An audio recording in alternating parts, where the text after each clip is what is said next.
message appeared in the chat from people who cried out in bewilderment watching the popoi. Smiling, the creatures were jumping around a block of stone. One of the users asked, "What is Jeju doing there?" Many simply sent question marks to the chat, showing their confusion. The main character, frowning, carefully followed the popoi. Breathing heavily, he watched as the popoi suddenly stopped. The expressions on the monsters' faces became more threatening. When one of the popoi opened its mouth to reveal sharp fangs, a user wrote that it was an abomination. Pushing off the ground with force, the popoi suddenly jumped forward. Screaming, Jeju's eyes widened in horror as the popoi began to bite into the stone. The monster's actions sent small pieces of stone flying in all directions. The protagonist exclaimed, "These are popoi." Freezing, he began to sweat with excitement, and asked himself if he also needed to eat stones. People in the chat began to talk again. One user asked others to look at the fact that Jeju had frozen. Another replied that he could understand the protagonist because the popoi looked very disgusting. Pressing his lips tighter, Jeju asked himself if he could eat stones like these creatures. Watching his actions, a user asked if the protagonist was really going to eat stones like the popoi. Another person didn't want to believe it. Jeju, mentally noting that he could also do it, approached the stone and, frowning, began to put stone fragments into his mouth. He decided that he had to climb this tower and promised himself that he would do anything to survive. He swallowed hard, pursing his lips, and then promised to destroy the tower, shouting the word, "Popoi." Sometime later, he was praised by someone who noted that he was doing great. He smiled. A woman sitting nearby in a chair noted that it was hard to find a job lately. With her eyes closed, she bowed her head to take a sip from her cup, adding that since Jeju never got his hands dirty, like the others, he would succeed in everything he did. Embarrassed, he said that wasn't quite true, declaring that he was just the CEO's crush. Sighing, the woman remarked that it would be nice if the other guys had the same heart. The protagonist asked if something was wrong. Putting her cup aside, the woman said that, to be honest, their director was not feeling well. The orphanage was a private organization existing at their expense, and if the director retired, it would last for 3 years at most. The woman was very worried about this. Hearing her words, Jeju bowed his head, suddenly becoming much sadder. He entered his room and, falling on the bed, hid his face in the pillow. The director had given him a name so that he would live a successful life. The woman brought him to the orphanage as a child. Sometime later, the main character got a job in a store as a salesman, after which he interviewed at another company and was hired. He happily thanked the man who had interviewed him. He thought that he had worked hard in his life, but he asked himself, so what? Even if he worked for 1,000 days at the stall, there would not be enough money to support the shelter. As he turned over on his back, he mentally repeated that the shelter had 3 years left and wondered if there was a way to become rich in that time. Picking up his phone, he began to watch videos on how to become rich. He noted that no matter what a person did, they would always come across awakened ones. Thinking about them, he opened a video about one person's first income release as an awakened. The host turned to 2 awakened who had passed the tower's trials and asked, "What was the biggest change in your lives after returning?" Closing his eyes, one of the guys shrugged, saying that it might sound arrogant, but the biggest change was money. He smiled at the camera, and the screen showed a caption saying, "Money doesn't lie, and is this the greatness of a successful person?" Did you thought that the awakened were raking in money? Meanwhile, the interview continued, and one of the participants asked what popoi had to do with it. Intrigued, the protagonist asked himself, what is a popoi? However, he soon got distracted, remembering that 7 years ago, a tower suddenly appeared and randomly selected people. He imagined a girl disappearing into a portal and noted that the tower was sucking people into itself. Only a few were able to return, and no one knew what was happening inside because those who returned gave no comments. He remembered a man, badly injured and hiding his face under a cap, trying to refuse an interview. The people who returned from the tower were called awakened, and their bodies contained mana, which contributed to the progress of humanity. Magic engineering, a skill that shouldn't exist in the real world, became possible thanks to the powers of the awakened. That was why they were in high demand, with representatives of various companies promising them huge salaries. Jeju closed his eyes and admitted that he envied them. He wished there was an entrance to the tower somewhere. Suddenly, a notification appeared on his phone screen with his name. Straightening up, he looked at his phone in confusion. Notifications continued to appear, telling Jeju that he had entered the first floor, cleared it, and received a reward. They continued, showing he had entered the 6th floor, the 13th floor, and had also reached a certain number of subscribers, receiving more rewards. One of the last notifications announced that there were 527 items in the library. Covered in sweat, Jeju looked at the notifications in horror and asked himself, what kind of files are these? He assumed someone had hacked him and decided to delete everything, but accidentally pressed the zoom button. Realizing this, he pulled his hand away in horror, assuming it could be a hacking file, and decided he needed to turn off the phone. However, before he could touch the Power button. A voice came from the phone asking if he was really streaming. Hearing this, Jeju froze. The voice continued, noting that he had to go to work. Suddenly, notifications appeared in the chat. One person said that this person did not have to go to work, and another added that this was his job now. Jeju, whose image appeared in the video, asked in surprise, "Can it really be that I can't go back?" The protagonist froze in shock and asked himself, "Is that really me?" He watched the video, realizing that both the face and speech belonged to him, and continued to watch himself fight monsters, first with a shield and sword, and then an axe. He did not remember any of it. He looked at how he climbed on a rock, looking down on everything. Jeju did not understand what kind of video this was. Suddenly he saw a Popoi jump up, and the protagonist in the video shuddered, realizing what kind of monster it was. Hearing the familiar name, Jeju now wondered if this was a Popoi. He remembered the guy from the interview, and wondered if this was what he was talking about. The Popoi opened its mouth, and a system window appeared next to it, announcing that the Popoi was eating rocks with its strong teeth. Holding his chin, the protagonist wondered what kind of window this was. He realized that this monster was called a Popoi and wondered if this was why the guy had stopped talking about it. He noticed that if he looked closely, there were many of these windows. He looked at the screen where, in the video, Jeju approached a chest, and a notification appeared saying that this was a reward, and since the difficulty was easy, it would give him 1 to 10 coins. In the video, Jeju wondered if this was a reward. The protagonist now realized that these windows were giving him information about rewards and also showing him the way. As he continued watching, he stood in shock, exclaiming to himself, "This is a video of me conquering the tower in the future." The Awakened never spoke of the tower, so there was no information or strategy to conquer it. However, now it was in Jeju's hands, and only his. Sometime later, he went to the gem. As he was registering, the man at the reception showed him where to sign.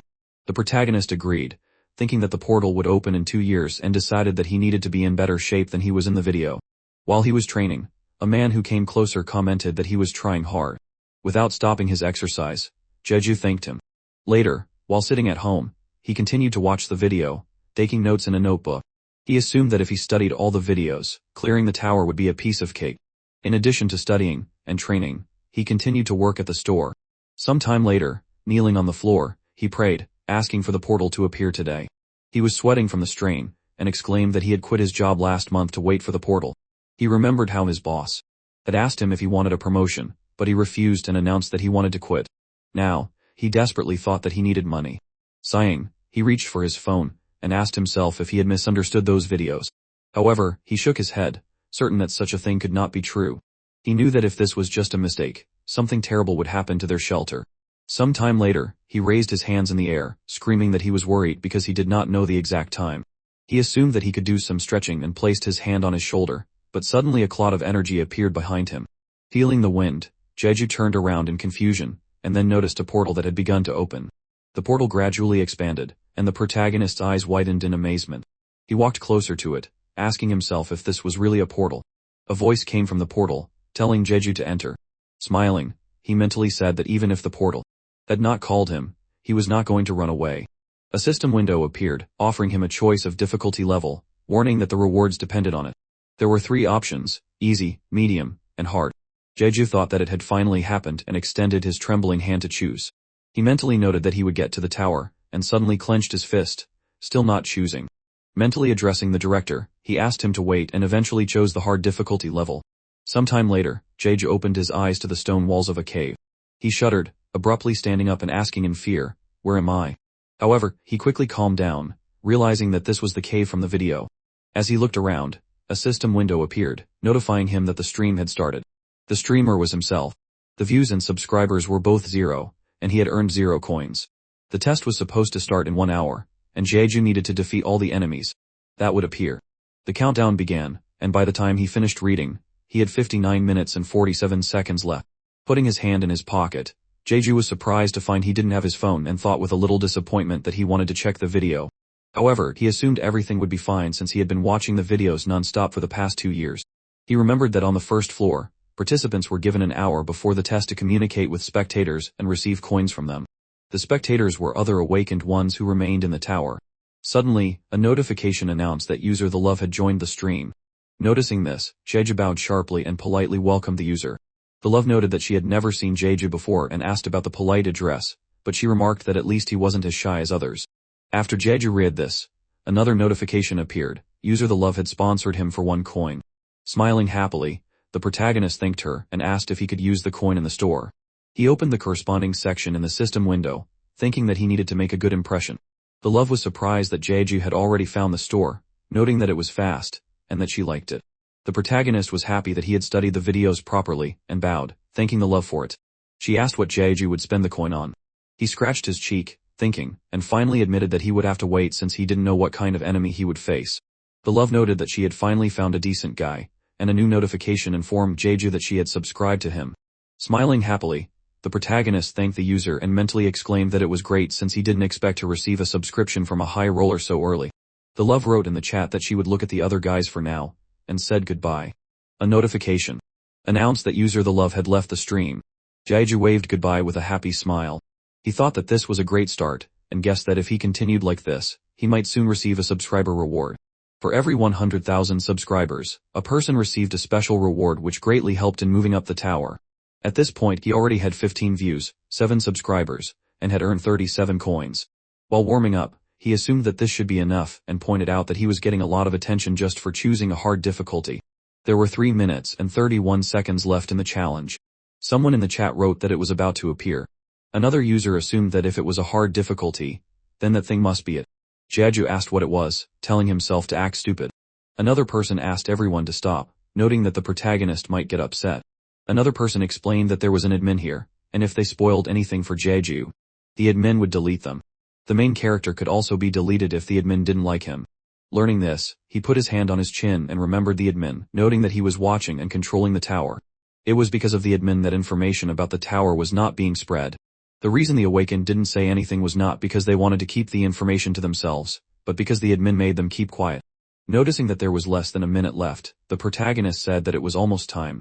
He closed his eyes, slapped his cheeks, and turning to the viewers, noted that he would start preparing and apologized for not being able to watch the chat for now. One of the viewers asked in surprise if Jeju was worried about them. Suddenly, the user the love rejoined the stream. At that moment, time ran out. The system told Jeju to eliminate the enemies that would appear. Near the stone in the cave, 3 magic circles appeared. Clenching his jaw, Jeju asked himself what could appear. He assumed they might be kobolds as the portals were quite small. Suddenly, 3 popoi appeared. They started to smile happily and jumped up, but soon stopped and froze, looking at Jeju. The system notified that the user Sun Moon had joined the stream, who wrote that he came because he heard someone chose a high difficulty level. Noticing the popoi, Sun Moon asked if there were really 3 of them. He noted that high difficulty is death, and left the stream.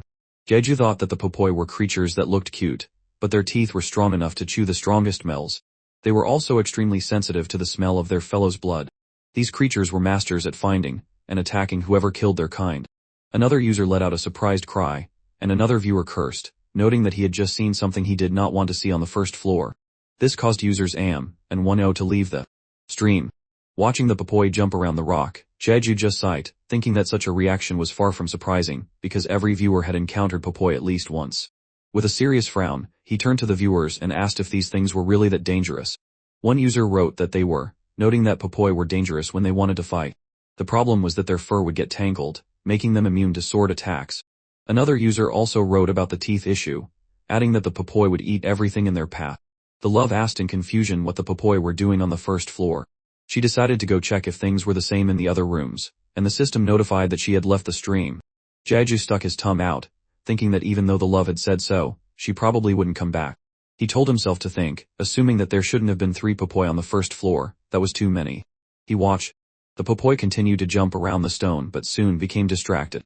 He closed his eyes, pressed his lips tighter, and decided that he needed to remember the popoi's behavior, their way of communicating, and their habitat. He mentally noted that these monsters did not attack first. Suddenly, he stopped himself, and asked why the popoi did not react to him. He wondered if these monsters even. Slightly bending down, he carefully began to approach the popoi. When he reached the line where they were jumping around the stone, he flinched. The monsters stopped sharply and turned in his direction. Frowning, the protagonist realized that the popoi definitely knew about his presence and mentally exclaimed that it was because of him that they hesitated. Crouching down, he began to follow the popoi intently. Many viewers began to send question marks in the chat, showing that they did not understand what was happening. Someone asked who this madman was, while another wrote that he would give up something for this. Another viewer asked, "What is going on?" Jeju decided that he would try to imitate the popoi's behavior so that they would perceive him as an ally. One viewer admitted that he did not think the protagonist had a chance, and another user decided that he would go to another stream. Another person wrote that Jeju just seemed like a nice person, but in the end, said it was disappointing. Another user admitted that it was boring. However, despite the dissatisfaction of the viewers, the protagonist continued to follow the Popoi and thought that he may seem crazy, but this was the best he could do. He decided to fight only as a last resort, and for some time, he jumped around the rock with the Popoi. At this time, one of the users was watching the stream of a student from Seoul University. This participant, clenching his jaw, swung his weapon and destroyed one of the monsters. Someone in the chat noted that this guy was fighting much better than he expected. Another user agreed, and another person asked if it was possible that this guy was studying at a sports university in Seoul, pointing out that this participant was using a mace. The viewer noted that he was smart and decided to give him a subscription. However, it was impossible to subscribe because the viewer was already subscribed to another streamer. With a sigh and a smile, the viewer noted that the subscription should have been automatically cancelled after that person died, so the user assumed that the member was still alive. With a sigh, the user switched back to Jeju's stream, amazed that there were now more viewers than before. Suddenly losing control of his emotions due to too much amazement, the viewer asked if the newcomer hadn't died from the Popoi yet. User The Love joined the stream. At this time, the Popoi continued to jump around the stone. The Popoi jumped up one after another, and one of the users asked in confusion, "What are these monsters doing?" He noted that it was even cute. While the last Popoi jumped up, Jeju did the same, screaming the same way the Popoi had screamed before. One user admitted that he was laughing really hard, and another user pointed out that the protagonist, instead of killing the monster, became one of them. Another viewer simply laughed. Jeju, frowning in concentration, looked at the system window that appeared next to him. Reading that user The Love had sponsored him for 10 coins. In addition, she sent a voice message advising the others to look at Jeju, whom she called a psycho. The protagonist noticed that The Love had returned. After that, he was lost in thought, thinking that he knew that this glowing stone was a mana stone. Popoi usually sated their hunger with stones, and the favorite mineral of these monsters was mana stones. This stone was used to make magical items, and it was also a source of energy in magical engineering. He imagined a piece of armor and jewelry that was made using this stone and also remembered that the Popoi perform a kind of ritual when they find rare food. They were always supposed to perform this ritual when finding a mana stone, but these wary creatures would simply circle around the food instead of starting their ritual if an outsider approached. This was why most people remained uninformed. But after Jeju's great efforts, the Popoi acknowledged him, and he smiled enthusiastically, although he was covered in sweat from the effort. Not only that, the Popoi even invited him to their own meal, and he could not refuse. He supposed that he understood the feelings of these monsters. Watching the Popoi, he assumed that they were happy now.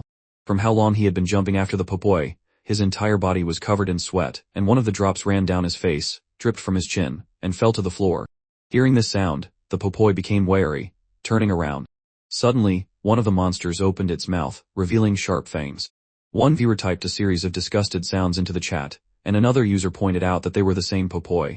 Another viewer cursed, saying it was scary, and another person admitted that he almost lost his mind thinking for a second that the Popoi were cute. The protagonist froze, thinking that the Popoi were disgusting creatures. The next moment, one of the monsters jumped, and opening his eyes wider, Jeju couldn't help but scream. A user laughed, saying that it was a sudden mukbang, and another person said that this was the first time he saw Popoi eat rocks. Another viewer asked if this person didn't know about it. Another user declared that this is why they threw rocks at the Popoi when they ran away from them. The Popoi would then pounce on the rock and start eating it. Jeju watched the monsters in horror and wondered if he really needed to eat the rock too. One viewer asked him if he was going to eat it too. Another person suggested that it was just a joke, and another user wrote that it was impossible for a person to eat a rock. He was sure that it would never happen. The protagonist put his hand on the rock and pressed his lips tighter. He thought that as a person, he would eat anything to avoid death. Frowning, he began to break off pieces of the rock and eat them. The users were amazed when they noticed this, and began to ask if he was really eating it. One user laughed, and said that you should never say never, and someone asked in confusion, "What kind of nonsense is this?" Some thought it was crazy, not understanding how Jeju's teeth did not break. He swallowed a portion of the stones and mentally exclaimed that it was not so difficult because the stones melted in his mouth like chocolate. It was refreshing and tasted very good, and it seemed as if energy flowed through his body, as if he was eating healthy food. Gradually, the amount of stone decreased, and when only crumbs remained, Jeju's body suddenly began to emit light. One of the users asked what he just watched. Another person did not understand what had happened, and one of the viewers explained to him that Jeju lives up to his name. Another viewer noticed that the main character's body was glowing, and he himself looked at his hands in amazement and then focused on the Popoi, which, also emitting light, began to circle around him. One of the viewers asked if this is what happens to the Popoy's body during an attack. User The Love confirmed that this is indeed the case and noted that if Jeju moves even a little, these monsters will try to bite him. Another user ordered the protagonist not to move, and another person asked him not to even squeak. One of the Popoy jumped up and headed to the side. The viewers began to curse, realizing that it was all over for Jeju. However, instead of attacking, the Popoy simply jumped on the protagonist's body, caressing him. Covering one eye in embarrassment, he laughed. The viewers did not understand what this was, and began to ask how many more questions there would be in this chat. Someone said that it can be considered a fact that Jeju is crazy. Suddenly, the protagonist shuddered, noticing a system window appear in front of him. It announced that he had completed the test, and thanks to this, the path to the second floor was open. While the Popoy continued to cling to his body, Jeju laughed happily, glad that he survived. Suddenly, he fell down, losing consciousness. The Popoy began to jump around him in alarm, screaming, and one of the spectators asked if Jeju had really passed the test like this. Some time later, Jeju woke up and saw the Popoy sitting next to him, watching him with excitement. At first, he was scared and stood up abruptly, screaming. Frowning, the Popoy immediately began to jump around happily, and Jeju asked himself in shock if he had really lost consciousness.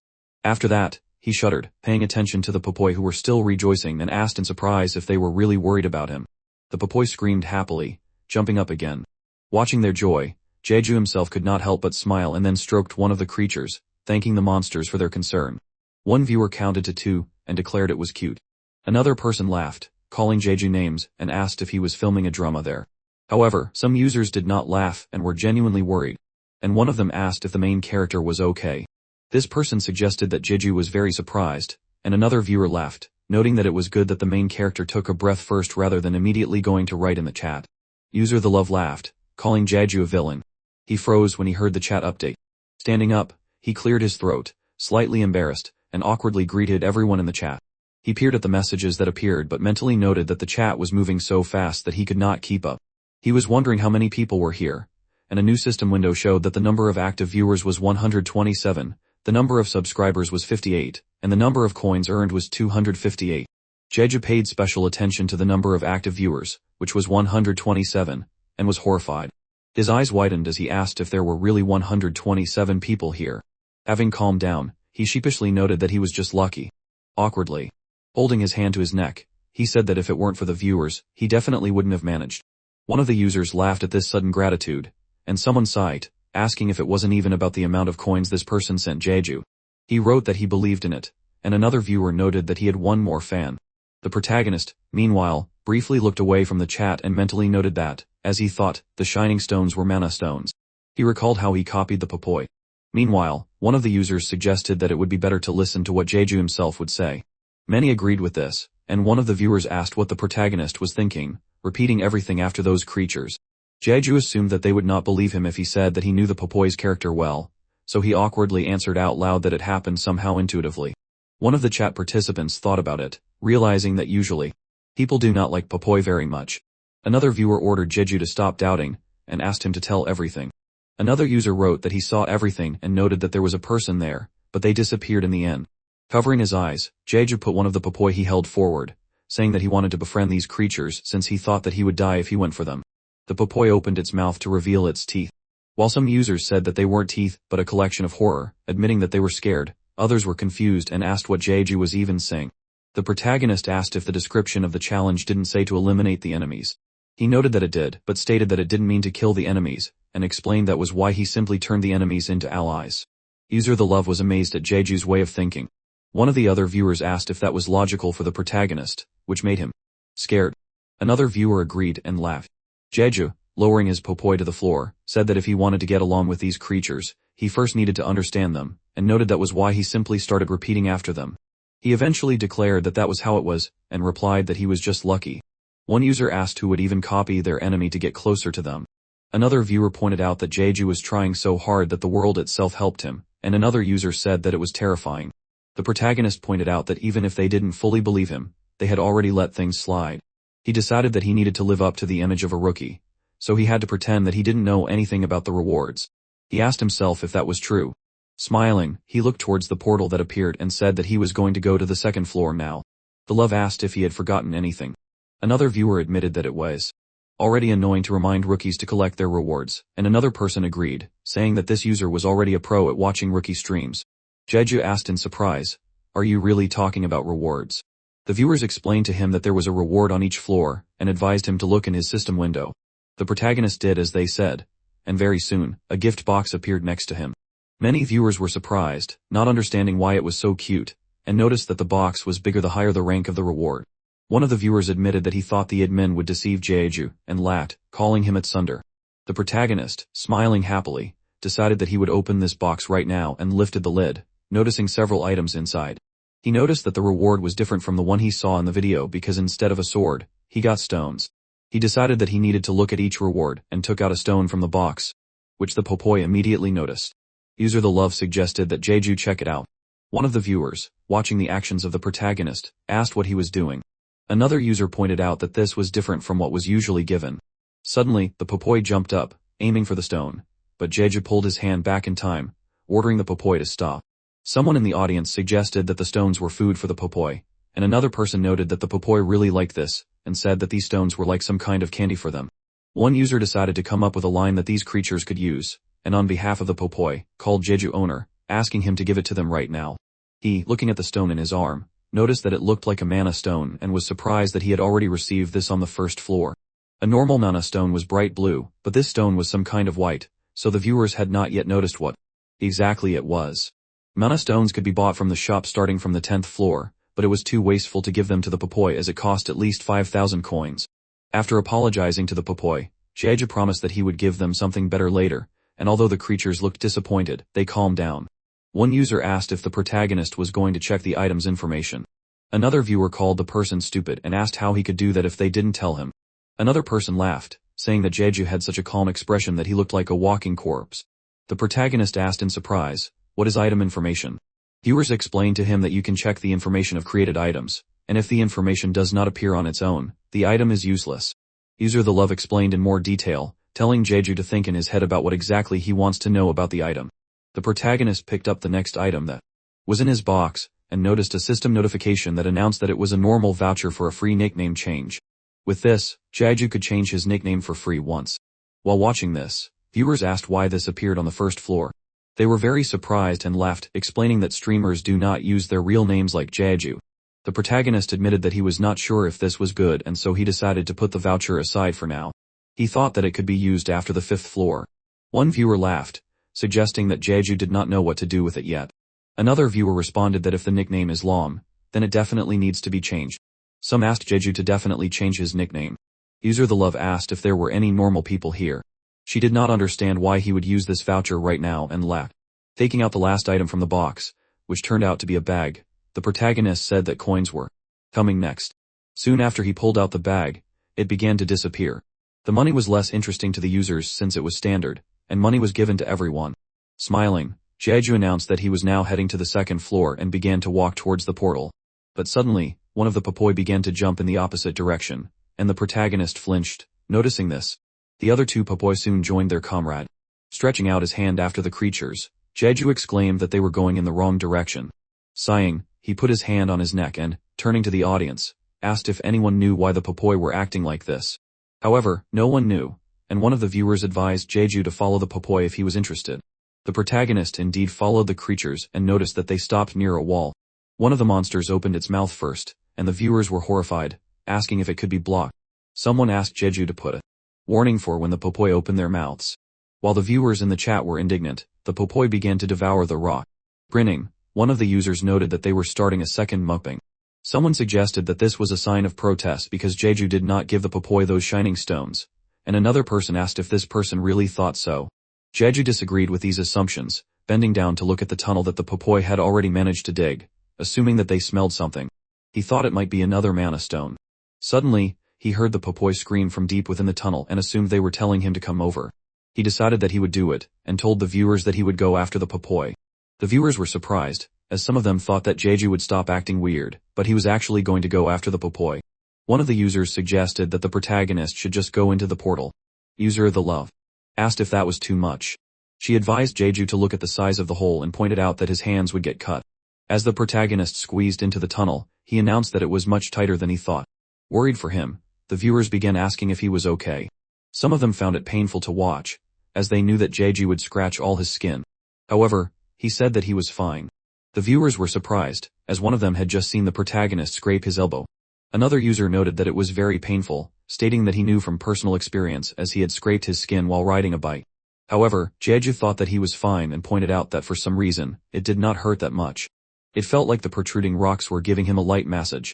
Sometime after he crawled through the tunnel, someone asked when he would get there. Many people were rushing him, and user the love told him to turn back if it hurt. Jeju simply announced that he would speed up and suddenly froze, noticing that his arm had started to glow. The viewers were amazed, and some of them began to laugh while Jeju screamed in horror, covered in sweat. He didn't understand what was happening to him. One of the users asked others if the protagonist had just noticed it. Someone said that Jeju should have a nickname called Flashman, and another person noted that it was a flashlight mode. Some others supported the proposal to change Jeju's nickname.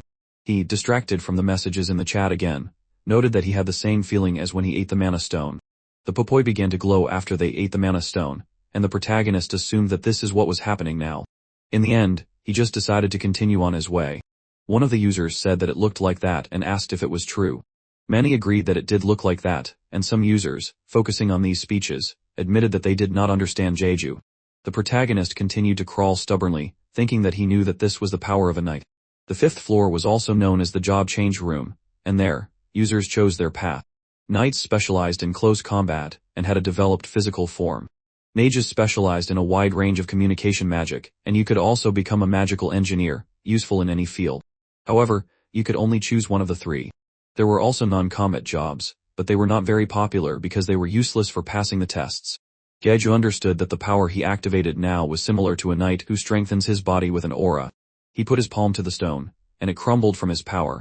Soon, the protagonist reached the cave where the Popoi were, who had now stopped next to some object lying on the floor. Also noticing this object, the users began to warn him about it. One of them suggested that if the Popoi were circling, it meant that they found something to eat. That's why the viewers started telling Jeju to pick it up quickly. Looking at it in amazement, the protagonist asked, "What is this?" He apologized, realizing that it was a necklace. Picking it up from the floor, he remarked that it looked like an item. When he picked up the necklace, the Popoi flinched, looking at it intently. The users in the chat realized that the Popoi had led Jeju to the item. Some of them asked if it was the necklace they often see. The Popoi suddenly started jumping up and down, trying to get the necklace. The protagonist shouted, not allowing them to do so, and at the last moment, he raised his hand higher. After the Popoi calmed down, he looked closely at the necklace, and a system notification appeared next to him, telling him that this necklace was a rare rank talisman necklace. It would bring good luck to the person wearing it, and would be destroyed after saving the user from death once. Noting that it was a rare rank, viewers were surprised, as they realized that it was a top-tier item. They did not understand what the talisman necklace was doing on the first floor. Someone began to take back their words about the nickname change voucher being too cool, as the necklace was far more impressive. Many did not understand what was going on, and some asked Jeju to tell them about the cheats he was using. The protagonist frowned in shock, looking at the pendant, and noted that one look was enough to understand that this item was good. One of the users asked the others to look at Jeju's expression, as he noted that Jeju didn't even seem to know why the item was so valuable. One viewer wrote that this item is a one-time use, which is why it's rare, and that its rank should be heroic. Some began to get angry, admitting that they wanted to hit Jeju at least once. The protagonist remembered that in the video, he had used this talisman to survive on the 15th floor. This item was typically received after the 10th floor at the minimum, and thanks to the Popoi, Jeju had received it on the first. Closing his eyes, he thought with a little disappointment that the problem was that it was too early. Suddenly, the system notified him that user the love had sponsored him for 10 coins and had also sent him a voice message advising him to wear the necklace. Jeju just shuddered in surprise. Users paid attention to this message, noting that they had a rich kid here. Many were curious if anyone knew who it was, and some actually answered that they knew the love because she has a famous nickname and is a well-known sponsor of rookies. Jeju, smiling, put on the necklace, and thought that it was a good way to raise people's interest. He thanked the love in his mind and decided that he would wear the necklace but hide it under his shirt so that it would not be noticeable to the audience. He eventually announced that he would be returning to the portal now. The audience began calling him smart and also remarked that he was very cute. Some noticed that Jeju was somewhat distant as he continued to address them very politely. Finally, after getting out of the tunnel, Jeju, having placed the 3 Popoi on his shoulders, approached the portal. Looking at the creatures with excitement, he asked if they were sure they would go. The Popoi nodded. The protagonist admitted that he did not want to leave them, so he said that he would not mind taking them. Placing all the popoi on his shoulders, he closed his eyes, preparing himself. One of the viewers asked why he himself was so worried. However, other users reassured the man, saying that Jeju would be fine since he had good pets and items. Someone suddenly admitted that he was terribly angry, and sharing the mood of this man, another viewer wrote that the talisman necklace was too much. Meanwhile, the protagonist, having steeled himself, smiled and told himself to go forward. After which, he took a step, approaching the portal. He looked intently straight ahead, and soon stepped out of the portal, squinting from a sharp gust of wind that met him. The popoi also squinted, and when the wind died down, Jeju opened his eyes, amazed to notice that he was in a different place. He froze in shock, realizing what it was, and decided to look around first. Announcing this, he looked at the system window where the chat was shown, and then went to the plaque hanging on the wall of the Colosseum and peered at the symbols written on it. Suddenly, a system window appeared in front of him, showing the translation of these words.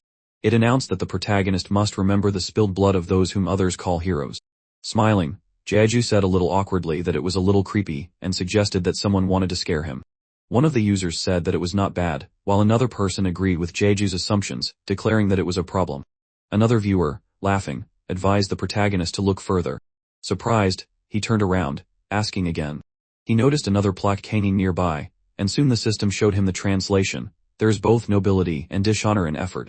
So do not think that all efforts are the same. Jeju frowned in concentration, thinking that it was true, since the same efforts did not necessarily lead to the same results. He mentally noted that he was born with a dirty spoon in his world, but he decided that all efforts were still efforts, so it was better to try than not to try at all. He looked straight ahead with determination, and then suddenly shuddered, noticing the system window next to him had changed. It announced that the test would begin in 10 minutes and stated the conditions of the task. Jeju had to survive for 30 minutes against the monsters that would stand in his way. The system also began a countdown. The protagonist, worried, asked himself if there were really only 10 minutes left. He was sure that there was no time to waste since he needed to prepare. He exclaimed out loud that his test would soon begin, so he announced that he would check the store. He opened the store window, and someone from the audience laughed, telling Jeju to get on with it. One of the users warned that if red bears appeared, the main character would greatly regret not having that necklace for a later floor. Jeju crossed his arms over his chest, covering his eyes, and thought, imagining various weapons, armor, and a shield. He understood that since this was a high difficulty, if he was unlucky, red bears would appear. If not, 2 sea snakes could appear. He mentally noted that a red bear's entire body emitted flames, and it could spit fire. Also, the bear itself was gigantic. Against this, you could hide under a shield and try to hold out for 30 minutes. After that, Jeju began to remember the information he knew about sea snakes and noted that these monsters may seem strong, but outside of the water, they are not capable of much. He only had to avoid their tail, which they would try to strangle him with. This meant that if he encountered a sea snake, he could simply buy a weapon and defeat it. Holding his chin with his hand, he hoped that everything would go as expected. However, remembering the unpredictable experience of the first floor, there was a high probability that everything would not go according to plan here. Thinking about this, he looked at the popoi that continued to sit on his shoulders but smiled, deciding that everything would be fine since he was sure that they could not give him an impossible test on the second floor. He asked for the test to begin, despite what could be waiting for him there. Soon, the system showed that the test was beginning and started the countdown. A portal began to appear in front of the protagonist. Noticing that this portal was very small, Jeju assumed that it could be a sea snake. However, the portal began to grow larger, and the protagonist assumed that in this case, it would be a red bear. The chat began to discuss again, and one of the users also assumed that judging by the size of the portal, a bear would now crawl out. Many advised Jeju to quickly buy protection, and some said that it was time to start getting hysterical about the wasted necklace. Meanwhile, the portal continued to expand, and opening his eyes wider, Jeju shuddered in fear and then began to sweat, looking at how large the portal had become. The popoi were also scared and looked at the portal in anticipation. The protagonist asked himself, has the portal become too big? Suddenly, he mentally exclaimed that this could not be.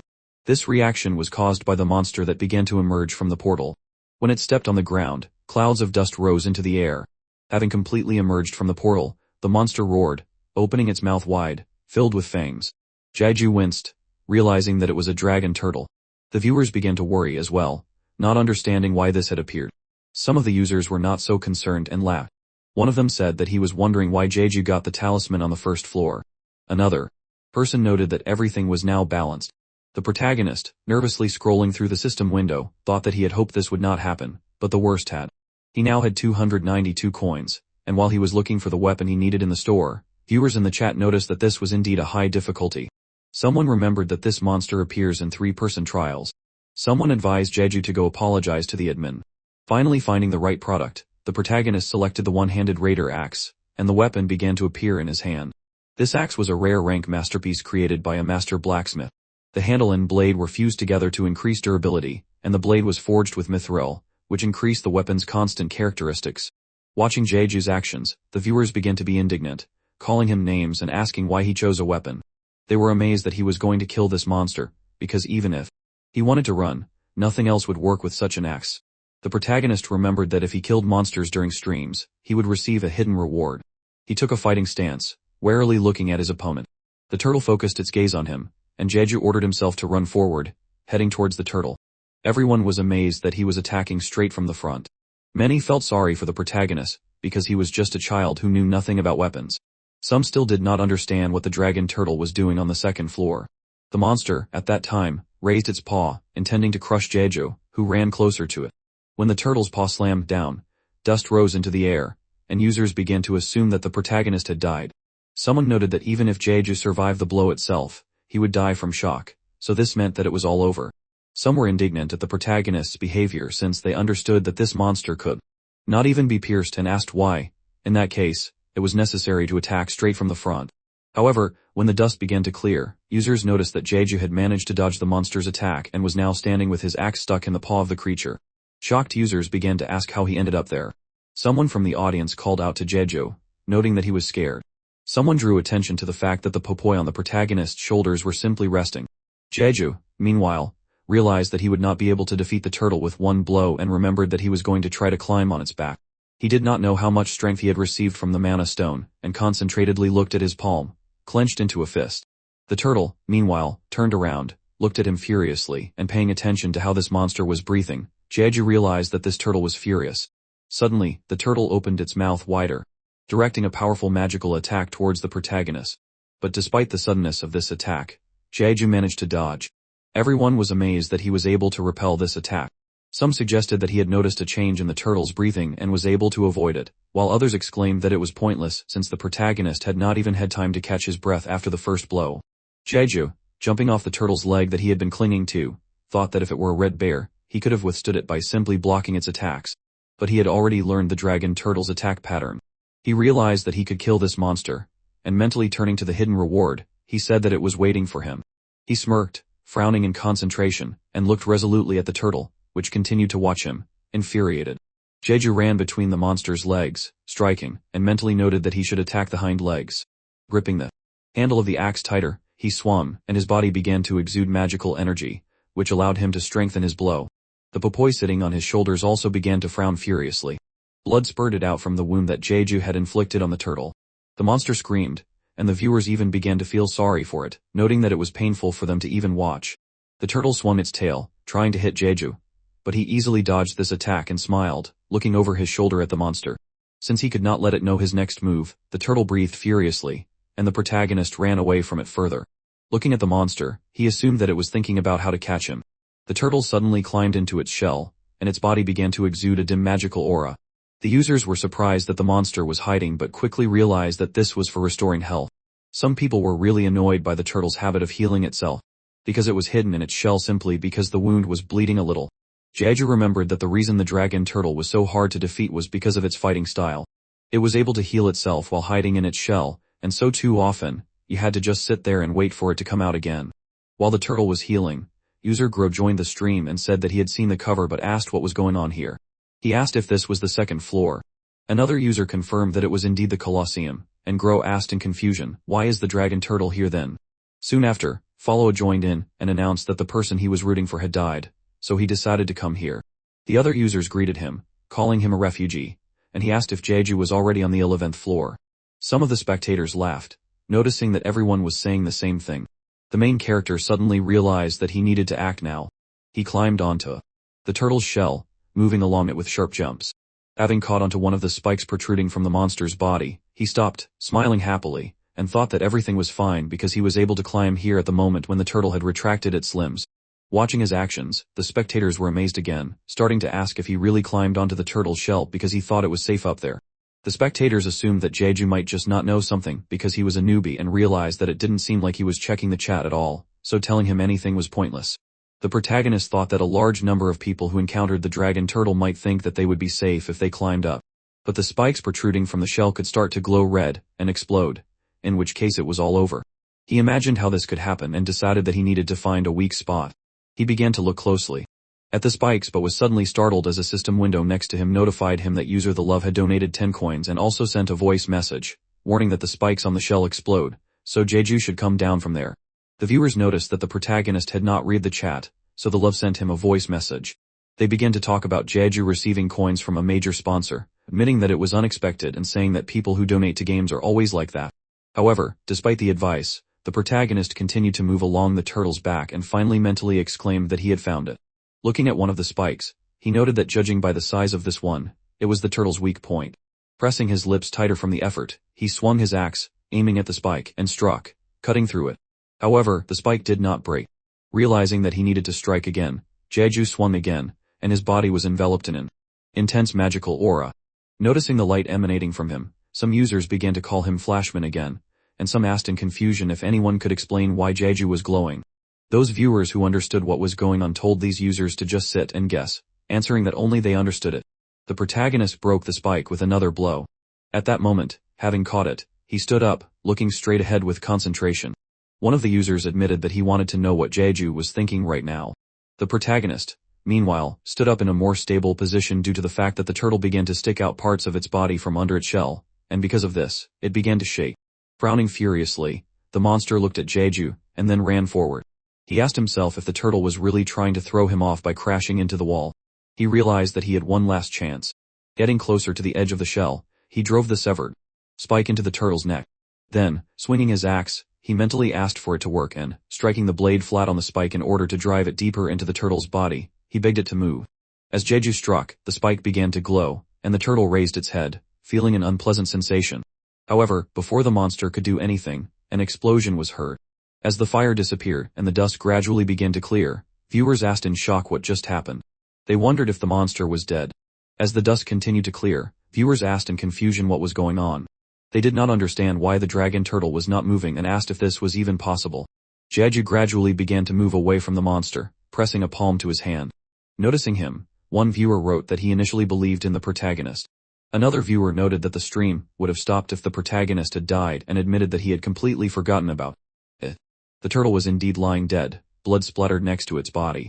Jeju, slightly leaned over, watched the monster. He knew it was a risky gamble because he had barely managed it. In his mind, he went back to the moment when the turtle was trying to crash into the wall to throw him off. Then, he remembered that the spike of the dragon turtle explodes when a stream of mana is directed at it, and he had done just that, pouring the mana he got from absorbing the mana stone into the spike. He was going to use it to blow up this turtle. Now, closing his eyes, he noted that he himself was almost hurt by the explosion. Suddenly, the turtle twitched, opening its eyes, and Jeju shuddered, paying attention to this. The monster looked at him, and looking at his axe, the protagonist decided that it was time to finish it and swung the weapon. Soon, the system notified him that the test was passed, and thanks to this, the path to the third floor was open. In addition, Jeju not only survived but also defeated a strong opponent, so he received a hidden reward. He was happy, realizing that he was able to do it and get a hidden reward. The viewers were also stunned, as they thought it was amazing because they never thought that they could get goosebumps from a stream from the second floor. Suddenly, the user Great sponsored the protagonist with 5 coins, and one of the viewers asked if he had imagined it. The Popoi suddenly started screaming while jumping on the spot. Noticing the monster's behavior, Jeju guessed that they wanted to eat the dragon turtle. He remembered that the tower's monsters usually accumulate and store mana. Looking at the drool flowing from the Popoi's mouths, the protagonist guessed that for these monsters, the dragon turtle was like a huge lump of mana. He finally let them eat it. Noticing that the Popoi had jumped on the turtle's shell, one user asked if the Popoi understood what Jeju was telling them. Using their sharp fangs, the Popoi began to eat the turtle's shell. One viewer admitted that he wanted to puke every time the Popoi opened their mouths, and asked if this was normal. Another person agreed with this. Another user asked if Jeju had really just killed the dragon turtle on the second floor. The protagonist himself suddenly shuddered and then closed his eyes, trying to cope with the unpleasant feeling. Many began to interrogate him, asking him to admit that he was a cheater. These people assumed that he definitely had developer cheats, and also admitted the possibility that he could be a hacker. However, some people told these people to stop, confident that Jeju was not a hacker, and advised them to be impressed in silence. In response, other users reminded them that it happened on the second floor, and said that it was some kind of nonsense. The protagonist opened his eyes, admitting that he did not think that the excuse of luck would sound plausible. In the end, he decided that he would go ahead. With his arms crossed over his chest, he confidently declared that he simply thought that he could defeat this monster, and so he decided to give it a try. One of the viewers asked again. Another pointed out Jeju's ego. Some said that he was a real talent, while others admitted that it was somehow suspicious. The protagonist noted that his viewers don't watch him because he's sucking up to them. They watch his stream because of the terrifying difficulties he goes through and the interesting solutions he creates. The number of viewers was proof of that. He looked at the system window, which showed the number of active viewers, the number of subscribers, and the amount of coins earned. Jeju was shocked that almost 200 people were watching him when he was only on the second floor. This amazement was due to the fact that even 50 people would already be impressive. Smiling, he decided that he should check the rewards first. The system gave him several options to choose from. In addition to the usual reward, he could take a hidden reward, as well as a reward for reaching 100 subscribers. The viewers were amazed that Jeju already had 100 subscribers, and one of them announced that this was why he watched his streams. Some found this interesting, especially considering that Jeju had received a talisman necklace on the first floor. Technically, of course, the talisman was found by the Popoi, so it was not a reward. The protagonist decided that he would first look at the reward for completing the floor and opened the corresponding window, receiving another box. When he showed the contents, one of the viewers asked why there were always these stones. He assumed that these stones were useless, and someone noted that he had seen this somewhere before. Jeju also received a bag of normal rank coins, which were automatically added to his account. In addition, he received a rare rank spatial backpack. It was an invention of the genius magic engineer Rix, which could withstand a maximum weight of 508. Jeju thought that the coins were a standard reward, so that was to be expected, but the backpack was something that only lucky people got, so it was not bad. He was sure that the viewers would definitely be satisfied. Looking at the items, user The Love asked if it was true that this was a good thing. Realizing that the backpack could withstand 500 ki, one of the users said that it was normal, while another pointed out that in his time, they would tear things apart and tie them together to make a semblance of a bag. That is why this person was outraged that Jeju simply received a backpack. The protagonist, when taking out the last stone, hid it in his palm since he knew that it was a mana stone, and assumed that it would be better if he did not show the description of this item on the stream. Mana stones would be useful when they reached the 10th floor, but each mana stone had a different structure, so it was too risky to eat everything. Jeju closed his eyes and put the stone in his backpack. Then, throwing it over his shoulder, he smiled, deciding that he needed to change the topic of conversation before the audience started talking about the mana stone. That was why he decided to look at the hidden reward. When he chose this option, a small stone began to appear. Before Jeju had caught the reward, someone in the audience pointed out to others how careless he was about rare items. Someone added that some might think that the protagonist was mocking the poor like that. Jeju, meanwhile, caught the stone and looked at it in amazement. Then, a system window appeared nearby, notifying him that it was a heroic rank upgrade rune. This rune raised the rank of an item by 1 level, and the final rank could not be higher than the rank of the rune itself. Noticing this description, someone exclaimed that this was very cool, suggesting that it was worthy of being a hidden reward. One of the viewers indignantly asked who it was that said Jeju overdid it again for nothing. The protagonist declared with a smile that it was a good thing, and decided that he would keep it for now. He began to put it in his backpack, and one of the users advised him to use it on his axe. Others found it funny that this person was suggesting that Jeju use an item worth 20,000 coins to level up a weapon worth 250 coins. Drawing attention to this, someone said that there were rats in the chat. The protagonist suddenly froze, shuddering as his vision began to blur. He bowed his head, covered his face with his hand, and announced that he was feeling unwell. The audience advised him to collect the rewards and quickly move on to the next floor since he had lost a lot of blood. They hurried him, explaining that all wounds heal once a person moves to the next floor. One of the viewers also noted that the reward for subscribers can be opened at any time, so he advised Jeju to just go to the portal. The protagonist decided that he would move on to the next reward. When he turned his attention back to the system, choosing the subscriber reward, it congratulated him on receiving 100 subscribers, noting that due to his high potential, he would receive a blessing. He could choose it from the options below. The system provided him with a blessing of health, a blessing of strength, a blessing of agility, a blessing of mana, and a blessing of luck. Some suggested that the protagonist take health. Some did not understand the suggestion, and said that any person in their right mind would take strength. Some people noted that given Jeju's fighting style, agility would be most useful to him. But some wrote that the tower was all about items, so they said that luck would rule. The protagonist thought that blessings were a kind of passive skill that greatly increased the related stats. Of all these blessings, Manhwa helped mages and magic engineers the most, but since it played a small role at the very beginning, no one talked about it in the chat. However, Jeju had already made his decision and confirmed the blessing he chose, saying that he would choose this one. He closed his eyes, accepting the light that appeared around his body. One of the users exclaimed that it was useless unless Jeju wanted to be a mage. Many were sure that he had not made the best choice, noting that he never listens to people.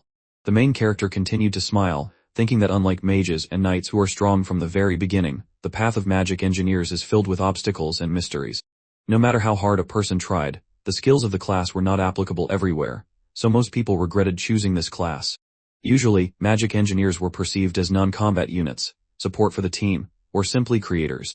He imagined a person who was selling one of the items he created at a discount with tears in his eyes. However, Jeju just smiled and thought with confidence that he himself was only at the very beginning. He clearly remembered the guy from the video. He remembered some of the scenes he had seen, as well as the man who put his palm forward, using modified armor, and from this, a powerful explosion was heard towards the monsters. It was a genius magic engineer on the battlefield. Jeju, closing his eyes in delight, mentally exclaimed that real men know that explosions are cool. Although he would never be able to create his own magic weapon like that genius from America, the protagonist was not upset. He asked the Popoi to come to him and caught the monster that jumped into his arms. He could try to repeat and imitate that man's invention with due diligence. Holding the Popoi to himself, he closed his eyes and then noticed that they had eaten the dragon turtle with pleasure. He looked at the place where only the turtle's body lay, no longer hidden under the shell. Also noticing this, one of the spectators admitted that for the first time, he felt sorry for the dragon turtle. People did not understand how these small creatures could eat so much. Jeju, sighing, decided that it was time for them to go since he was already at his limit. Manny began to hurry him, since he had almost fainted and promised that after the portal, he would feel better. Jeju entered the portal, finding himself on the next floor. Kneading his palm, he sighed, noticing that he was already much better. All of his wounds had indeed disappeared, and he was delighted to see this. Someone asked for the others to look at Jeju with a bit of displeasure, and another user said that he had started watching him from the first floor, but he had revealed his true self on the second floor. The protagonist turned around in amazement, noticing the system window that had appeared, warning that the third floor's trial was about to begin. It was the garden of the forgotten ancient god, and the guardians who were in a dream were about to conduct the trial. Jeju had to win the battle against the guardians, and there were less than 10 minutes left before the trial began. The system also warned him to be careful because if he left the territory of the garden, he would be trapped on the third floor forever. Thoughtfully holding his chin, Jeju thought that the first and second floors were much more difficult than he had seen in the video, but the third floor was not much different. Viewers noticed that the description was quite accurate, and many noted that the first and second floors were simply for weeding out the wheat. The third floor was where things really started. Jeju crossed his arms, and wondered what would happen if the third floor was of the same difficulty. But at that moment, a portal appeared, and Suk came out, thanking the viewer Cloud for donating 10 coins. He announced that he had successfully entered the third floor. Jeju looked at Suk with a wary frown, not understanding if this was possible. Finally noticing him, Suk was also surprised. The protagonist wondered if it was the same difficulty, because the challenge required teamwork. At this time, Suk finally started to speak and asked in confusion, "Is that really a person?" Jeju continued to think about the difficulty of the challenge. Suk, holding his hand to his neck, cried out. The protagonist focused on him, and he, holding his palm forward, greeted him. Jeju noted that judging by how Suk was shaking, it could be assumed that the second floor was not easy for him. Also holding out his palm, he greeted him in return, and the Popoi on his shoulders trembled warily. When they shook hands, Suk suddenly moved closer to Jeju and then, crying, asked if it was true that he was also a streamer. Jeju confirmed it, and asked if it was really hard for Suk. Realizing his behavior, he pulled away from him, raising his hands and apologizing. But the protagonist thought that Suk's reaction was quite justified because it was probably the first time he had met a person in the tower. Wiping away the tears that were streaming from his eyes, Suk admitted that he didn't have much experience. People in the chat pointed out that this was a normal reaction for a newbie. Someone suggested that Jeju was a robot, but someone answered that he was just showing off, calling him an arrogant newbie. Having calmed down a little, Suk, saying his name, asked what the protagonist's name was. He introduced himself in response, holding his hand on his neck. Repeating his name, Suk closed his eyes and laughed, admitting that it was an interesting name. Jeju replied that he was often told that. Suk asked again about his name but was distracted, looking at his own system window that appeared next to him. He finally apologized, got the protagonist's attention, and asked if it was true that the things on his shoulders and head were Popoi. Jeju flinched in surprise and then smiled, picked up one of the popoi from his shoulder, and confirmed that it was indeed so, asking if the viewers had enlightened Suk. Leaning toward the popoi, he smiled and noted that it was very cute and confirmed Jeju's guess, admitting that the viewers were going crazy, and also kept asking what the popoi were doing there. The protagonist, returning the popoi to his shoulder, announced that it just so happened that he had been with them since the first floor.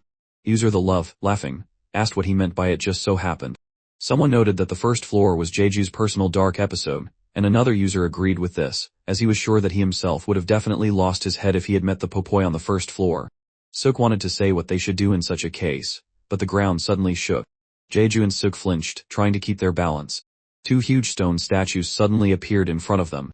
The protagonist suggested that they finish their sentence later, while Suk froze in fear, looking at the opponents in horror. One of the statues suddenly put a spear on the ground, leaning on it, and a statue holding a shield appeared behind, while the system announced the time until the test was over. Jeju guessed that if the third floor had the same difficulty, then the weaknesses of the defenders would be the same. He took out his own weapon from his backpack, warily looking at the statues. Suk, still frozen in fear, was covered in sweat and did nothing. Jeju remembered that the statues of the defenders guarded the third floor, and people often said that the real test began here. On the easy difficulty, there would be one statue; on the medium difficulty, there would be two statues, and on the hard difficulty, there would also be two statues. Jeju gripped the handle of his axe tighter, frowning and pursing his lips, mentally noting that if he didn't defeat the two statues at the same time, they would revive. He ran forward, while the statue holding the shield also came forward, protecting its partner with its shield. The statue's eyes glowed a menacing red. Realizing that it had started, one of the users laughed and asked if it was true that many people were dying here.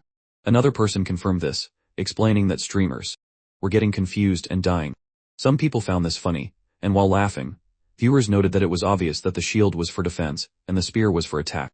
However, someone also pointed out that the shield seemed more intimidating. The statue holding the spear swung it, striking, and the force of it was so great that the shockwaves spread in different directions, raising clouds of dust. Unable to stay on his feet, Suk fell and, closing his eyes, screamed, asking what kind of power these monsters had.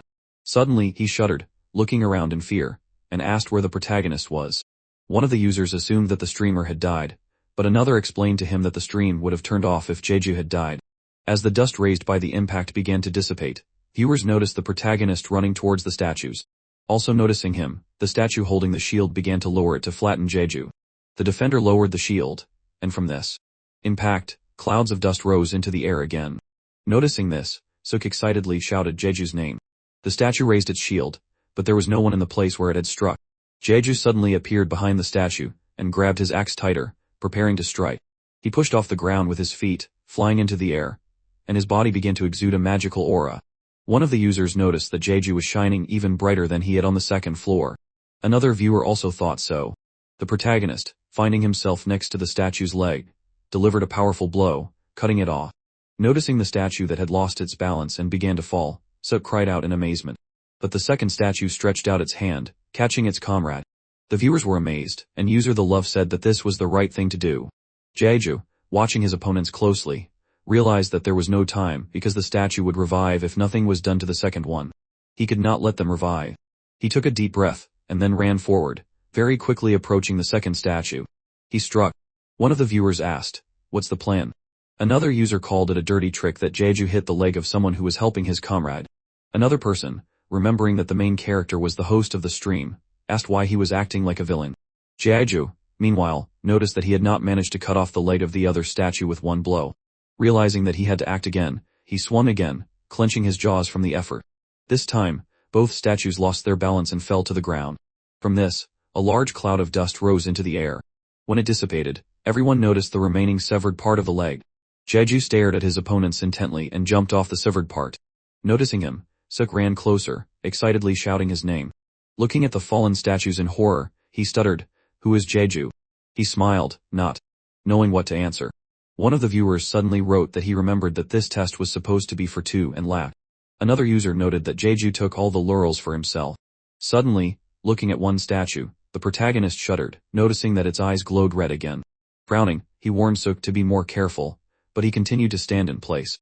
When he turned around, he still did not understand what had happened, and asked again in confusion. Finally noticing a huge spear flying towards him at high speed, he froze in shock. Jeju, stretching out his palm towards him, ordered him to duck. The next moment, the spear flew past the place where they were and pierced the ground further, causing a powerful explosion. However, Jeju and Sook were not injured as the protagonist managed to jump to Sook in time and knock him to the ground. Turning around, he noticed that the statues had begun to rise. One of the users asked in shock, "What is this?" He told Jeju to just kill these monsters already. The statues looked at the protagonist in fury, and he noted that no one could have known that these protectors would throw a spear. He realized that it was not enough to just knock over these statues. While he was thinking, Sook froze in fear, covered in sweat from excitement. Jeju decided that he had to finish these statues and got into a fighting stance, holding his axe at the ready. He looked at the statues, ready to fight, and frowned. Many admired him for showing his strength and also called him very cool. Jeju ran forward, and reaching one statue, he kicked off the ground, jumping onto the statue's previously severed leg. He stopped in front of the defender holding a shield in front of him and got into a position where he could run faster. Then, he kicked off the ground with his feet and, reaching the edge of the severed leg, he jumped up, aiming at the statue that was watching him in confusion. He raised the axe above his head, swung it, and, with one blow, split the statue in two. The shards of stone flew down. The upper part of the statue fell to the ground, and the second defender, stretching out his hand, tried to hit Jeju, but he jumped down in time, dodging this blow. However, the statue was already preparing to hit him with its second hand. Realizing that he would not be able to dodge, Jeju asked himself what he should do. He realized that he did not have time to think and frowned, noticing that the second statue was already enveloped in shining light. He knew that before the broken statue was revived, he needed to finish off the second monster. Frowning, he pressed his lips tighter, swung his axe, then jumped up and struck the hand of the second statue. Because of this, part of the hand broke off, and the other part cracked badly. The injured statue began to fall down, and from above, it was pressed down by the remains of the body of the other statue. Jeju landed carefully to the side, not looking back or paying attention to the statue behind him falling. The impact cracked the neck of the second statue, its eyes went out, and the system announced that the trial had been passed. After that, user Red Ocean sponsored Jeju for 5 coins, and user Dekenso sponsored him for 20 coins. Several other users also sponsored the protagonist. He, holding his neck with his hand, covered his eyes and thought that he could have continued with the old strategy, that is, destroying the red eyes which were the weak point of the defenders. However, it was enough for him to simply destroy the statues in order to pass the floor. With a smile, he asked if it was true that they had successfully cleared the floor. He asked if he had made the audience wait too long. Echoing his question, one user wrote that his noodles hadn't even had time to cook. Someone else noted that it was very cool, and someone else admitted that he was expecting a newbie like Jeju. Looking around, the protagonist was surprised to see that the portal had not appeared. One viewer wrote that this was the only time Jeju looked like a real newbie. User The Love explained that the portal was in front of the protagonist, telling him to go in. Another person noted that if you look at Jeju's battles, it would seem like he was a professional player, but he didn't even know where the portals were. The protagonist thought that he was already too good at fighting, so he decided to pretend that he didn't know. Suddenly, Sook asked him to wait, holding out his hand after him. Jeju turned around, asking what happened. Sook closed his eyes and asked if they could talk for a while. The protagonist thought tiredly that he had already spent a lot of time on the 3rd floor, and that was why he just wanted to go up quickly. Smiling, he apologized to Sook, noting that maybe they could talk another time and declaring that they would have another chance. He ran away. Looking after him in shock, Sook realized that Jeju had ditched him. Meanwhile, the protagonist climbed the stairs, noticing a pedestal with a scroll on it. Opening it, he read that it was written about someone expecting their destruction. These people heard the cries of starving people, and the spirits of fallen soldiers wandered around the empire. Jeju imagined the streets with dead people lying on them, as well as houses engulfed in flames. It was the year 957 of the Astute Empire, and the mad ruler triumphantly proclaimed the beheading of a young general who had returned from the war. The reason for this was simple: the general did not listen and acted arbitrarily, and because of this, he was executed. The one who wrote the words on the scroll addressed the wanderer, noting that if he reads this text, he should never anger the emperor. The spectators who also read this text did not understand what it even meant, but assumed that it could at least help. Jeju closed his eyes, thinking that it was obvious that he should not understand the meaning of this text now, but it was a hint to pass the 5th floor. Suddenly, he shuddered, turning around, because he noticed a portal had opened on the side of him. But first, he decided to check the rewards and opened the system window. The users hurried him, but noted that the difficulty of this trial was normal, so the reward would be bad. Jeju, having received a gift box, opened it, and asked himself in amazement, is the reward really only a bag of coins? Some of the viewers laughed, noting that he thought so, and some said that it was nonsense, not a reward. The users assumed that the protagonist had received too much on the previous floors, and this was something ordinary. Taking the coins in his hand, Jeju asked himself, is this really just it? He remembered that on high difficulty, they gave 3 items. But he suddenly shuddered in shock, frowning, as the system window that appeared next to him announced that he had received a bag of 5,000 coins of the usual rank, and after receiving this, the coins would be automatically added to the account. Noticing this, the users were also surprised that Jeju had received 5,000 coins for the third floor. Smiling, the protagonist winked, showing an approving gesture. He realized that he was worried in vain about the fact that he only had one reward. One of the viewers disappointedly noted that he had just laughed and was already roaring with envy. Jeju looked at the other system window, noticing that the active viewers were 211, the subscribers were 138, and the coins earned were 5,608. Holding his chin with his hand, he assumed that the increase in viewers was most likely due to the cross-stream with So. He then turned his attention to the coins, figuring that if there were only coins on the 5th floor, then he would learn more about magical engineering. Suddenly, one of the users asked if the popoi had become too quiet after the 2nd floor. Another person reminded him that Jeju was their owner, and advised him to pay attention. Another viewer agreed with the previous users, admitting that he thought the popoi had died. The protagonist asked again in confusion, turning around, noticing that the popoi were lying on the ground, trembling. It was difficult for these creatures to even speak. Jeju crouched down next to the popoi, stuttering with excitement as he asked if they were sick. The popoi screamed again, covering their eyes. Turning to the viewers, the protagonist asked if any of them knew why the popoi were acting like this. One of the people replied that if they knew, they wouldn't be watching Jeju's stream right now. Another viewer added that the protagonist was the first person to tame the popoi. Suddenly, one of the users suggested that the popoi might be hungry. Jeju shuddered, remembering that the popoi had eaten an entire shell on the 2nd floor. He replayed this image in his mind and decided to check something just in case. Putting his hand in his backpack, he took out a mana stone, which he offered to the popoi. However, the creatures turned away from this. Closing his eyes, Jeju sighed, putting his hand to his forehead, and admitted that he did not think it was hunger. But suddenly, the system notified him that user The Love had sponsored him for 20 coins, and she also sent a voice message advising him to try to get to the 5th floor first. Jeju thanked The Love and then asked in surprise if she really advised him to go to the 5th floor.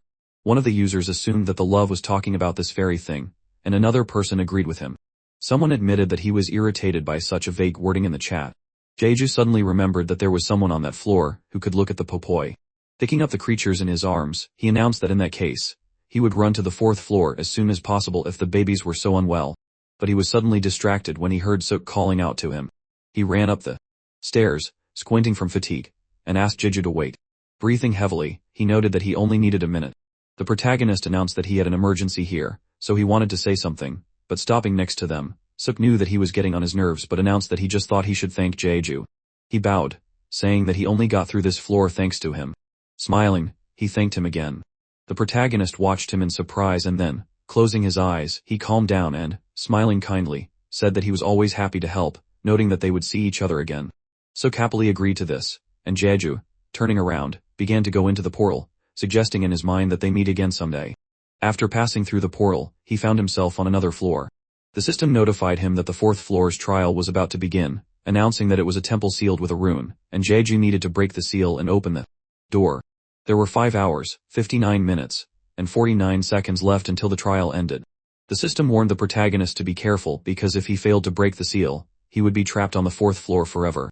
Jeju looked at this notification in horror, thinking that it was certainly written more gently, but in essence, it meant that he would die. He understood that even if he spent coins on food, it would not last long, and staying on the floor meant death. He closed the system window, walking closer to the wall where runes were inscribed on the stones. Looking at another wall where crystals were visible and laid into the stones, he noted that there were most likely about 1,000 crystals for high difficulty. Some spectators laughed, realizing that Jeju had ended up in a place of intelligence tests. Someone assumed that 6 hours would be enough to solve the riddle, but one of the spectators said that this was not so, confident that his brain would have melted earlier. The protagonist decided to check what the store would offer him and opened the corresponding system window, seeing a notification that began adjusting offers according to the user's floor. Jeju thought that unlike the other floors, the goods on the 4th floor offered a wide variety of food and all sorts of vital items to attract the user instead of weapons and protection. The 4th floor was a battle against time, and Jeju knew that if he relaxed too much due to the availability of food and the amount of time, he would definitely get stuck here and sign his own death warrant. He put his hand on his chin and then closed his eyes, declaring that he didn't really need any of it right now, so he decided not to spend the coins.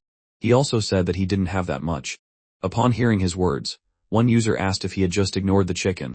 Another person admitted that he had just looked at it and decided to order it. Another viewer exclaimed that Jeju could do too much and suggested that they do a live stream of eating food. The main character declared that he wanted to save those coins for later and reminded everyone that his little ones were sick. He looked at the popoi, which still looked pink. The viewers remembered this, and one user stood up for Jeju, ordering the others to stop seducing him. Another user pointed out that the main character affectionately calls the popoi babies. Approaching the crystals, Jeju thoughtfully noted that on the 4th floor, you need to study the inscriptions on the crystals in order to understand the pattern and find the right color. The crystals changed color as soon as you touched them, and this was the main rule.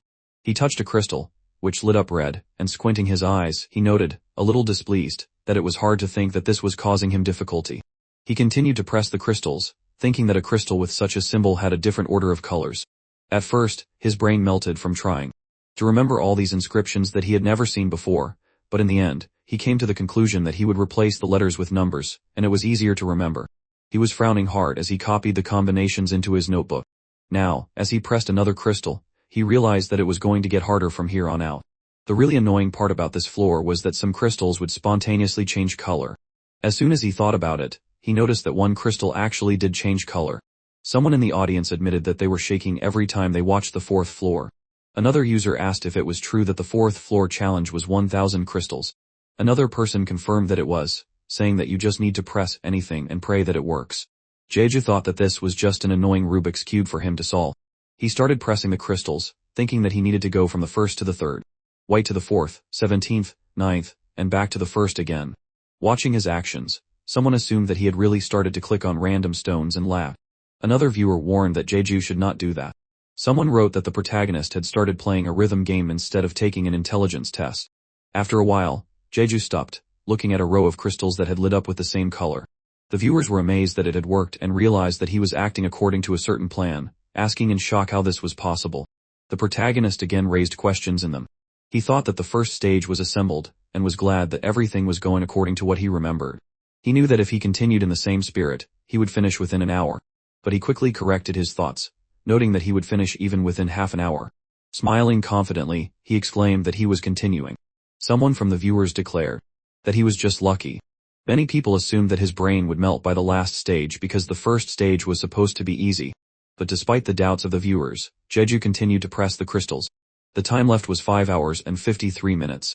With 5 hours, 49 minutes, and 28 seconds left, Jeju continued to work. Someone called him crazy, and the user The Love admitted that the protagonist was good, expressing hope that he would quickly reach the 5th floor. Someone was so shocked that they dropped the drumstick they had ordered. Some time later, Jeju stopped and looked at the last crystal, which was glowing green while the rest of the crystals were shining blue. Announcing, "This is the last one," the protagonist pressed the crystal, and the system announced that the trial was passed and the path to the 5th floor would be open.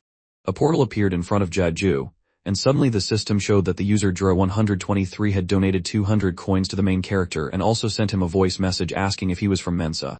Awkwardly placing his hand on his neck, Jeju thanked the user for the donation, and announced that he was not a member of Mensa.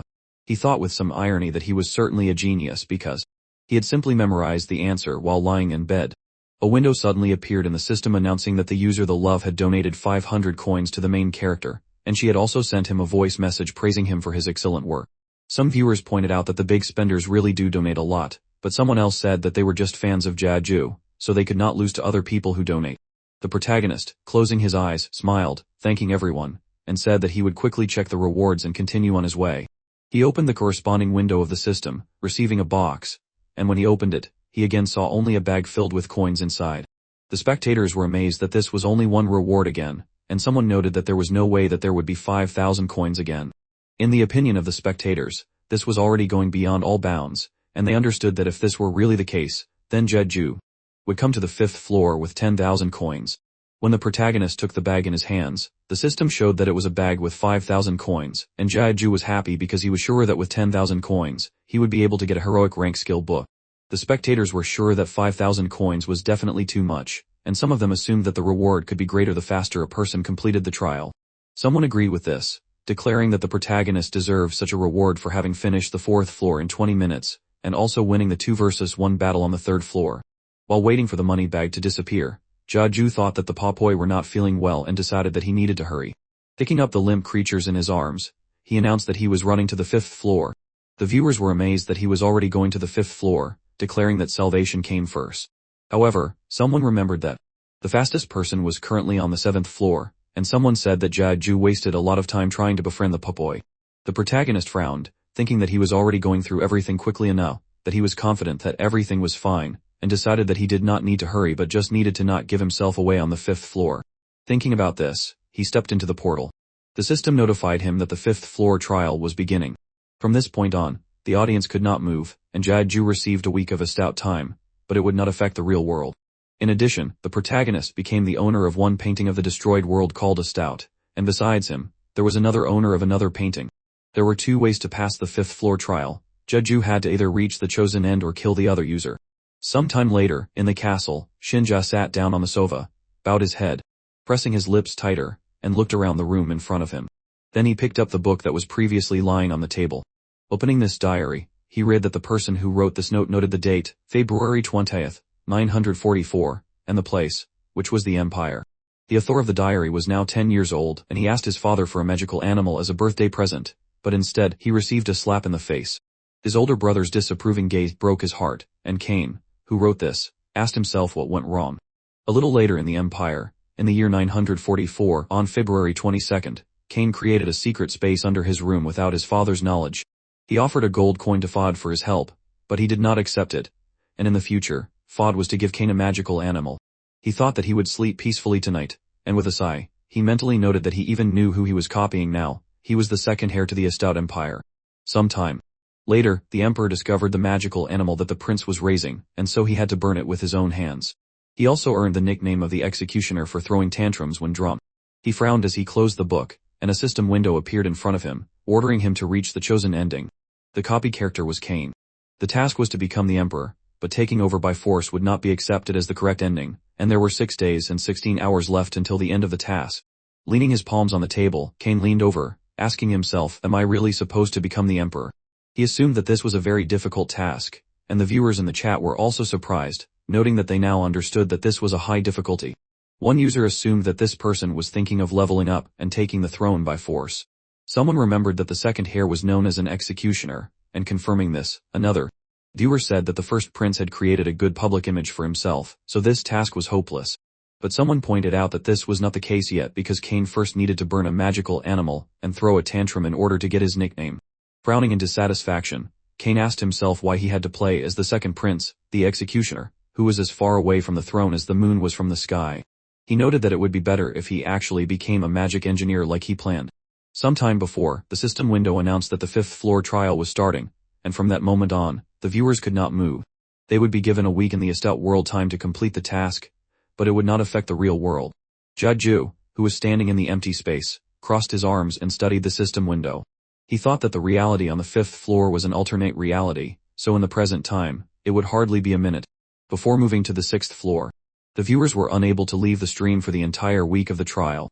There were 2 ways to complete the 5th floor trial. It was necessary to either reach the chosen end or kill the other user. The protagonist put his hand on his chin, and the system warned that if the other user reached the end first, Jia would feel the destruction of this world with his entire body. Covered in horror, he bowed his head, and the viewers were also scared. Paying attention to this description, one of them said that the creators of the system could have just directly said that Jia would die, and asked why they beat around the bush. Someone noted that it was impossible to say that it was not so, and another person asked that this user tell him his real name and what floor he went to. Covering his eyes, the protagonist waved his hands, asking the viewers not to quarrel, and promised that he would block them in the chat if they continued to do so. One of the viewers was amazed that Jia had already found the blocking function, and another person noted that he was attentive. The protagonist suddenly shuddered, noticing the system window that appeared, which offered him to choose the desired power. Depending on the choice, a figure was given which users had to copy on the 5th floor. Jia was glad that he finally saw this, and mentally noted that if the user chose high difficulty, then he was assigned a significant historical figure of the Estout Empire. Magical abilities were prescribed for the chief mage of the Empire, magical engineering for platinum engineers of the Empire, and physical strength for the guards of the Empire. There were also high non-combat classes or the path of the assassin, but the abilities of these people were much lower than the characters listed above, so few chose them.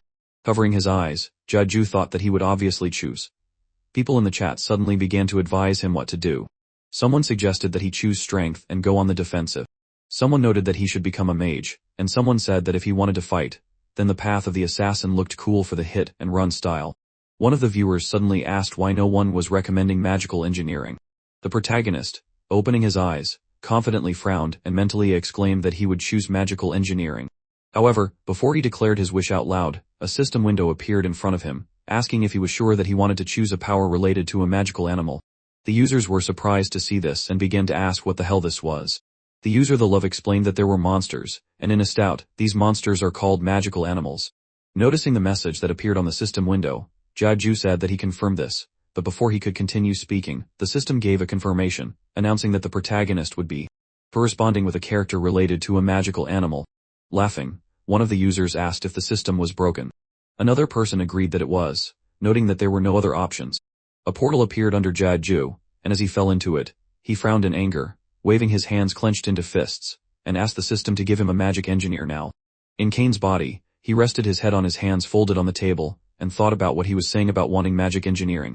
He didn't understand why he would get a magic beast in that case, but in the end, he decided that it was too late to get carried away, and he needed to calm down. He told himself to think about what he should do, and raising his head, he sighed. He decided that if the end goal was easy, he would just achieve it. For example, if he became a magic engineer, he would finish the test by creating an invention. If the goal was difficult, it could be achieved by killing another player, and for such a crazy goal as becoming an emperor, this option seemed like the right choice. On the first day, Jaju was getting used to his new body, as it was important for users to read their character's diary to get information about themselves and their situation. Pressing his lips tighter, he placed his hand on his chin but was suddenly distracted by a sound, and looking towards the door, he asked if there was really someone outside. Opening the door, a servant entered and asked if Jaju had called him. The protagonist ordered him to call Fod, and the servant immediately responded, agreeing with this. Viewers noticed that Jaju was acting very naturally, calling his behavior an amazing act. Someone even really thought that the prince was in front of him. Jaju, placing his hand on the closed book, thought that after reading the diary, he should understand what Fod was planning. The audience was still under the influence of his recent behavior, and one of them admitted that he could not believe that the protagonist acted like that after reading the diary. Someone even shuddered at this. Suddenly Fod appeared, who, closing his eyes and bowing, asked if Jaju called him. He assumed that it was about the new magical animal, and the protagonist confirmed this, thinking that he was just thinking about what to say to him. He noted that Fod said it at the right time. Fod, meanwhile, snapping his fingers, admitted that he assumed that Jaju would ask about this, so he prepared himself. Turning to his order, another servant came closer, who was carrying a cage covered with a cloth. Fod announced that this magical animal came from the north. The protagonist began to watch as the servant placed the cage on the table and pulled off the cloth. Fod explained that these creatures were known for their vicious nature but were suspiciously quiet.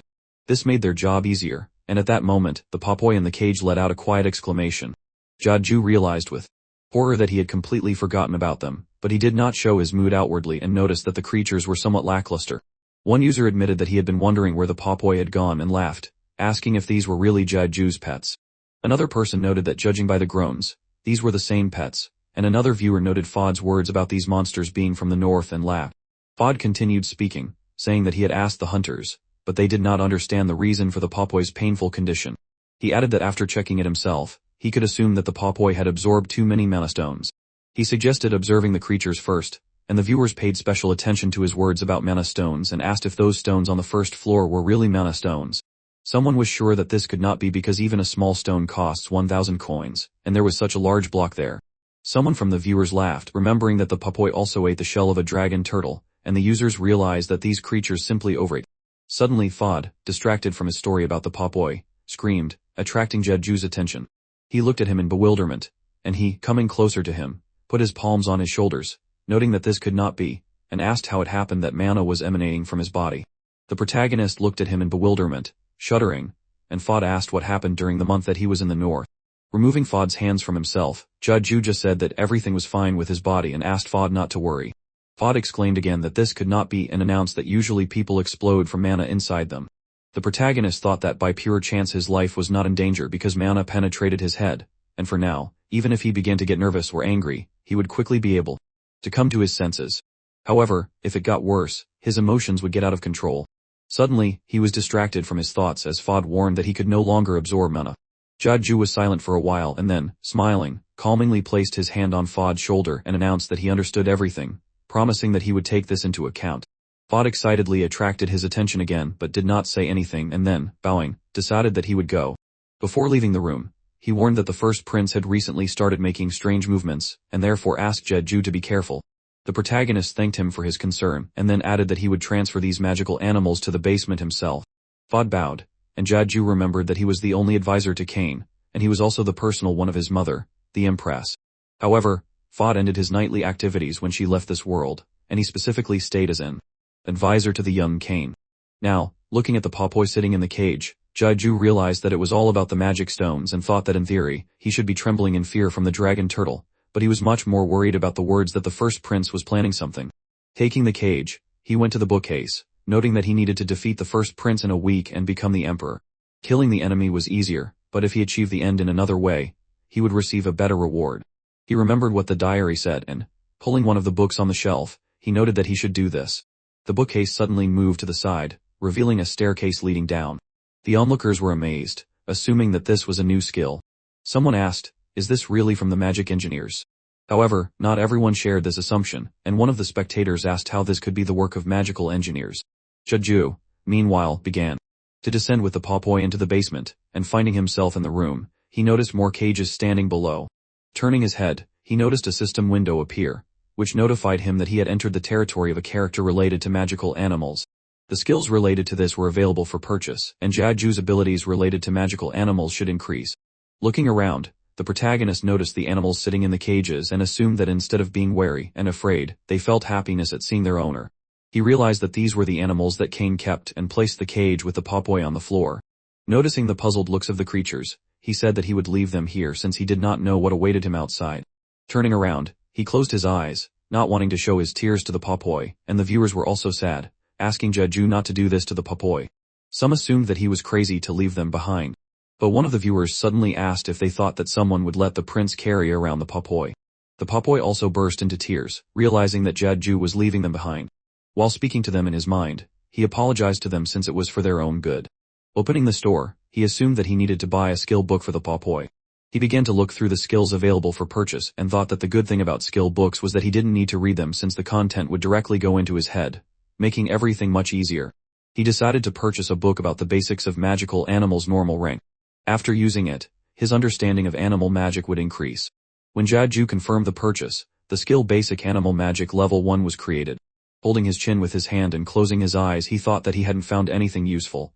For drinking. One of the users asked if he felt any changes. Another person simply screamed.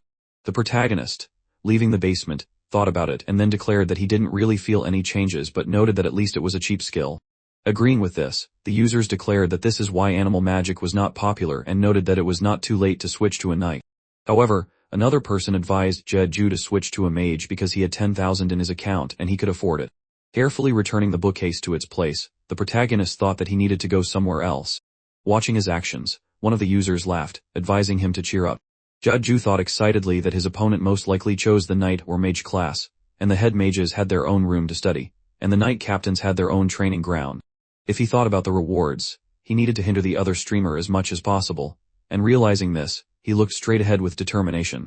A short while later, Shin-ja, with his hand on the hilt of his sword, pulled it out of its sheath and made several cuts, destroying the training dummy standing near him. He chuckled, thinking that this was just crazy.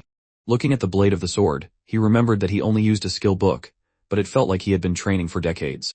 He was also a person undergoing a trial, and belonged to the generation of Tower 4891.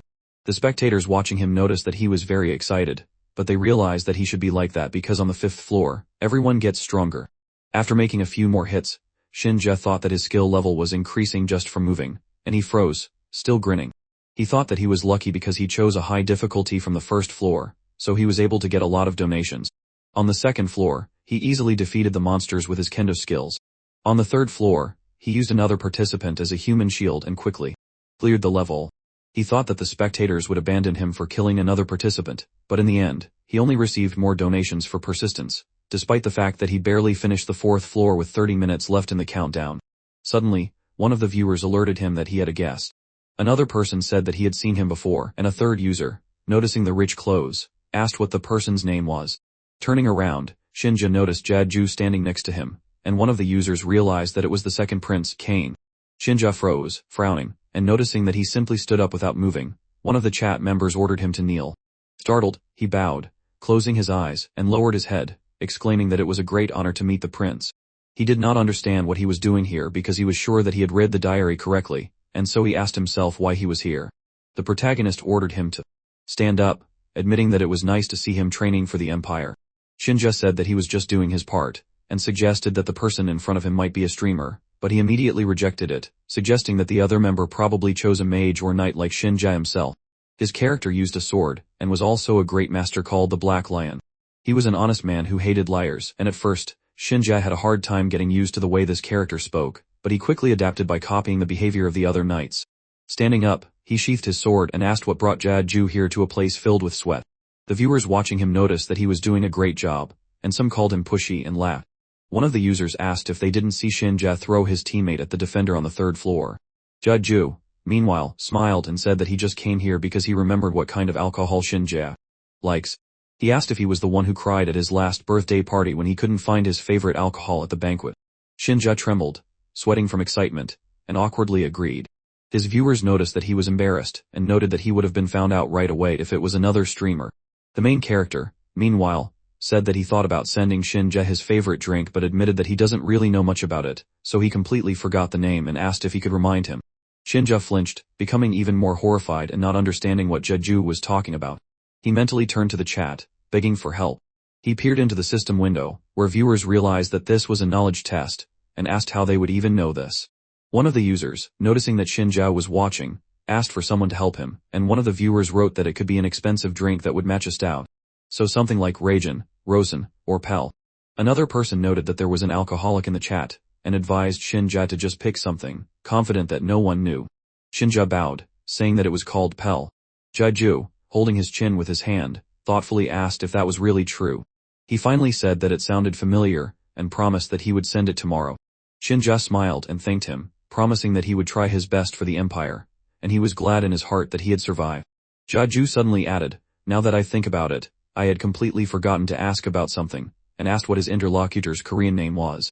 Shinja chuckled and quietly said that Jeju was just crazy, but after standing up, he changed his expression, looked at him with horror, and asked, "Who are you?" The protagonist smiled and asked if he was blind. He announced that he was the second prince of a stout, that is, Kane. Shinja looked at him warily and asked if it was true that he was a prince. He noticed that the protagonist did not even bring his advisor with him to protect him and asked why he was provoking him alone. He asked for permission to ask him how he understood this because he tried to act naturally. Jeju, looking away, asked with a smirk if there was any point in answering. He stuck out the tip of his tongue and thought that it was because this introverted prince wrote down every little thing in his diary, and he imagined Kane trembling and crying, writing down what the great master did because of alcohol. Shinja suddenly pretended to listen to something and, turning to invisible interlocutors, he asked what they were saying. After that, grinning sharply, he asked if they were really saying that the second prince was a worthless person with no talent who could die from one swing of a sword. However, despite Shinja insulting him, Jeju continued to smile.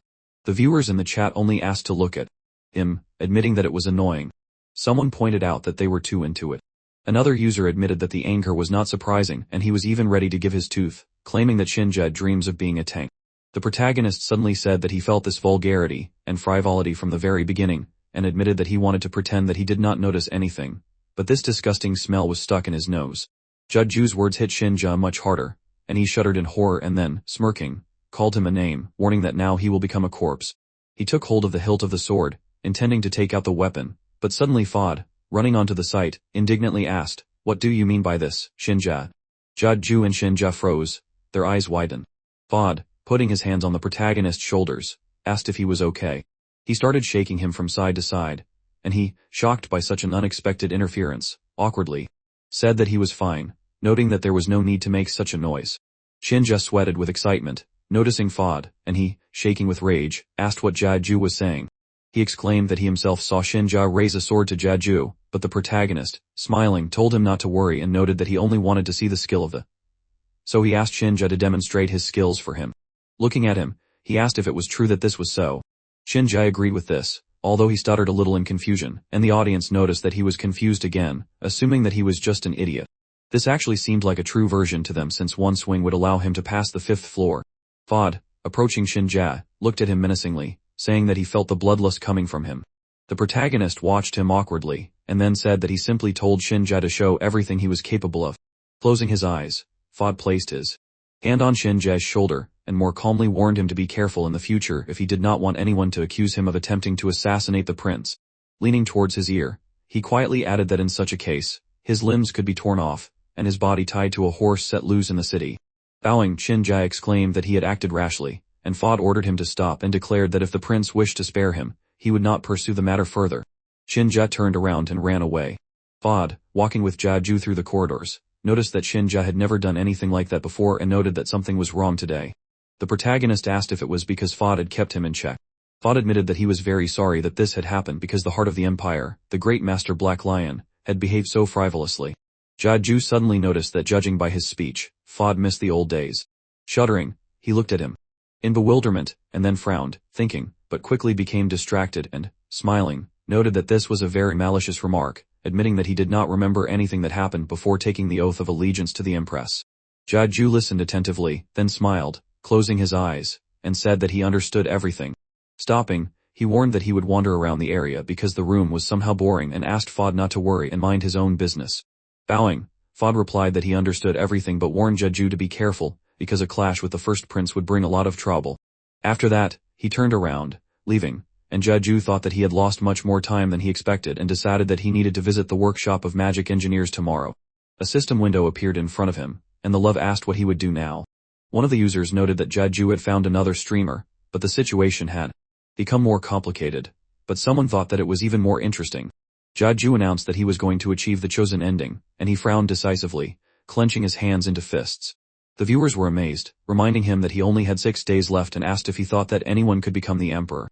A netizen said that it was not too late to finish off Shinja and suggested that Jaju should just tell Fod that Shinja had threatened him that time and that would be it, since Fod would settle everything.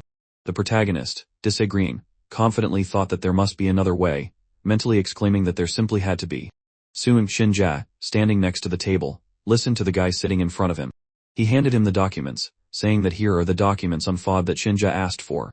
Accepting this, Shinja thanked the guy and thought, smiling, that he was very lucky. He remembered how, almost crying in despair, he exclaimed that this was crazy and, turning to the viewers, asked what he should do. He knew that if Jaju ordered him to be killed, it would be the end, and he burst into tears. His viewers noted that the protagonist let him live, calling him lucky. Many agreed that this was indeed the case, and were sure that Jaju was crazy if he did not kill Shinja after his identity was revealed. Someone noted that it would be more correct to say that the protagonist was crazy, and one user said that Shinja was shaking in fear, ordering him to obey, and promised that he would tell him how to finish Jaju. Shinja asked if this was really true. This user ordered that he first go to the administration office and find information about the second prince. Many agreed with this, saying that all means are good, and suggested that they also collect information on Fod. Now looking through the documents, Shinja read that Fod was a missionary from the Empire who spent 29 days on a mission, and the mission details were to check the research on the ecosystem of magical beasts. The notes said that 3 Popoi were captured and also gave special circumstances, which were that all 3 creatures were quiet, as if sick, and presumably the disease was caused by environmental pollution. One of the users admitted that he knew who they were dealing with, and if this person was also a knight like Shinja, then that was it. Someone asked in surprise, was there really 3 Popoi and only 1 guy? Shinja, not understanding what they were talking about, froze, and one of the users, laughing, noted that he remembered such an unusual name as Jeju. Many did not understand how the protagonist was able to capture the Popoi without killing them and asked if it was even possible. Someone said that he was on Jeju's stream from the first floor but left because the Popoi were disgusting. Another person was surprised that Jeju passed the Popoi test, and remembered the moments of his stream. Shinja asked if the identity was important at all. The viewer answered that it was very important and advised him to listen to the end, and in the meantime go to the gate. Shinja really listened, and sometime later, he was walking through the forest. The user warned that there should be a chapel ahead and advised him to go straight there.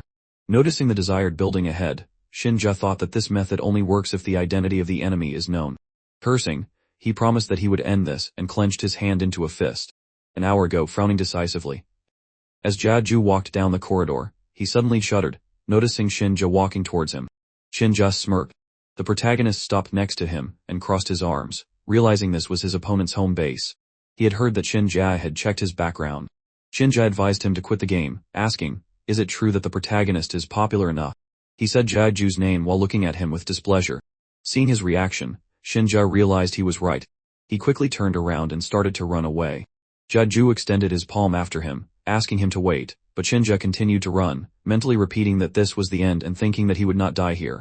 He was now approaching the hidden place on the 5th floor that his viewers told him about. Jeju watched this in surprise, remembering that if a player revealed the name of their opponent in the chapel, they could instantly pass the trial. As Shinja approached the chapel doors, he touched them and pushed them open, thinking that an easy pass would cost him the opportunity to level up his skills.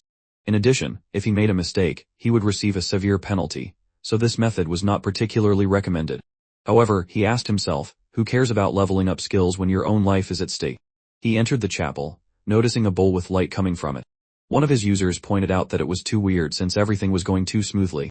Laughing, another viewer said that Jeju was just a psychopath, and another person asked, would a person in their right mind try to get along with a papoi?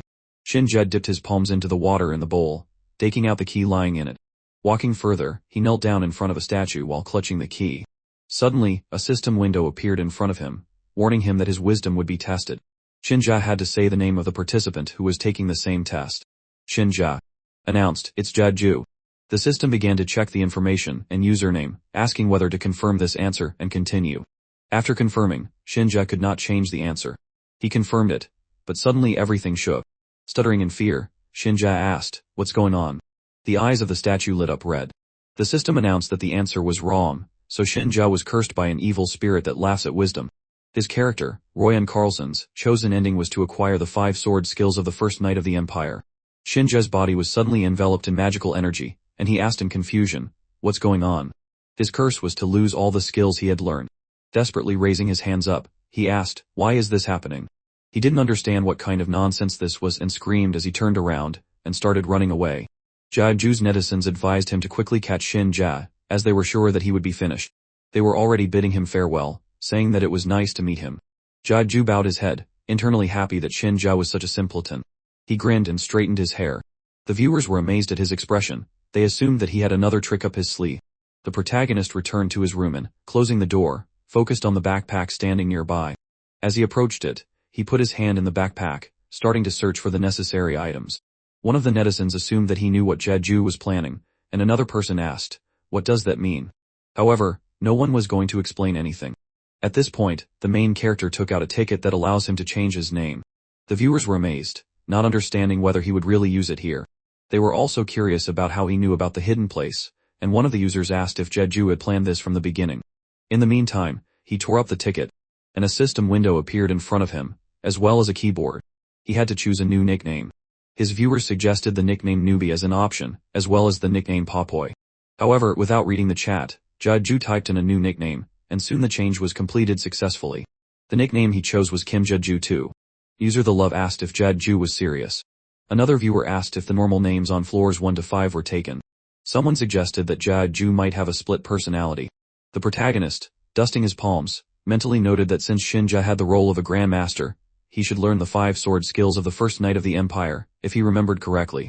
He smirked, thinking that for failing the wisdom test, all of his skills would be cancelled, and laughed. After losing a skill, the player was forced to buy skill books again, and if there were no rich sponsors among Shinja's viewers, he would not reach his ending. Drawing his attention, the users in the chat asked Jeju to say something, not understanding how he knew about the hidden place. Still silent, the protagonist closed his backpack, mentally noting that there were hardly any fools among those people. The users in the chat continued, and one of the viewers asked, "Is it really important?" He assumed that someone in the chat simply said this. Another user pointed out that what was more important now was that Jeju had chosen the nickname Kim Jeju 2. They didn't understand why he had chosen this. Jeju closed his eyes and indignantly asked what was wrong with this nickname. He announced that he had been in a hurry and couldn't think of a normal nickname, and said that what he had chosen now was quite simple and not much different from his previous nickname. He asked if there were any more questions. One of the users reminded them that they had suggested the nickname Newbie and Jeju hadn't even read it, and another person added that the protagonist really didn't even think the nickname Papoi was cool. Bowing his head, Jeju asked himself in disappointment if this was too hasty a decision. However, to be fair, time was indeed running out. The user The Love suddenly decided that it didn't matter, noting that the nickname was just his. One of the people told the others to pay attention to this. Even The Love said that his nickname was bad. Suddenly, Jeju heard shouts from a person who was ordering others to let him go, calling them names. The protagonist looked towards the door in confusion. The users noticed that it was a familiar voice, and realizing who it was, they noted that it would be fun. Walking out into the hallway, Jeju asked what happened. The knights looked at him worriedly, turning to him, and one of them announced that Shinja said that he needed to talk to him. Shinja, shaking with anger, breathed heavily and tried to push past the knights blocking his way. Another knight added that they told him to come tomorrow since it was late, but he refused to listen. Trying to smile, Shinja asked if Jeju had a minute. The protagonist thoughtfully told the knights to let Shinja pass. They immediately complied, and he, frowning in anger, walked towards Jeju. The users were amazed that the protagonist let Shinja pass and told the others to look at his face, confident that he would stab Jeju. They did not understand why the guards were so lazy, and said that they could at least tie Shinja's hands. However, another user realized that the guards were on the side of the first prince, so they would only benefit from the death of the second prince. Some people were surprised that Jeju didn't have his own security.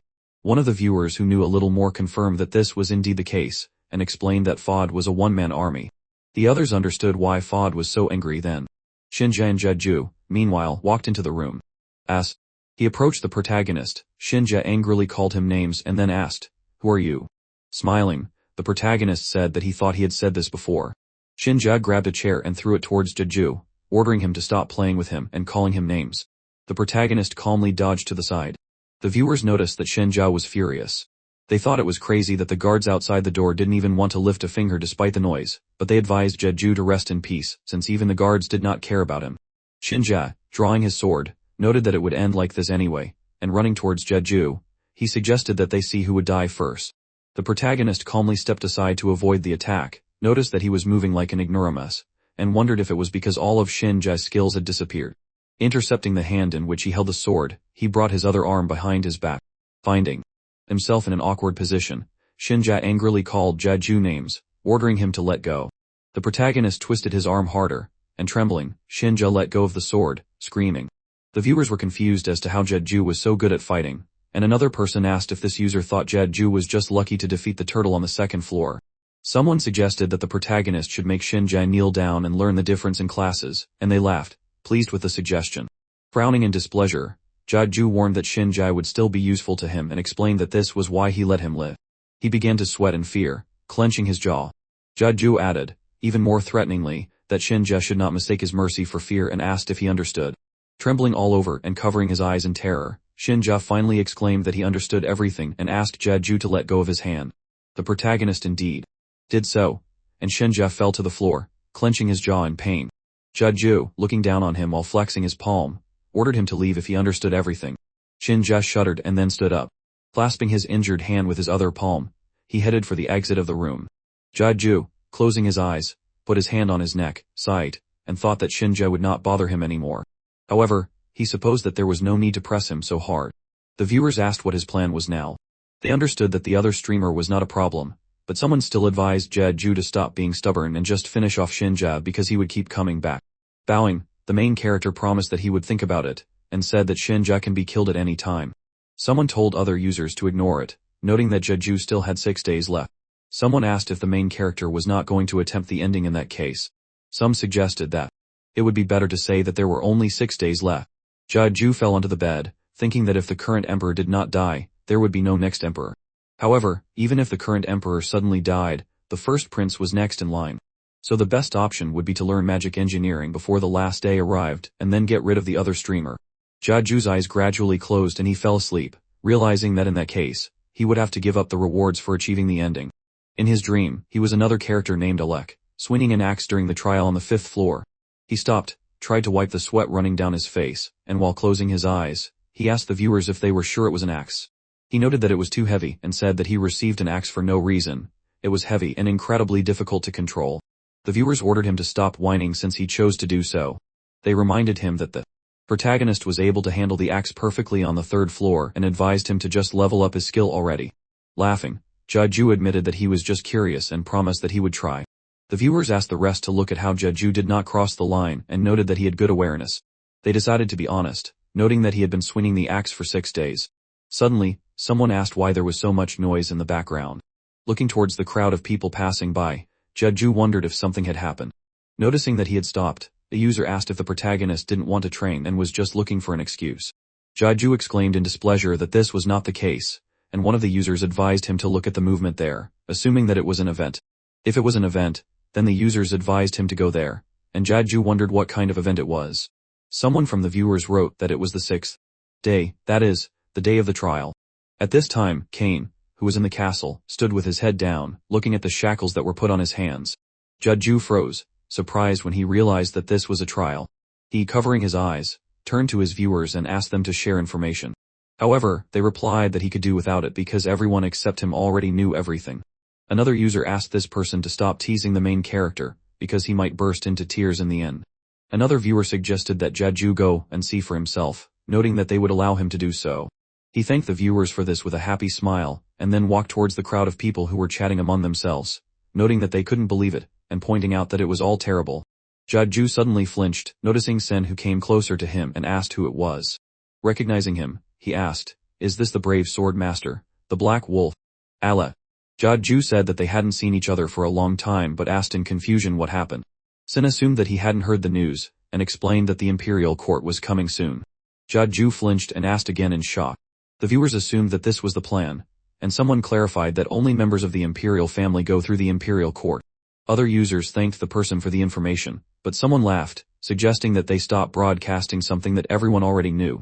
Another viewer pointed out to this user that the protagonist was not in the know.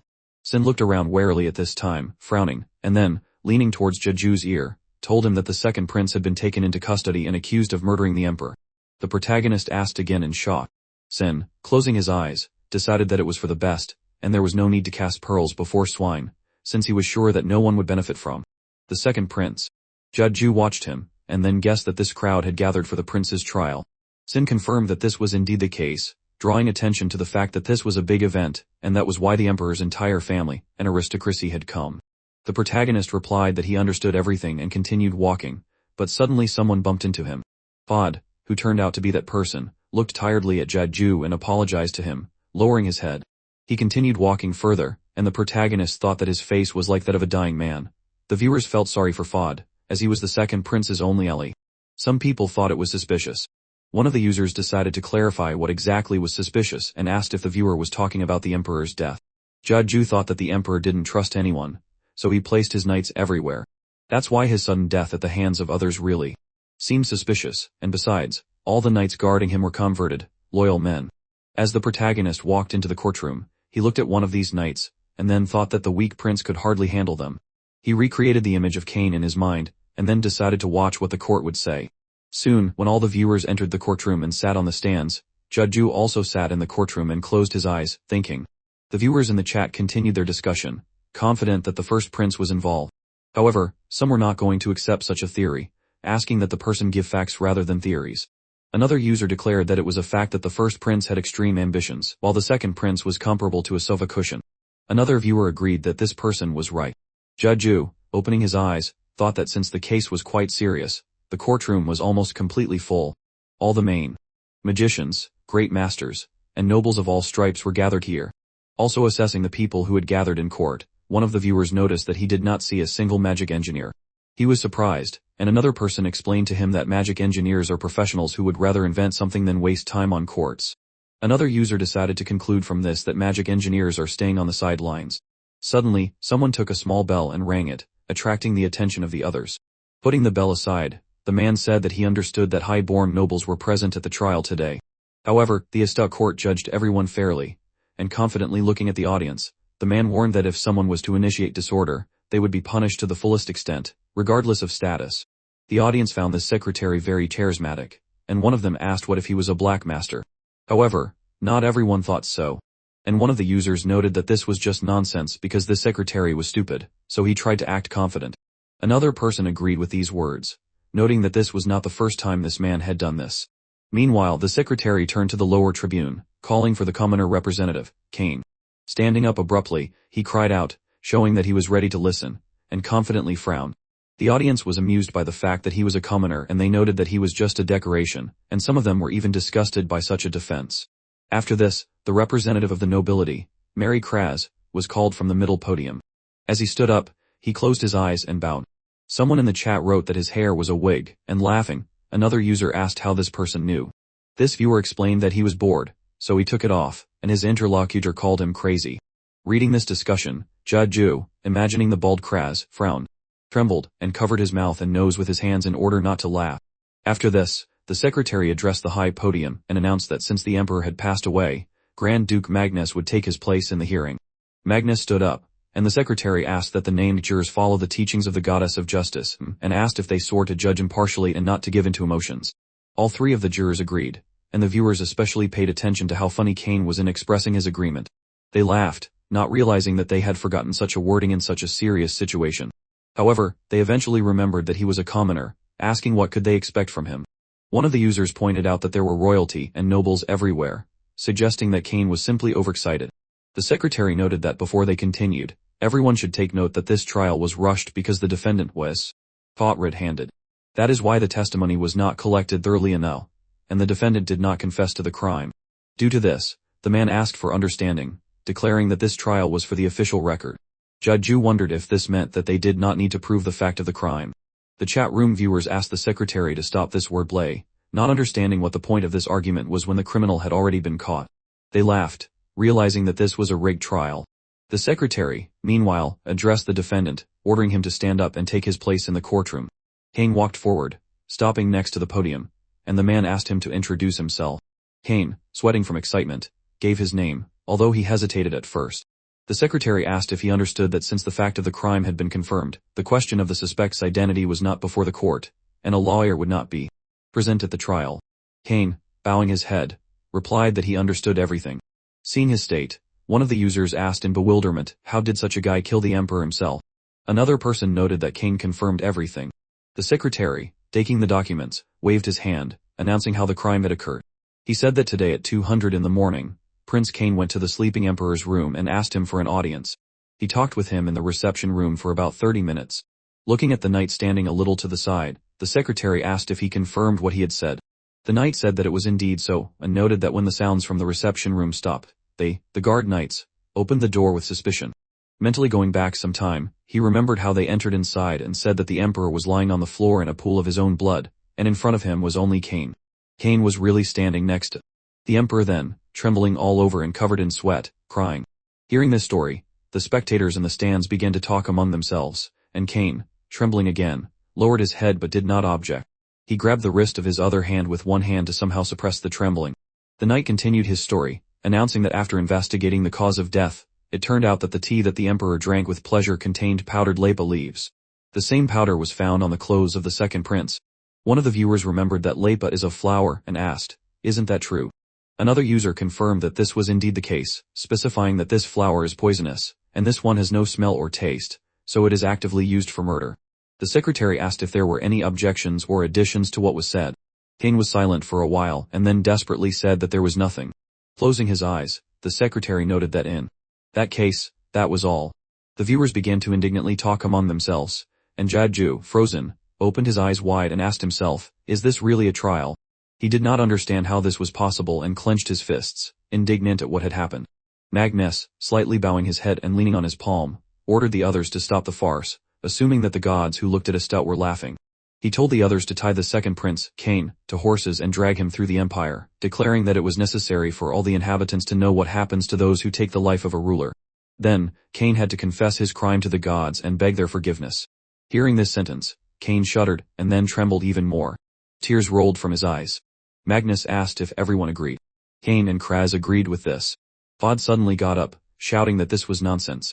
Magnus, looking at him, asked if the court had really lied somewhere. Turning towards him, Fod listened to his words in surprise and then seriously declared that no matter how serious the circumstances of the case were, the investigation had not been carried out properly, and it had also been done in a hurry, as if in an attempt to hide something. He pointed out that it looked as if someone had insisted on this, and he asked that the others understand that this was not at all typical of the second prince's normal routine. He begged them to review the circumstances of the case carefully, but before he could even finish listening, Magnus, closing his eyes, asked if he really wanted him to review the results of the investigation because of his personal worries.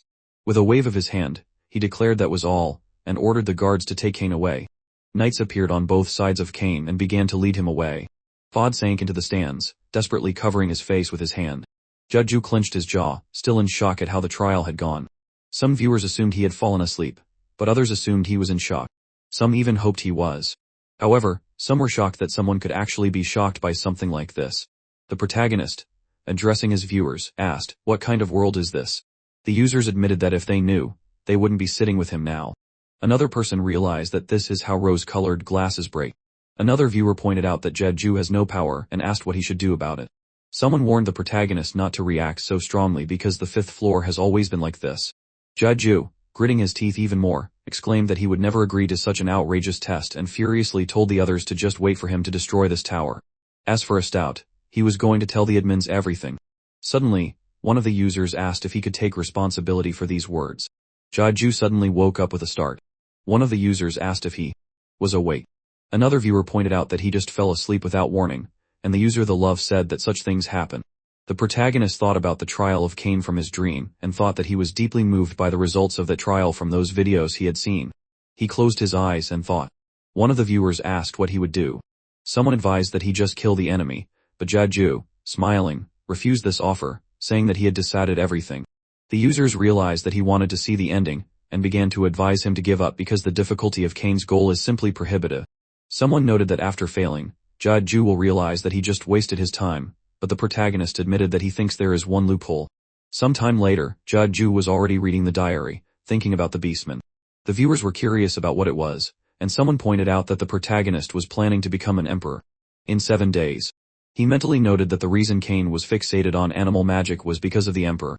There was nothing about Cain in the videos, so Jeju knew he would have to figure it out on his own. He carefully read the diary, flipping through the pages, and as time passed, he frowned more and more. Finally, desperately closing his eyes, he cursed, since the diary was too short on this subject, and he did not know what to do. He suggested that he could ask Fod about it. As soon as he said this, the door swung open and Fod walked in, asking if Jeju had called for him. The protagonist flinched in fear, and the viewers were also surprised. They wondered how long Fod had been standing at the door. They assumed that he was a stalker. Jeju, having calmed down, cleared his throat and admitted that he had a question for Fod. Bowing, he told the protagonist to ask. He asked if Fod remembered that he cried when he asked for a magical animal as a child and his father slapped him. Closing his eyes, Fod bowed his head, answering that he remembered every detail related to Jeju, and he was surprised that he remembered this too. Viewers wrote that Fod is basically like a real dad here, and everyone agreed with this fact. The protagonist suddenly remembered when he asked why his father was angry. Fod said that he would find out, but he never told him the reason. He asked if it was time for him to find out. Fod agreed with this, telling what happened that time. Sometime later, Jeju was walking down the hallway, and users asked in confusion if he was really going to see the emperor. Someone suggested that he didn't read the credits before the 5th floor and, reminding that the emperor was a psychopath, users told Jeju not to even think about meeting him. But they noticed that he went even after Fod's words. The protagonist, ignoring the indignation in the chat, continued walking, mentally noting that everyone was reacting very negatively. However, he assumed that this was how it should be, and remembered that the emperor began to lose his mind after the death of Empress Prasa. He believed that someone was responsible for her death and eventually stopped trusting anyone.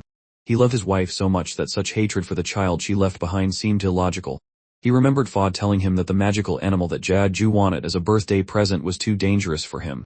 In his mind, he recreated the little Cain who stretched out his palms to the huge creature sitting in the cage.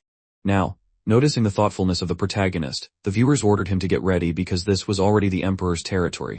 They did not understand when he floated away, and startled, Jeju was distracted from his thoughts, focusing on the 2 knights standing in front of the entrance to the room.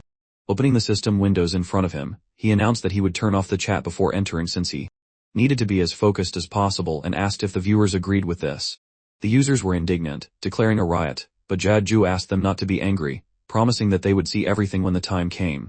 Someone said that if it were possible, he would leave the stream, but another user, laughing, called this person a liar, confident that he would watch anyway since he was interested.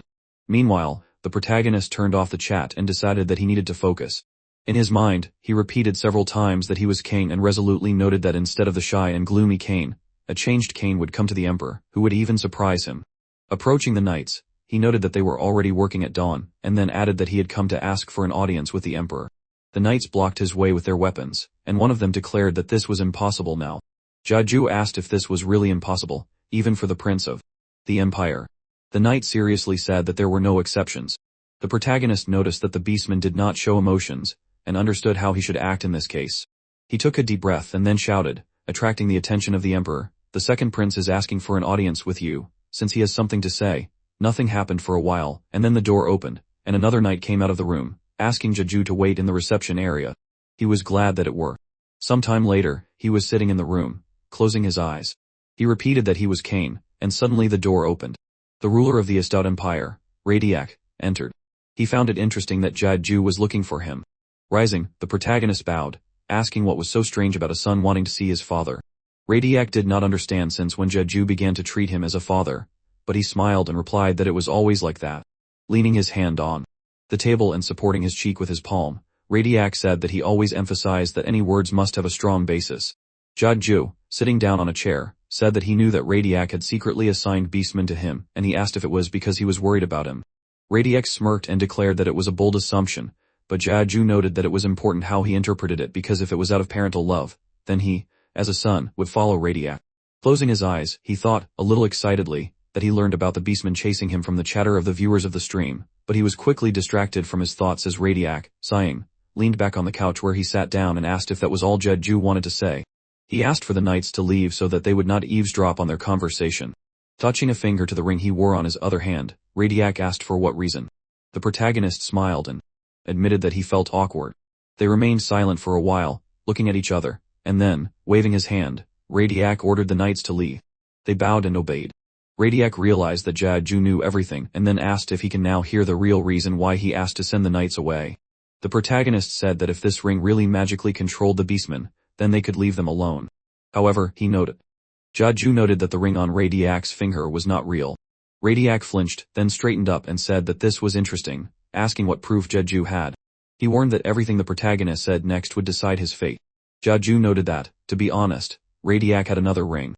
He lowered his head slightly, frowning seriously, looking at the sheet of paper he had brought with him, and said that the first prince, Salin, was the first to receive Radiac's recognition and approval 3 years ago for his bravery and leadership, which led to victory in the battle on the eastern plains of Lalat. During the victory celebration, an unfortunate incident occurred as the drunken first prince spilled alcohol on Radiac. He replayed the scene in his mind. But Radiac ordered him to stop, asking if he really wanted to convince him with just what was written in the document. Jeju waved it, saying that this was what was recorded in the documents, and then decided to add his own interpretation. He said that the first prince wiped the alcohol with his handkerchief and quietly took off Radiac's ring. After that, he exchanged it for a fake, and hid the real ring in the handkerchief. However, Radiac was sure that this was just guesswork from beginning to end, and asked what the single piece of evidence for this was. Jeju ordered himself to calm down, thinking that Radiac had no reason to be angry, so there was nothing to lose. He declared that this evidence was not needed, and asked if Radiac himself didn't already know all this. He noted that he just wanted to say that he knew about it. Radiac suddenly laughed, admitting that he hadn't laughed like that in a long time. The protagonist asked if he could consider that he would live a little longer. Radiac admitted that he didn't know that Jeju had an ace up his sleeve all this time. Noting that he had pretended not to know anything for so long, he realized that if he came now, it meant that he wanted something from him. Jeju admitted that this was indeed the case and declared that he wanted to become the emperor. Radiac reminded him that there was only room for one emperor in the empire. Answering that he knew this, Jeju asked with a smile, in that case, would you die? Sometime later, the user One Punch, lying on his bed, laughed looking at the system window in front of him where Jeju's stream was playing. He asked if he was serious. Thinking about the main character, he called him names, and then was amazed, noting that he simply had no equal. He had been waiting for someone like Jeju for a long time and was surprised that such a person finally appeared. He opened the system window with which one could sponsor a streamer, and when he confirmed the sponsorship, the system notified the main character that the user One Punch had sponsored him for 1,000 coins. He also sent him a voice message asking Jeju to kill everyone there. Someone called this person disgusting. Laughing, and someone noted that he even got goosebumps. Someone else asked in bewilderment what he had just heard. Users assumed that Jeju was a god. But he, closing his eyes, grabbed his neck with his hand and, awkwardly laughing, thanked everyone. In addition, user Rookiemark sponsored him for 200 coins, and user Puri sponsored him for 1,000 coins. Jeju admitted that it was unpleasant to sit with the chat turned off and asked the viewers if it was true. The love answered that it was not, realizing that the situation called for it. Another user realized that Jeju was living up to his name again. Another person was amazed because he seemed to have already seen the potential ending. Another viewer asked if he would have enough time to fix everything if everything went wrong. The viewers were curious about what Jeju would do now. With a shudder, he thought for a while and then announced that he would go have breakfast and then start learning new skills. Sometime later, he stopped near the workshop, holding a bag of materials in his hands, and was happy that he could finally start learning magical engineering. Suddenly, Salin came closer to him and asked what he was doing here. The protagonist shuddered, turning his attention to him. The first prince of the Estout Empire Smur Jaju seriously said that he had the same question for Salon. The viewers asked in surprise what the first prince was doing here. They were filled with hatred just by looking at him, and asked if it was because the protagonist had told them about him earlier. This seemed disgusting to the user. Salon smirked, noting that Jaju had spoiled his manners since their last meeting, and asked if his father had never kicked him out, and he was happy about it. The protagonist suggested that Salon got the information from the people he controlled using the stolen Beastman ring. The users noted that he was just jealous, calling him pathetic. They were amazed that people thought of Salon as a nice and kind person, and eventually, the audience came to the conclusion that he was just a two-faced fake. Jaju frowned in displeasure, guessing that Salon was curious about what they were talking about with the emperor, and so he came here, unable to wait any longer. Thoughtfully placing a finger to his chin, he said that he really did see the emperor at dawn today, and guessed that Salon knew about it because he received information from someone. Salon shuddered indignantly, and then, shaking with rage, cried out, noticing that the protagonist had previously hidden behind Fod, trembling in fear, and now he dared to talk to him as an equal. The audience also became angry, advising Jeju to let off steam and slap Salon. They promised to give him all their coins for this, and someone also noted that if Jeju hits Salon in the face, he would give him 10,000 coins. Salon suddenly raised his hand, intending to strike, but suddenly the master at the Imperial Port Bran stopped them. He looked seriously at Salon and then asked what kind of noise they were making in front of his workshop. Salon declared that this was none of Bran's business. He, putting his hand on Jeju's shoulder, asked, "In what sense is it none of my business?" He noted that they were the ones who stood in front of his workshop and started sorting things out. Salon exclaimed that this was very rude. Bran calmly replied that only he was behaving rudely, and Salon frowned with displeasure. Bran, grinning, asked if he was really asking for that kind of respect, although he was not even an emperor yet. The audience laughed, happy that someone had finally put Salon in his place, but they were still a little worried. One user asked if Bran would be okay. Another person noted that the emperor was good with people who had decent skills, and Bran was one of the best magical engineers in the empire, so he even addressed the emperor informally. Bran, meanwhile, noted that if Salon wanted to gain his respect, he didn't need to make a fuss near his workshop. Salon trembled with indignation, and the audience rejoiced, saying that he was not a man but a legend. Salon clenched his jaw, promising that he would never forget such humiliation, and asked himself how dare Bran scold him in front of Jeju. Bran shrugged, closing his eyes, telling him to do whatever he wanted, even if he spat on his grave, since he would no longer care. He winked and gave a thumbs-up gesture, deciding that as his last wish, he would carve something on the tombstone. He imagined that he would write that Prince Salon was a piece of who trusted anyone he met, and that he was a weakling. In addition, after this derogatory inscription, he was going to write that Bran was buried there. The viewers assumed that he would carve all of Salon's weaknesses into the stone. Someone asked why Bran was insulting Salon and how ashamed this man was. The user assumed that Bran had attacked other weaklings, and the other viewers also laughed. Jeju watched Bran in confusion, and Salon began to tremble more and more with anger. He clenched his fist, deciding that as soon as he became emperor, he would finish Bran off first. He decided to watch him talk to his severed head, and then exclaimed that he could not be there anymore, noting that it was disgusting. Calling him disgusting in return, Bran said that he would do as he said and admitted that he too was disgusted by the look on Salon's face, so he ordered that he not come here again. Jeju thanked him for his help, but Bran noted that he was not helping, but simply that Salon had pissed him off by making noise since early morning and distracting him from his work. One user said that this could be paraphrased, writing that Bran did not help the protagonist at all because he liked him or something like that. Another viewer noted that Bran was very cold-blooded. Bran, meanwhile, turned around, about to enter the workshop. But Jeju awkwardly drew his attention to himself, and admitted that he wanted to ask him for something. Bran announced that if this was a contract to kill the first prince, then it was. Jeju exclaimed that it was not. Bran, continuing to walk into the workshop, asked if this was true. He added that if the protagonist insisted, he could change his mind and told Jeju to do so if he wanted to look around. The protagonist entered the workshop after him, and then attracted his attention by apologizing. He assumed that he did not make a bad impression. Stopping in the workshop, he closed his eyes and smiled, noting that this was a typical magical engineer's workshop because there was a smell of oil everywhere. The audience was amazed that he was actually going to study magical engineering. Someone was going to convince him otherwise while cooking, and the other viewers agreed with this. They noticed that Jeju was doing everything they told him not to do under any circumstances, but they also noticed that he was doing better than them.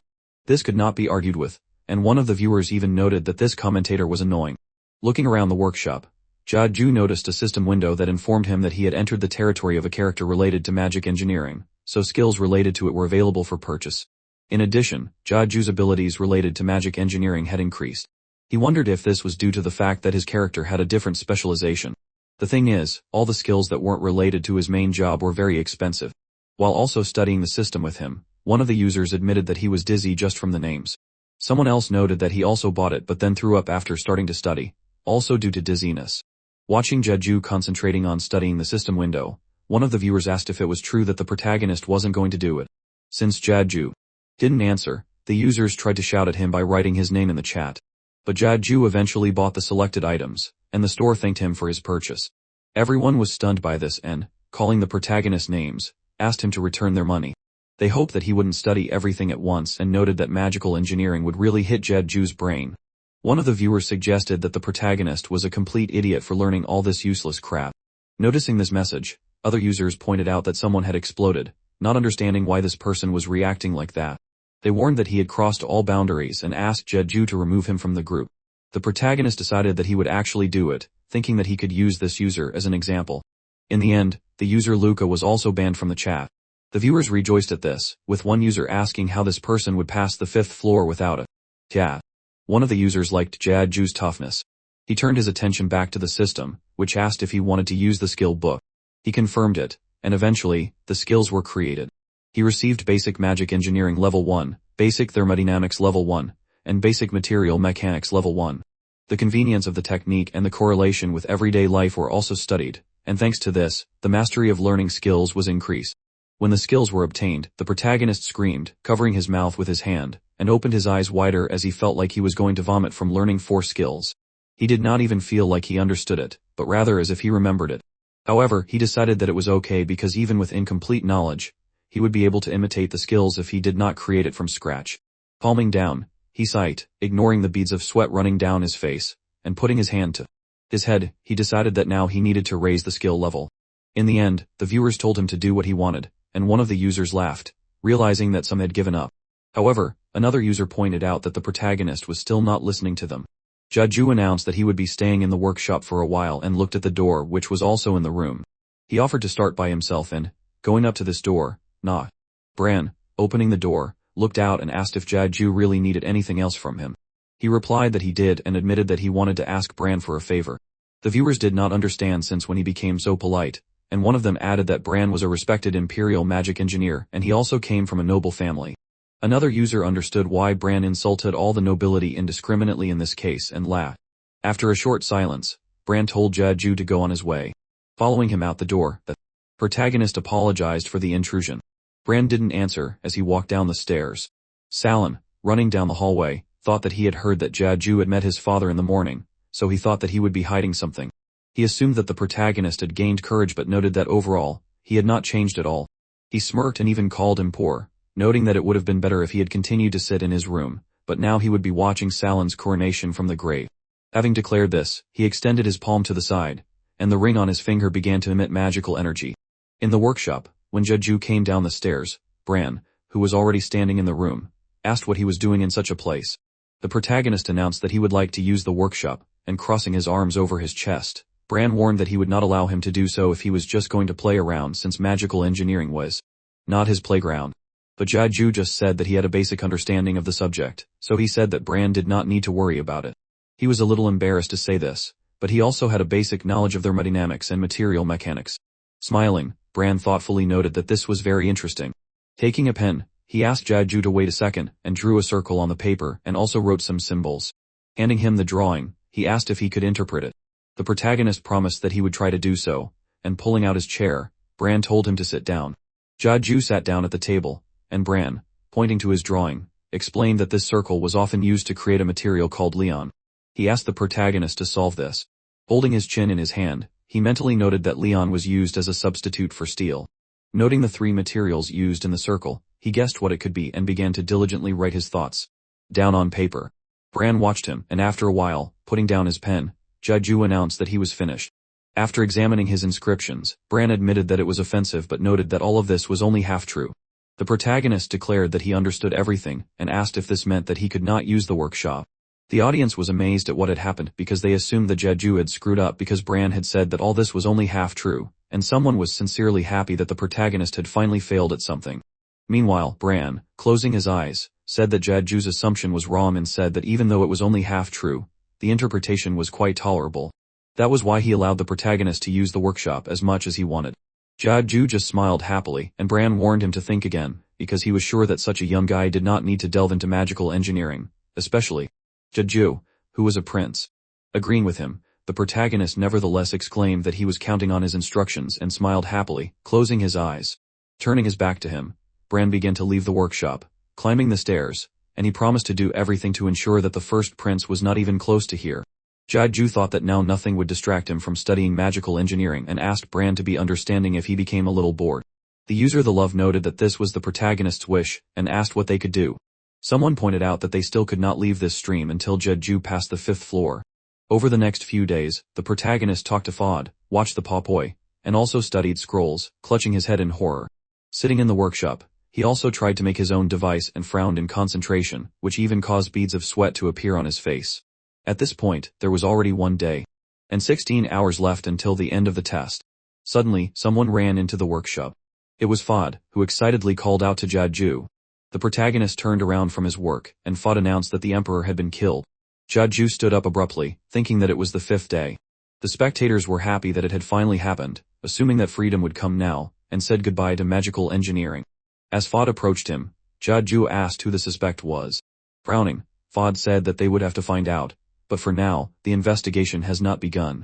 Suddenly, several knights also came down to the workshop, and a man, showing a scroll, announced that the second prince would answer to the law and God. Fod, shielding Jia-ju, looked furiously at the bailiff and asked what all this meant.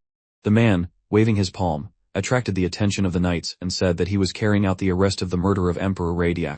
Due to the exceptional nature of the situation, they urged the criminal to confess his sins in the courtroom. A knight stood next to Jia-ju, cuffing his hands, and he thought that the hearing had not yet begun and they were already labeling him as a criminal. He was sure that this man was the prince's underling. The man announced the knight was a great criminal and, asking them to wait, shouted that they could not detain Jia-ju without proof. He tried to shout after him, but it did not work. Soon, people had already gathered in the courtroom, and by ringing the bell, the secretary attracted the attention of the others, announcing that he understood that high-born nobility was present at the trial today, but the Estate court judges everyone fairly. The protagonist listened to his words with an indifferent expression, noting that the secretary's words and the order of this completely coincided with his dream from the video. It seemed to him that all this was as if it was predetermined. The secretary, meanwhile, turned to him, asking him to introduce himself. Jia-ju did not answer but looked at the stands where the spectators were sitting, and understood how Cain felt. Fod, lowering his head worriedly, thought that things were bad because most of the nobles were on the side of the first prince, and Jia-ju was forcibly dragged to a place where there was not a single ally, and where he was obviously considered a criminal. Looking at the main character more closely, he asked himself in bewilderment how in such a situation he continued to stand without fear. He assumed that he had a way out of this situation and, clenching his hands into fists, mentally addressed him. Meanwhile, the secretary asked Jia-ju if he understood that in connection with the confirmed fact of the crime, the question of the suspect's identity was not before the court, so a lawyer would not be present at the trial. He confirmed this, and the man stated how the crime had occurred, reading from the document that, today at 2 am. Jia-ju went to the room of the sleeping emperor and asked him for an audience, and he also talked with him in the reception room for about 30 minutes. Addressing the witness, the secretary asked if he confirmed what was said. The knight answered this, and the protagonist understood that this was a show trial. The knight continued to tell the story, noting that when the sounds from the reception room stopped, the night guards, opened the door with suspicion. Covering his eyes, Jia-ju thought that this was a show trial planned to accuse and eliminate a rival. The secretary, addressing him, waited until he paid attention to him and said that after investigating the cause of death, it was found that the tea the emperor drank with pleasure contained powder of lepa leaves. The same powder was found on Jia-ju's clothes, and the secretary asked if he had any objections or additions to what was said. With a slight tilt of his head, the protagonist asked if the secretary would listen to him if there were any objections or additions. Nodding, the secretary told him to continue. Jia-ju just said that he did not kill his father, that is, the emperor. Pounding his fist on the wall, someone shouted that this was simply disgusting. It was Magnus, who, shaking with rage, repeated what the emperor liked to say and asked where the evidence for the protagonist's words was. He noted that if there was no evidence, then the trial was over. Jia-ju admitted that he had no evidence, but noted that he had a witness. Frowning, he promised that he would bet his head on it if the others cast even a shadow of doubt on the words of this witness. The spectators were amazed, assuming that this was the one, and one of them laughed, realizing that Jia-ju was going for broke, playing a hidden trump card. Magnus, hitting the wall with his hand again, decided that if this was the protagonist's last wish before death, then they would listen to it. He ordered Jia-ju to Call this witness. Soon, the man walked into the courtroom, and recognizing him, everyone who was sitting in the stands froze in shock. Trembling, sweating from excitement, and covering their mouths with their hands from shock, they did not understand how this was possible and began to talk among themselves, remembering that the others had said that this man had left them. In that case, they did not understand what this court was like, because they understood what kind of person was standing in front of them. This man showed a necklace that was cracked, and the spectators in the stand shouted that it was the emperor himself. Radiac, who really appeared in the hall, confidently looked at everyone who was present at the court. He began to walk further into the hall, and the spectators continued to talk among themselves, not understanding what was happening, because they thought that the emperor had died. Radiac stopped and turned around, then grinned, noting that he was glad to see everyone in good health. He could see now that he and Salin had gotten along well over the past year. As he spoke, Magnus froze in horror, wondering if this was the emperor in the flesh. He wondered what had happened and asked himself why Radiac was alive. Radiac, meanwhile, thoughtfully holding his chin in his hand, looked around the stands and then attracted the attention of the Grand Duke Magnus, noting that he had become more handsome since their last meeting. Startled, Magnus stammered and turned to him. Radiac, becoming more serious, asked since when he had to look up to Magnus. Abruptly rising, he began to run from the stands, and the other people who were sitting with him did the same. Coming down from the stands, Magnus fell to his knees, bowing to Radiac, and declared that in the name of the honor of the empire and the good of the people, living by the will of God, they humbly bowed before Radiac. The other men also fell to their knees. Radiac, looking at Jeju, smiled, closing his eyes, and nodded.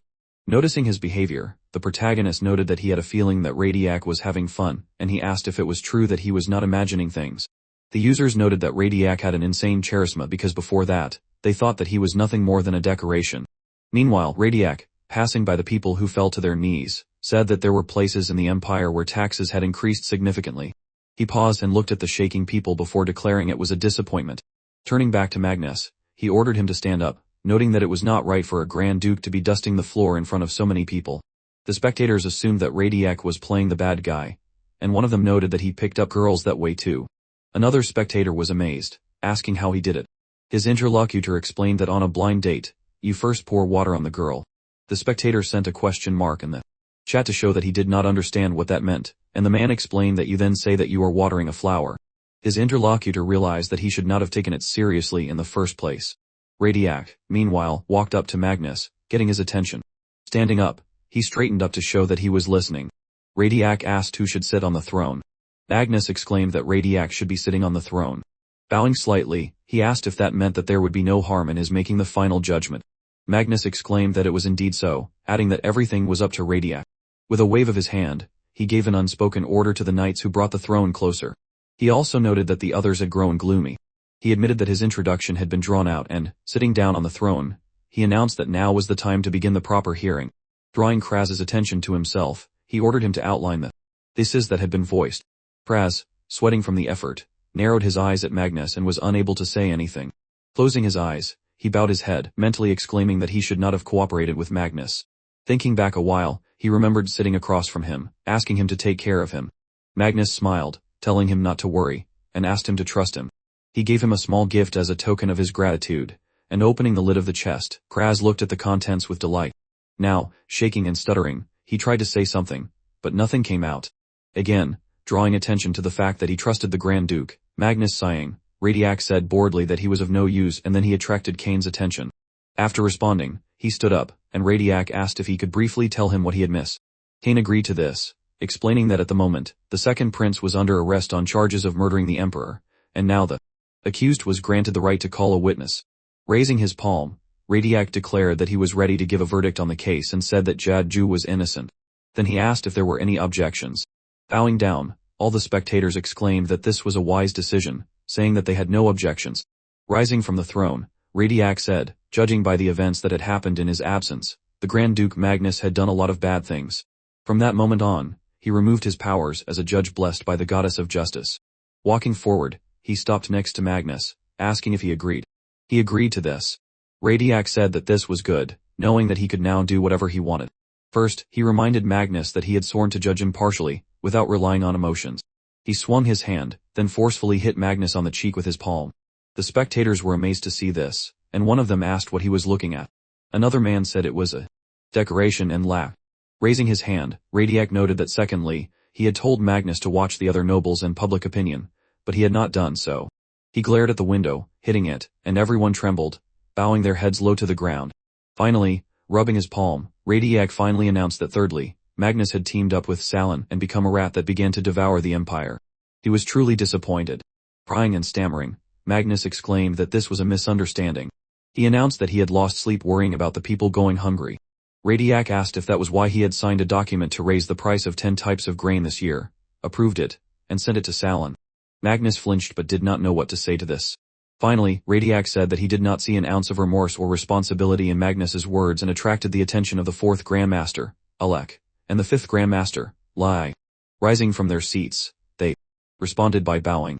Radiac said that from that moment on, Magnus was declared a first-class criminal, and ordered that they take him away like a dog, and lock him in the dungeon. Magnus, shaking, cried but said nothing. But when Alec and Lahey began to lift him up to take him away, he called them names, and asked how dare they. Drawing Radiac's attention to himself, he saw that this was someone's plot. Looking down on him, Radiac said nothing, and Magnus still tried to resist, ordering that he be released. As Magnus was led away, Radiac wondered if he had spoken of a conspiracy. He glanced sideways at Jiaju, and agreed, mentally noting that he had listened to the conspiracy 4 days ago in the Emperor's reception room. Radiac had frowned and asked if Jiaju was asking him to kill himself. He had bowed his head, and confirmed it. Radiac had asked him to continue, and the protagonist had admitted that he was losing patience with his brother's pathetic actions. Leaning back on the sofa, Radiac admitted that he did not understand what this had to do with his death. Jiaju had explained that if Radiac died, then based on Salin's character, it could be assumed that he was attempting to eliminate Jiaju simply for being an eyesore. He had lowered his head sadly as he spoke. Radiac, who had not yet seemed interested, had asked, "So what?" Raising his head, the protagonist confidently declared that this behavior was akin to childishness, adding that before that, Salin would want to humiliate him publicly by blaming Radiac for his death and holding an open hearing. Frowning in concentration, Radiac suggested that Jiaju had some kind of plan to overcome this situation. Smiling, the protagonist placed his palm on his chest, and then exclaimed that he had such a plan. Now, Radiac, placing his palm on his chest in the same way, lightly covered the necklace hanging on his neck and then said that it was time to conclude this trial. He ordered the knights to release Jiaju from custody. The knights took out the key to remove the shackles from the protagonist. Radiac added that they must arrest the first prince, that is, Salin, for attempting to assassinate the emperor. Salin ordered that he be released, repeating his order several times. He screamed, noting that this had to be done immediately. While he screamed, Jiaju watched him with indifference. The knights who were leading him looked worried, and Salin, frowning in anger, asked if he was dealing with deaf people. As the knights led him to the podium, he broke away from their hands and ordered them to let him go. The spectators suggested that the rest of the audience look at how different the atmosphere was from when Jiaju was detained. Users especially noted that Salin was simply escorted by the knights, also noting that he was not even wearing handcuffs. Salin, looking at Radiac and calling him his father, shouted that this was all part of the protagonist's evil plan and called him names. Radiac looked at him with displeasure and asked if he really looked like Salin's father now. He didn't understand why he wasn't saying his name with respect. Salin winced, clenching his jaw, and then leaned over and stuttered an apology, addressing Radiac politely this time. The viewers who saw all this wrote in the chat that it was better this way and laughed, noting that Salin had wet his pants today, suggesting that he should be sued. They told the others to move on, and Jiaju just sighed and thought to let Salin freak out. Meanwhile, Salin looked at him with a displeased frown. Jiaju noticed that the user Luca had sponsored him for 500 coins. He went slightly, and Luca apologized to him, noting that he sponsored him as an apology. He was very sorry for yelling. He was very sorry for yelling at Jiaju for choosing magic engineering. Although he said that Jiaju might not forgive him, he asked him to unblock him in the chat. Smiling, the protagonist closed the system window. The users noted that it was a good try, and someone admitted that he felt ashamed by this text. Another person recalled that he told Luca to behave normally, and laughed. Radiac, meanwhile, raising his palm, suggested that the trial begin, but suddenly someone asked him to wait. It was Jiaju, who said that just recently, he stood in the defendant's stand, and he added that if Radiac asked him if he felt insulted, he would answer that he did. The spectators in the stands began to talk among themselves, shocked that Jiaju interrupted the emperor. They assumed that he was in trouble now, and were very worried. But Radiac, smiling, told Jiaju to continue. Bowing, the protagonist thanked him and then said that based on the above, he would like to personally prove Salin's guilt and asked Radiac to give him a chance to prove his innocence, as well as to expose the real criminal. One of the spectators noticed that Jiaju spoke very nicely, and another asked Radiac to give them all a chance. Radiac, without ceasing to smile, gave him permission. Because of this, the people sitting in the hall were even more surprised. One of them, unable to contain his amazement, asked what this meant. The protagonist, smiling, thanked Radiac for this, thinking that it was hard to believe because if the emperor whom everyone knew was in front of them, he would sooner have thrown Jeju out of here for such liberties. However, this was all part of the plan. Extending his palm to the side, he addressed the defendant, announcing that they were beginning the hearing of Salin's case. Standing in front of him, he asked if his name was Salin. He trembled with rage, and was so indignant that he could not even form a clear sentence. Interrupting him, Jeju exclaimed that he would ask again and warned that according to the law created by the will of God, refusing to answer could lead to a summary judgment. That is why he asked Salin to answer. He clenched his hands into fists with such force that they trembled. His face turned slightly red, but in the end, he answered the question in the affirmative. Jeju then asked permission to go straight to the main question and, turning to Salin, he asked if he had attempted to kill the emperor. Salin, without answering, froze. The protagonist decided that he would ask again, and asked if Salin had attempted to kill the emperor. Pounding his fist on the podium, Salin cried out indignantly and then asked what kind of nonsense was this. He frowned furiously, and Jeju asked if he had any evidence to refute the accusations. Salin screamed. The protagonist thought that under normal circumstances, demanding proof of innocence would be at least ridiculous. He knew how Salin would react under such pressure. He suddenly laughed, and the users, noticing this, were surprised that he was laughing. One of them asked, "Is this really funny?" Salin, covering his head with his hand, started laughing even harder and then, looking at Jeju, called him names and asked, did he really say prove? He was touched by his attempts to imitate the emperor, and leaning towards him, he smirked and asked, did he really want to take the emperor's place? Placing his hand on his shoulder, he admitted that he did not know who had put Jeju up to this, but leaning closer to his ear, he added that if the protagonist were to fall to his knees right now and beg for forgiveness, he might even take pity. However, the protagonist simply pushed his hand off his shoulder, reminding him that there was a trial going on. He pressed his lips tighter, looking at Salin seriously, and thought that if the innocent Cain, who was easily manipulated, stood before him, he would believe his only brother. He remembered some of the entries he had read in the diary. In the Empire, in the year 944, February 19th, was Cain's birthday, and he wrote that his father had been sad lately and asked what he should do to make him happy. He asked his brother, and he smiled widely and said that his father loved magical animals, so he would be very happy if he asked for a magical animal for his birthday. He remembered the look on Salin's face when he talked to him.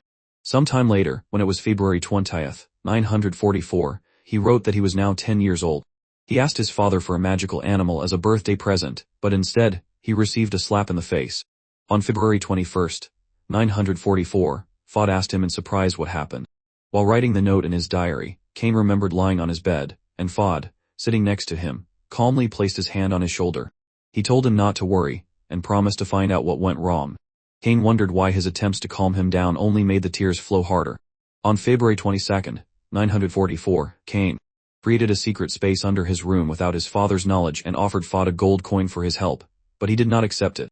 In the future, he would give Cain many magical animals, and he thought that he would sleep peacefully tonight. On February 29th, 944, the secret space gradually filled with magical animals, but Cain did not understand why Fod told him to keep it a secret from his father since he would like the animals. On May 12th, 948, Cain noted that he could not believe it since his father had found the magical animals he had raised and was very angry. He trembled after receiving the order from his father to burn them with his own hands and cried, sweating from excitement. He did not understand how Radiac knew about this since he had not told anyone except his brother. He assumed that Fod might have said this, but he was sure that this could not be true, and in the end, he decided that he did not want to think about it anymore. On May 23rd, 948, he burned all of his magical beasts and then went to a commoner's bar where no one would recognize him and got drunk. He then promised himself that he would raise magical beasts again, but he would not tell his brother about it. The magical beast hunters were sitting next to him and bragging about the results of the hunt that day, and without noticing it, Cain threw his mug and screamed. When he woke up after the beating, an excited Fod was next to him, crying from excitement. On June 23rd, 948, Cain, sitting in a secret space with a magical beast, thought that he could no longer trust anyone and he thought that magical beasts were better than humans. Now, Jeju frowned and then said that they would continue the trial. Salin agreed with this, and suggested that in that case, they listen to the evidence. He called the beastman guarding the reception room as a witness, and agreeing to this, Jeju asked the witness to take his place. Salin exclaimed that he would question the guard, and reached into his pocket, taking out a handkerchief that was wrapped around a ring. He asked who the guard had seen with his own eyes in the emperor's reception room. Bringing the handkerchief to his face, he smirked, thinking that he had a ring that controlled the beastmen. In that case, controlling their speech was too easy, and so Salon was sure that the one who would lose today was the protagonist. However, Jaiju stood quietly while the beastman announced that Prince Salon was there. Salon flinched in shock and asked what that knight had said. He replied that he, blessed by the goddess of victory, with all the honor of a knight, confidently declared that it was Prince Salon. Salon asked again in bewilderment, and then shuddered, covered in sweat. Someone asked him what it was. He was sure that it couldn't be. Radiac, grinning, noted that he looked as if he was upset about something. He assumed that something was bothering him and barely noticeably waved his palm on which the ring was worn. Trembling, Salon assumed what would happen to him if the real control ring was now in Radiac's hands. Resignedly lowering his head, he dropped the ring which had previously been hidden in a handkerchief, and bouncing off the floor, it rolled, stopping next to Jaiju's foot. He bowed down and picked up the ring, then announced that Salon had handed them the proof of his guilt himself, saving them the trouble of searching. He said his name gravely, saying that he was accused of attempting to assassinate the emperor. Salon looked down desperately. Turning towards Radiac, the protagonist said that the ring the defendant was holding was painfully familiar. He asked if Radiac had anything to say. He said that it looked very familiar and noted that it was identical in appearance to the ring with which he controlled the beastmen and also the one created by Master Bran. However, this fake was made by a greedy student using stolen designs and was not even close to the original created by his teacher. Salon shuddered, and the viewers in the chat laughed, noting that this was a legendary action. This man did not seem to be a legend, and recalling the name Bran, they noted that their heart beats at this name alone. Radiac, looking down on Salon, asked him to stop tarnishing his name. Jaiju, waving his hand, asked if he could pass the final sentence if Radiac did not object. Radiac allowed him to do so. Salon clenched his jaw, and then shouted that he would not accept this. He declared that he meant this court, which did not adhere to any rules. This arrogant man, whom he called Jaiju, who had no right to bring him down. He pointed his finger at the protagonist, and then pointed his hand towards the people sitting on the platform and noted that he refused to accept these people who behave like innocent sheep after they themselves took money from him. He repeated that he did not accept any of this. Jaiju thought that he had lost his temper and even admitted to giving bribes. Since Salon had come this far, the protagonist asked permission to question the audience and asked if anyone present wanted to speak in Salon's defense. However, everyone turned away, and Salon stood frozen, looking at the stands. After no one responded for some time, Jaiju realized that no one wanted to speak and announced that with the judge's permission, he would make the final judgment.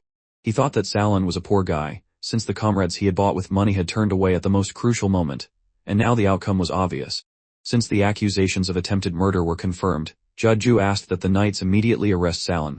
As the knights grabbed him, he began calling them crazy, ordering them to let him go immediately. One of the users suddenly asked where the guards were when Salon was looking down on the protagonist.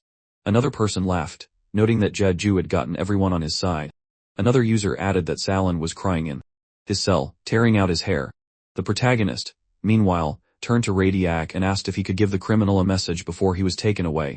Radiac grinned in surprise, asking why. Jaiju said that Salon had falsely accused him, so he wanted to get even a little. Radiac eventually allowed him to do so, and the protagonist thanked him. Salon looked at him indignantly, not understanding how he dared to do such a thing. The users, meanwhile, told Jaiju to do whatever he wanted. Someone suggested that the man was at Sunder, and the love noted that the protagonist deserved some love. Jaiju, warming his hands, approached Salon and warned him that he would say something right away, telling him to take it as partial payback for everything he did to him.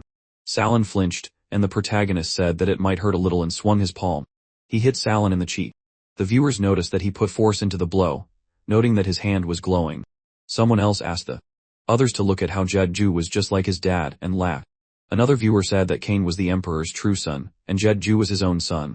Another user was indignant, saying that Jaiju was their son, raised by their sponsorship. Meanwhile, the protagonist continued to hit Salon, declaring that firstly, he laughed in the face of the imperial law, and the will of the goddess of justice. One of the users suddenly reminded that this was not Jaiju but Kim Jaiju too, and asked, did the others really forget? The users remembered this, and laughed. The protagonist, clenching his fist, added that secondly, Salon used his title for his own benefit and therefore he was disappointed. When he struck again, blood spurted out, and bursting into tears, Salon covered his face with his palms. Finally, Jaiju announced what was third, saying that out of his own greed, Salon tried to kill their father, and this no longer caused disappointment but disgust. While he was saying this, Radiac sat thoughtfully, looking at the destroyed pendant. Jaiju, having finished, shook his palms and said that the message had been conveyed, and now it was time to announce the verdict. He said that Salin had committed a crime unacceptable for a prince and looked dismissively at the fallen Salin, who, trembling, continued to cover his face with his palms. He was sure that all the inhabitants should learn about the sins of Salin, and therefore the criminal must be tied to horses and dragged through the settlements. Salin cried, listening to the sentence. The protagonist, bowing down, added that in addition to this, they asked the gods for justice and forgiveness and asked that the court and the judge give a fair sentence, and then said that this was all. He understood that he was one step away from the chosen ending. Radiac finally said that he thought the decision was fair and asked what the others thought. No one objected, saying that this was a wonderful decision. Raising his palm, Radiac agreed with this. Reading out the sentence, he said it was all over, declaring that Salin should be tied to horses and dragged through all the cities of the empire, and also, in addition, it was necessary to cut off the head of the corpse and hang it at the highest point of each city for a month. Salin became increasingly desperate. One user pointed out that he was Radiac's son, but another person explained that this was why Radiac was the emperor. Another viewer recalled that Salin tried to kill his father, asking what the problem was. Eventually, Salin couldn't take it anymore and started screaming, and when the knights pulled him aside, he still asked them to let him go. Radiac finally said that everyone was equal before the imperial law, and declared that that was all. Shinja, looking at Salin with excitement, pulled him aside. Radiac, getting up, wanted to say what those present could do, but suddenly Jeju raised his palm, drawing his attention to himself, and asked if he could talk to him as the second prince and not as an investigator since the trial was over. Thoughtfully placing his palm to his chin, Radiac asked if this had anything to do with the trial. The main character announced that it was not related to the trial, but it had to be said now. Radiac thought about it, and then decided that he would listen to it. Jeju first apologized to him for talking about an unrelated topic, because the reason he wanted to say it now was because there were people in this room who were moving their empire to prosperity. Radiac asked what that meant. Jeju announced that he would dare to say that he himself was striving to get closer to the gods who looked down on him, and become the son of the Astute Empire. He asked Radiac to give him his permission and said that in the face of the Astute gods, in the name of the Astute Empire, the center of this world, addressing the only higher power, the son of the empire, the emperor, he asked to become the next emperor, and at the same time, he asked Radiac to resign. He listened to him attentively and then suddenly grinned, and laughing louder, said that it was very funny. Tears of laughter even appeared in his eyes, and pronouncing the main character's name, he stood up from the throne, saying that his words were not convincing and justified, but for the first time, he liked this demand. He came closer to Jeju, putting his hand on his shoulder, and looking at the audience, he apologized to them because he did not think that this would happen in such a place, but stretching his hand to the side he exclaimed that this was Radiac's last order as emperor. The audience was amazed that he was already leaving, and joyfully began to shout out Jeju's name. Radiac said that he was passing on the title of Emperor of Astute to the second prince. Putting his hand to his chest, the main character smiled, happy that everything was finally over. Suddenly he froze, surprised by something, and noticed that the world around him suddenly turned black and white. Raising his palm, he looked at it and then noticed that his body began to dissolve, turning into small particles. The entire world around him also gradually began to disappear, and Jeju was amazed at this. Suddenly, his eyes widened, assuming that this could not be. He found himself in an empty space in his true form and asked himself, could this really be the administrator? He shuddered, noticing the active system that appeared next to him. It congratulated him on successfully passing the 5th floor. Jeju asked in surprise, is this really the administrator? The system confirmed it, and the protagonist, crossing his arms over his chest, asked what the administrator wanted from him. A message appeared, offering Jeju to become an administrator, and gradually more system windows began to appear, asking if he would become an administrator. Jeju bent over, clutching his head with his hands, his entire face covered in sweat from the tension. He clenched his jaw and closed one eye. The system warned that if he refused, he would die, and the numerous system windows that had appeared around him before lit up red, duplicating the word death. The system also clarified that the player would die. But despite the threat, Jeju still shouted that he refused. The system windows around him disappeared, the space darkened, and a new message asked, is the protagonist really not worried about his future at all? Jeju recalled that the administrator said that he would kill him if he refused and asked if that was true. The administrator was silent for a while and then warned that he would wait for the protagonist on the 10th floor. He also wanted to say something about the test but did not finish, and a new system window notified that there was still time left and asked Jeju if he would continue the test. After the time ran out, he was supposed to automatically move to the 6th floor. Jeju confirmed the continuation of the test. The next moment, the world around him seemed to have come back together from broken pieces, and the protagonist appeared in the hall in the guise of Cain. In the chat, viewers began to talk in confusion, and one of them asked if he was the only one thrown out. Someone was surprised that everything was working again, and someone said hello to the others. Users also noticed that the protagonist returned and noted that it looked like an advertisement popped up in the middle of an important moment. Another person agreed with this but specified that it was 6 commercials in a row, and someone admitted that his entire mood had gone down the drain. Jeju shuddered in shock. Suddenly, Radiac put his hand on his shoulder and, smiling, noted that this was what the protagonist wanted, but he seemed surprised. He assumed that Jeju wanted to say something, calling him emperor. He turned, looking at him, and then, lowering his head, apologized to Radiac. Radiac warned that from now on, he would not apologize for simplicity and winked, reminding that now, in these places, the emperor is not him but Jeju. The protagonist looked at him again in surprise, and then promised that he would take this into account. Crossing his arms over his chest, Radiac nodded, closing his eyes, and then put his hand on Jeju's shoulder and exclaimed that today they will celebrate. Raising his hand up, he asked who wants a drink. He warned that others could not miss such a great opportunity. The users noticed that Radiac was very friendly, and someone promised that he would not call him a decoration anymore because he was too push an emperor. The love reminded that Radiac was no longer an emperor because now Jeju was.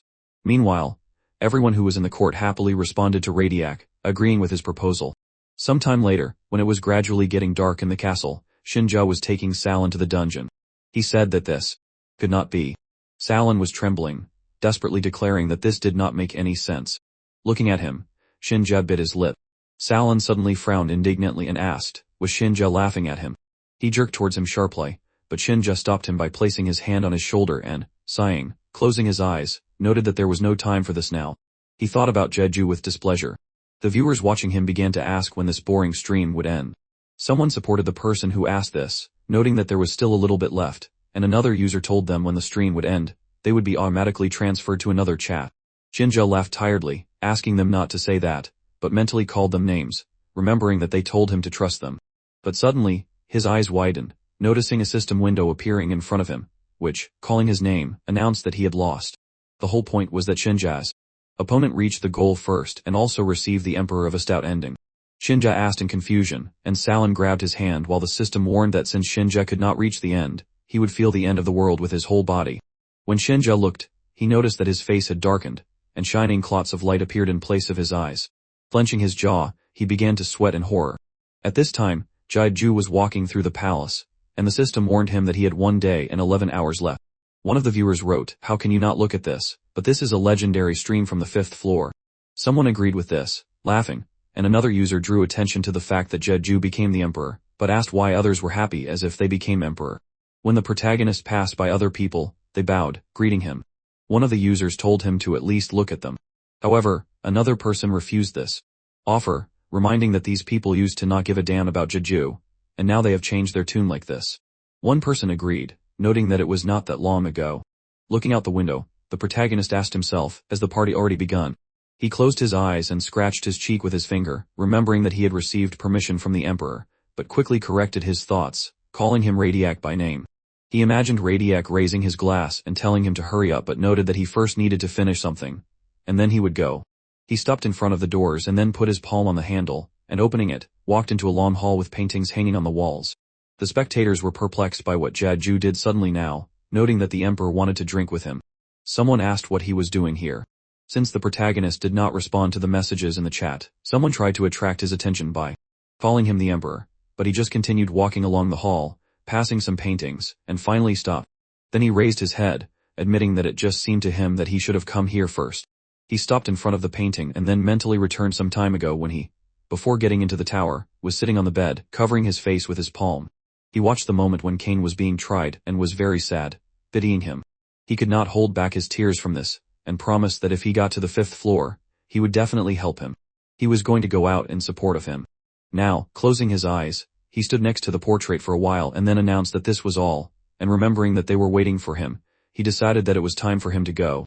One user wrote that the 5th floor atmosphere was on, and another person advised Jeju to just have a drink and forget about it. Another person laughed, reminding him that this was not real. The protagonist mentally agreed with this, thinking that just like the viewers said, this world was not real. Besides, he was not Cain, but he hoped that Cain would be happy now. Putting his hand to his chest, he smiled and then entered the hall where the emperor and the others were celebrating.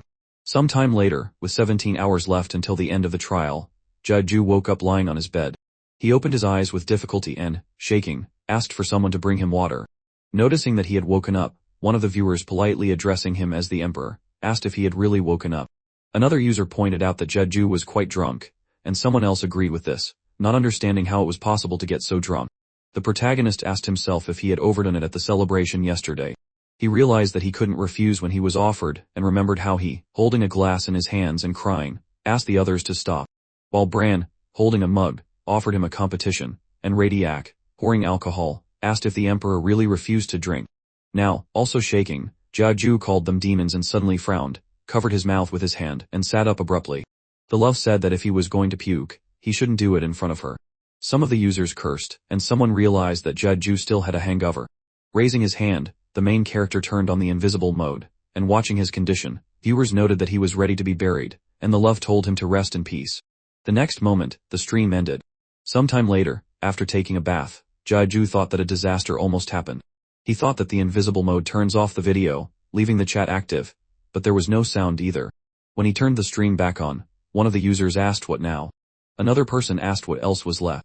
They noted that Jeju had beaten another streamer and reached the end, and another viewer advised the protagonist to use the coins he had donated to him the day before. Drying his wet hair with a towel, Jeju was surprised to learn about the coins and, closing his eyes, apologized, admitting that he did not remember anything. Someone reminded him that they said that Jeju would not remember if someone donated to him while he was drunk. Another user noted that they needed to have fun too, and another viewer said that this was true because if a person did not donate, then they were ruining the party. Sighing, Jeju began to open the system, admitting that his head was simply not working, but before he could finish speaking, he froze in shock as the system showed him that he had earned 161,592 coins. The protagonist's eyes widened, asking in amazement if his viewers had really donated that much yesterday. They laughed at his reaction, and someone admitted that he had spent all his pocket money on chicken for Jeju.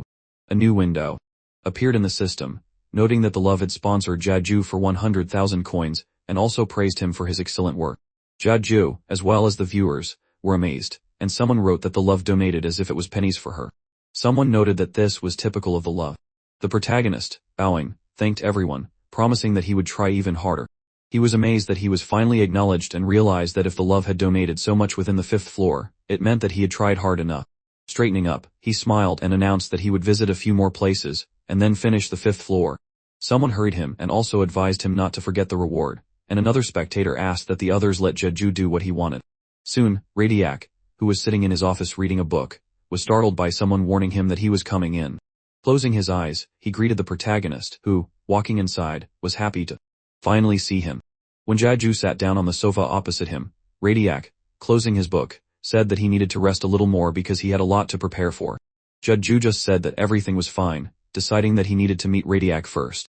Putting the book aside, Radiac assumed that the protagonist wanted to tell him something, and although Jeju just said that it was nonsense, he still noted that he recently reread the diary and wanted to ask Radiac about something. He recalled that when he was a child and was caught with magical beasts, Radiac had reacted extremely negatively, and admitted that he was worried about why he had done such a thing. He asked how he had angered Radiac. He sighed and closed his eyes, leaning back tiredly on the sofa, and was surprised that the protagonist still did not know, assuming that Fod had never told him. In the end, he decided that there was no longer a reason to hide it and, recalling what had happened in the past, he said that when he looked at the unusual collection of magical beasts that belonged to Cain, he saw among them beasts that were about to go mad. He remembered one of the monsters that was sitting trembling in a cage. After repeating Radiac's words about the mad beasts, Jeju understood everything. Radiac, sighing, admitted that he thought it was because the protagonist had no experience in raising magical beasts. However, he soon found out that it was someone else's doing, and he assumed that Jeju himself now knew who was to blame. He admitted that he was tormented by mixed emotions, but that was the reason. He saw the mother in the protagonist, as well as the pathetic behavior that made him so easy to manipulate, and he could not stand it. In the end, he frowned, cleared his throat, and picking up the book again, said that if the protagonist's curiosity was satisfied, then he could go since he had a busy schedule and should not waste time. Lying down on the sofa again, he immersed himself in reading. Jeju, standing up, agreed with Radiac's words and promised that he would come again. Before opening the door and leaving the room, he remembered something and called out to Radiac. He looked up from his book, and Jeju bowed and thanked him for raising and loving that disgusting Cain until the very end. Radiac didn't answer, and then suddenly covered his face with the book. After another short pause, he noted that he had changed a lot since becoming the emperor and added that he would need to be taught a lot. He smiled as he lifted the book slightly. Jeju came out of the palace sometime later and said that they had closed that plot hole and promised that he would say goodbye to someone else and come back. One of the spectators told him to do as he wished, and someone laughed and declared that he gave up. Someone suddenly asked if Jeju could have brought a knight's weapon with him. He reminded that physical strength is very important at the beginning of the game, but the protagonist replied that he didn't want it. Someone in the chat wrote that Jeju has physical magic engineering. Another user pointed out that the protagonist could have picked anything but picked a weird mechanical glove. Another person commented that it was really cute. Jeju just said that magical engineering was a cool topic, but one user countered that it was only for Jeju.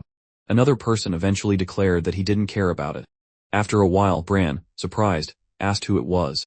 He smirked and asked if it was the son of the empire that had descended. Walking closer to him, the protagonist admitted that he came to thank him and asked how he was doing. Bran ordered him to stop worrying about it pointlessly, and reminded him that Jeju had lost to him in a drinking battle, asking if he was worried about him. He noted that his nose wasn't big enough for that. Laughing, the protagonist closed his eyes, scratching his head, and apologized for crossing the line. Turning his back to him, Bran suggested finishing the lyrics and asked if Jeju had come to get the gloves he had made. The protagonist confirmed this, admitting that he needed them. Bran warned that the thing was a bit unstable, so he asked Jeju to be careful. He did not know why he needed such a dangerous thing but told the protagonist to take it, and he thanked him for his concern. When Radian returned, he bowed, asking that he stay healthy and create many more inventions. Bran suddenly frowned indignantly and, waving his hand, asked if Jeju was really an emperor. Bowing and then straightening up, the protagonist awkwardly closed his eyes, and Bran noted that he was acting as if they would never see each other again. Jeju simply smiled but didn't answer. Sometime later, he was already leaving Bran's workshop, carrying a box filled with devices. He looked at the system window that notified him that there were 13 hours left, and thought that after the test was over, all of this would disappear. His unfair death would once again be part of history, and he hoped that the time spent on the 5th floor had at least some meaning.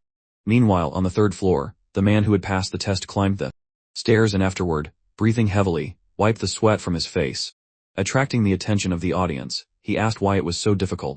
He was user 4902, Baek Jiha, and his viewers, laughing, noted that he himself had chosen a high difficulty and advised him to just die if he didn't like it. Looking around, Jiha asked where the portal was. Someone in the audience suggested that he was blind, and another user asked if he couldn't see the scroll. He explained that if Jiha read this, the portal would open. He took the scroll and frowned in displeasure, cursing at these people since it was he who was risking his life here, not them. He read that the story was set in the year 957 of the Astad Empire. For the first time in history, a just ruler without a trace of wrongdoing ascended to the throne, and he was a wise emperor full of courage. All the citizens praised him, and the nobles bowed in fear and respect. As one of the users read this scroll, he asked in confusion what this was. He noted that there was a different story, and another viewer suggested that it was a mistake. The scroll also noted that happy celebrations were heard throughout the empire, and if a traveler read this text, then the one who wrote it begged him to never play with the kind heart of their emperor, which was coy. The users were still amazed, and one of them asked the others if anyone had seen this text before. Some people still assumed that it was a mistake, others cursed, asking to let them see it. At the end of the scroll was the signature of the author of this, that is, Fog. Fodi, sitting at the table, smiled faintly when he finished writing this. Walking through the corridors of the castle, Jeju asked if it was true that since they were finished, they should check the butts. Frowning, he shouted the name Fog, and the spectators were amazed, not understanding what kind of cry it was.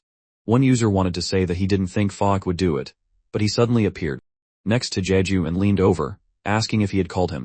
The viewers were surprised that Fog had come, and one user asked if this person really thought he wouldn't come.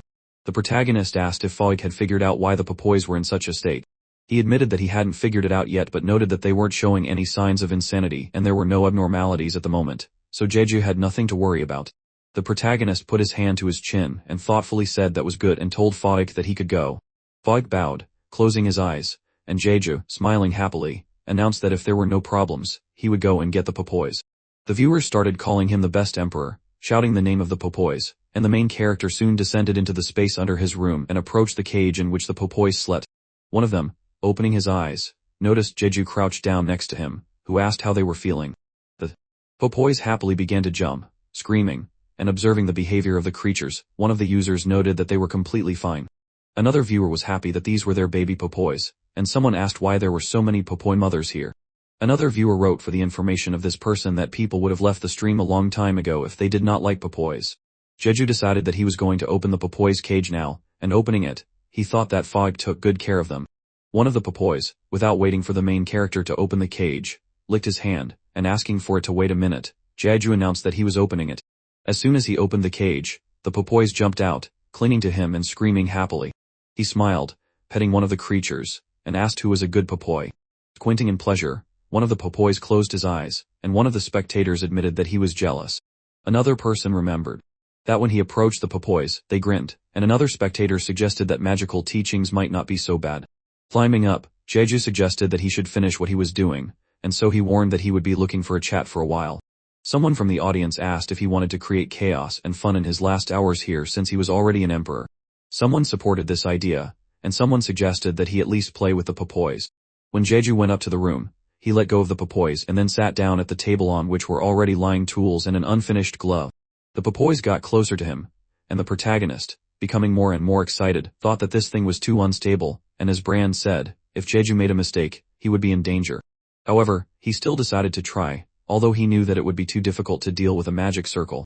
If he fixed one part, another part would break, and if he fixed that, something else would come out. It was an endless circle of breakdowns, which made him respect Reynold even more. He remembered that this was the magic engineer he learned about from his videos. The history of magic engineering in the tower was divided into before and after his appearance, and although Jeju was not a genius like him, he could not just give up. The system warned him that there were 10 minutes left, and some time later, when the circle in the center of the glove began to shine, the protagonist asked himself, was he really finished? Putting the glove on his hand, he smiled, noting that it was already usable in this form. He closed his eyes, concentrating, and some details on the glove began to shine brighter and brighter. Kneading his palm, Jeju noticed that although there was a slight delay, it was still more useful than he thought. He smiled happily, looking at his invention, and suddenly a dial appeared, attracting his attention, and the system warned that the chat pause time was over, so the chat would be turned on again. Smiling and waving his palm to the viewers, Jeju was amazed, explaining that he needed to concentrate mentally. He noted that he completely forgot about the viewers, and one of the users, stammering, asked the protagonist to allow him to chat and suddenly was surprised that everything turned on. Another user called Jeju very persistent, and the love admitted that it was not far from fainting and advised the protagonist to go touch the grass and walk in the sun. Another person asked what the consequences were. He admitted that he was offended, and at that time, the system announced that there were 5 minutes left. The countdown began, and Jeju gradually began to disappear in the portal that appeared, and then found himself in another space, and the system said that he had reached the end and passed the test, so the path to the 6th floor was open. Suddenly, a ban on entry appeared because the user was deactivated. The transfer of viewers of another stream on the same floor began, and a lot of users began to join the main character's stream. One of them wrote that the rest should accept the defectors. Someone else, turning to Jeju, told him to introduce himself to them. Someone thought Jeju would stab him in the back, but his stream ended up being a total bore. The viewers who were originally on the protagonist's stream told them to shut up, saying that Jeju was a god, and one of the viewers who came from his stream asked if they were crazy. He pointed out that they were kissing some loser rookie's ass, and the user who was originally watching Jeju got his attention and told him to block those ignorant people. The protagonist thought that there were a lot of viewers from Skenji, and since he didn't want to ruin the atmosphere in the chat, he turned off the chat for viewers who had joined within 12 hours. When he finished, the users who were originally watching him said that it was much better this way, and one of them pointed out that there was no need to tell Jeju what to do since he already knew. Another person asked them to calm down, confident that they would act the same way if they were in the place of those users. Covering his eyes, the protagonist awkwardly put his hand to his head, suggesting that everyone calm down a bit since they needed to check the reward.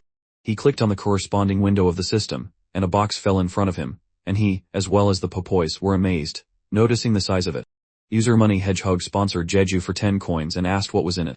He did not understand why the box was so huge, and almost immediately, user Mirror Bubble, who also sponsored the protagonist for 10 coins, asked what about him.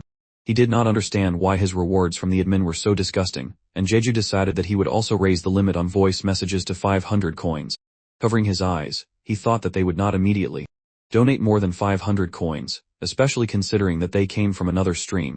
However, before he could even finish thinking about it, user Lucas sponsored him for 1,000 coins and asked if he was dreaming. He admitted that he was dreaming about being able to write and asked Jeju for permission to write, admitting that he was sorry. He begged to take pity, saying that he would even shave his head if he wanted to. He asked the protagonist to remove the block, but smiling, Jeju just said that he would not allow it, and announced that they were opening the reward. One viewer pointed out that this was determination worthy of an emperor, and another user wrote that the emperor would not be moved by the words of a smart guy. When Jeju opened the box, he noticed a set of clothes, and after asking again, one viewer admitted that he was expecting something different, but the love suggested that it had some special property. After picking up the clothes, Jeju said that there was no option to get more information, so it was most likely just regular clothes. One viewer asked if this was a reward for becoming an emperor. Another user suggested that the administrator was angry but noticed that he was being very petty. Jeju chuckled, realizing that the administrator was provoking him, and recalled the administrator's peculiar message, assuming that he was trying to say that he was the same Jeju as in the video, and also implying that he could not do whatever he wanted.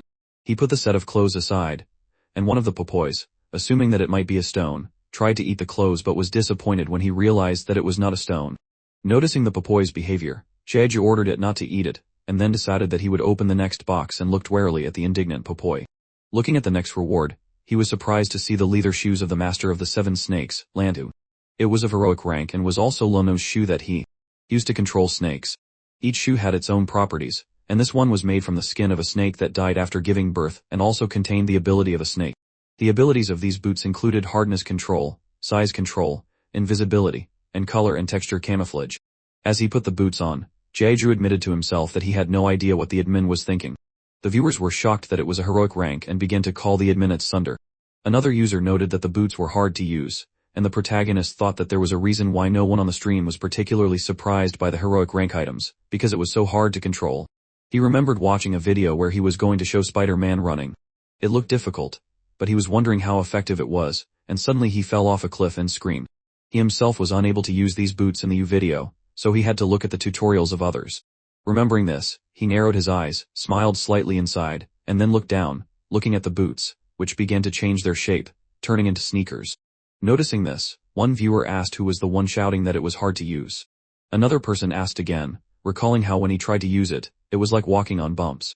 Checking the comfort of the sneakers, Jeju looked at it thoughtfully, and viewers admitted that it was even sad to see the protagonist wearing it without much effort. One viewer also asked if it was true that it was uncomfortable. Another viewer said that the emperor was just a different breed, and smiling, Jeju admitted that he thought it was okay and thought that the only downside to these shoes was the bad reputation, suggesting that it helped that he ate a mana stone. The next reward he took out of the box was a bag of 5,000 coins. It was a normal rank, and upon receipt, the coins were automatically added to the account. Jeju smiled while looking at the bag, and one user asked why he now thinks that 5,000 coins is not enough. It was the first time someone had seen someone collect 20,000 coins after completing the 5th floor, and another viewer agreed with it, as he knew it was common to be left with 0 after buying books with a skill. The protagonist, waiting for the bag to disappear, admitted to himself that he was thinking about other skills to learn, but with that many coins, he could even buy something on the 10th floor. Closing his eyes, he thought that he would now have the 6th floor. Remembering that this was a group challenge, he assumed that the other players would freak out if they saw his popoys, and thoughtfully looked at the creatures, then opened the backpack, telling the popoys to get inside. Someone in the audience exclaimed that he did not agree, and another person asked what was the point of worrying if the popoys inside would be fine too. Another user objected, noting that in that case, they would not see the popoys, but the popoys happily jumped into the backpack, and Jeju, throwing the backpack on his shoulders, said that he was going now.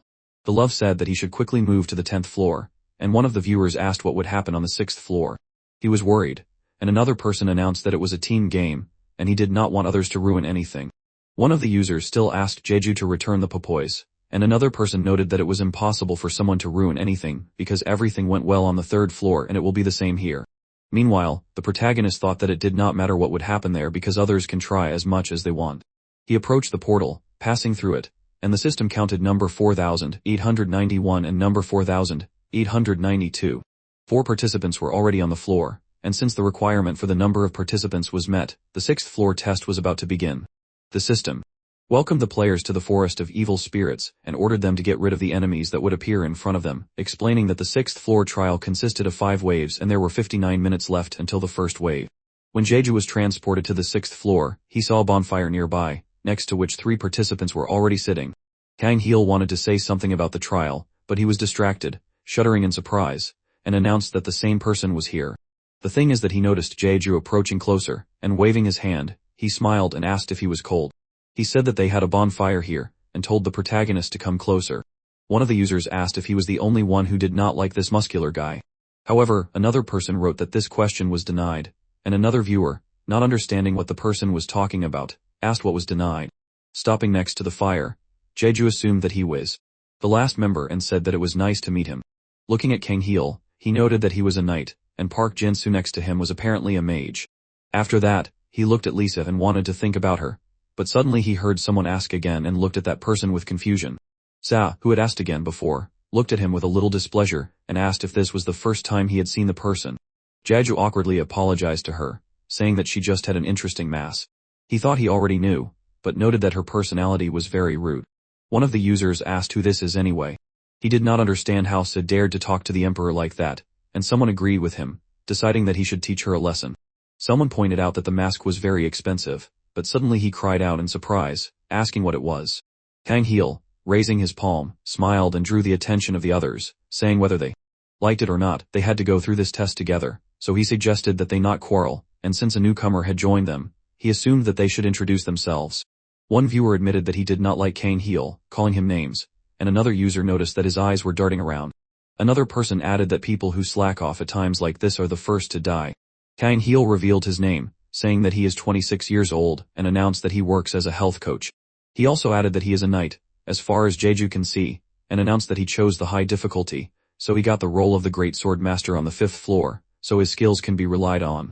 After him, Jin-soo introduced himself, saying that he was a mage.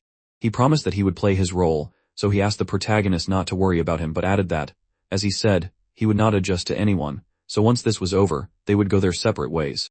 Jeju thought that judging by the attitude between them, it could be assumed that they had a disagreement. Clapping his hands, Kang Heel said that it was the student's turn, and one of the viewers asked why this health expert was so annoying. Another person agreed, assuming that there was a fight for the leader's place. One of the viewers decided to go check out his stream, and another person said that in that case, he would go to the mage's stream, and another user decided to look at the student. After that, user Wakanda Forever, user Baby Dinosaur Powery, and user Help Girls with a donation left the stream. Sis said her name and then said that she couldn't go into details, but she had learned a little about punching and taking punches. After that, they were going to hear about the last person who appeared on the floor, Jeju. He flinched when he was addressed, and then said his name, and said that in the real world, he worked as a salesman at a store and also added that he was a magic engineer. Everyone was surprised that he had such a terrible profession. Kang Heel remembered that magic engineers do not fight on the front lines, and asked if that was true. He didn't understand what Jeju was thinking and asked if his viewers were really villains, but the main character said he made this decision himself. One of the users in his chat called Kang Heel a band name and asked if he was really talking about them. Another person asked the others to look at his face, suggesting that he even knew what he was thinking. Another user pointed out that they really did try to convince Jeju not to choose the magic engineer, and Kang Heel sadly asked, covering his face with his hand, if Jeju's viewers were trying to convince him otherwise. He sighed, admitting that it was enough to drive him crazy, and Se asked why it was important. She was sure that the three of them could handle it, and calling Kang Heel an old man, she said that he was worrying too much over trivial things. He asked indignantly, suggesting that she was too old to understand, and wanted to say something, but Se stopped listening, thinking that magic engineering sucked. Jin-soo admitted that Sia was right, ordering Kang Heel to stop wasting energy as they needed to discuss the plan. He suggested looking at their situation first and said that they were surrounded by fog, and it might seem like ordinary fog, but when you touch it, you realize that it is as thick as a wall, and in other words, it is the boundary of the floor. Since Kang Heel and Sia are in close combat, they should fight at the front, and Jin-soo, as a mage, was going to support the center. After that, he came to the non-combat class and said that Jeju, as a magic engineer, would be at the back, helping anyone who needed help. He imagined their positions in his mind, and Kang Heel, holding his chin with his hand, admitted that it was not bad and decided that they would stick to this strategy for now. He wondered what would happen with the problem of the non-combat team member in this case, and Jeju, smiling, closed his eyes, thinking that it was impossible to say that they had any wrong reaction because magic engineers were currently perceived that way anyway. He assumed that there shouldn't be any problems and looked at the system window, noticing that there were 15 seconds left until the first war began. The time gradually decreased, and at first, there were 7 seconds left, and then the first wave began, and a silhouette of a monster appeared in the fog in the distance. But the love noted that something was wrong, and another user remembered that soul observers would be floating in the air because it is a ghost type. Another person apologized, not understanding where the physical form came from, and another viewer agreed, admitting that he had thought about it too. Another viewer noticed a paw, and Kang Heel, taking his sword, put it forward and asked if they were starting. However, someone suddenly told him to stop. It was Siav who noticed that everyone in the chat was saying that it was weird, and suggested that they wait. Jin-soo confirmed that his chat was the same screams, but Kang Heel reminded that he was the 6th great master on the 5th floor, and when he charged, he shouted that whoever struck first would definitely win, and so he told himself to move forward. However, when he struck the paw of the monster that appeared, it did not receive any injury, and Kang Heel asked himself why the ghost type was so hard. The monster then swung its paw, and Kang Heel's sword flew to the side, and he himself closed his eyes, clenching his jaws. The monster suddenly grabbed him with its paws, bringing him closer to its jaw, and without understanding what was happening, Kang Heel ordered it to let go. The monster brought his palm to its jaws, and the next moment a scream was heard. Blood spurted into the air. So ordered Kang Heel to back off immediately, and one viewer said that it was weird, and another user noted that the health coach had decided on hell. Someone thought it was funny and asked if the man was crazy. Meanwhile, Kang Heel, trying to get out of the monster, called it, crying, and clutching his injured palm. He screamed in pain, ordering the monster to let go, and eventually the monster released its clutches, and Kang Heel fell to the ground, then raised his head, looking in horror at the huge bug leaning over him. The viewers began to curse, realizing that it was a cockroach, and one of them asked if it was true that it was a cleaner. This person noted that it was an evil creature, and another viewer noted that the health coach had himself. Another viewer called out Kang Heel's title, calling him the 6th Grandmaster, and also noted that he was going to fight and then wrote the sounds of a trumpet coming for him. Jeju, looking at the monster that was chewing on its bitten fingers, realized that it was a cleaner, and thought that this should not have appeared on the 6th floor. Even though these monsters were the lowest-ranking inhabitants of the Devil region, they were still monsters of at least the 25th floor. Jeju knew that this fight would be one-sided for the newly awakened who had just arrived on the 6th floor. He looked worriedly at Jinsu, who was frozen in horror, and noted that although he expected it to be a difficulty for a team game, he did not think that the administrator would play with difficulty again. Trying to get up, Kang Heel noticed that it was a cockroach, and hearing him, the cockroach twitched its antennae, spread its wings, opened its mouth wider, and moved forward to attack Kang Heel, and he froze, sweating from excitement, and looked at the sharp fangs approaching him. He closed his eyes, realizing that he was going to die, but suddenly Seh extended her palm, stopping the jaws of the monster. It trembled, unable to move, and Seh frowned, looking at the monster and continuing to hold it with one hand. She clenched her other palm into a fist and delivered a powerful blow that the monster's body could not withstand. One of the spectators noted that Seh smashed the head of this monster, and another decided to write down that one schoolgirl is equivalent in strength to half a tank. The monster's head flew off, and the system announced that the first wave had passed, showing that there were 30 minutes left until the second wave. Seh looked at her clothes with disgust, noting that they were now dirty, and one of the viewers noted that she was an incredible woman, a punch girl. Someone assumed that Seh was a schoolgirl from a military school, and someone asked if this was what she called her, knowing a little about how to punch. Seh, meanwhile, looked sternly at Kang Heel and asked if he had written a will. She reminded him that she had told him to wait because things were going in an unusual way and asked why he hadn't listened. She dismissively called him a weakling who only knew how to do stupid things. Turning around, she admitted that everything was irritating to her and noted that weak and incompetent adults like Heel, who only knew how to talk, were the most pathetic creatures. As she passed by Jeju, he thought that she was already a famous awakened in his video.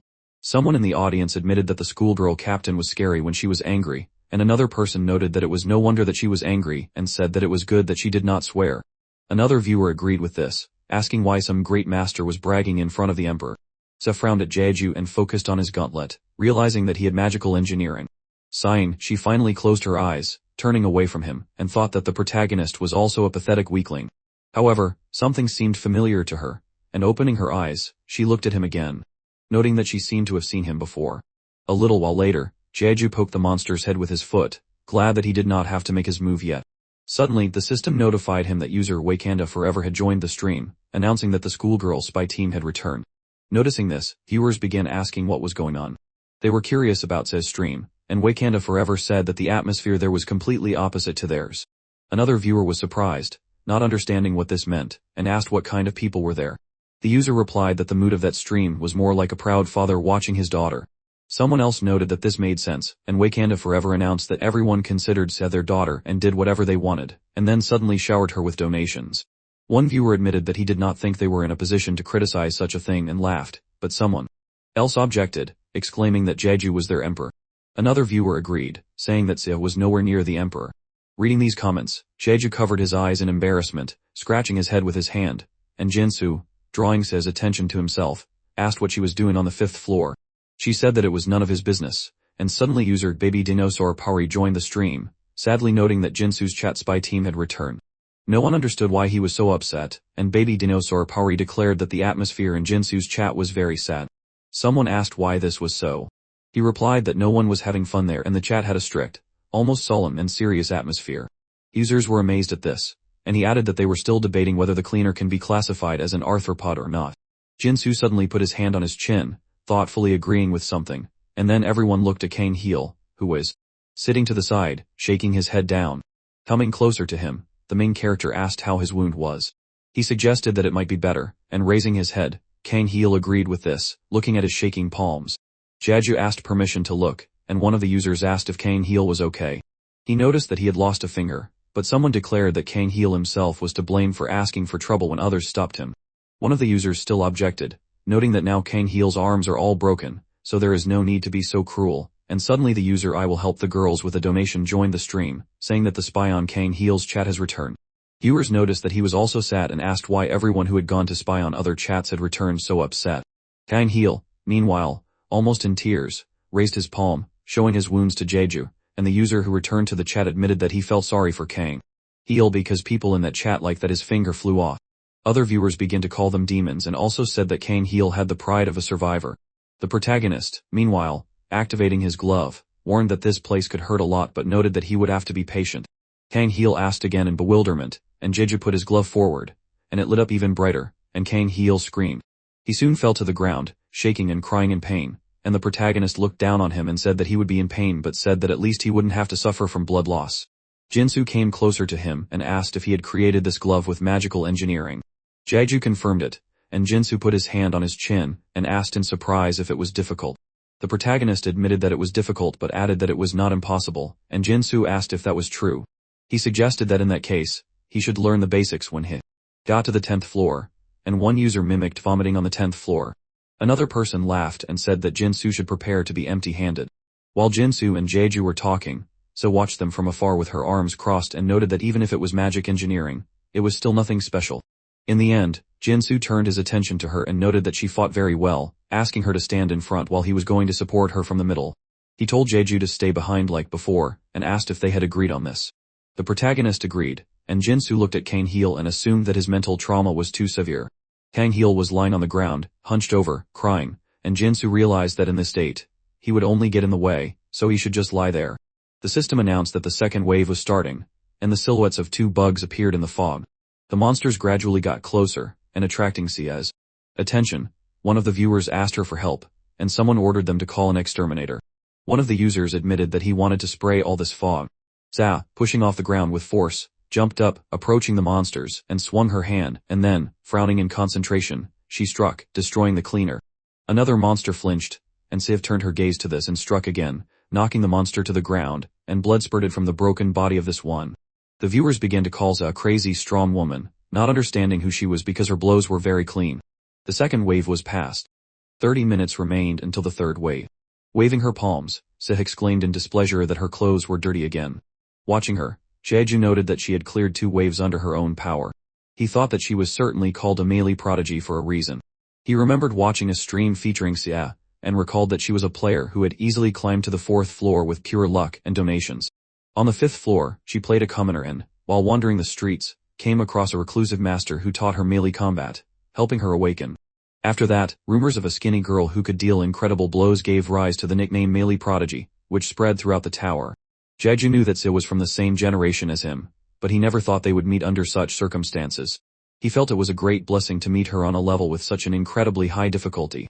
Getting the others' attention, Jinsu used magic to show an image of 4 cleaners.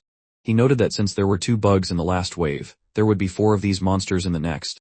He asked Sia to hold off the monsters at the front, promising that if she could, he would support her from behind. He told Jeju to take care of any monsters that managed to get through. Seth and Jeju nodded in agreement. Jinsu smiled, admitting he was counting on them and was glad that he could finally save face. As they discussed this, the remaining time until the 3rd wave ended, and the 3 of them stood up, ready for battle. 2 cleaners appeared from the fog. Seth froze in surprise, raising an eyebrow. Is this really the 3rd wave? There are still only 2 bugs. In the end, she decided she would kill the first ones that came out. She stretched her arm before running forward. Jeju wondered if Sia would be okay. He felt uneasy. During his uneasiness, Jinsu asked if he felt the same way. He didn't understand why there were only 2 bugs this time, and Jeju agreed. Suddenly, he shuddered, turning around to see a monster's paw appearing from the fog next to him. Clenching his jaw, he realized that there weren't just 2 cleaners in this wave, that's just how many were coming out at once from each side. He looked at the bugs preparing to attack and suddenly heard someone order him to step back. He turned and saw Jinsu preparing a magic spell. A ball of fire appeared in the air next to him. After finishing the cast, Jinsu launched the fire towards the bug. However, when the attack exploded, the monster simply scratched its head with its paw in confusion. Jinsu frowned. "What is this?" he asked, trembling in horror. His attack didn't work at all. "I knew it," a viewer commented. Another user laughed, asking what Jinsu could do against these monsters with the basic magic of the 5th floor.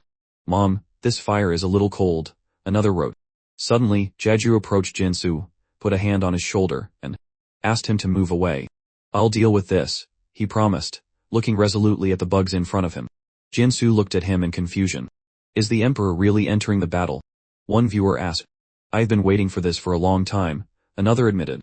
Meanwhile, So was fighting the other bugs that had appeared. After destroying one, she paused for a moment, wondering what was going on behind her. "Are they okay?" she wondered. At that moment, she heard Jinsu scream that his attack hadn't worked. She flinched, turning around, realizing that there were indeed 2 more cleaners somewhere. Taking advantage of her distraction, a monster suddenly jerked forward, opening its jaws to attack her. So cursed, realizing she had let her guard down. "It's too late to counterattack, I have to defend," she thought. She closed her eyes and put her hands out in front of her to take the blow. But she suddenly froze, opening her eyes. She didn't feel the impact, only a drop of the monster's blood falling on her face. Someone had punched straight through the bug. As the monster began to fall, Sis saw it was Jeju standing behind it. He cried out awkwardly, the blood spurted by accident. "Are you okay?" "I believed in you," one viewer commented, cursing in excitement. "This is the coming of a true one-punch man," another declared. A third user was amazed.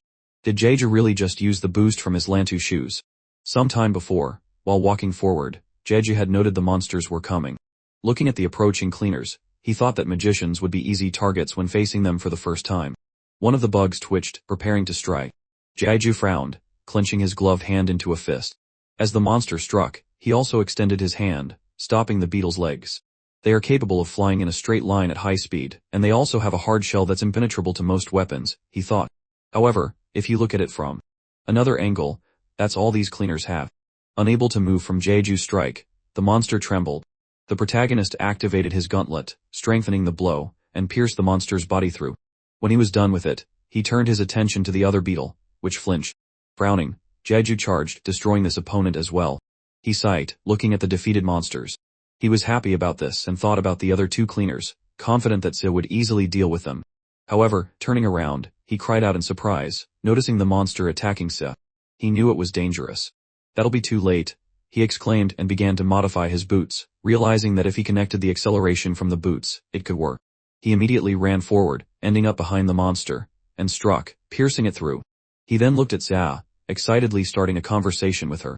Viewers noted the monster was defeated, but some didn't understand what they had just seen. One user laughed, exclaiming that people would have to kneel before Jeju on the 10th floor. Se, looking at the protagonist in confusion, asked herself, what was that? She hadn't even noticed anything. Meanwhile, the system announced that the 3rd wave had passed, with 30 minutes remaining until the 4th. Jeju squinted, sweating from excitement, while Se looked at him seriously. Turning away from her, the protagonist ordered himself to just pretend he didn't see anything, knowing that if he met her gaze, she would have a lot to say. He decided to change the subject. While sitting around the fire with the others, he caught Jinsu's attention, and asked if he had any strong magic. Jinsu admitted that was the best he could learn on the floor. "But I remember you said you were a magic engineer, right?" he asked. The protagonist confirmed it. "Your speed was faster than a knight's," Jinsu said. "It just happened that way," Jeju replied simply. His viewers laughed at his words. Another user asked what else Jeju was supposed to say, guessing the laughing user expected him to say he'd been mimicking the Popoi while eating a Mana stone. Kang Heel, who had calmed down a bit, suggested they try harder, confident that even though the prospects weren't bright, they were a strong group, so there was nothing to worry about. He laughed, but Jeju and Jinsu just looked at him silently, smiling excitedly. Se sighed in displeasure.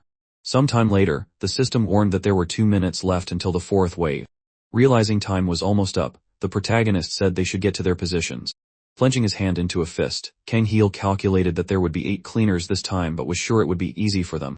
Jinsu confirmed there would be 8 monsters, as Heel said, and added that they would attack from 2 sides. They stood next to each other, preparing to fight. Jeju thought that changing the monsters to cleaners wasn't enough. Now the number of monsters didn't just double but was squared. Clenching his jaw, he realized the administrators didn't want them to clear this floor so easily. Striking out, he and Sia fought the monsters. At some point, Heel began to scream, running away from a cleaner, but Sis saved him by hitting the monster. She looked at him furiously, and he covered his eyes, awkwardly scratching his head. In the end, the fourth wave was also passed, with 30 minutes left until the fifth. Having lit a fire again, everyone gathered around it. Watching the faces of his comrades, Jeju admitted to himself that their expressions were quite depressing.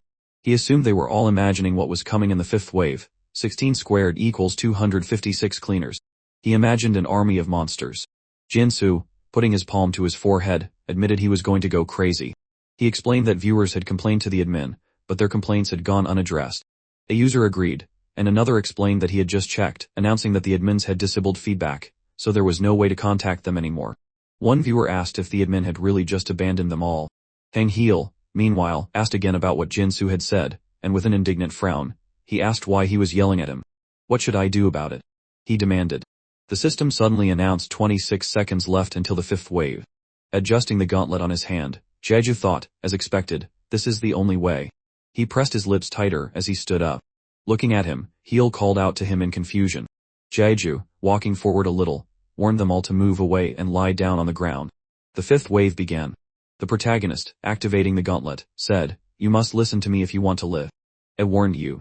At that moment, a huge number of cleaners appeared in front of him. Walking forward, he concentrated a large amount of energy. Zaf, appearing next to Heel, pushed him to the ground. He cried out in pain as she also fell. Jeju, putting his palm forward, directed a powerful attack towards the monsters. His feet began to slide back, so he changed the shape of his sneakers, causing tentacles to grow out of them, piercing the ground and reliably fixing him in place. Holding his shaking hand in front of him, Jeju thought that the recoil was too strong. He pulled his hand back, briefly stopping the attack, but he realized he had to finish it all with one blow. Once again, he extended his hand, attacking the monsters. The bugs simply dissolved under the impact. Sometime later, when all the monsters were destroyed and the smoke from the attack cleared, everyone saw they were standing on a small island of intact land, surrounded by a destroyed area. Raising his head, Jinsu said in shock, Jeju destroyed all the cleaners with one blow. Za, standing up, asked herself, who is he? Jeju, meanwhile, took off the gauntlet from his hand and threw it aside. He then bent over, painfully squeezing his eyes shut and covering his mouth with his hand. Blood broke through his fingers, dripping onto the ground. The viewers began to excitedly type his name in the chat. Someone noted that the Emperor had done what the mage had failed to do. Looking at his shaking palm stained with blood, Jeju thought that he had used up much more magic power than he had expected. He had even placed a magic stone in his gauntlet just in case. But it wasn't enough, as the blow had used up all his magic power. The spent magic stone fell out of the gauntlet. Jeju assumed that without his blessing, he would have passed out before killing everyone. Meanwhile, the system announced that the test had been passed, and the path to the 7th floor would be open. The protagonist fell to his knees in relief. The viewers began to ask in amazement, did he really pass? Magic engineering should be reevaluated, someone exclaimed. Glad that he himself was a magic engineer. One viewer brought the other's attention back to Jeju. Is he okay? He's coughing up blood. Sa came closer, catching Jeju's attention. He winced as he turned around. Jinsu said that the protagonist had overdone it. Are you injured? Sa asked. Wiping the blood from his chin, Jeju replied that he wasn't, declaring, I'm fine. Looking at him seriously, Sa asked, would you be coughing up blood if you were fine? I'm really fine, he said, explaining, it's just the side effect of my magic power being drained. As Jinsu helped him up, Jeju noted that magic engineers also used magic. Turning to Jinsu, he suggested that as a magician, he should know about it too, and declared that the side effect was nothing serious. I understand, Jinsu replied. If that's really all it is, then you'll be fine. Will you really be okay? A user asked, attracting the main character's attention.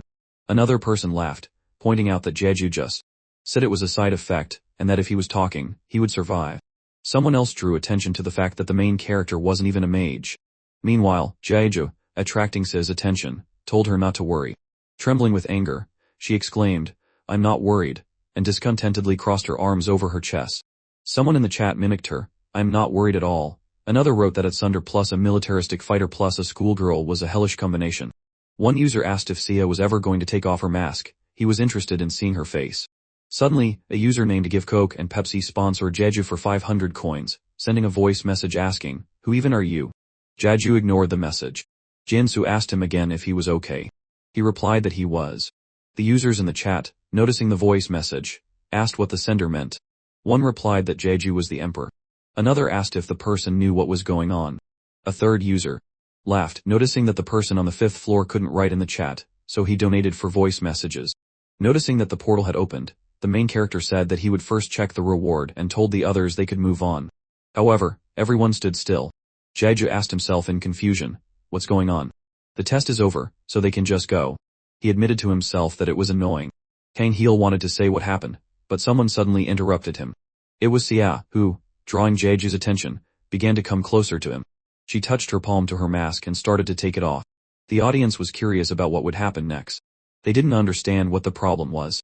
Someone suggested that Sia was angry that Jeju stole the last blow, but someone else denied this, noting that she should thank him for saving her.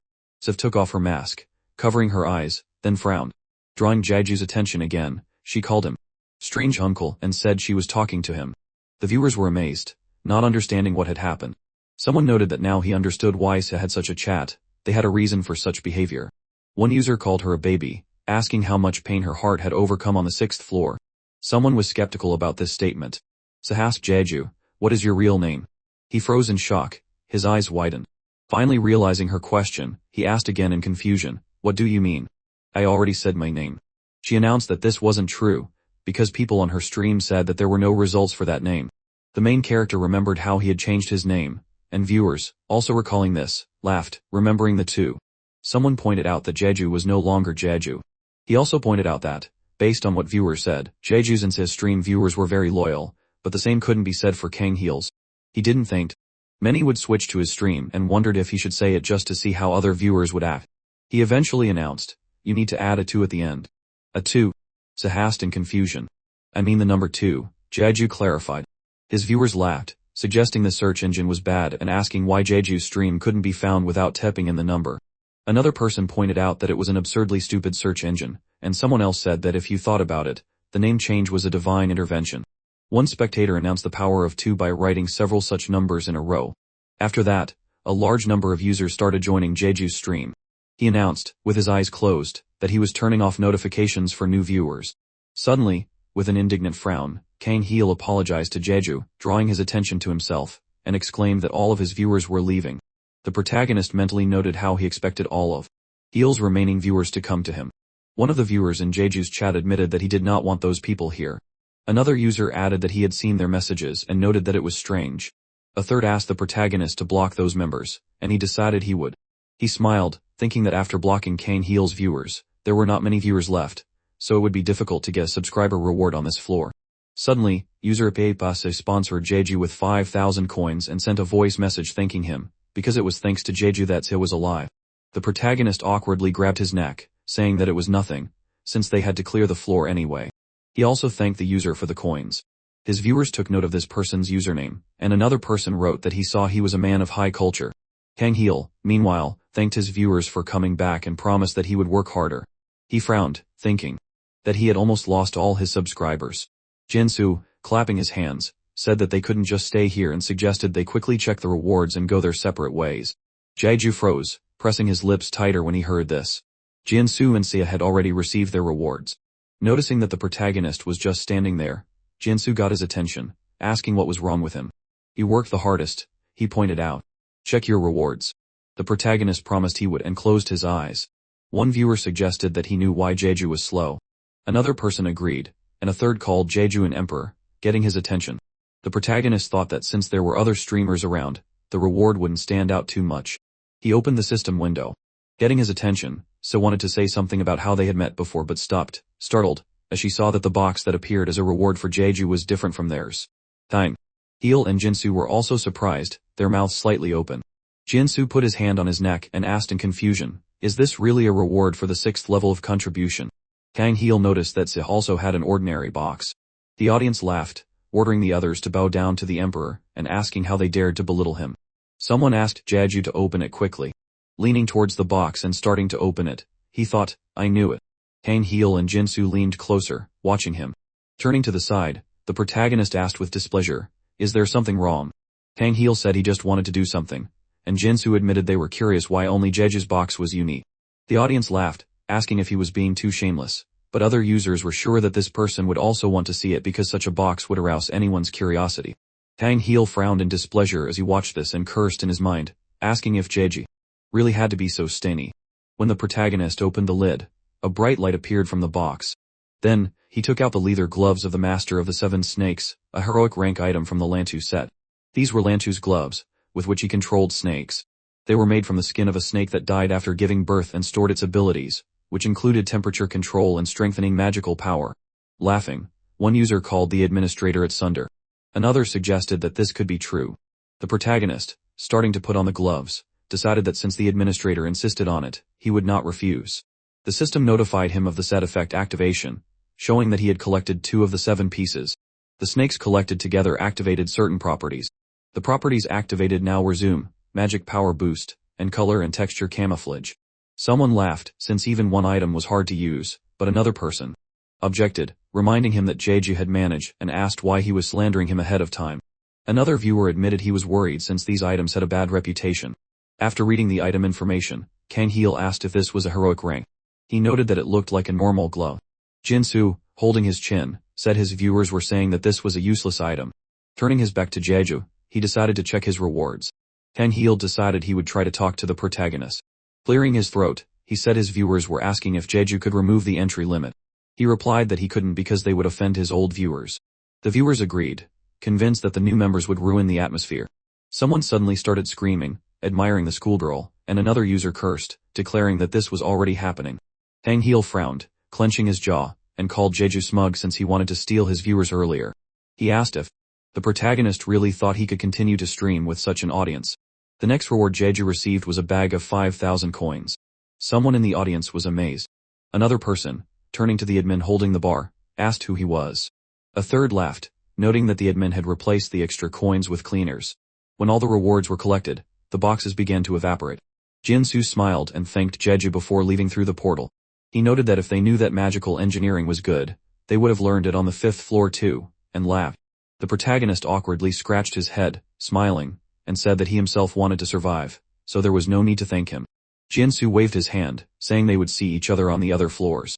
Kang Heel, leaving the portal, simply narrowed his eyes at the protagonist and left without saying anything. The audience was indignant, telling the others to look at this overgrown, rude man. They noticed that even Jinsu thanked Jeju and said goodbye. Someone suggested that Kang Heel's mouth was glued shut. The protagonist, closing his eyes, noted that this was only their first meeting on other floors, they could become enemies, and no one knew. Taking off his backpack, he decided he would take the glove when it cooled down and go to the next floor. Suddenly, the backpack began to move. The lock opened, and the Popoi, screaming, jumped out. Jeju shuddered, assuming the Popoi smelled the magic of the glove and took it for food. He understood that he couldn't let them eat it. He had worked on this glove for a very long time. Sharply stretching his hands forward, he grabbed the Popoi, ordering them to stop. The glove cannot be eaten, he exclaimed. The Popoi closed their eyes in displeasure. Jeju continued to insist and did not allow them to eat the glove. The Popoi, crying, looked at him pitifully, but the protagonist warned them to show their puppy eyes to someone else. Suddenly, Sa, who had not yet emerged from the portal, attracted Jeju's attention. Guessing what it was, he froze, hearing her voice. Turning to her, he tried to say something but was so excited he couldn't formulate a clear sentence. So watched the Popoi sitting on Jeju's hands and suddenly became embarrassed. Noticing her condition, the protagonist attracted her attention. She winced, frowning, and pointing her finger at the Popoi, wanting to say something, but fell silent. She switched to another topic about something in the past, but in the end, she decided to give it all up and, running into the portal, exclaimed, "We'll see each other again." One viewer asked if it was true that Sahalmo said the Popoi were cute. Another viewer laughed, calling the Popoi cute. Jeju, looking at the portal in confusion, asked himself, what was that? Picking up his glove, he decided that now was not the best time, he was too late, and needed to hurry to the next floor. One user asked if Jeju's body was okay. Someone reminded him that he said it was a side effect, so he told the user not to panic. Another viewer noted that at least on the next floor, physical strength wasn't needed. Realizing it was the 7th floor, one viewer asked if it was true that this was the test. Someone pointed out that this was again a vague formulation, and another viewer asked why explain everything if the local host doesn't read anything. Jeju, meanwhile, told the Popoi to climb back, warning them not to think of eating the glove. However, the Popoi did not climb into the backpack but sat on the protagonist's shoulder.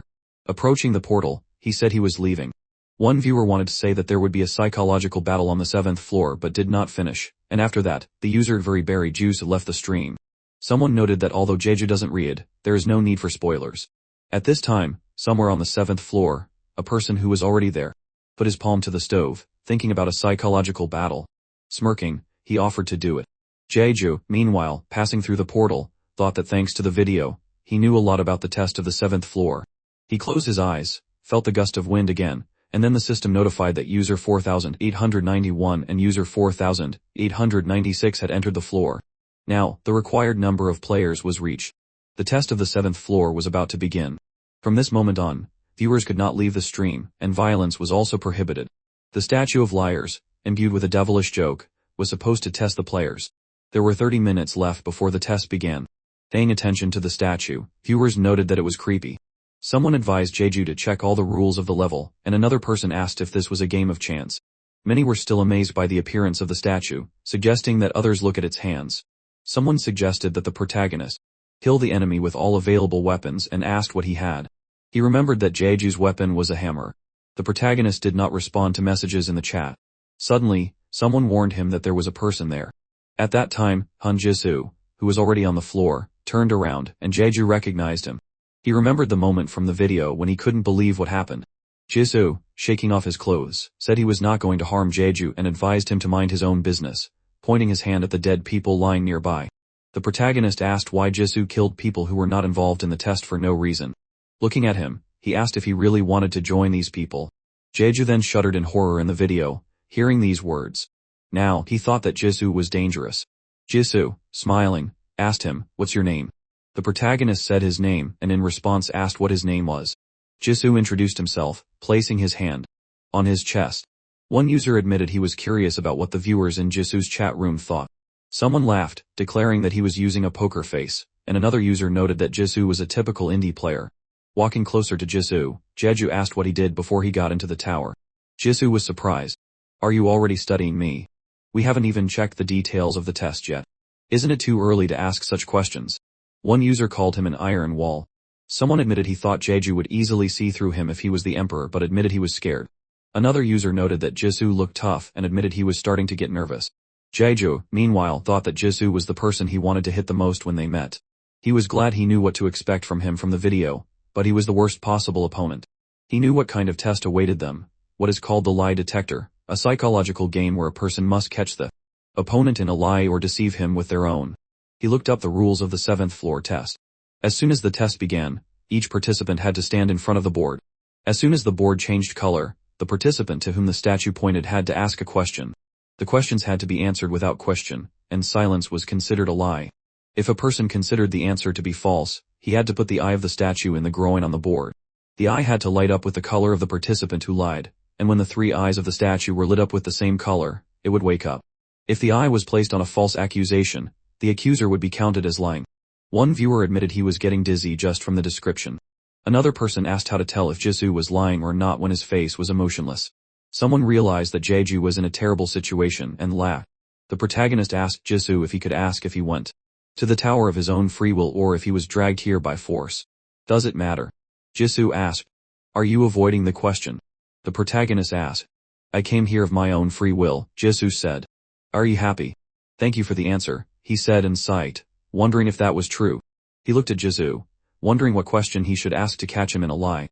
The audience didn't think they could help Jeju with anything. Sometime later, there was 1 minute left before the test started. While the protagonist was standing near one board, Jisoo was going to go to the other one because its color had also changed. There was no time left. The statue moved, and then pointed one of its hands at Jisoo. He had to ask a question in the allotted time. There was 1 minute left. Smiling, Jisoo took his chin with his hand and then asked the protagonist, "Did you know me before entering the tower?" The audience didn't understand how Jeju could know Jisoo. Someone said that this question was stupid. The protagonist wanted to ask himself something but decided that it didn't matter because it was obvious from his first reaction. He clenched his hand into a fist and then answered. He said that he didn't know, thinking that Han Jisoo couldn't be sure either. He decided to deny it for now. Han Jisoo responded, "That's a lie," and placed a stone eye on the board in front of him. Someone declared that it was a crazy decision, asking if Jisoo was digging his own grave. He suggested that Jeju would get a free win, and another person congratulated the person who would be receiving a punishment. The statue announced the result check, and one of its eyes lit up with a blue light. The audience was amazed, calling the protagonist a question collector and realizing that Jeju knew Jisoo. The statue then pointed at the protagonist, asking him to ask a question in the allotted time. He asked, "If you had to kill people, Even though the test did not require it, would you do it? Jisoo said that of course he would, noting that he was ready to do it even now. The statue began checking the result, and the audience realized that if Jisoo was a psychopath, then things were bad, and asked if the administrator was playing around again. Jisoo, meanwhile, took the next stone eye and asked if Jeju already knew what the 7th floor's test would be. Jeju asked what kind of nonsense he was talking about. Jisoo declared that it was a lie, and one of the audience admitted that he was genuinely curious about what he was thinking, and another person asked if Jisoo was trolling him. The statue began checking the result, and after it finished, the statue's second eye opened, also glowing blue. The audience was amazed, and Jeju wondered how much Jisoo had learned in such a short period of time. He assumed that his emotions from meeting him were so obvious, and clenched his jaw, guessing that as soon as Jisoo entered the 7th floor, he most likely noticed that the protagonist had not studied anything. He admitted that it was a mistake but mentally exclaimed that he knew Jisoo, and asked out loud, if you had to kill your wife, could you do it too? Jisoo declared that it was a meaningless question, but the protagonist was not going to give up and asked if he could do it. Jisoo said that Jeju did not even know if he was married, and the protagonist repeated his question, ordering Jisoo to answer. Jisoo finally said that he could not do that to his lover, and Jeju declared that it was a lie and then inserted an eye into the panel in front of him. Jisoo pressed his lips tighter. The statue began to check the result, and the third eye that opened glowed red. Someone in the audience realized that Jisoo was really crazy, and he, looking at Jeju in shock, asked if he already knew that he was married. The protagonist said that it was indeed so, and when the result was checked, the statue's eyes had not changed. The audience was confused as to how Jeju knew this at all and assumed that he and Jisoo knew each other before going to the tower. However, Jisoo did not know the protagonist at all, and so the audience was even more confused as to what was going on. Jeju said that it was his turn again and asked Jisoo, if your wife followed you to the tower and got in your way, would that be enough of a reason to kill her? He said that he could cut her in half and scatter the remains on the street, and Jisoo warned him that his questions were going too far. Jeju, not giving up, asked if Jisoo could kill her. He thought that the statue determined lies based on facts and also took into account the mindset and thoughts of the person. Jisoo finally answered that he could not do such a thing and closed his eyes, shaking his head from side to side. Jeju just sighed and said that this was the answer that was expected, and if it was love, then it was certainly impossible. However, he still declared that Jisoo's answer was a lie and inserted the next eye into the right place. He thought that after Jisoo heard his question, he naturally thought, could I do it? And the protagonist knew for sure that Jisoo was the kind of person who could. Jisoo looked at him in horror, and after checking the result, the statue covered one eye, and when it opened its eye, it also lit up red. Some of the users suggested that Jisoo had lost sympathizers, and another person announced breaking news, saying that someone was going to take Satan's job. Someone suddenly asked, is this good? Not understanding this question, another user asked, is this bad? Jisoo smiled, covering his face with his hand, and one of the users explained that if Jisoo's true face was revealed, he might go crazy and stop lying altogether. While brushing his hair out of his face, Jisoo chuckled, saying that Jeju was funny, and the users began to agree with the words of the previous person, realizing that Jisoo might just start throwing questions at the protagonist until he lies. It was something terrible, not a test, and one of the users wrote that it was impossible for idiots to pass this, but noticing a mistake in this person's words, another viewer called him stupid, correcting his mistake. Jisoo, meanwhile, attracted Jeju's attention and asked, is it true that you actually got into this tower for the second time? After this question, the protagonist froze, pressing his lips tighter and opening his eyes wider. Jeju's face was tense, and through his teeth, he said that it was not so. Jisoo looked ahead with a sly smile on his face and said that it was clear to him, after which he looked closely at the protagonist with a wide smile and remarked that he should stop lying. Jisoo then clicked on one of the platforms, shortly after which the system window notified him that the results were being checked. After the results were checked, the stone statue in front of them, clutching an axe in one of its stone hands, suddenly began to rise upward. Jisoo looked closely at the statue, whose eyes soon opened and began to glow bright red. A message appeared on the system window stating that the devil would apply punishment to the player. Jisoo, looking at this in confusion, asked fearfully, what? In Jeju's mind, there were memories of how a question was heard from the phone, whether he wanted to take the place of the administrator. The administrator, addressing him, said that in this way, he would be able to make everything he dreamed of come true. In response to this, the protagonist confidently decided that he was not the Jeju from the video. The protagonist also realized that this test takes into account the player's mentality and what they think, and if he felt like he was here for the second time, Jisoo would have won. However, the protagonist persistently looked ahead and realized that the person from the video was not the real him. Confused, Jisoo continued to look ahead in surprise, soon after which tentacles began to approach him and clasp his limbs. Jisoo tried to resist, but these tentacles were much stronger than him. These tentacles began to stretch his limbs in different directions, while Han Jisoo looked ahead in confusion. A stone statue with a menacing expression, clutching a mace, a hammer, and a sword in its hands, stared at him. Frightened, Han Jisoo turned to Jeju and asked him what he really was. When he asked him this question, he was shaking with fear. Jeju calmly answered him with a question, asking him if it was important. Han Jisoo answered him affirmatively, explaining that it was important to him. At this time, one of the commentators, the protagonist, suggested that he really was a psychopath. Another commentator confirmed this remark, saying that at the moment he was being killed, and he still continued to ask questions. The protagonist answered Han Jisoo by saying that he did not know this. Memories from the video appeared in his mind when Jeju addressed Han Jisoo, who was sitting on a massive tree root. The protagonist then asked him why he was climbing the tower and if he wanted to die. With an emotionless expression, Han Jisoo answered him negatively, explaining that his life was simply incredibly boring. Han Jisoo then said that he did not feel anything, no matter what happened to him. Han Jisoo then put his bloody hands under the stream of water. The protagonist addressed Han Jisoo by name and asked him if he realized that he had killed his own family member. With a bloody face, Han Jisoo answered him by asking him a counter question. Did he think that relationships were important in this tower? Now, the protagonist suggested that Han Jisoo say it this way. At that moment, the blade of a stone axe was rapidly approaching the head of a confused Han Jisoo. At the last moment, the protagonist told him that they knew each other in the past. A moment later, the body of a surprised Han Jisoo was cut in half by a powerful blow from a huge melee weapon, causing thick dark splashes of blood to fly in all directions, and Han Jisoo screamed in pain and horror. The protagonist turned away so as not to see this spectacle, and thought that he also did not know what the result would be. The commentators who were watching the situation asked to hide what happened from their eyes. Another commentator noted that at first it made him feel good, but now that he said that they knew each other, he feels wrong. Another viewer asked, but judging by the answers, isn't it clear that he was a worthless person? The commentator told him that it was indeed so. Blood splashes from Han Jisoo painted the surrounding area of the floor red. The protagonist was wondering whether his wife who gets into the tower will be happy or even more miserable. One of the commentators noted that he looked smart, after which he suggested, or was he so smart that he became a psychopath? In response to this, one of the viewers told him that he did not know, but he remembered the experiment on monkeys when these monkeys were forced to get bananas from a cage with a rope, while the stone statue with a sly smile on its face clutched a spear in its hands to finish off the bleeding Han Jisoo. The commentator continued to tell that at first, the monkeys were not smart enough to guess, but then the monkeys became smarter and hung themselves with the same rope. Looking at how the statue mocked the body of Han Jisoo, the main character thought that all he did was get rid of the unhappy future that he saw. One of the commentators wrote, "And silence." Another commentator wondered if the monkeys became bananas. Heavily exhaling air from his lungs, the main character thought about what to do with it, but then he decided that he did not care. One of the viewers laughed at the joke about bananas and noted that this is how the monkeys fulfilled their dream. Another commentator noted that at least the main character was able to cope. After that, he offered him to go up to the next floor. The system window notified him that he passed the test, and the way to the 8th floor is open. Soon after, a magical portal appeared in front of him. Jeju said that he would first check his rewards and then open the system window. After that, a user sponsored him for 500 coins and apologized to Jeju, asking him to unban them from the chat. Another user also sponsored him for 500 coins and asked him to remove the restriction from the chat. Then another blocked user shouted that it was unbearable, and demanded to let them into the chat, at the same time sponsoring Jeju for 500 coins.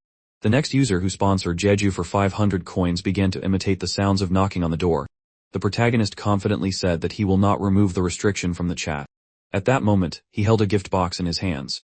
Realizing that these were viewers from other streams, the protagonist thought that something negative could happen if he unbanned these viewers now, so he decided that he would not do it. After this decision, his viewers began to admire his resilience as an emperor, after which another viewer noted that he was simply made differently. The main character's subscribers laughed that this was another victory against whining viewers. When the main character opened the gift box, inside were the armlets of the Master of the Seven Snakes, Lantu of heroic rank. In the description of this item, it was said that these were Lantu's armlets, with which he controlled snakes, and this item was made from the skin of a snake that died after giving birth.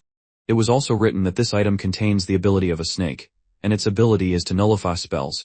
Reacting to this, the viewers of the stream asked if they were making fun of Jeju. The next commentator asked to stop giving Lantu items. The next subscriber noted that at least these armlets are the best in the set. Then he asked if that is true. The protagonist put on the sleeves on his forearms, and thought that the ability to nullify spells was actually desirable. When he put on the sleeves, a notification appeared on the system window, informing that the activation of the set effect was equal to 3 out of 7. Below was an inscription that the snakes that were collected together activate some properties. At the moment, the activated properties were zoom, increased magical power, color and texture camouflage, and nullification of spells. Looking at the sleeves, the protagonist said that a lighter color would be needed. He looked closely at the sleeves, and these began to instantly change their color to white. One of the commentators chuckled, noticing that the sleeves adjusted to him. The next commentator asked, "Is there anything Jeju can't do?" Another commentator asked again, "Is there?" Then he sarcastically confirmed this, to which the commentator, the love, suggested banning the viewer for this sarcastic remark. Then the protagonist, holding a massive bag of coins, noticed that the other reward was usually coins. It was a bag of 5,000 regular rank coins that were automatically added to the account after receiving. One of the viewers asked why all the bags that Jeju got had 5,000 coins. The next commentator suggested that Jeju was richer than them now. Reacting to this, the viewer noted that he was not watching it because of this, but it was true, and it made him sad and hurt. The next viewer answered him that if it irritated him, he himself knew what to do about it. The commentator confidently answered that he would never leave this stream. Then another commentator asked if this was really the second time the protagonist was in the tower. The viewer who answered this laughed and said that the statue said that it was not so. The protagonist looked at the portal in front of him and noticed that he had received the reward, and therefore it was time for him to go to the next floor. One of his subscribers confirmed this assumption and said that he does not care whether it is the second time in the tower or not, since they are just literate coin investors. The next viewer confirmed this remark, after which another subscriber suggested Jeju to go to the next floor, since he almost reached the 10th. The main character entered the portal, while one of the viewers noted that it was only the next floor. Reacting to this, the next commentator laughed, noticing that the 10th floor is approaching and they are preparing a bowl for the glass. The next viewer said through laughter that he was excited. A moment later, the main character found himself in a dense green forest, and a message appeared on the system window stating that the test of the 8th floor was starting, and the entry limit was removed. With a tired expression on his face, the main character looked ahead, saying that his thoughts were confused, and he was mentally exhausted. The system window ordered the main character to defeat all the enemies that would appear along the way, after which a warning was displayed on the system window stating that there were 10 minutes left until the start. The protagonist looked up at the sky and began to cover his eyes with his palm, complaining that it was too bright. One of the viewers asked, "Is that what will be here?" The next commentator answered him affirmatively, and said that it was because of this that the players from the 10th floor left when the protagonist was on the first. While Jeju put his backpack near the tree trunk, the commentator said, "The player from the 10th floor." The next commentator noted that in this case, this means that he is a true fan of the protagonist. The viewer grinned, thanking him for this praise. Meanwhile, the protagonist sat down near the tree to rest with a tired expression. He closed his eyes, and after a while, the system window notified him that there was 1 minute left. Soon after that, there were 30 seconds left. The protagonist heard how the characteristic sounds of Popoi were heard more and more clearly because by this time, many Popoi surrounded him. With a tired expression on his face, the protagonist opened his eyes and looked around, asking if he was surrounded. At this time, many Popoi looked at him sternly and approached closer and closer. Then one of the Popoi shouted a loud sound characteristic of these creatures and jumped towards Jeju. Several more Popoi joined in and also quickly began to approach Jeju. The Popoi threateningly shouted phrases characteristic of these creatures as they approached Jeju, but as soon as the first Popoi touched Jeju, he began to cuddle up to him with a gentle smile on his face. Popoi from all sides began to jump on the protagonist and purr while touching the confused protagonist. Soon after, the protagonist with a smile on his face pressed several Popoi to his chest at once. The commentators shouted in surprise, declaring that they always knew that the Popoi were cute and now it can be said officially. Another confused commentator asked if it was normal that he was jealous of Jeju. At this time, the protagonist, looking at the Popoi in his hands, asked himself, "Is it because I learned the basics about magical animals or because they liked me?" Looking at the creatures in his hands, he thought that he could feel the Popoi's emotions, and realizing this, he understood that the Popoi were happy to see him. Many happy Popoi were jumping on the green lawn near him. Sounds began to come from the open backpack that was lying on the ground, soon after which 3 Popoi that previously belonged to the protagonist hit him hard in the back with serious faces. Jeju's Popoi began to scream while sitting on the shoulder of the surprised protagonist. The protagonist turned to his Popoi, saying that it was dangerous to suddenly jump on him, after which he put the local Popoi on the ground. Looking at his wary Popoi, the protagonists began to ask what was going on and what happened. At this time, his Popoi were sitting on his shoulders, screaming indignantly. A viewer watching this suggested that the others look at the confused Jeju, after which the next commentator noted that the Popoi are much stronger than the cleaners. The third commentator asked if the Popoi are jealous, then he noted through laughter that it was very cute. Looking at the comments, the main character sighed with relief, realizing that his Popoi were simply jealous. Soon after, a message appeared on the system window stating that the test had been passed, and the path to the 9th floor would be open. The main character, who was holding many popoi on his body at the same time, looked at the portal that opened in front of him. One of the viewers watching this said that he was a cheater, after which another commentator told him that if he was angry with him, he should have acted like he did on the 1st floor. The next commentator supported this remark, saying that this was indeed the case, after which he laughed. Another commentator confusedly asked how this happened. Another loyal viewer, the main character, asked this commentator if he doesn't know. After that, he noticed that in this case, it is clear that this commentator joined him after the 5th floor. The commentators began to mock one of the viewers, realizing that he was not on the stream from the very beginning. The main character turned to the local popoi, asking these to come down. When the local popoi jumped off him, the main character's popoi began to sit proudly on the main character with happy expressions. After that, the main character assumed that this meant that they were actually jealous of him.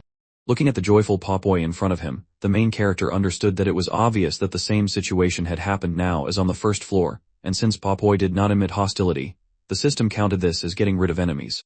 With a wide smile on his face, the friendly popoi looked at the main character, after which the main character opened a system window in front of him, deciding to check the rewards. After that, a magic portal appeared in the air from which an item fell out. The main character and the popoi looked at the scroll that fell to the ground with surprised expressions on their faces. The protagonist took it in his hand and decided to take a look at the scroll. It was written inside, "The lives that will emerge from the broken tree, the lives that will inherit the will of the world tree, foreign and forta. The lives that will mourn the death of the world tree more than anyone else. The lives that will want to grow a new world tree from a sapling, until it is broken, will grow again." Soon after Jeju read this, the scroll began to dissolve into thin air. The protagonist began to reason, foreign and forta. He understood that this was the name of the world tree and one of the factors that confused the fate of the world of Astoud. The surprised viewers asked what this is all about. Another commentator noted that it was something about the world tree breaking and everyone becoming sad. Another commentator said, sarcastically, that this is a wonderful reward. Jeju looked at the massive tree and thought about how after the world tree that suppressed the devil's spirit fell, Astoud plunged into complete chaos. He knew that the test of the 25th floor would just take place in the confusing world of Astoud, while the Braves saw the fall of the world tree as an opportunity to grow. Thinking about this, the main character walked through a clearing that was filled with popoi. Then the main character abruptly fell to the ground, spreading his arms wide and turning to his viewers, asked him to forgive him, after which he told him that he would sleep a little. He closed his eyes and instantly fell asleep, and the popoi gradually began to surround his body. Some time after these events, the main character, with his eyes closed, began to hear many sounds characteristic of the popoi. He thought with a tense expression that he wanted to sleep a little more. However, when he opened his eyes, he saw that there were many popoi on his chest at once. Commentators wrote that the popoi were very cute. Another said that he wanted to leave for a while but could not take his eyes off the popoi. The next viewer noticed that the popoi were playing King of the Mountain on the main character's chest. When the protagonist sat down on the ground, the popoi began to jump off him in different directions. He took the backpack in his hand and said that he thought he slept for about an hour, after which he decided to set off. A user named The Love noticed that he did not sleep much, after which he asked if he was okay. The next user said that getting a good night's sleep when you are tired is the most appropriate. Another viewer supported this. When the protagonist approached the portal, he heard the local popoi screaming. He turned around and saw many sad and yearning popoi looking at him. One of the commentators asked Jeju, "What about these popoi?" He then asked him if he wanted to take these with him. Another commentator noticed that the popoi seemed reluctant to leave. The next commentator stated that the 3 popoi were with him from the 1st floor, after which he laughed. The protagonist thought that it was difficult for him to set off on a journey to the world tree. Then he waved his hand to the local popoi and asked them to take care of themselves. With a friendly smile, he waved his hand at the same time as he entered the portal. Soon after he entered, and the space around him turned bright blue, a message appeared on the system window stating that user number 4891 had arrived, and the total number of people who entered was 2. Which is why the required number of participants had been reached. Then the system window announced that the 9th floor test was about to begin, and that it was a temple that was sealed with a rune. The task was to break the seal in order to open the exit. One of the commentators noticed that they had returned to the intelligence tests. Another viewer said that the time limit for this test was 4 hours, so he assumed it would be hard. Then he asked if that was true. The next viewer confirmed this and said that this test was for a team of 2, so if you get a joker as a partner, then suffering cannot be avoided. After that, another commentator noticed that Jeju had not even spent 20 minutes on the 4th floor. Soon after, a message appeared on the system window stating that the time limit was 2 hours, and there was also a warning that if the participant could not break the seal, he would be locked on the 9th floor. So it was necessary to make it so that the crystals on each wall were the same color, and all the walls did not have to be the same color. The commentators began to say that something was wrong here, after which one of them asked, "Isn't there usually only 2 walls in this test?" He then explained that each person is on one wall. The protagonist exhaled air from his lungs, looking at this system window, after which he mentally turned to the administrator with an irritated expression and cursed at him, noting that he would definitely not give him peace. The commentators were perplexed as to why the time was cut in half. Another viewer cursed, and noted that it would be painful. The third angry commentator asked what kind of nonsense is going on here. Jeju looked around and saw a girl standing near the wall. Looking at her, he thought that it was another participant. Approaching the girl from behind, he greeted her, which made the girl scream in surprise, after which she turned around and greeted him with a smile on her face. She took the hood off her head and asked him if there were real popoi on his head. She looked closely at the popoi with an interested expression on her face, after which she grabbed the main character's hand and began asking him how he was able to become friends with the popoi. She began to shout admiringly about how incredibly cute the popoi were. Him Jeju turned around in confusion and suggested that she first take a test. At this time, he was thinking about the fact that some kind of aroma was emanating from her. The commentators began to react to this flirting, after which one of them asked why it was necessary to hold Jeju's hand when talking about how cute the popoi were. The next viewer indignantly asked how dare she behave like that with the great emperor. The girl stepped back with her palms outstretched and apologized to Jeju, telling him that she had gotten too excited, after which she asked Jeju what his name was. The protagonist introduced himself to her, and asked what her name was. The girl said with a smile on her face that his name was very cute, after which she said that her name was Jean Han, but he could just call her Han. Looking at the smiling Han, the protagonist thought that he knew that they were in the same group, but he did not think that they would cross paths here. One of the spectators asked the protagonist if this was by any chance the girl from the first floor. He then noticed that she was something like a very famous celebrity. Another commentator confirmed this and noted that she also had a lot of perverted spectators who admired her appearance. The next commentator noted that perhaps they too were perverted viewers if they traded her for what Jeju did on the first floor. The protagonist realized that it was Han, or rather, the girl who was known by her nickname, the witch, more than by her name. In Jeju's memories, there were moments from the video when Han with a sly smile on her face asked if he wanted her to burn him alive or drown him. She screamed that he only had these 2 options.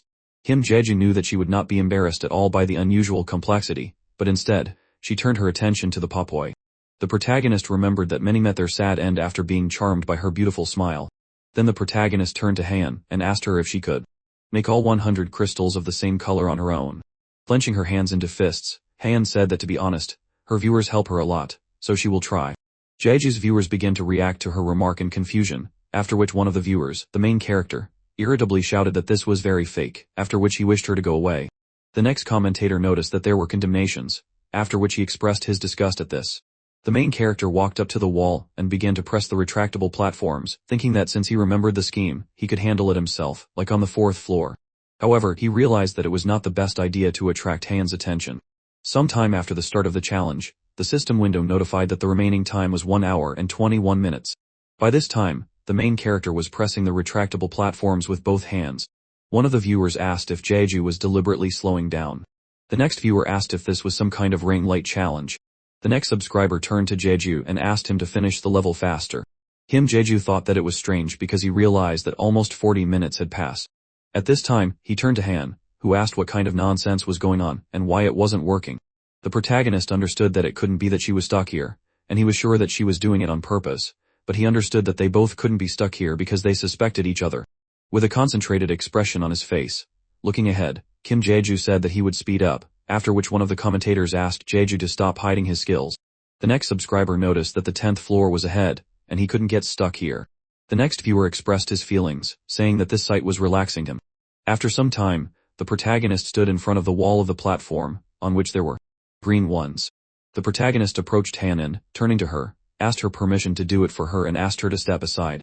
With a confused expression, Han said that she was ashamed of this, to which the protagonist replied that everything was fine, after which he asked her to just move away and explained that they had to complete this test. Han obediently lowered her head down, and agreed with him, after which the protagonists began to press the platforms. Sometime after Jeju began working on Han's platform, the entire wall was in red platforms. By this time, the remaining time was equal to 1 hour and 3 minutes. Soon after, 2 more walls were completed. Then there were 45 minutes and 20 seconds left. Then the protagonist completed the last wall, which was green, at the moment when the remaining time was equal to 21 minutes and 11 seconds. Han looked at these walls with a surprised expression on her face, after which she shook, and shouted that this can't be. Suddenly, she ran up to Jeju and began to hug him tightly, saying that this is some kind of madness. Then she asked the main character, "Are you really a genius?" She asked him with admiration, "How did you decide everything so easily?" Right after that, the main character's commentators started getting irritated, shouting that she was a sly fox. Another viewer noticed that she was touching the emperor's body without any respect. The next viewer said that to be honest, he was jealous. One of the subscribers asked again, "Are you jealous of Jeju?" The commentator answered him in the negative, and explained that he was jealous of this girl. The main character coldly answered Han that he was not a genius at all and she herself knew it, after which he asked her, "Isn't that so?" Han looked at him carefully, and asked what he is talking about. The main character pushed her away from him and with a serious expression said that he was sure that she understood what he was talking about. Then the main character and the popoy sitting on his head and shoulders directly addressed Han, and asked her, "Will even an hour be too much for you to decide all four walls?" Suddenly, after this question, a wide, sly smile appeared on the cold-blooded Han's face. The protagonist remembered the events from the video when he turned to Han and asked her how long it took her to get to the 5th floor. Han looked around in confusion and said that she did not know, after which she noted that it took about half an hour, and she was just lucky. Han was suddenly approached by a guy from the side, and asked her not to lie. Then this guy said that she did not even spend 10 minutes on this level.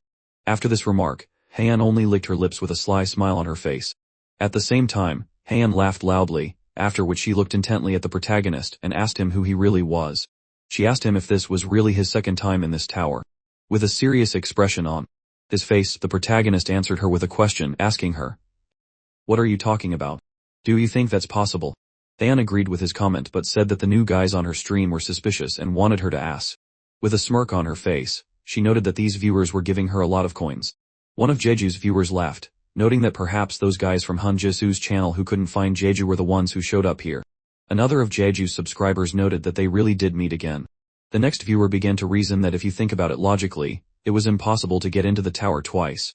Then he wondered if the admin was appointed just for show or something. The protagonist calmly answered Han that it didn't matter whether it was possible or not, after which he suggested that perhaps he really was here for the second time. After that, the protagonist said that if this were true, he would have already killed her with his own hands. Han unemotionally began to ironically fear him, after which she stated that she was definitely sure that this was not the second time, but he was being too cautious. Han suggested that perhaps it was reincarnation or regression, then she asked him if that was true. With a tense expression, looking at Han, the protagonist asked if she had a reason to think so. She told him that her boys gave her a rewatched coupon and she watched his trials on the 7th floor, after which she stated that for the second time, he did not look like he knew anything about the tower, but rather knew a lot about that person. Han then asked him if she had failed. The protagonist sternly looked ahead and realized that she was a witch who was known for the fact that if she started following someone, she would pursue them to the end of the tower, and such a prospect was a headache for him. After which, he realized that if he answered correctly, he could avoid this. The protagonist chuckled and told her that if she was so interested, he would say. However, in return, Han interrupted him and looked him in the eyes from below and asked again, in return.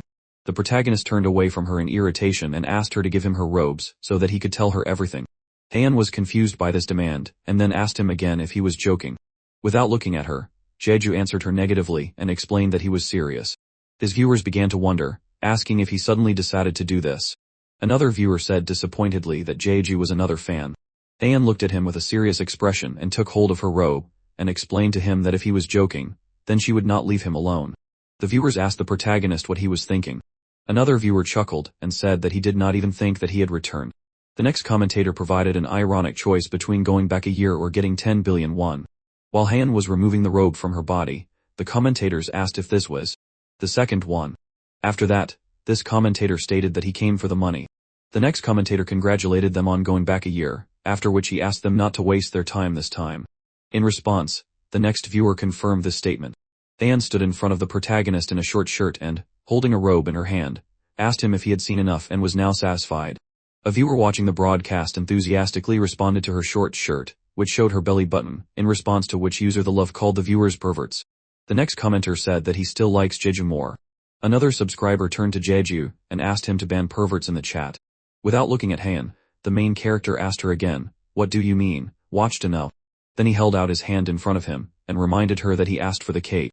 Now Jeju understood that he should not be led by her appearance, because she is a witch. She looked at him irritably and cursed. After that she handed him the robe and said that it was an expensive cape with a mana enhancement function. The main character thought that he already knew this, and that is why he needed it. Soon after, the main character put on the row, and Han asked him if he would answer her now. One of the viewers noticed that he was not being asked about the meaning of life, after which he asked him why he was hesitating. The next commentator said that he was also curious, after which the previous viewer asked him again if he was serious. Looking at Han, the main character said that it was not about the second time, or reincarnation, or going back in time. After that, the main character, looking straight ahead, began to speak with a serious expression. He understood that he knew more about the structure of this tower than anyone else, and the structure of this tower defied logic because all the information about streamers was revealed, and without donations from viewers, climbing the tower was becoming increasingly difficult. From this, the main character understood that all viewers were a group of over-informed, and the streamers on the first floors could only pray for mercy. For example, Jeju realized that if the guy on the 6th floor lost, the viewers who like to watch when a streamer dies or gets hurt would gather together.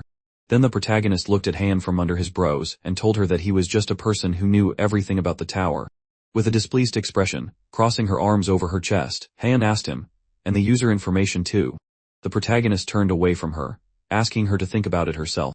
Hiding her irritation, Han noticed that she thought he had omitted the part about how this was possible. The protagonist answered her that it was a secret, after which he noticed that he had answered her question about possible reincarnation or regression. A viewer said that this was confidence at the level of an emperor. Another viewer said that he was also curious and very interested. Another commentator asked, "Is this possible?" Then he noticed that it was forbidden to talk about the tower outside. At this time, the lost Han hunched over and looked ahead, and then she exhaled heavily from her lungs. The Papoy looked at her warily, shaking with fear, hiding behind Jeju.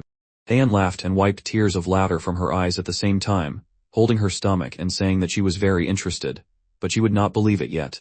Then she said that she had not felt like this for a long time. After that, she looked seductively at the main character, and told him that she likes men who have a lot of secrets. Commentator Jeju asked if she likes bad boys. Then one of the viewers said that he was the bad guy here. The next commentator asked him if he was proud of it. The love turned to Jeju and advised him to ignore her and move on because it was time for the 10th floor. That is, with a smirk on his face, looking at Han, the main character said that this was wonderful and then spread his arms for the Papoy, who rushed towards him. Looking at Han, the main character asked himself, will anyone now doubt that she is a witch? He turned in the opposite direction and noted that if the conversation is over, he will go. Han tried to stop him and asked him to at least say his real name, after which he stated that his name was not real because there was no way he could be called that. The protagonist looked ahead in confusion while his commentators laughed, calling him Jeju too. The protagonist quickly jumped into the magic portal while Han tried to stop him again and ask his name. The commentator noticed that he left without checking the reward, after which the next viewer noticed that he was confused. The next subscriber asked him if he was confused by the number 2. Shortly after these events, the protagonist saw a welcome message upon entering the free zone of the 10th floor. A system window notified him that the community functions had been activated, and he could now switch his broadcast and change channels. He would also now be able to watch broadcasts from streamers below the 10th floor, and users below the 20th floor could no longer watch his broadcast. A message appeared on the system window that the coins would be distributed among viewers based on standards such as total viewing time, the number of donated coins, and the streamer's ascent time. Immediately after that, one of the commentators said that he had just entered the broadcast as he was already going to the moon. The next commentator wrote that a couple of tens of thousands of coins is a joke for the love. Another commentator said that the love is a real fan, and he is his first viewer. With a serious expression on his face, the main character turned to his viewers and asked them for forgiveness, after which he said that first he would look around a little. Immediately after that, he turned off the stream and turned to the Papoy, asking them to stay in the backpack for a while since they have been enduring for a long time. After the Papoy had, the main character put a hood on his head and, looking carefully in front of him, said that the first thing to do was to look around the bright streets of the city, along which the townspeople walked in completely different clothes.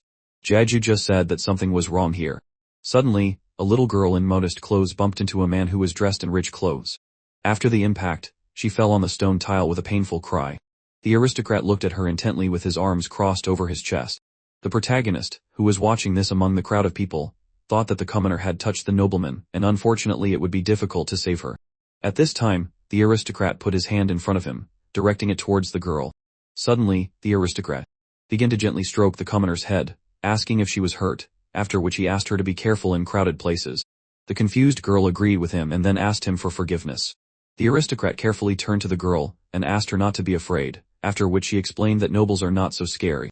He asked the girl to try hard and said that in the future, she will be able to take a post higher than him because their empire is ruled by an emperor named Kei. 2. With a surprised expression on his face, The protagonist looked at this situation, and asked himself, did the nobleman get along with a simple girl? And then he turned around and began to reason about the nobleman's words. The Emperor Qi, the protagonist, came to the conclusion that something had changed. Sometime after these events, an elderly man was feeding pigeons with bread near the fountain. The pigeons were eagerly collecting breadcrumbs from the sidewalk, and the man with a smile on his face continued to scatter it down. Suddenly, the man heard sounds and turned to the side, raising his head up.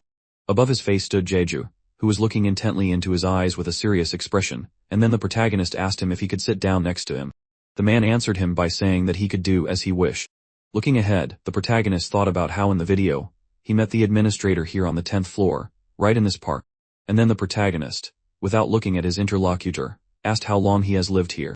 With a smile on his face, the man replied that he was not sure and did not remember the exact answer. After that, the main character asked him if he was happy in that case. Continuing to scatter breadcrumbs, the man replied that he did not think he had what is called emotions left. At that time, they were sitting right in front of a fountain from a height from which water was actively flowing. In Jeju's mind, memories appeared. When he was asked if he wanted to take the position of an administrator, then he answered in the affirmative. Suddenly, a bag of breadcrumbs fell on the sidewalk, which caused the frightened pigeons to fly away in different directions. With a sharp movement of the hand, one of the pigeons was grabbed by the throat, which caused it to squeak in fear. With a confident smile on his face, the main character turned to his interlocutor, calling him an administrator, and asked him what he was thinking about. An elderly man, or rather, an administrator, stood squeezing the neck of a pigeon and stared at the main character with brightly glowing eyes. Suddenly, the protagonist began to see only emptiness. He heard an unfamiliar sound and confusedly asked himself, "Is this sound?" and saw a vision.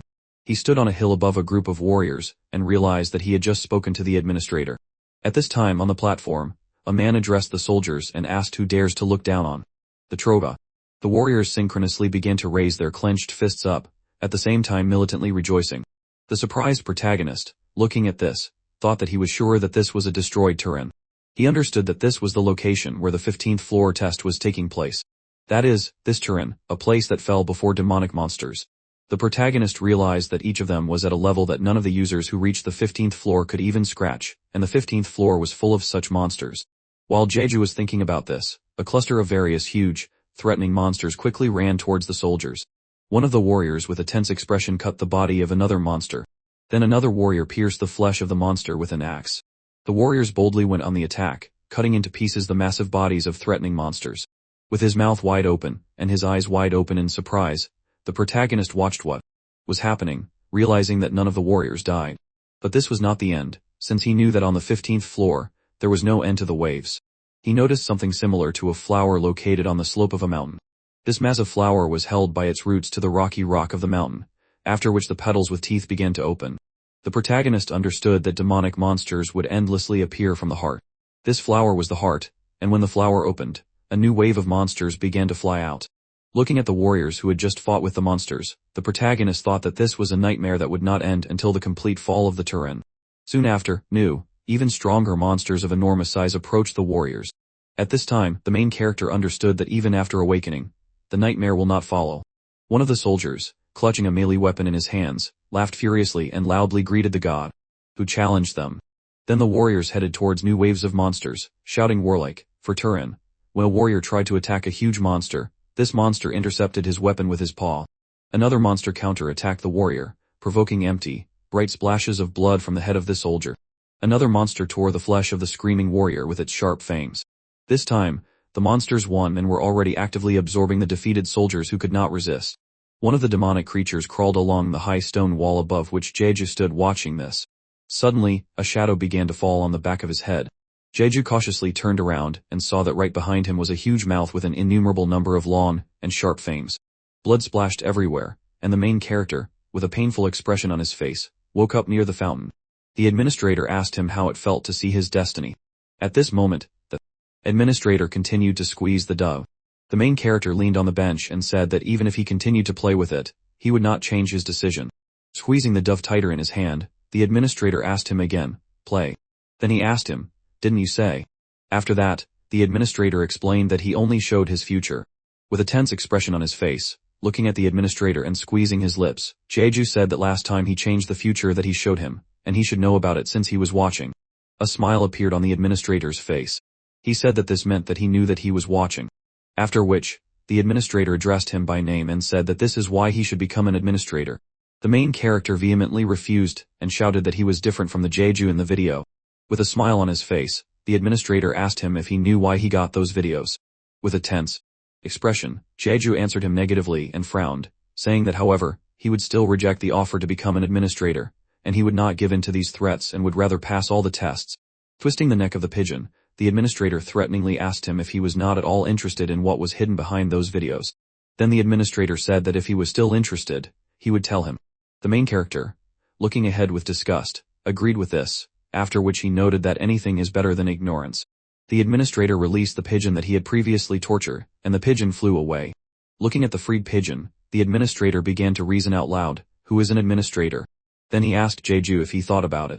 With confusion, looking ahead, the main character said that as the name suggests, this is the one who looks after and manages the tower.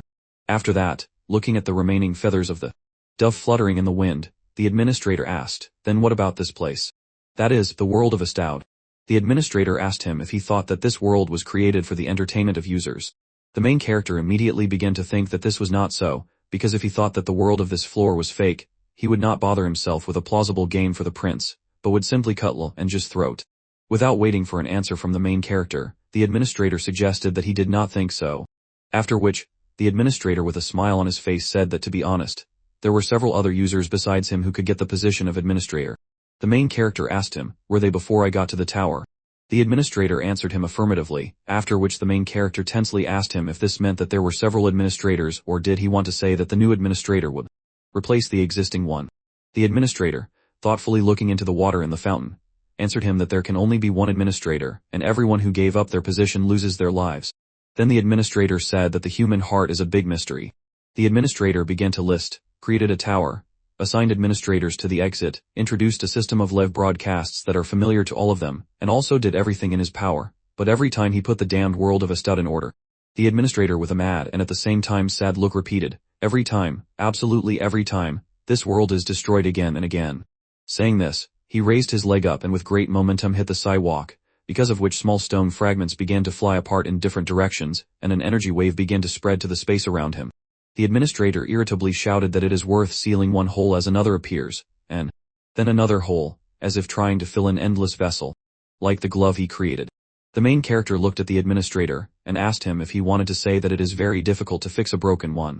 The administrator chuckled and snapped his fingers, noticed that in front of him, he was becoming strangely emotional. After that, the administrator explained that the administrator is like a jug filled with water, and Astoud in this case is the water that he must pour. With his eyes wide open, and his mouth slightly open, looking ahead, the administrator said that however, he had been playing the role of this jug for too long and he did not even remember the reason why he initially became the administrator. His face began to spread and blur, the skin began to slide off while he said that too much time had passed. Suddenly, instead of a man's head, a dove's head appeared. The administrator said that he was already broken, and there was no love, hate, or sadness in him towards people, and all that was left was a sense of duty consisting in filling the vessel. The main character turned to the administrator, who had turned away from him, whose dove-shaped head began to spread, and asked him if the other administrators had lost their minds. The administrator answered him that every person who became an administrator would have the same sense of duty that he had, and the administrators tried to fill the jug with water as if they suffered from obsessive-compulsive disorder, but they all failed. He said that in the end, either the water spilled over the edges because the jug was small, or the jug itself cracked from expansion. However, then the administrator said that this would not happen to him because he was different and he coped with the role better than others, and he lifted the Astoud, so the vessel did not overflow and did not collapse. With an irritated expression on his face, looking ahead, the main character frowned and asked, then what is the point of those videos that he saw? The administrator answered him that this was his future as an administrator, or rather, for him it was actually the past, and anyway, he sent these videos to himself. The main character turned to the administrator and asked him why he did this.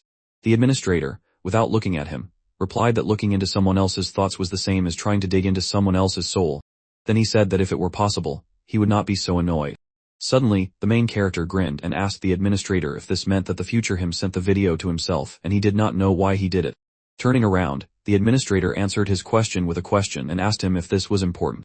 After that, he said that he has an administrator and he has the hero of the video, as well as he now. The administrator said that the fact that all these personalities are Jeju remains unchanged, and his curiosity should be at least partially satisfied. Then the administrator asked him if there were any more questions for him. With brightly glowing blue eyes, the protagonist looked ahead tensely and confidently thought that this was not so, because the him that the administrator was talking about and the current him were different people. Then the protagonist, turning to the administrator, said that in this case, he would ask one more thing. The protagonist noticed that after the test of the 5th floor, the atmosphere of the 10th floor known to him had changed, after which he asked if there was a reason for this. Suddenly, a loud sound was heard, and the administrator, brightly glowing purple, turned to Jeju, stretching out his hand towards him, noticing that he had already said that he had coped with the role of the administrator better than anyone else, and the results of his actions surprisingly corresponded to that role. Then the administrator explained that by fixing this confused world step by step, that is, Jeju. While speaking, the administrator returned to the bench and lowered his head down, after which he looked at the protagonist from under his brows and, putting his hand to his chin, smiled slightly, saying that in his eyes, he would remain the one who would not change himself. The protagonist tightly clenched his fist, thinking that what he did on the 5th floor solely on his own ultimately coincided with the changes he made to test out in the video. And then the protagonist raised his palm up and addressed the administrator. He sharply made an offensive gesture with his finger and with a confident expression, sent the administrator away in a rude manner. Kang So-re's fingers quickly typed on the keyboard, making characteristic clicking sounds. The girl smiled, fixed her hair, and said that she liked a man with secrets. She was embarrassed, and laughter came from somewhere. The love wrote that Jeju should ignore her and hurry to the 10th floor. Jeju sat down and picked up his papoy. He smiled and sighed with relief. Kang So-re screamed loudly, he should at least tell her his real name, Jeju. He should stop bullying her. The girl got angry, veins appeared on her face, and she grabbed her head with her hand. She screamed curses and continued asking, who is this girl who decided to suddenly get closer to Jeju? Kang So-re, nicknamed the Love, Jeju's first subscriber. The number of floors passed is unknown. Jeju jumped, and a voice was heard from the side, which told him to climb higher and do it as soon as possible. Jeju looked forward with confidence, made an obscene sign with his finger, and said, okay, I agree. Suddenly, he screamed, let him only dream, and he thought that Jeju would say that. The man became angry, and said in a menacing voice that he was not able to conduct a dialogue. Suddenly, abruptly rising, he began to say something unintelligible. The administrator shook a little and lost his balance. Jeju was embarrassed, his face reflected bewilderment. He looked at the man who fell forward. Suddenly, his body began to disappear, his clothes fell to the ground, and a dove appeared from his shirt and made a sound. He looked at Jeju, abruptly flapped his wings, and flew into the sky. Jeju watched him, then looked down and saw a shirt that began to disappear into space. Jeju thought that apparently, those videos were not sent by the administrator. Why did he send them? He remembered the guy who looked forward and was a little embarrassed, pursing his lips. Jeju kept thinking. He did his job well. What happened? To find the answer, he had to keep climbing. Jeju adjusted his backpack, and the papoy appeared. Suddenly, the papoy became animated. They crawled out of the backpack, and one of them licked Jeju's cheek with a sound. Jeju began to turn his head and stroke the small creature sitting on his shoulder. He asked if they were calming him down and thought, yes, nothing will change if I do nothing. His face became serious, and the papoy also became confident. An information window appeared in front of Jeju. He thought that he had many more subscribers than he thought. Those people who only reach the 10th floor cannot watch another user's stream on the 10th floor. The information window showed that Jeju had 0 active members, 227 subscribers, and 42,900 coins. Jeju continued to study the table, thinking that on the 5th floor, his number of subscribers was 235. Now it was 227, so there were only 8 people on the 10th floor. Most of Sun's viewers were from the 10th floor, so they dropped off on their own. They needed either an ally or a slave to earn coins. Jeju suddenly became a little embarrassed. His eyes looked forward, and he said that he thought it was weirder that someone stayed with him after they saw him dancing with his papoy on the 1st floor. The papoy started making sounds, some of them menacing. The information window suggested that since he was broadcasting on the 10th floor for the first time, he had a chance to get into the trends. 2 buttons appeared, offering to start and cancel the broadcast. Jeju thought about it, put his finger to his face, and the papoy also turned their attention. He thought that looking at him Jesus and Jin Han's viewers, exposing his stream to a wide audience could be dangerous. Jeju reached forward and pressed the cancel button. Suddenly, many different information boards with usernames lit up in front of him. Jeju smiled, and the papoy made some sounds.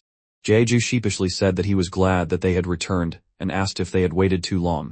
Winnow replied that he thought Jeju had died when the stream turned off. Another user said that it was like buying tickets to a pop concert. He clicked as soon as he saw the notification. The Love asked why Jeju turned off the stream. Jeju shook his head sharply. He was clearly in an awkward position and embarrassed. He sharply replied that he had something to sort out. He apologized for turning it off. Jeju was also very surprised by how many messages came. Many users started asking, "Has our boy reached puberty?" Another person laughed and said, "How quickly other people's children grow up." The user countered that he is still their child, they raised him and made him rich. An information window appeared in front of Jeju. He thought about it, and began to read carefully. A lucky charm. In the letter, they addressed him by name and said that he had joined their clan. For their part, they promised to provide him with the best support. Also, if he is interested in their offer, he should send a request to join the Crimson Clan, and they are waiting for his application and will gladly accept it. One of the users laughed and said, "This is so official from the clan of the 10th floor." Another person replied that he is sure that there is a clan of weak and insecure people. Jeju looked up, smiled a little, and the Papoy sighed. He thought that all the messages were friend requests and invitations to clans. He does not need to associate himself with the clan now. One of the users wrote that the emperor does not bother to read their requests. Jeju looked back, the Papoy began to climb into the backpack one by one. He adjusted the strap and said that before going to the 11th floor, he needs to settle some things here. Since this is the first opportunity to visit the free zone, he apologizes, but they will have to stay here for a while. And in his thoughts, it sounded like they should change clans. He thinks that this should be done on the 97th. Some users began to resist. One of them said that he ignores the Papoy. Another asked, should the emperor worry about what others think? And a third wrote, to leave him alone, there are already a lot of people looking for him. There are 100 clans per country. He has always been number one. The only thing that changes when you change clans is the users next to the tower. And next to the character, a bright, glowing pillar of light appeared around Jeju. He reached out, and clicked on the information window. The locations and people of Astaug remain the same as in the game. One of the stream monitors laughed and said, "Why so fast?" Warino asked that judging by the surroundings, this is a forest. Sad part. It seems to have become cleaner here.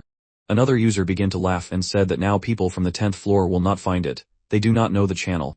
The bright street was filled with many people running in different directions. Jeju just said that now there are no useful materials for magical engineering. I wonder if the image of the workshop has changed. People in suits scurried back and forth.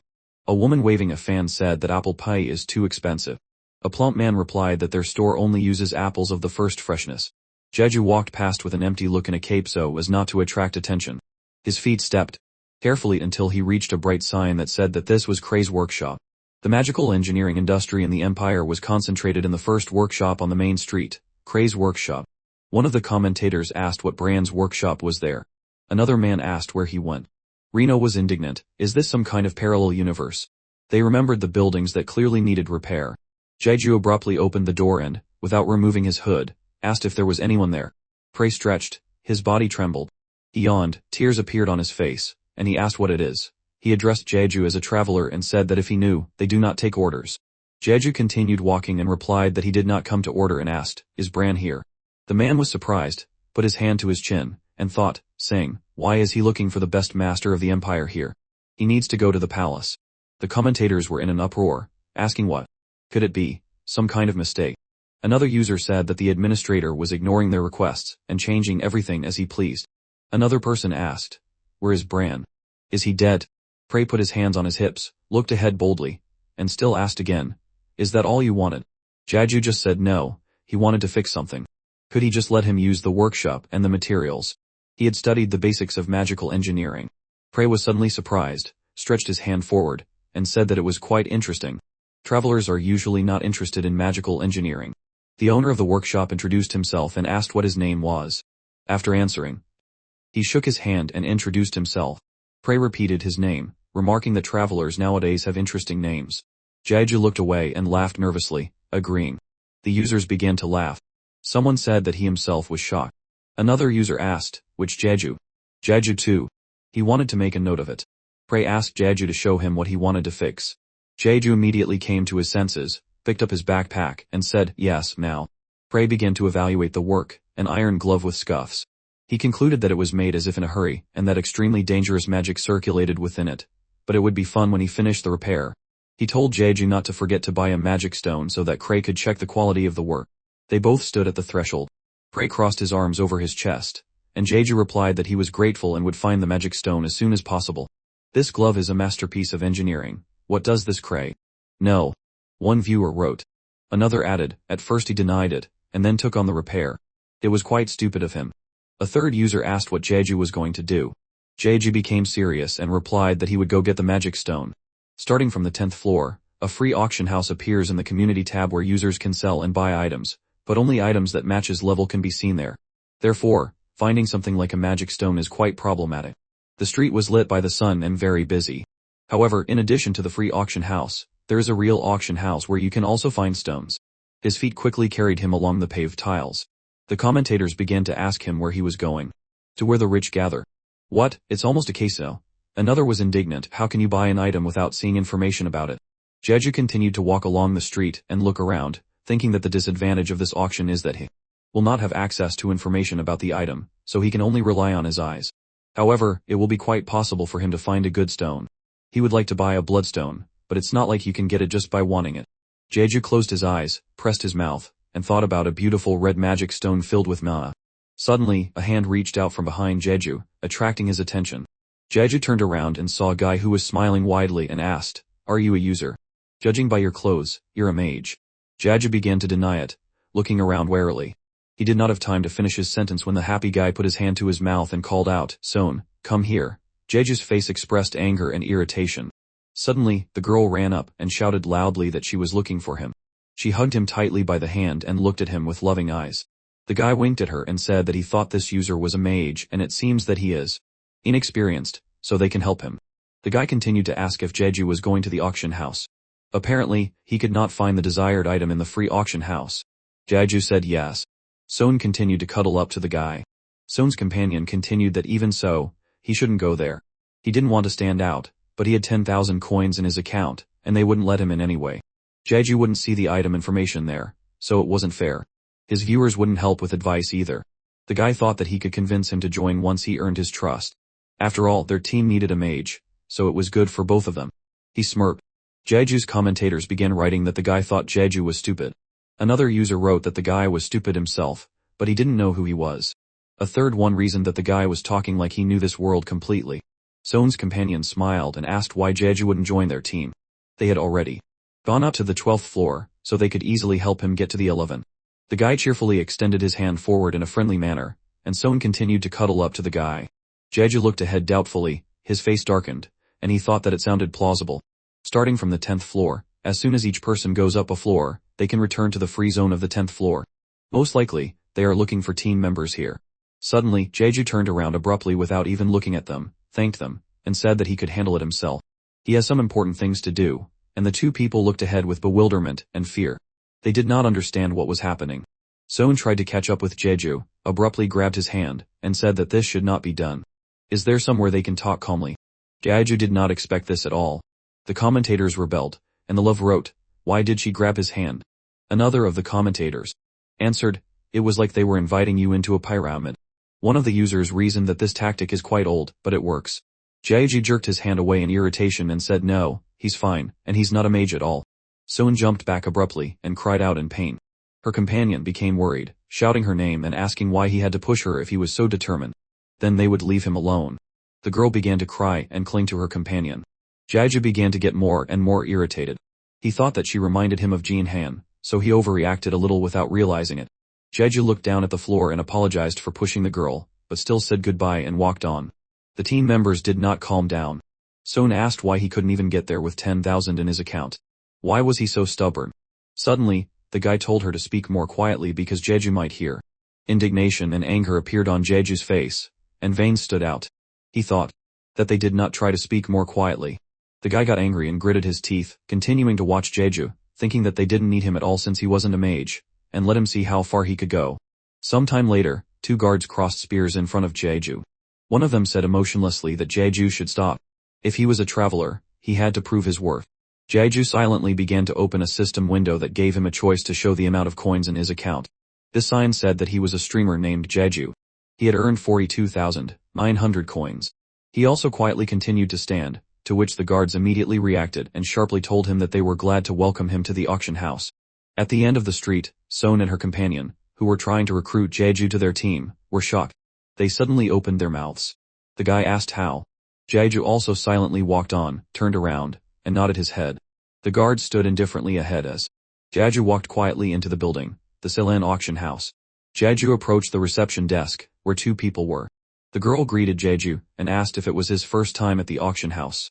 Jeju nodded slightly and answered positively. The receptionist handed him a paper that said he needed to fill out a visitor verification. When visiting the auction house, he had to fill out this document. He had to write information to identify himself. Jeju was a little scared and picked up a pen. His fingers froze on the name column. The commentators started laughing. One of them asked, "What should I think about?"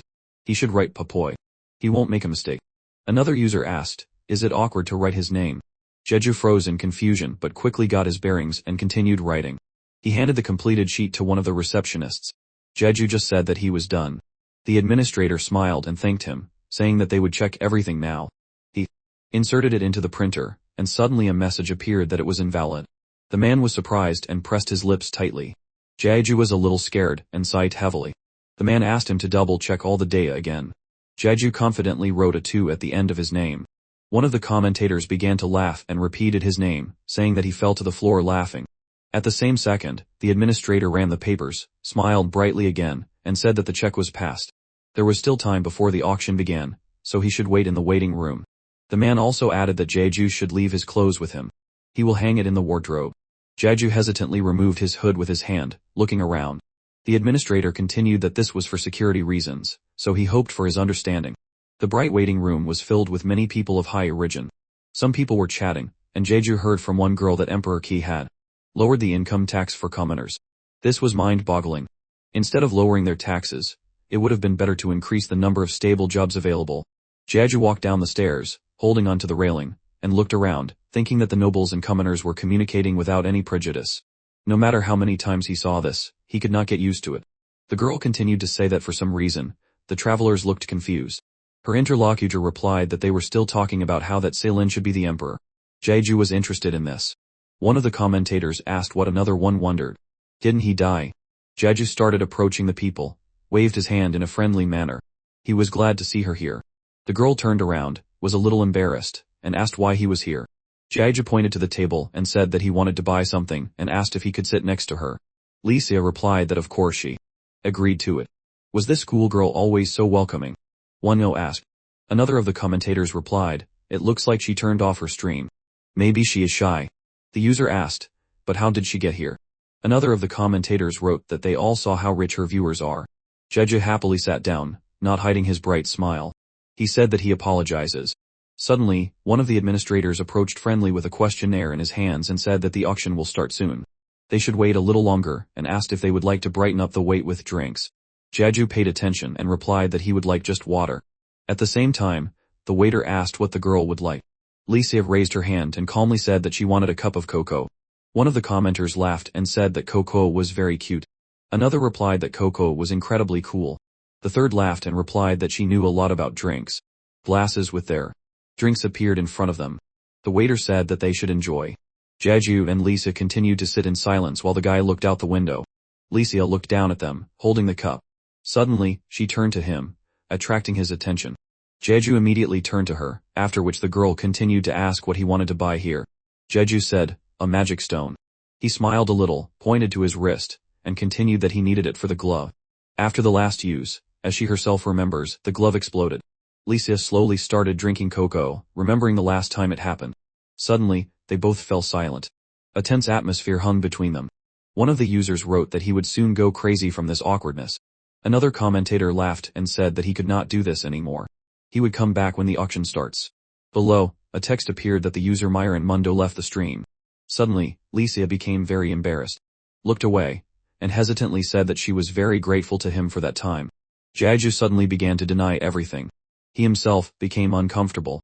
He said that he only did what he had to. She should not always remember this.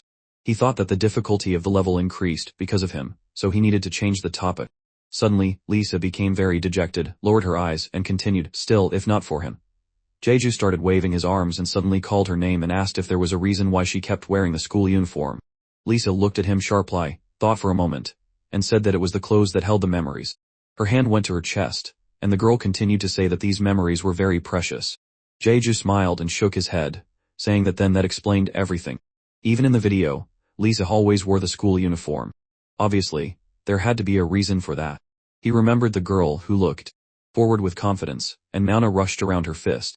After the 5th floor, Lisa would gain a power that would be impossible to ignore. It wouldn't be so bad to be friends with her until then. Jeju just smiled sweetly and continued to look at the girl, asking if she would like to be friends with him. Suddenly, Lisa became very embarrassed.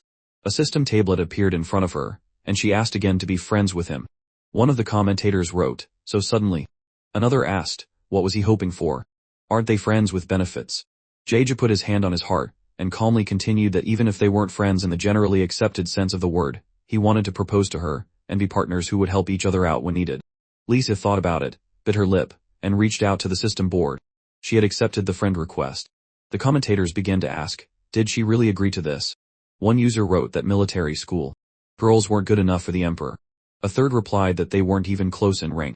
She finished her cocoa, began to object, and asked how he could be friends with a popoy. Her face was completely red, and she continued, not that I'm jealous but... The commentators went wild. Some laughed, and others wrote that they should have done it on the 1st floor. Jeju just said it was a secret. The girl got angry, shouting that it was unfair. One of the users started laughing and repeated, it's a secret. Suddenly, a voice appeared throughout the building, announcing that the auction was about to begin and all participants were asked to go to the bidding hall. Jeju and Lisa looked at each other and abruptly stood up from the table. Lisa started getting angry and said that it irritated her. She turned around abruptly and walked on, despite Jeju, even though he scratched his face and didn't understand what happened.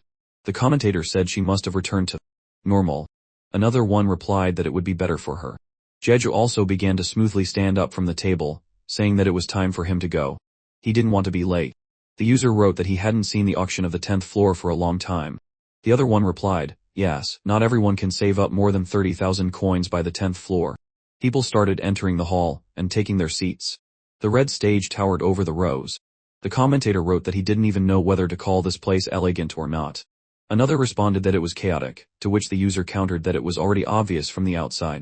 Jeju looked around, shaking his head in different directions.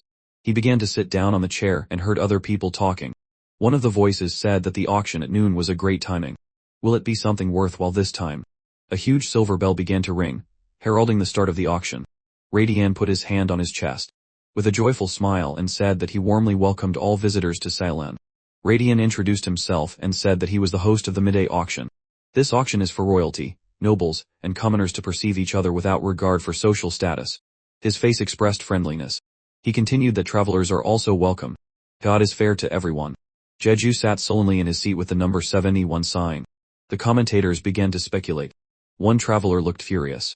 The host, how boring. Better to let him talk about his first love. Another user wrote, yes, he will even tell the story of his first love with the tone of a school principal. Radian continued to speak, banging his hammer on the table in front of him. The procedure is simple. They set a starting price. After that, visitors can add bids. If after 3 repetitions the price is not increased, the lot will go to the one who gave the highest bid.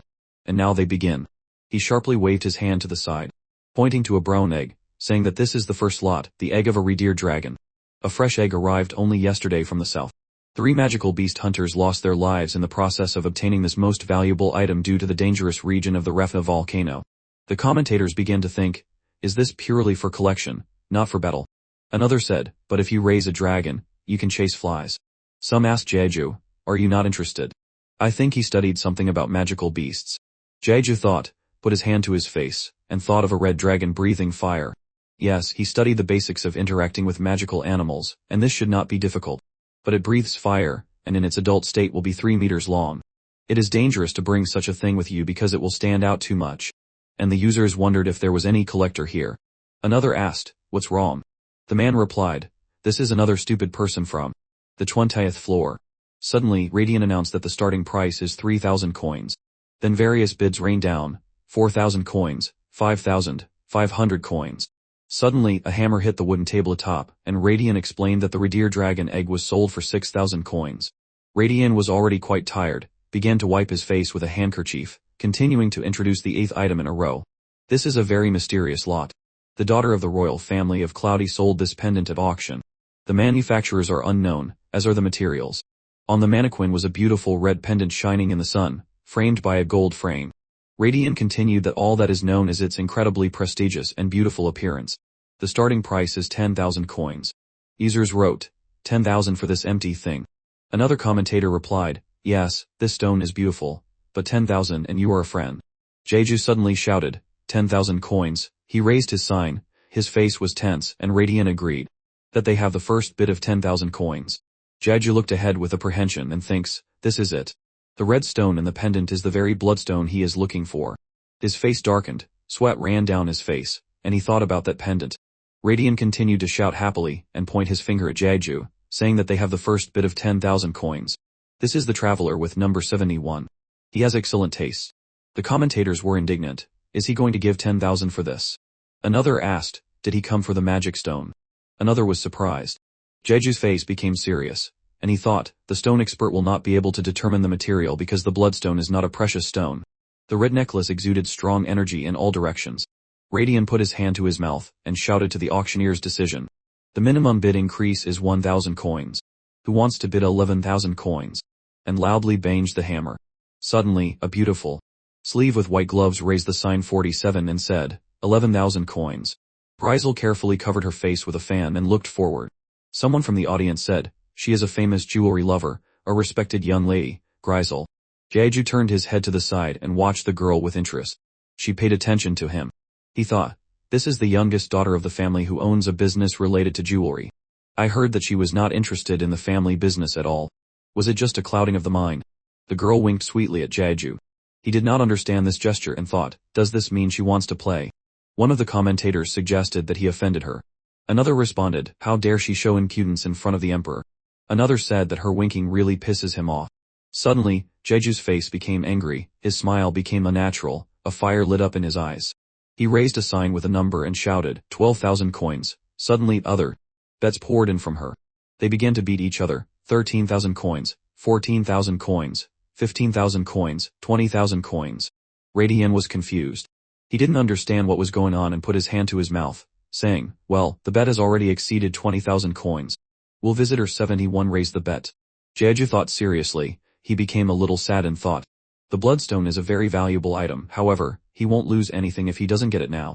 His face reflected confusion and looked at the sign. Jeju will continue to think that there is no choice now. He gave up on the bloodstone and will look for an ordinary magic stone. Suddenly, out of nowhere, the sign number 70 appeared. Radiant shouted, a new bet from visitor 70, 21,000 coins. Lisa held the sign with the number in her hands. Her face was calm and even emotionless. The commentators thought, so suddenly, what is this? Such a cool thing. Lisa and Grizel looked at each other angrily. There was a tense atmosphere between them. Suddenly, further insertions continued to pour out, 22,000 coins, 23,000 coins, 24,000. The commentators continued to discuss. It seemed like she had a lot of coins. Another commenter answered, enough to compete with the noble woman. Some asked if they remembered how he was on her stream. She has an incredible amount of donors. Radiant continued to blush, wiping his sweat with a handkerchief and hitting the table with a hammer, saying that it was a fierce battle. In the end, the winner is traveler number 70 with a bid of 30,000 coins. Lisa had chuckled approvingly and looked at Grizel. Radiant bowed, put his hand on his heart, and said that he once again thanks everyone present for coming to the auction. He wishes everyone a pleasant evening. Jeju looked at his hand, which held the stone, and sighed loudly. He thought it was a shame that he got a bloodstone, but luckily he got a not-so-bad magic stone for 6,000 coins. He headed towards the exit and saw Lisa address him. The girl was leaning against the doorframe and put her hands on her chest. She looked at Jeju, continuing to spin the necklace on her finger, saying why he didn't show up for so long. So she already thought that she missed him. Why did he take so long? The commentator asked, was this schoolgirl waiting for Jeju? Another one responded, why is she spinning this 30,000 coin necklace like a toy? She extended her hand to Jeju's regret and told him to take it. Jeju seemed very confused and continued to look at her hand and asked why she was giving it to him. Lisa started to get angry, veins appeared on her face, and she asked what kind of look is that? She won't ask him to give it back anymore. He should just take it. The girl was confident, grabbed Jeju's hand, and put the necklace in it. She jumped away from him abruptly, closed her eyes, and put her hand on her belt, asking, is this a magic stone? Obviously, it was, since he suddenly started betting when he had no interest in other jewelry before. Jeju confirmed her guess and asked if she spent a lot of coins on this. The girl smiled sheepishly and rubbed her neck, saying that he said that they should be friends, and friends give each other gifts, right? Suddenly she turned around abruptly and said goodbye to Jeju, leaving him completely bewildered with the necklace in his hands. She turned to him and told him not to try to pretend that he doesn't know her when they meet again. Users began to buzz and wrote that Xia is a very cute schoolgirl. Another imagined that Jeju would say that she is streaming now. One of the commentators laughed and said that he was already amused just from the thought. Jeju's face was distorted with confusion. He looked at the stone that was shining brightly and thought, why does she want to be friends? Because of our previous trial. However, she is not that kind of person. Well, 30,000 is not such a large price to pay for saving a life. But he has no idea what she is thinking. He sighed heavily and noisily. His face reflected fatigue and tension. Lisa continued walking along the streets, stretched, and closed her eyes. She rubbed her head, saying that most likely, Jeju does not understand anything. And Lisa succumbed to memories. A young girl with a piece of paper in her hands walked forward along the large alley. She squeezed this piece of paper and asked why the school uniform is so expensive. Her face was distorted with anger. She stretched out her hand forward and hid it. A young man in a suit came out of the door and asked, she should be a good girl and listen to the principal. It is not difficult, right? Licia grabbed the door handle and agreed with him. She thought, who is this? A guest. I have never seen him before. Licia walked forward and introduced herself. A voice from inside told her to come in. The girl timidly walked inside with her hands behind her back. The middle-aged woman asked what brought her here. Licia continued that the high school she was assigned to sent her a notice to buy a school uniform. Since it was a new school, they didn't have enough funds. The woman smiled slightly, closed her eyes, and replied that it was time for a new school uniform and she shouldn't worry. He left some money for the students to buy uniforms for the new semester. Perhaps it was because he was embarrassed. He asked her to keep it a secret. A white envelope was lying on the table among the coffee cups. Lisa was very surprised, opened her mouth, waved her hands, and asked who. Suddenly an idea came to her mind, and she thought, could it be the man I encountered at the entrance? She remembered Jeju walking out onto the street. Lisa emerged from her memories, and sighed heavily, thinking that he didn't need to know about it. She put her hands in her pockets and looked into the distance. Sometime later, Radian looked away excitedly and asked, is he already here? There were still a few days left until the end of the agreed-upon period. He had something metallic in his hands, and he sat down in front of the counter and looked at Jeju. Jeju came closer, looked at the table, and said, anyway, the item he was working on now seemed familiar, although it had undergone quite a drastic change. In front of him was a shiny glove made of light metal. One of the users asked, is this the ugly glove? Another commenter answered that Jeju's glove had been through a brothel. Some of the commentators laughed, saying that these references would not be understood by the current generation at all. Radian smiled, crossed his arms over his chest, and happily said that engineers really enjoy working on the most painstaking tasks. Jeju held up the pendant with the red stone and said that he was lucky. He did not expect that Radian was already finishing, and since the bloodstone was smaller than he thought, he went in to ask for an adjustment. And the pendant with the red stone fell on Radian's hand. He put on his glasses and told Jeju not to worry. Based on the structure of the glove, he had already figured out where to insert the stone. Radian had a pair of tweezers in his hands with which he carefully removed the stone from the pendant, saying that since the size of the stones he wanted to use could be different, Radian simply added a mechanism so that the glove itself would adjust to them. Radian began to examine the stone in his hands more closely. A smile lit up his face, but at the same time, he took the glove and carefully began to bring the stone. He added that it is difficult to explain in words, so it is better to show Jeju and let him see with his own eyes. If you press this button, the mechanism will work. Radian's hand gently pressed the small button. In front, a bright light spilled out. Suddenly, the hole for the stone changed, and he continued to say that the hole for the magic stone would open. If this was placed there, the stone would be securely fixed. The stone fell into the glove and was abruptly fixed by 5 pins with a small click. Radian began to take off his glasses, smiled with his teeth, and it seemed that now he would not have to worry about the size of the stone. He could easily use any, and to change the stone, you only need to press the same button twice. Magic stones that broke or wore out will be thrown away automatically. The master began to hold out the glove to Jeju. He became embarrassed, blushed, and was very excited, saying that even if so, he really did not have to worry about the size of the stones and their shape. But so much work, how much would it all cost? The commentator asked, he has 50,000 in his account, what's the problem? The user objected, but he has the right to worry about the price, even the color of the glove changed. The love continued, let him say it if he needs more money. One of the users mentioned the previous commenter in his letter, writing, and extended his hand, waved, and said not to worry. It was quite funny, but he had had enough. The man was a little embarrassed and rubbed his hand over his neck, then handed the small stone to Jeju, saying that he would need another hour to finish the job. Could Jeju wait outside? Jeju thanked him and left. The commenters were indignant. He had finished even earlier than Jeju expected, so they should have fun before leaving. Another asked why rush. Let him give a tour of the 10th floor. A third user said that the floor had changed. He was also very curious. Jeju shook his head, saying no. Suddenly, something bright blue appeared in front of the large fortress, emitting a lot of energy. Jeju began to look around, saying that tomorrow he would immediately go to the 11th floor. Some time later, Jeju was lying in a bright room on the roof under a blanket. He was sleeping carefreely, but suddenly the Papoy screamed sharply, jumping on his chest from under the blanket while the other Papoy expressed different emotions. One of the Papoy opened his toothy mouth, exposing his tongue and teeth. Suddenly, Jeju was covered in saliva. He screamed sharply and woke up, to which the Papoy licked their lips with lights in their eyes. Jeju began to sit up and turn to him. He was all dirty, asking the Papoy, "Were you hungry?" or. The Papoy suddenly jumped around him. One climbed onto his shoulder. Jeju began to wipe the dirt off himself, saying that he first had to turn on the stream, and the information board suggested that the broadcast had started. The number of viewers at the moment was 200. Jeju was surprised and screamed, "Do you all not sleep at all?" The commentator said that they had not seen each other for a long time. They waited all day. Another said that he was an early bird, while another user countered that he wasn't lying.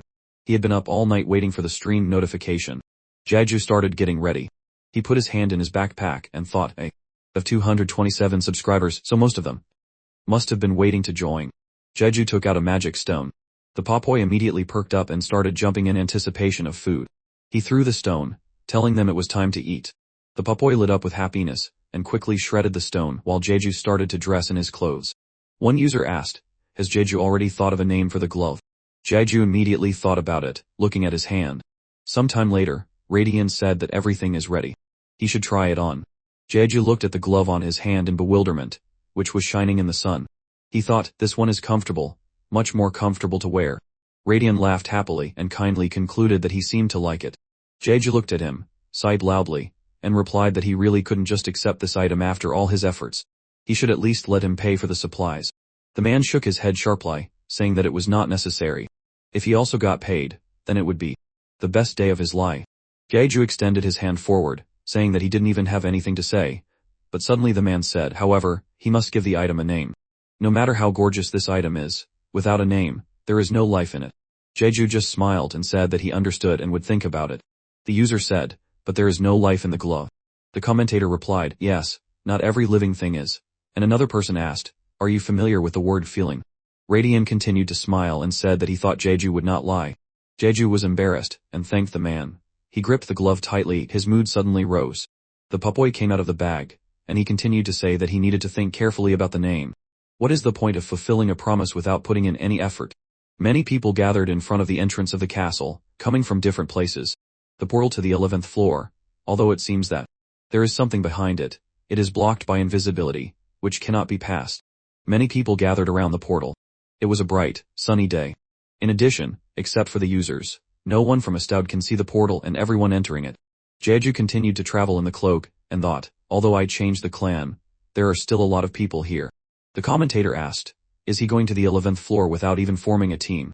Another user advised him to take those who were stuck on the 10th floor with him, and only one said that you can't do a good deed with strangers. They can only pull you back. Starting from the 11th floor, there will be many co-op challenges, so users often form a team by checking the recruitment page in the community tab. Jeju stood in front of the portal and said that he just wants to go to the 11th floor. Many people crowded around him. The commentators began to actively express their thoughts, saying that the background people are always holding various incomprehensible matches to save themselves. And another one expressed the idea that usually they have to beg for mercy, but the great emperor will take care of them. Some of the users came to the conclusion that if everything goes in disarray, weak players will act like gods. The commentator asked what he even thought about this.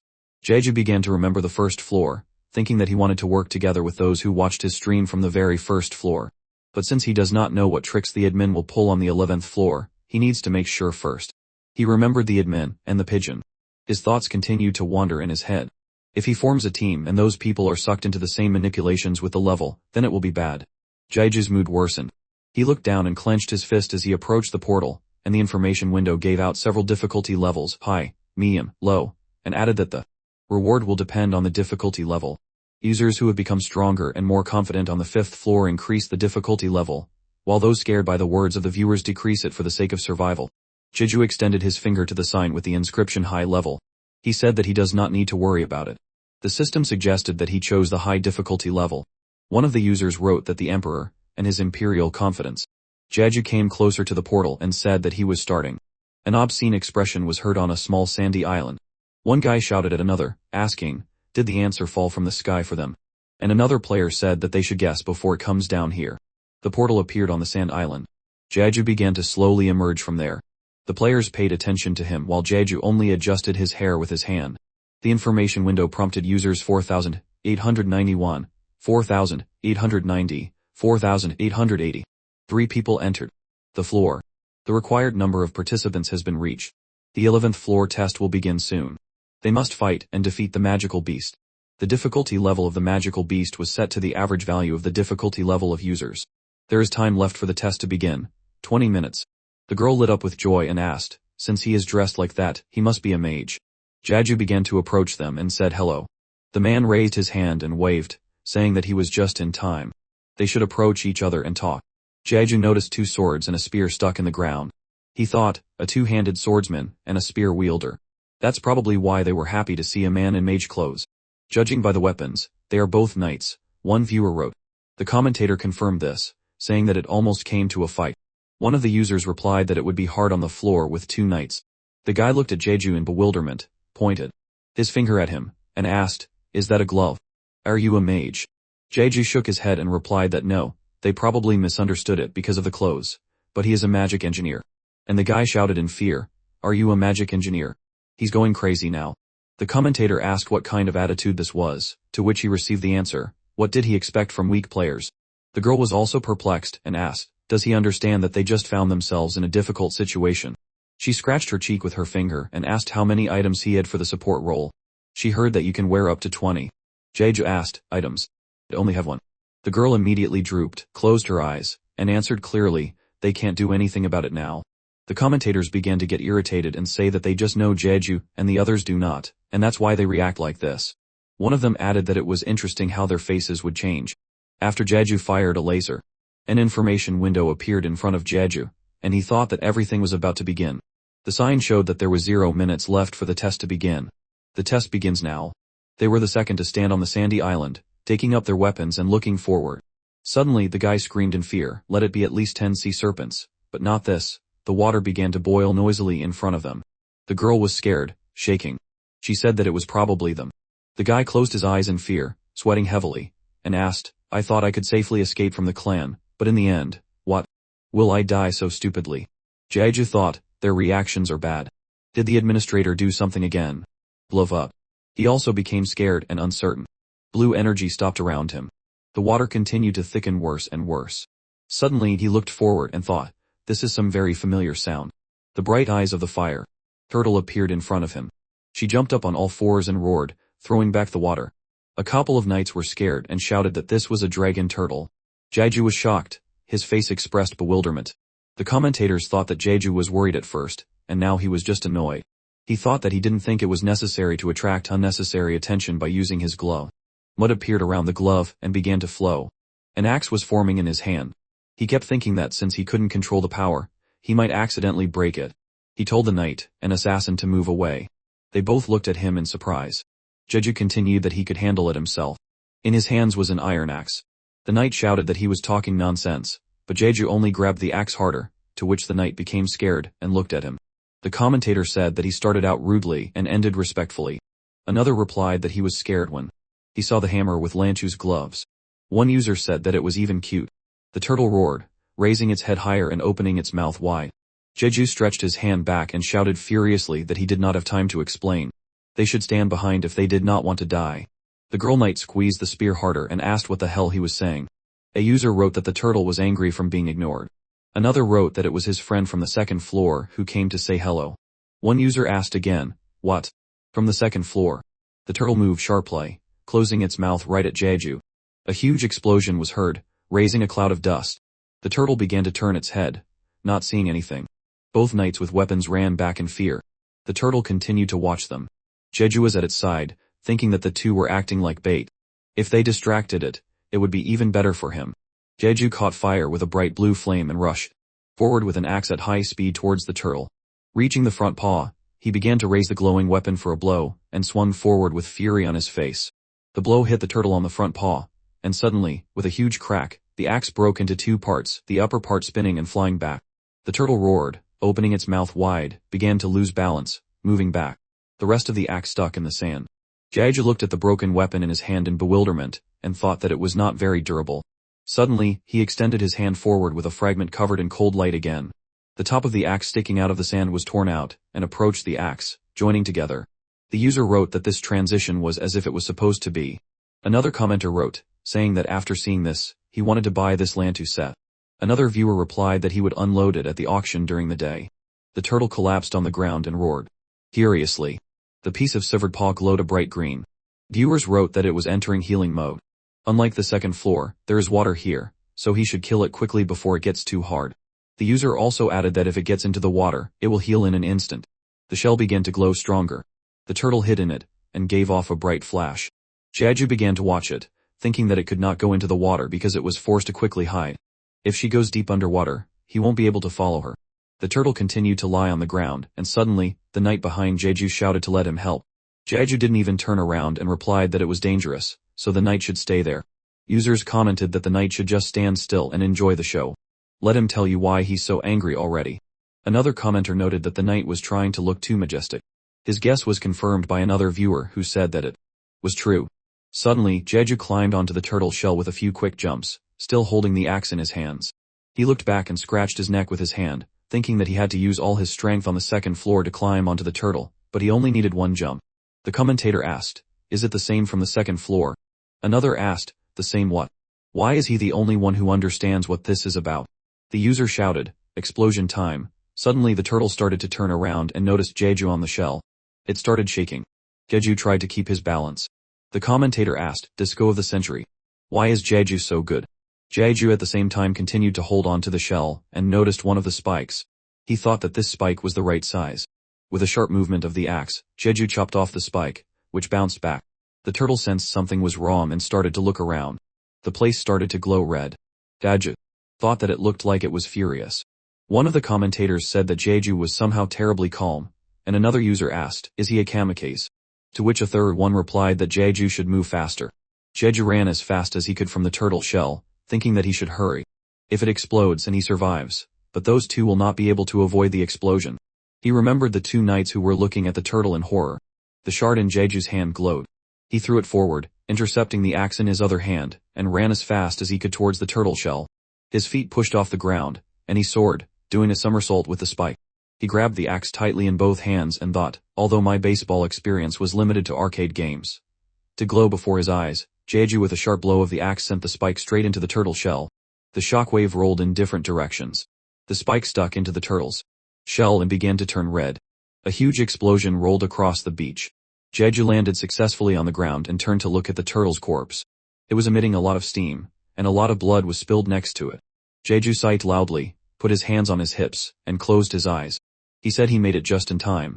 Two portals appeared behind him, and the axe in Jeju's hands began to disappear.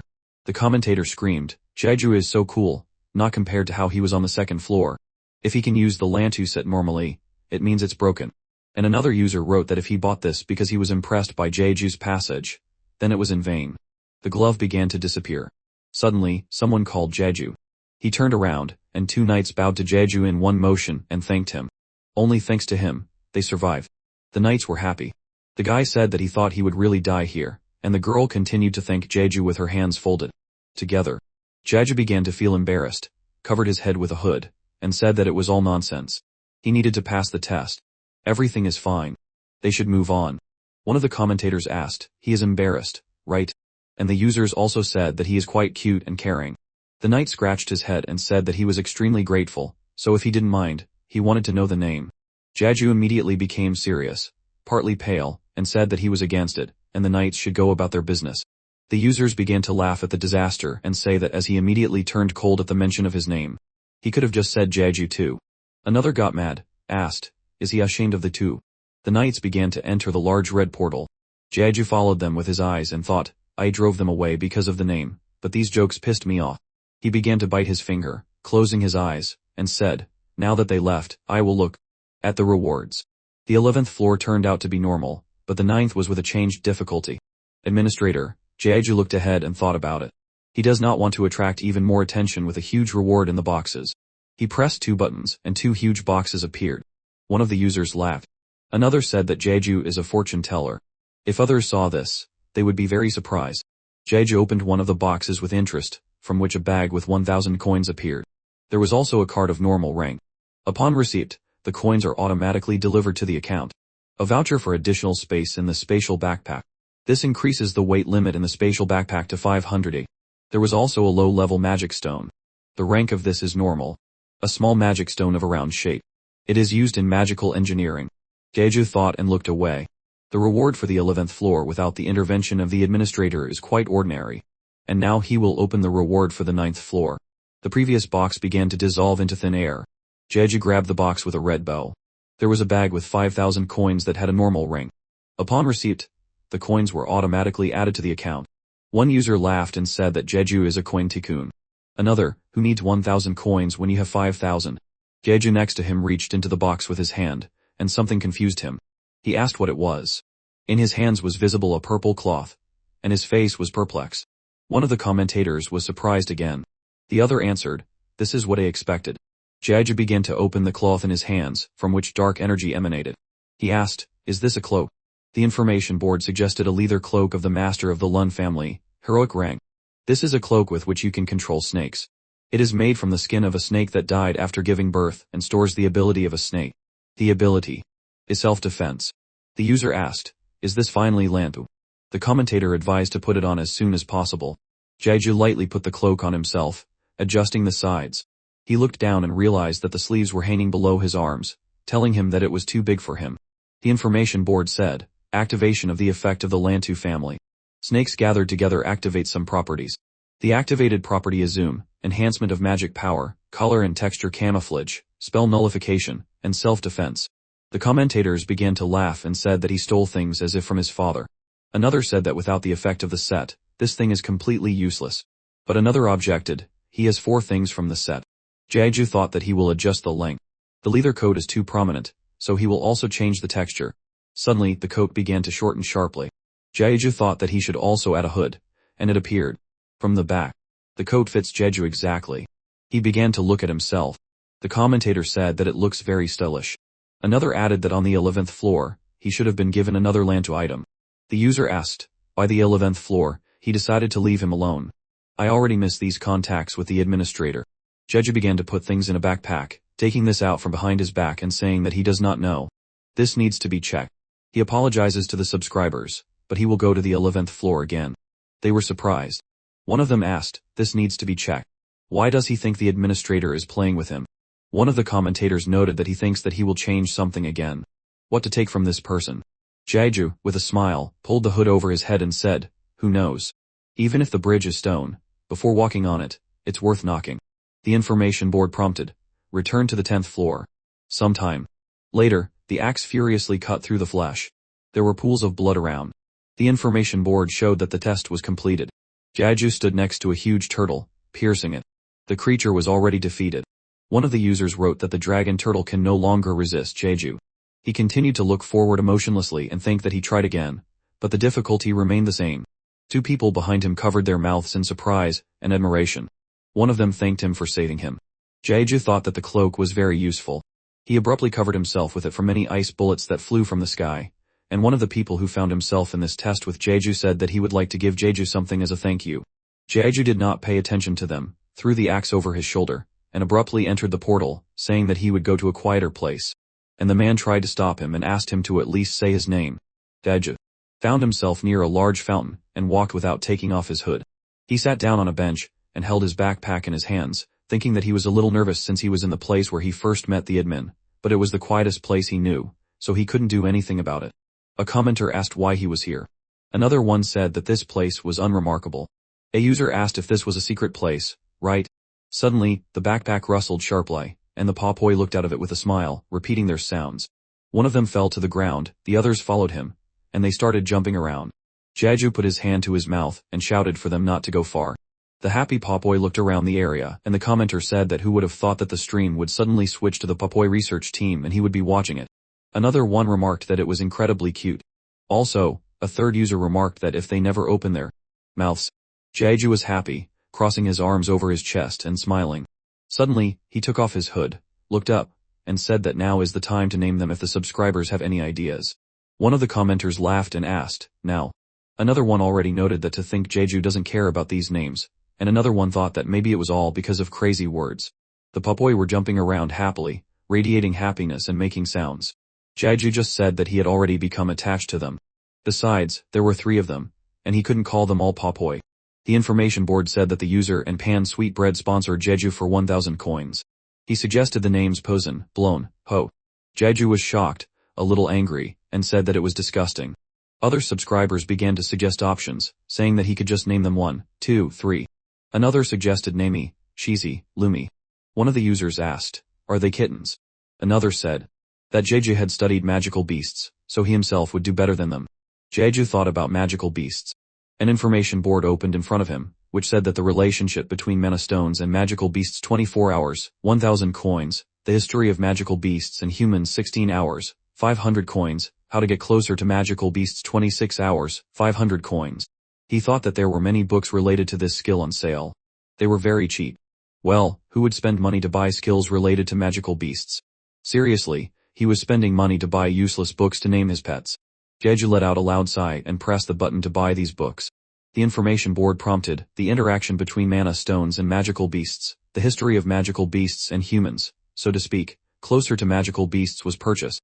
The books with these titles appeared as blue tablets near Jeju. He looked forward, then closed his eyes and glowed bright blue. The information tablet said that the subject level of magical beasts was 1. The history of magical beasts and humans raised his knowledge of magical beasts. The relationship between mana stones and magical beasts raised his skill level. Jeju scratched his head. He was a little upset, thinking that although it was good that he did not need to directly read the skill books, the fatigue from absorbing knowledge was still a problem. The papoi gathered nearby. They were anxious and worried about their master. Jeju continued to scratch his head and talk to them. Suddenly, his face became bright. He was surprised and thought, is it from the skills? The papoi gave him a completely different feeling than before. He stroked one of them. It did not smile and made a few sounds. Suddenly, Jeju happily stood up from the bench and loudly shouted that he had decided everything. The papoi were scared, and Jeju continued, in honor of the goddess of love, Pa, the name of one of the papoi will be Laha. Although he likes to eat, he always watches what the others get. He remembered a beautiful girl with blue hair. The papoi rejected this name, glowed green. Jeju blessed him with the goddess Pa. And the other papoi was named after the god of courage, Razdan. His name will be Koden. Courage was represented as a young man with big muscles and red hair, holding a golden sword in his hands. One of the papoi glowed red, and made a cheerful sound. This name is suitable for boys who take on the responsibility of protecting other papoi in times of danger. Jeju also blessed the second papoi. The third was named after the goddess of wisdom, Tabaran. His name will be Byron. A woman without pupils with cosmic eyes looked forward and held a book with golden bossing in her hands. The papoi was also inspired by this. Lit up blue. Jeju blessed him, saying that she was the most caring and tactful of all the gods. The papoi happily jumped on Jeju. He opened his arms to hug and smiled widely. One of the commentators was very touched. Another said that he named them after the gods of Assaut. The user also wrote that now Jeju walks with the gods. Only he thinks so, as if the papoi understand him. Jeju's friend, something dawned on him. He hesitated and thought, right, I am still on the air. It was awkward. He was leveling up. The papoi calmed down.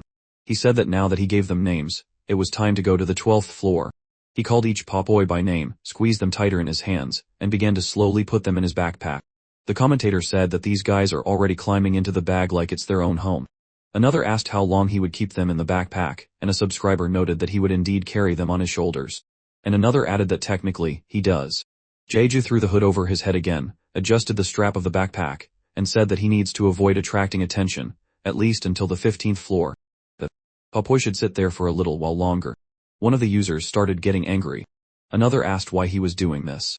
The first calmed down, and the second praised him. Jeju darkened, looked into the backpack, and thought that since we were talking about it, maybe it was because of his skill, but he somehow felt bad about keeping them in his bag. It was a bright, sunny day. The information board said that user 4855, user 4874, user 4875, user 4891. Only 4 people are needed. The number of participants has been reached. 2 people chose the high difficulty, 1 person chose the medium difficulty, and 1 person chose the low difficulty. The bright sun illuminated the green fields. Jeju started to exit the portal. One of the members said, "He is here." Jeju greeted them and said that he seemed to be the last one to arrive. Alan smiled brightly and introduced himself, saying that it was nice to meet him. Jeju shook his hand, introduced himself, and said that the feeling was mutual. Suddenly, Kim Jun got scared, started to turn his head, and asked what he just heard. Was it a snake or something else? Lee So-in came behind him, put her hands on her hips, sighed heavily, and asked again what snake. She introduced herself, and Jeju was calm and continued that he was looking forward to working together. By the way, it seems like the two of them already know each other. Lee So-in cheerfully said that they met on the 10th floor and formed a team. She noticed that Jeju was wearing rather unusual clothes. She asked, "Is it a long coat with a hood? I have never seen one. Did he sew it himself?" Jeju calmly said that it happened that way. One of the users laughed and asked, "Is that how it happened?" Another one answered that technically, he created the image of these clothes himself. Jeju came up with it. There is one more person. The last of the young men stood nearby and watched Jeju. "Why is he staring at me like that? There were tears on Yu Sang-jun's face, but at the same time, it was shining with surprise." Jeju scratched the back of his head and asked why he was looking at him like that. At the same time, Yu Sang-jun got scared, began to stutter, and tried to say that his name was really Jeju. The guy was clearly nervous. One of the users asked, "What's wrong?" The subscriber said that after all, his name is unique, but even so, some kind of excessively bright reaction. Jeju became serious and angrily said, "What's wrong with my name?" Suddenly, Yu Sang-jun brightly lit up and hesitantly asked, "Weren't you the emperor?" Jeju got scared, his face was horrified, and he opened his mouth. He came close to Yu Sang-jun and covered him with his gloved hand. He didn't understand. Jeju furiously said that he shouldn't say another word. His eyes were burning with an angry, bright light. And the user started laughing. The commentator asked, "Were you the emperor?" Jeju also added that he shouldn't kneel. Yu Sang-jun started to stand up, clearly not understanding the situation, and said, "But I have to do something." Jeju covered his face with his hand, lowered his head, and said that nothing is needed. He should just introduce himself. Yu Sang-jun presented his hand to his face and happily shouted that it was nice to meet him, and said his name. The commentator said that this was an unexpected meeting. One of the subscribers noted that apparently, he was among those stuck on the 10th floor, who were thrown out of the stream as soon as Jeju got to this floor. To think that they crossed paths. Jeju was tired, and bags under his eyes appeared on his face, and he thought that he never imagined that he crossed paths with any of his viewers. Since only 8 people were kicked from his stream, now they are being laughed at in the chat. He needed to move to a foreign channel. Lee So-in came up to him from behind and asked with a smile, "It seems like they know each other." A subscriber asked, "Is Jeju embarrassed? It's pretty cute." The user also noted that Jeju should give him an autograph. Yu Sang-jun scratched the back of his head. He was clearly in an uncomfortable situation, and Jeju with a stone face said that yes, they crossed paths on the 11th floor. Lee So-in put her hands on her hips and said that she understands. It's better than not being strangers to everyone. Suddenly, Kim Jun continued, saying that he is kind of weird recently, bragging about how cool his gear is. Why is he suddenly nervous? Yu Sang-jun started waving his hands, saying, "How can I?" Before he could finish his sentence, Jeju suddenly said in a menacing voice from behind that he dare not do that. There was a scary aura around him. The commentator wrote that he saw his path as a magic engineer and the trials in a stout. He even saw Jeju become an emperor. Also, subscribers noted that if he was with Jeju on the very first floor, who even knows his dark secret? Jeju put his hand to his face and quietly asked, as if it didn't happen, "Aren't these two in a clan?" Lee So-in also got nervous and embarrassedly said that life inside a clan is not for them. And Kim Jun crossed his arms over his chest and sighed, saying that they didn't help them at all but asked for donations to the treasury, so they got mad and left. Jeju asked if this was their first time conquering the 12th floor, to which the two allies responded positively. Jeju asked what about the streams. The guy replied that he had turned them off a long time ago. He had less than 20 viewers who only humiliated him and did not donate a penny. Jeju frowned, thinking that it seemed like they had already partially given up. After all, it was hard to get information about the 12th floor without being in a clan. The 12th floor was a tough test for knights and other melee classes. Since they were both knights, it would be extremely difficult for them for the first time. Jeju noticed their knight uniforms on their chests. He turned to the side and asked how Yu Sang-jun had managed before when he went to the 12th floor. The guy looked at him and said that he had been expelled from the clan, so he had just been wandering around. And while looking for a comrade or subordinate from the rookies from the first floor, he saw the stream of an expressive rookie. His gaze remained gloomy, looking at the second prince with red hair. Then Yu Sang-jun sank into wealth, donating to him. He stood on a mountain of sold and cried, saying that he was grateful for it and was able to buy one for equipment. He reached the 12th floor, and just like that, he ended up here. The sign on the top agreed that he was stuck on the level with inexperienced newbies. Yu Sang-jun was confused but happy. Jeju looked at him tiredly, and thought that he didn't even know whether he was lucky or not. Kim-jun extended his hand forward, seriously saying that they had enough of introductions. They had about 10 minutes left before the test began, so they should discuss the plan of action. Yu Sang-jun was furious, saying how dare he give orders in front of Jeju. Jeju frowned at him, saying that it was okay. Yu Sang-jun had already tried to pass the 12th floor. Yu Sang-jun clenched his fist and yelled furiously, "Yes." Jeju sighed heavily, stretched out his hand, and asked, "Let Yu Sang-jun decide what to do then. Do others have any objections?" Kim-jun looked at him uncertainly and said that without context, one could assume that he is a young army officer. Yu Sang-jun turned to him with rage and anger, expressing his indignation. Suddenly, Kim-jun got scared and shouted, "Are they doing this on high difficulty? What is he saying? That he specializes in magic engineering?" Lee So-eun said not to be rude to him. Jeju was still tired. Yu Sang-jun began to get seriously angry. Jeju thought that people's reactions to his class are always the same. The commentators began to laugh, saying that a murder will soon happen here. Yu Sang-jun is in enraged mode. And the others said that in general, in his place, he would be angry too. Kim-jun asked if he had any useful gadgets. Jeju showed the glove on his hand and happily said that he only had one. He made it himself. It is for support, but it also has the function of a magic gun and can increase strength. Kim-jun smiled uncertainly, shook his head, and said that he should have just chosen the night class like he did and not do something weird. At the same second, Lee So-eun hit him on the chest, asking why he keeps talking like that. He has had enough. The user said that a note for Lee So-eun has already been made. Another asked if he should be placed in the death note. The third immediately joined the conversation, answering that if he gets to the 20th floor, he will personally kill him. Lee So-eun sighed heavily, looked at Jeju with pity, and said that she is an assassin. Unfortunately, this location is not convenient for her at all. She has nowhere to hide. Jeju thought that compared to knights, their skills were weaker, and they were of little use in fighting magical beasts. A subscriber said that this was another unpopular class. How did she even pass the 5th floor as an assassin? Another commenter asked, she was cute, maybe she charmed her opponent. Yu Sang-jun calmed down by then and calmly asked if he could make a plan of action for them. Jeju agreed that in the end, they both agree. Yu Sang-jun began to sit down on the ground near small stones and leaves, saying that in that case, they should come here and take a look. He placed several stones nearby, explaining that each of them showed their position. Jeju and Yu Sang-jun will be at the front to block the enemy. More precisely, Jeju will support from the center, and Kim-jun will attack the enemies from behind. And also, what is more important is the position. Do not rely too much on your skills for this test. The enemies will most likely be Yetis or poisonous hounds. He imagined the huge demonic creatures of red energy. They expressed malice, and he continued to say that in other words, a species that easily adapts to everything. Yu Sang-jun put his hand on the hilt, and continued to say, once one dies, the others will not fall for the same trick. This is especially important if they rely on their sword skills, since the moves are always the same and they won't kill anyone. Kim-jun roared indignantly, and said angrily that this was nonsense. This was a skill he learned on the 5th floor, but he was saying that Kim-jun should forget about it and only use his strength. Yu Sang-jun shook his head and said that there was no point in continuing this conversation. They could handle it themselves, so he avoided newbies. The entire team was uneasy, tension hung between them, and Jeju thought that they weren't too eager to cooperate. This was a very unsightly situation. He looked forward while Yu Sang-jun came closer to him and called his name. He put his hand to his mouth and whispered that he could easily clear this level by himself, but he was standing aside on purpose, right? Jeju also quietly replied that he could discard this respectful speech, and besides, it was not good to clear group levels by himself.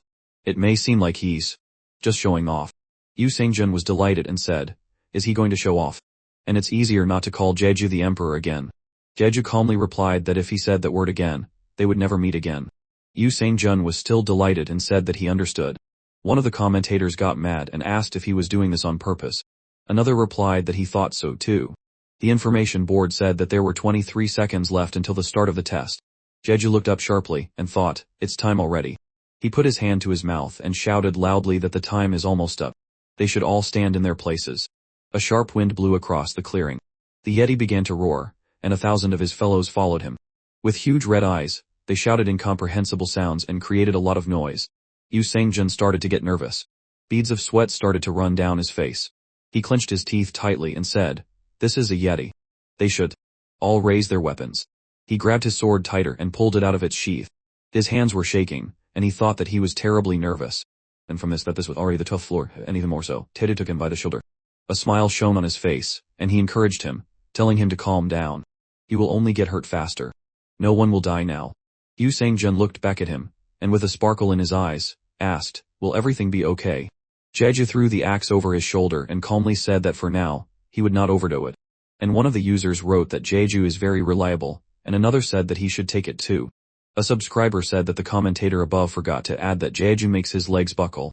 Kim Jun took the spear in his hands, his fighting spirit rose, and he confidently asked why they were so afraid of creatures that didn't even have weapons. The two teammates walked next to each other. Kim Jun continued to say that he thought they would come across another dragon turtle or something. He asked the girl how many there were in total. Lee Soen said there were 16, but they shouldn't take their eyes off their boss in front. He seemed to be more than 3 meters long. Kim Jun started counting something. They say that the others heard, everyone should take on 4. Suddenly, Kim Jun screamed, rushing forward, shouting that the boss was his prey. They should prepare bags of money. Lee Soen shouted after him that he was crazy. The commentators started laughing, and saying that he had such strong confidence.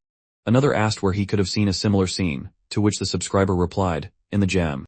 Yu Sang-jun came closer to Jeju, and hesitantly asked what next. Their formation was destroyed because of this person. Jeju sighed heavily, looked ahead, and said that the guy was a knight. He would not die. They could only wait and see what would happen next. He thought seriously, there are those who ignore others' warnings and must experience the consequences of such actions. Perhaps it was confidence that was the strength that brought him to the 10th floor. But if he continued to be stubborn, he might pay for it. If Jeju did not help him understand this, the guy might die later. A huge crowd and a yeti were approaching Kim Jun. Jeju thought that it would be better for him to gain this experience now. One yeti stopped and abruptly waved his hand, roared, and rushed forward to attack. A huge amount of territory was covered in dust. Kim Jun was very scared, and did not understand what happened. A huge demonic creature appeared in front of him, and the knight was very scared. The guy did not expect the yeti to be so tall, and the monster began to say something, pointing a finger at the man. The commentator asked what he was saying. Another began to wonder if anyone knew the science of magical beasts. The subscribers were indignant, as if someone needed it. Could Jeju translate it for them? Jeju shook his head and said no, he couldn't either. He only knew one word. The guy thought about it. Even if he couldn't translate these words exactly, but he felt emotions, like in the case of the Popoi when he gave them names. They grow old, and the fighting spirit burns. Yetis are monsters that live in the northern part of the 15th floor. As they age, they naturally become weaker and die when they lose their position as leaders. Instead of experiencing fear, their desire not to die is transformed into the will to fight. The knight continued to stand in front of a huge crowd of yetis with a spear. Jeju watched this and thought that they wanted to prove that they were not old yet. These monsters are quite funny. Why is he provoking the one standing in front of him? Suddenly, the knight smiled a snow-white smile, clutched the spear tighter. Kim Jun thought, no, I can't embarrass myself in front of Jeju and the others by simply avoiding a fight. The guy jumped up sharply, and headed towards the Yeti leader. The commentator asked, does he want to embellish his abilities? That's interesting. The subscriber asked, is he a jock from the gym who wants to fly? The knight felt sorry for the spear and began to swing forward, trying to hit the Yeti right in the chest. The Yeti said, sure, not expecting a blow, and suddenly the spear flew past the demonic creature. Panic and surprise were reflected on the knight's face. He pushed off the demon with his foot and jumped back. He did not understand what happened and asked why the attacks did not work. The spear shines brighter. The commentator said that he completely ignored Yu Sang-jun's plan but apparently had something in mind. Another subscriber said that he hasn't used his skills yet, to which a third added that the guy is still going to do something. The spear glowed very brightly, and a pillar of light shot forward. The guy still continued to radiate confidence but thought, my skills are not working. This can't be true. The only way to kill them is to use this. The spear changed color to another. The guy was angry and kept thinking that he would blind them with his aura, and then attack. And the commentator asked, is this the technique of the 6th commander? And another user wrote and agreed with the first. They say that on the 5th floor, he chose a high difficulty level. The third laughed, saying that it seems that he did not just want to stand out from the crowd. Kim Jun continued to think that although this is a basic skill, it is perfect for blinding the enemy, and a surprise attack. A dark purple aura enveloped the Yeti. The guy moved forward, but his confidence began to wane. He thought, did the Yeti close his eyes because my aura was too bright? Then I will finish him right now. Suddenly, the guy's spear fell to the ground. The knight was frightened, his mouth open in surprise. His eyes remained empty, and he felt the danger of the Yeti towering over him with a bright red aura. The Yeti repeated the same word as before and swung his fist. The guy only managed to say no, feeling the approaching death. He screamed again, and blood splashes enveloped the space. But still, the knight remained alive. He eventually opened his eyes and thought, what? Jeju stood in front of him, holding the monster's blow with his axe. Kim Jun shouted his name, sitting on the ground. Jeju told the knight to get out of here as quickly as possible. The guy was frightened, his eyes widened, and he crawled back on all fours. He was very scared and thought that Jeju was very strong. Jeju's legs began to slide back due to the monster's strength. Jeju thought that he needed to kill it as quickly as possible until he studied it. The spear continued to glow. Jeju began to get tired from the large load and the Yeti's fist. He brought another hand up, preparing to strike, and shouted something. Jeju's eyes lit up, and he thought, this is a chance. He swung the axe sharply, leaving a huge bloody wound on the monster's chest. His hair rose in the wind. The Yeti screamed something and began to lose balance, leaning back. The axe pierced the creature, leaving large splashes of blood. The monster fell on its back. Jeju stood in front of it with a frowning expression. One of the commenters asked, is this the power of Lantu? A subscriber said that he would buy it right now. Another noted that a few days later, the Lantu set was sold and used once. Jeju's eyes continued to glow. The axe was still on his shoulder. The other demonic creatures were afraid of this turn of events. They froze while Jeju thought that the Yeti's spirit was greatly weakened by the death of their leader. He must kill them as soon as possible. He stood up and took many blows, and drops of blood were all over the ground. Jeju stood completely covered in blood. He closed his eyes, and his head was turned to the sky. The axe in his hands began to dissolve and disappear. The information board told them that the test was passed. The path to the 12th floor will be open. The path to the 10th floor will be open. 2 portals appeared in front of them. The knight and the assassin supported each other. Yu Sang-jun was full of admiration and covered his mouth with his hands. Jeju turned out that they did a great job. The knight was sick. He leaned on Lee So-an. One of the commenters asked, didn't Jeju do all the work? Another said that it was Kim Jun or whatever his name was who also put on a show. The user said that Lee So-an is his girlfriend, and this person's name is Kim Jun. Yu Sang-jun and Lee So-an happily thanked Jeju. The girl said that apparently, he is a pro who has already reached the 19th floor, and went down, right? She glowed with happiness and continued, it's not surprising. Now I understood why Yu Sang-jun acted like that. Jeju scratched his face with his hand, leaving blood stains on it, and agreed with this. The girl continued to have fun and happily tell him not to be embarrassed. Thanks to him, they passed this test, and her partner is nothing but trouble. The knight got angry and made an incomprehensible sound. The user asked, is this what she was talking about? Yes, they both entered the portal. The knight looked back. They say that if he has already reached the 19th floor, he does not know what it means. Swa. Lee So-an asked, is it so important now? The guy said that it is for him. His gaze was filled with horror when he remembered the Yeti. He thought, I can't forget that cold look when he stood in the monster's way. Jeju thought, Swa. This is the first thing I myself heard from the video. Suddenly, Jeju said that it means child. The knight looked at him in surprise and asked again. Jeju repeated, the Yeti called him a child. The knight suddenly blushed and became very embarrassed, saying that he understood it. He abruptly ran into the portal. Lee So-an tried to stop him. The commentator laughed. Another wrote that he was so embarrassed that he even ran away without his girlfriend. The subscriber objected, why did he even ask that? Lee So-an happily waved at Jeju and said that she would go too, and they would see each other someday. If they cross paths again, they should eat something delicious. Jeju did not know how to react to this and put his hand behind his head. The commentator asked, eat something delicious. Are you two together? And the other one said, and I thought that these two were dating. The love commented that there was still a long way to go before Jeju, and he should ignore this girl. Yu Sang-jun stood behind Jeju, crossed his arms over his chest, and happily said that it was obvious that even those who meet him for the first time cannot help but fall under his spell. He is streaming now, right? I think that Yu Sang-jun, who is stuck on the 10th floor, should quickly leave here. Surely his viewers are scolding him. Yu Sang-jun was clearly uncomfortable. He approached Jeju, then he went to the portal and said that it was time for him to go. Suddenly, Jeju asked, did you start watching the stream from the first floor? Yu Sang-jun turned around a little and said that no, he was curious to see how he killed the dragon turtle on the 2nd floor. Then he went in. The commentator asked, so what? Is he afraid that someone will reveal his dark past?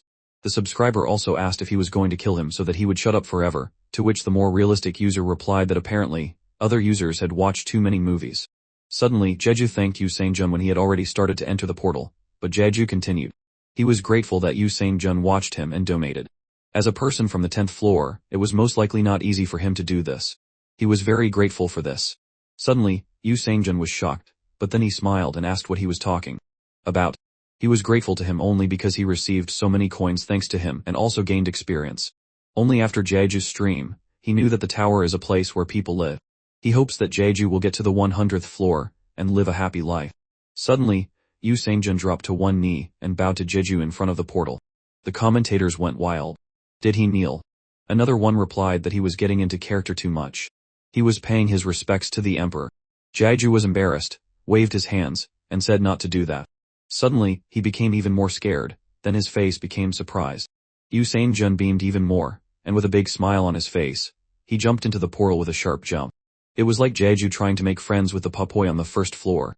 The wind picked up around Jeju, who was shocked, and Yu Sangjun shouted at the end, "Papoy." Jeju continued to stand silently in bewilderment, looking forward at the portal. The commentator laughed. Another one said that he was from the first floor.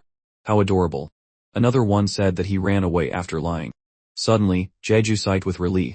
A grin appeared on his face, and he said that he would leave after checking the reward.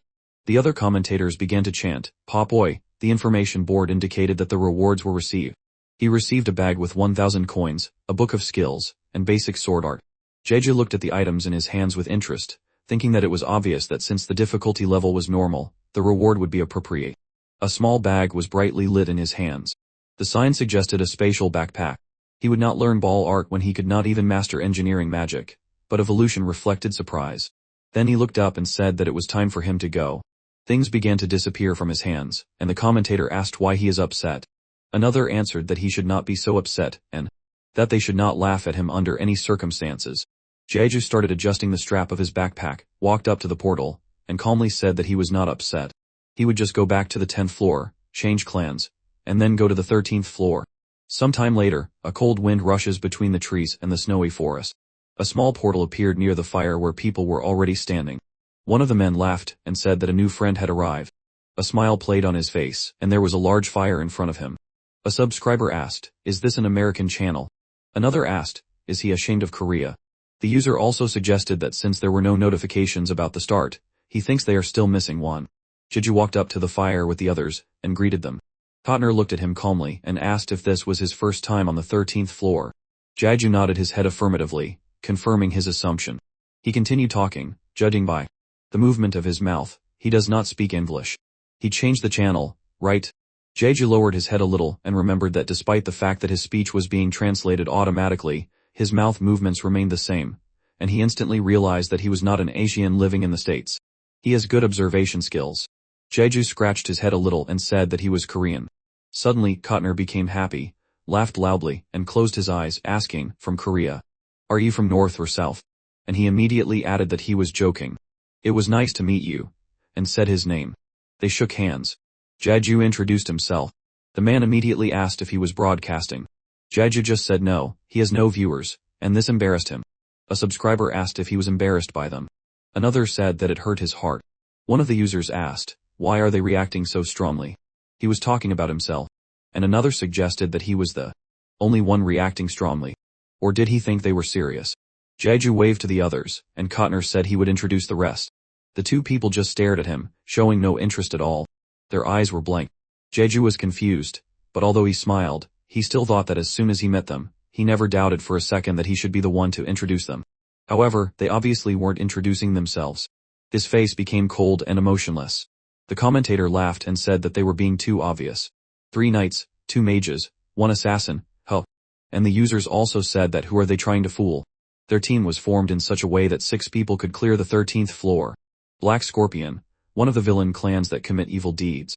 Jeju introduced several people, laughing, and in the red light, they entered the trial which requires 8 people. A team of 6, pretending not to know each other, and wait for the other 2 players to join. First, they will act friendly to make the participants lower their guard, and then they will reveal their nature when the test begins. Such groups will either deliberately make mistakes, luring out enemies, or let the killers feed the monsters on strangers. Jeju imagined a picture of several people humiliating and trying to deceive another. Then, after saving 2 unfortunate people, they will shake out coins as compensation for the failed sortie. But these guys are even worse. They will take all the things from those who came without coins, and kill them so that they will not tell anyone. Blood will be spilled everywhere. Since he mostly receives people who don't belong to any clan, they don't have to worry about the consequences. What should he do? There must be ways to break up with them peacefully, as seen in the video. Jeju's face was coldly confident and distant. Connor continued to smile and asked why he was thinking about it. He should sit down. They could talk. He asked what class he was. Jeju said that he was a magic engineer. The man was surprised, so he immediately smiled and asked, "Is that so? In that case, he can cover for them." The commentator said, "And then they will say that since he did not participate, he should compensate for the fact that they did all the dirty work." Another agreed with him, saying that he did not think it would end like this.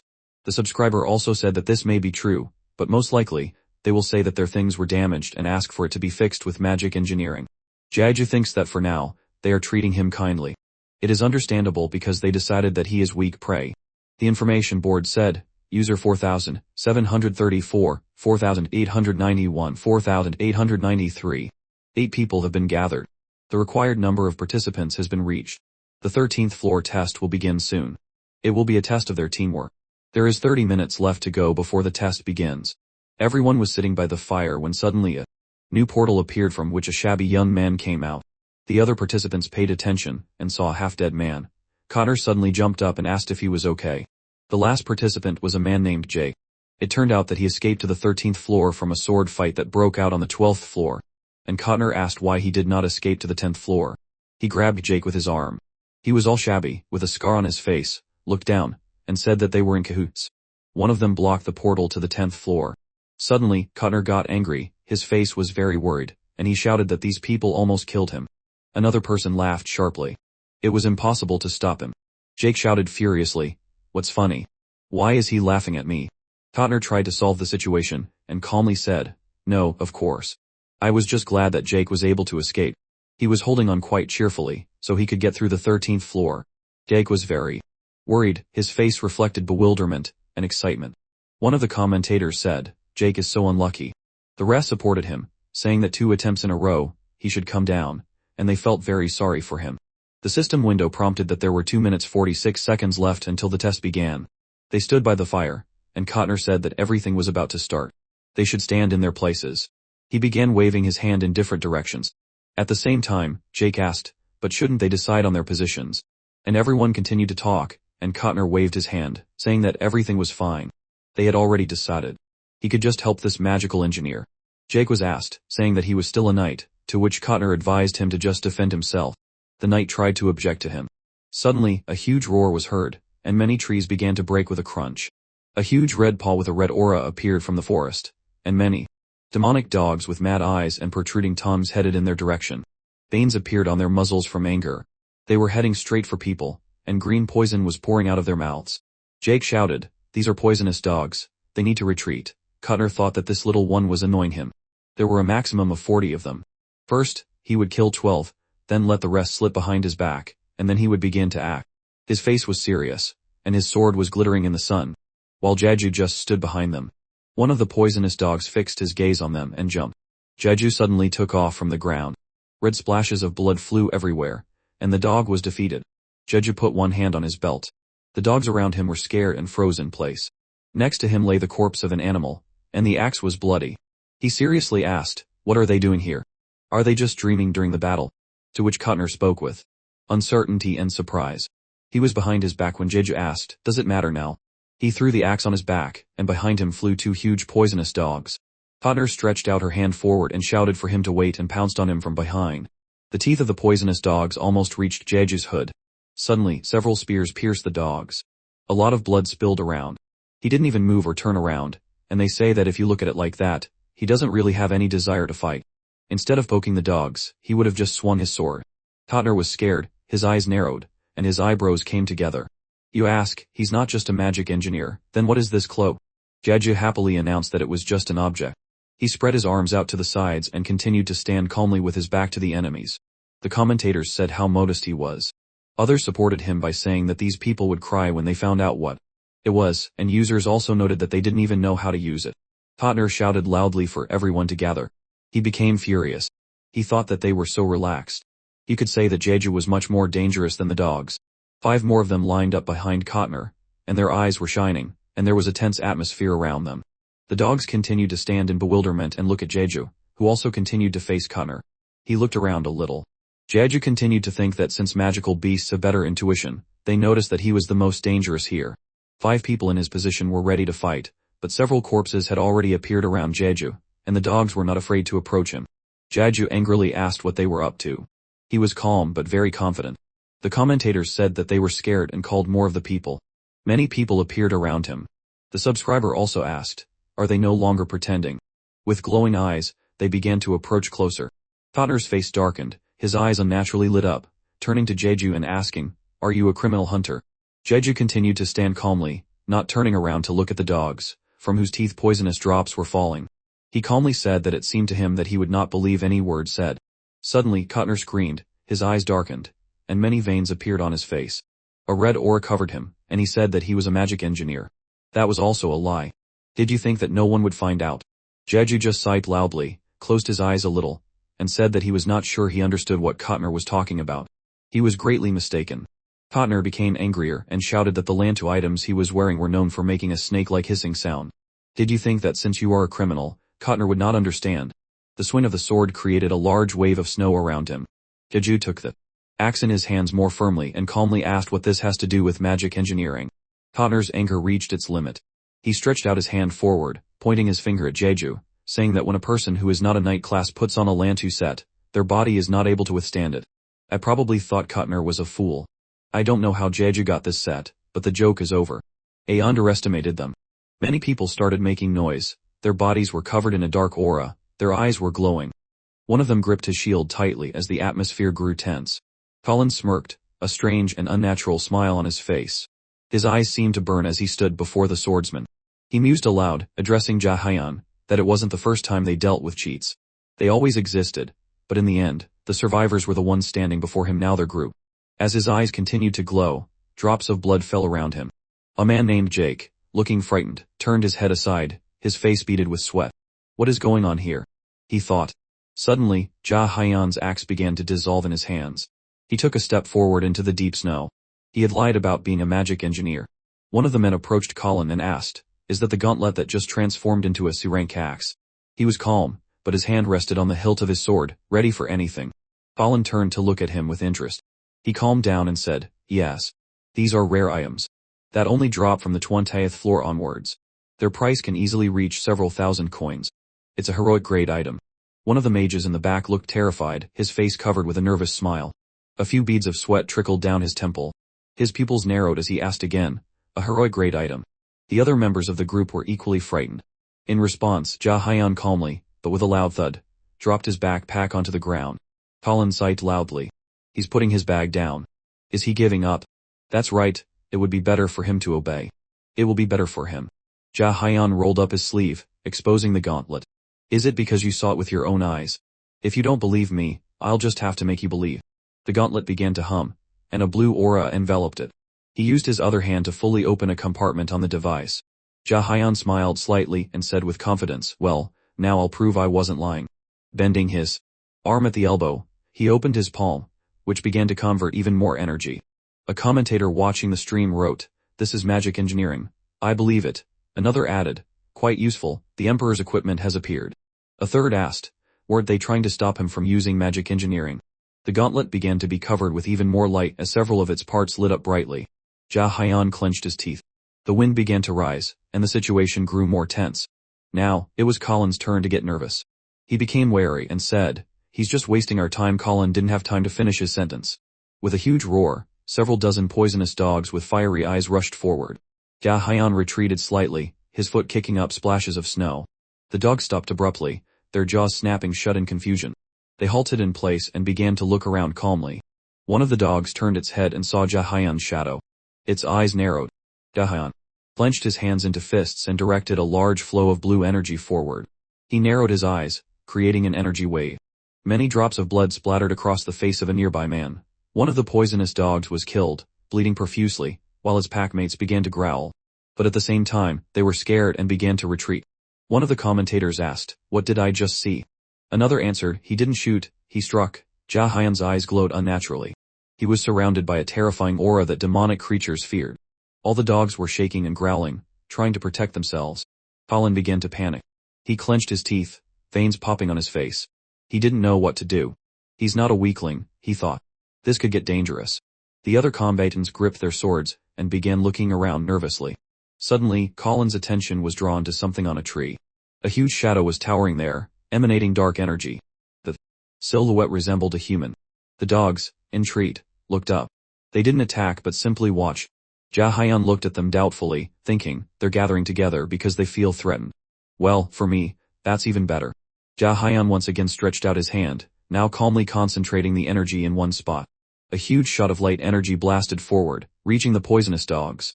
The wind rose, and a large amount of snow flew in different directions. After the light strike, a huge crater remained in the ground. Stones were split, drops of blood were visible here and there, and the cobblestones were broken. The dogs were no longer visible. Jae-hyun smiled, his eyes still glowing. He unclenched his fist and clenched it again, thinking, this gauntlet is stable. Although the combat power is weaker than when I fought the cleaners, there's still plenty of mel left in my body. This means the gauntlet consumes much less energy. If it control my power correctly, I can use this attack 3 times in a row. The attack's recoil was much smaller, so there was no need to lean on the ground, he could hold on with just the strength of his legs. Jae-hyun's legs stood straight and calmly. The snow around him was undisturbed, which meant he hadn't moved from his spot. The gray shadow continued to rise above the tree where Jae-hyun stood. Holding a dagger in his hands, he prepared to attack. The shadow on the tree thought, now that he's relaxed after dealing with the magical beasts, this is my chance to strike. He suddenly leaped from the tree, leaving a cloud of dust behind. The man with red eyes started to descend sharply on Jae-hyun, holding a dagger straight towards him. Jae-hyun continued to smirk. The attacker thought, he's going to die. Everything lit up with a bright flash of red. Suddenly, Jae-hyun's cloak released tentacles that wrapped around the attacker, piercing both of his hands. The dagger flew from his grasp and fell into the snow. Jae-hyun didn't even flinch. Splashes of blood and groans filled the air. An information board appeared, test pass. The path to the 10th floor will be open. The path to the 14th floor will be open. A portal materialized behind the group. They looked back in fear, not understanding what was happening. People ran towards the portal with screams of horror, trying to get to it faster. A blond man shouted for them to wait for him. A huge wave of snow stopped them. In an instant, Jae-hyun stood in front of the portal, his hair swept by the newly appeared wind. He calmly folded his arms across his chest and asked without looking at them, where are you all going in such a hurry? It seems like we have something to discuss. The people froze in horror. One of them shouted, it's them. The atmosphere was dark and heavy. They didn't know what to do, clenching their teeth in shock. Suddenly, Jae-hyun very happily pointed with both hands at the portal and said that Jake could go. A commentator wrote, Jake should go and wait outside if he wants to live. Another subscriber thanked him, and some asked, is this some classic line from a Korean movie? Jake, terrified, bowed and stuttered his thanks to Jae-hyun. The latter continued to smile and said, as for the rest of you, we'll talk for a while. If you cooperate, we won't waste much time. Jae-hyun continued to smile calmly, looking at them. A commentator asked, physical negotiations are also negotiations, right? Another said, yes, negotiations.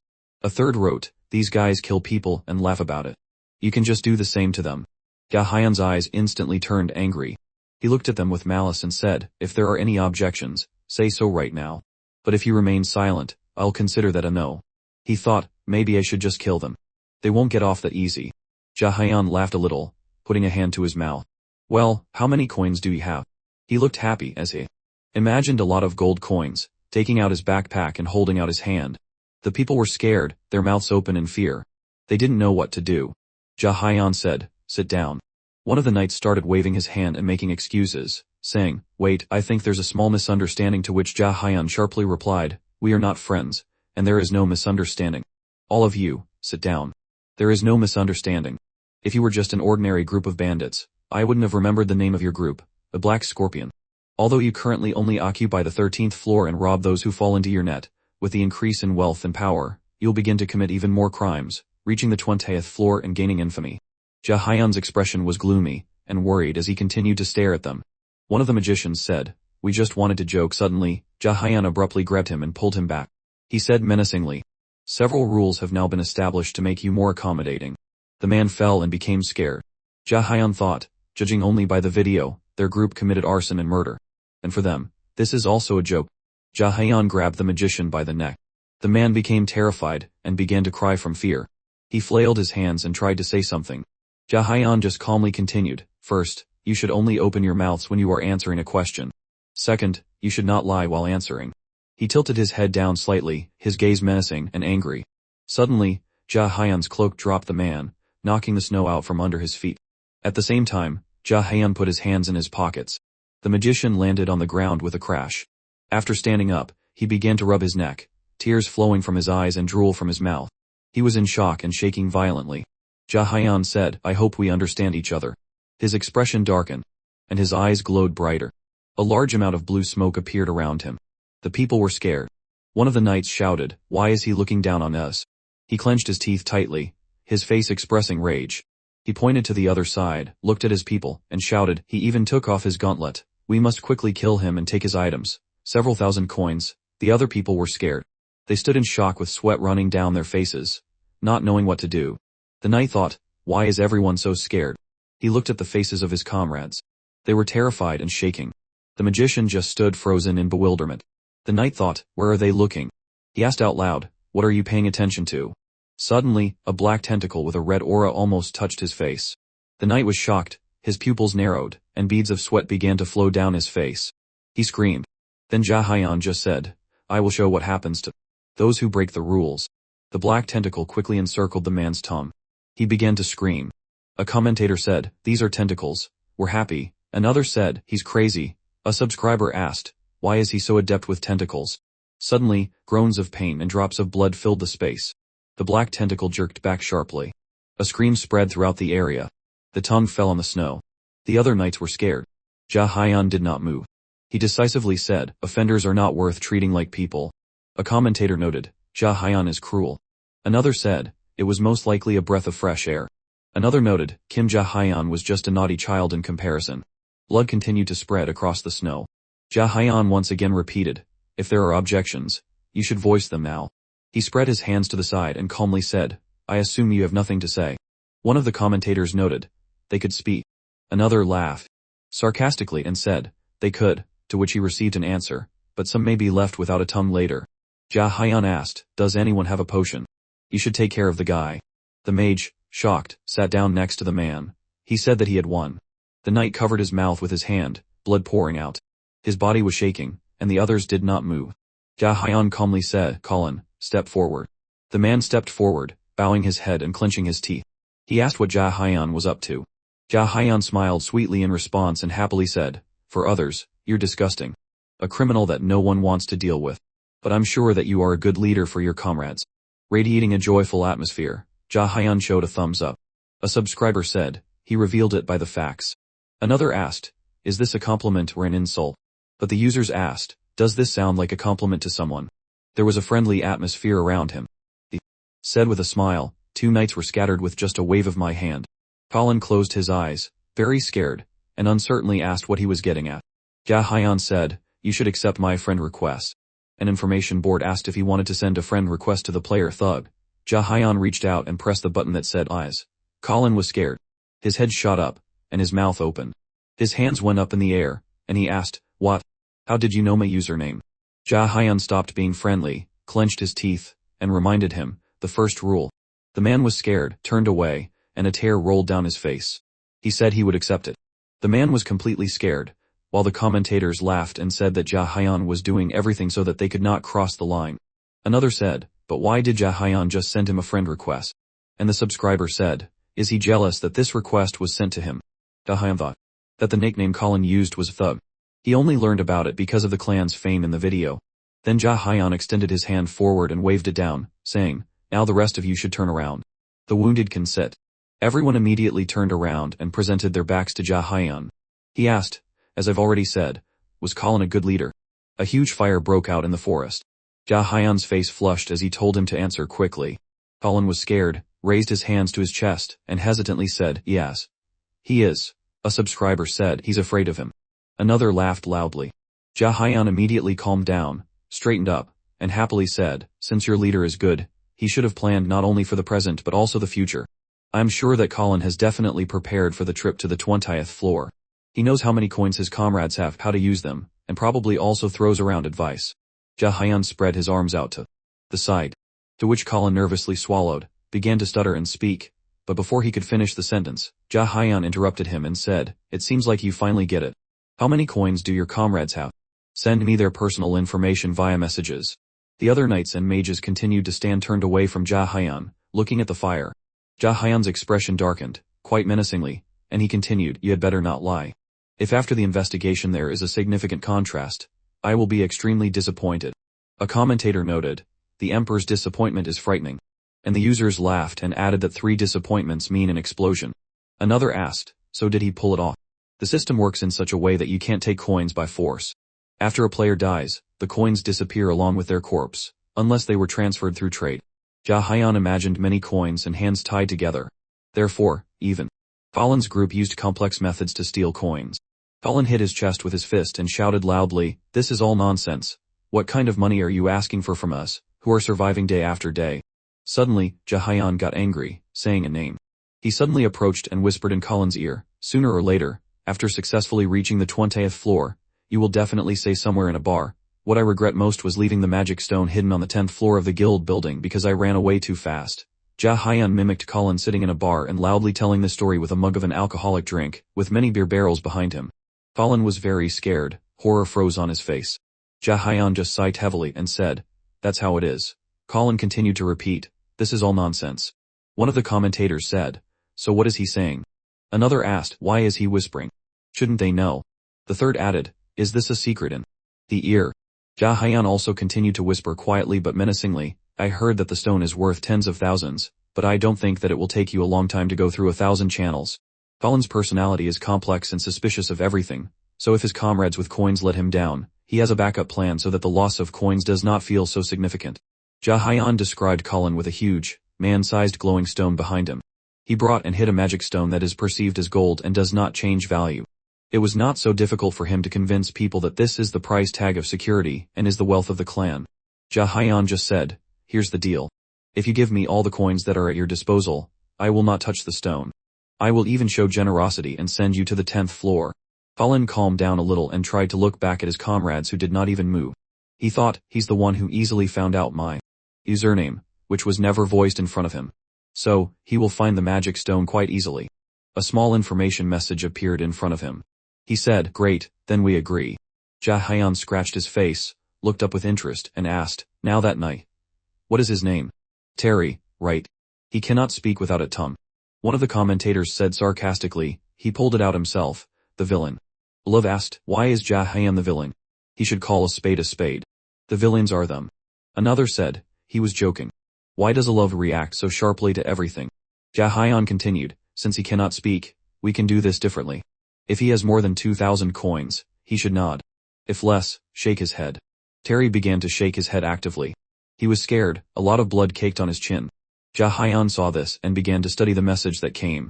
He put his hand to his chin and continued to think, strange. If you believe Colin, then taking into account the cost of rest, on his account yesterday there should have been at least 3,000 coins. Suddenly, Terry nodded actively, realizing that his lie was exposed. The strong man was scared. Ja Hyan smiled but created an aggressive aura around himself, saying, so, there is no need to fool around. If you hide at least 1 coin, then no one will leave here alive. Ja Hyan began to read, also continuing to study the information on the board, saying, 12,000 coins. The difference with Colin's data is about 150 coins. I think that this can be attributed to food expenses, and will take note. Ja Hyan turned to the knights and magicians who, in fear, stood before him, asking, none of you are hiding anything. They started nodding their heads actively. Then I agree. Now you should put all the remaining potions here in one bag and give it to me. The magician was very nervous, walking forward with clenched teeth and a huge backpack with different potions. He thought, Ja Hyan is also taking the potions. This man is much more evil than us. Ja Hyan accepted the bag with potions, grabbing it by the strap and answering, okay, that's it. Now it's time to say goodbye. Ja Hyan approached the portal, and pointed at it with his hand. The knights were scared at first, then they rejoiced, hope and smiles appeared on their faces.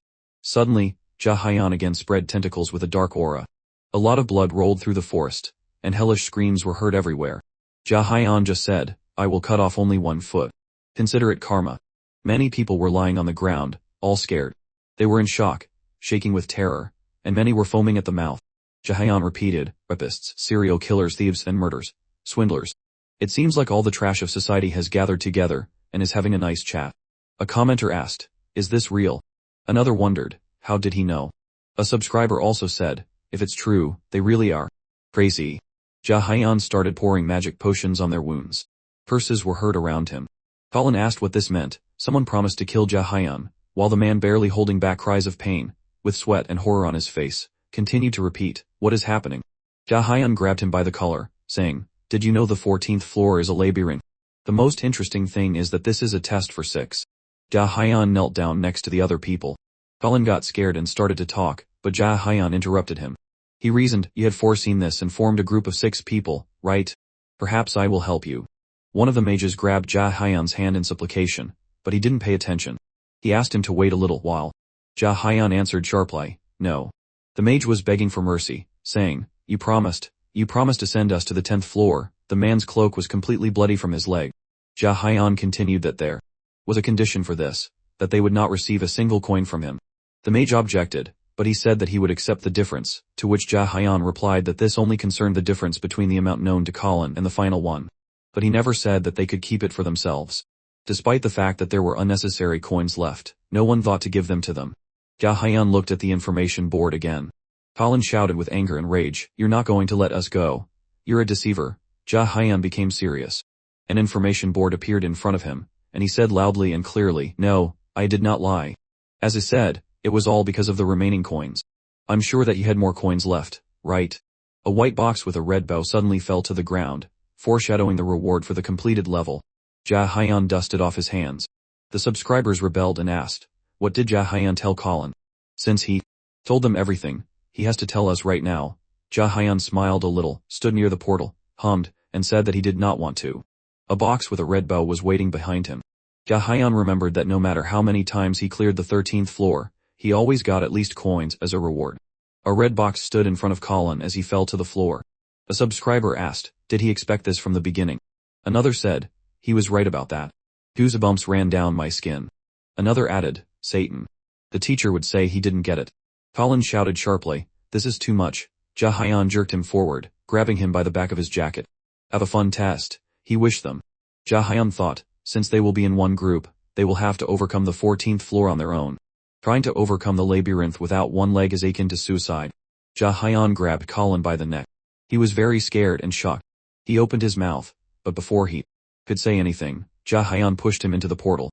Curses were heard from there, but at the same time, only Colin's arm and leg were sticking out of the portal. Ja Hyun calmly turned around and said, "Now I will check the reward." A commentator said, "Ja Hyun is the first such charming person." Another added, "We will continue watching the stream." The third added, "His Majesty will now check his reward." The information board said, "A bag with 1,000 coins. Normal rank." Ja Hyun thought that this bag, a mace, and a magic sphere are all normal class. As expected, nothing out of the ordinary. He held all 3 items in his hands, examining them. Suddenly, the bag began to disappear from his hands. A subscriber said, "How ordinary." It was sad. Another said that he did not expect anything when he saw the box. A user asked, "Is he going to go back to the 10th floor first and sell the items?" Ja Hyun looked a little higher, shook his head, and said, "No. My backpack is not heavy yet, so going back would be a waste of time." He continued to stand near the portal, putting his rewards in his backpack. Ja Hyun thought that luck plays a decisive role on the 14th floor, so it is difficult to call it a team challenge. Ja Hyun approached the portal, his shadow cast far away. He said, "Well, in any case, I'm moving on." Sometime later, the information board greeted him and said that he had entered the evil labyrinth. The size of the labyrinth is determined by the difficulty level. It was a large box with a stone labyrinth in the center. He must choose a starting point from which to get to the center. Ja Hyun began to look around and saw dark blocks. Also, several people were discussing that one of them was not sure how they should split up and start. Another objected, saying that now that they were here and the last participant had appeared, they could discuss it together.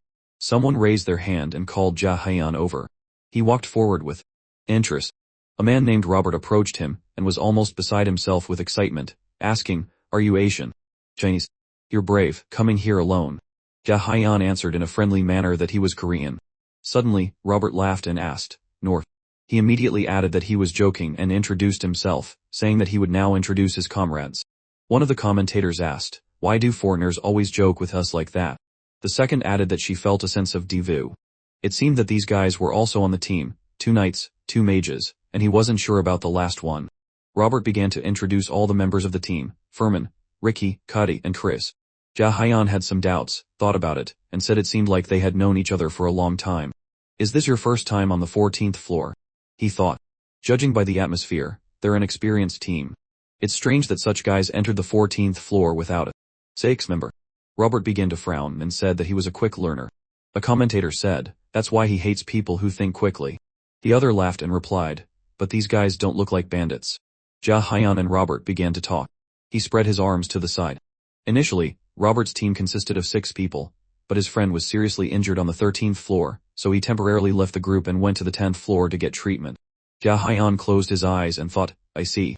It's no wonder their gear is in pretty good condition. I immediately suspected something was wrong when there was such mutual understanding in a team of only 5 people. Robert sighed loudly, crossed his arms over his chest, closed his eyes, and explained that they wanted to wait for him, but he insisted. He didn't want to be a burden, and they didn't have anyone to take as a 6th, so they went with 5. Ja Hyun said that he understood him. He smiled and continued to look at Robert as he continued, don't think anything extra. We are not at all like those evil bandits. I can understand your worries, since you're climbing alone. Ja Hyun just said, everything is fine. I'm not worried at all. Another commentator laughed. Ja Hyun is disappointed. They still need to understand who the bandit is here. The subscriber also said that they should establish some rules. Robert asked if he was too relaxed. However, it does not really matter. Before the test begins, we must tell each other our classes and describe our strengths. Robert was excited. He spread his arms and looked forward, saying that they were done with the introductions. Now we should discuss the strategy. He asked if Ja Hyun was going through the 14th floor for the first time. He agreed with him, to which Robert responded positively, saying, in that case, I will explain to everyone. You should listen carefully. Ja Hyun smiled a little, thinking that he knew the test format, but since it was changed every time, it could be considered the first time every time. Luck must be on his side. Robert began to explain that first of all, the labyrinth was filled with intricate paths. If you get to the peak, traps or magical beasts will appear. We should look at the board. Here you can choose where we can start. In front of them was a small table with a map, the edges of which were illuminated by small white lights. Robert asked if they saw this point. The conditions for passing are only one, to get to the center of the labyrinth by any means. Robert moved his hand closer to the center, pointing to the bright yellow dot. Then he looked at his teammates, put his hand on his waist, and continued that on the 14th floor, the path that leads them from the starting point to the destination, as well as its length, never repeats. So, it is impossible to predict any strategy. Only they can decide what to do. The 6 of them can either start from one point or disperse to different ones. The path from one of the points contains fewer traps, and the magical beasts there are weaker. They must pray that they will take the easiest path. All 6 gathered around the table, listening attentively to Robert and studying the map. Ja Hyun raised his hand and said that it would be better for them to split up. If we end up on the easiest path, will one person be able to overcome it? Robert shook his head negatively, closing his eyes and saying that this would not work. Not only do we not know which path is the easiest, but there is also a huge risk that one person will die alone. Ja Hyun looked ahead and thought, since the structure of the maze is always random, no one knows what can happen.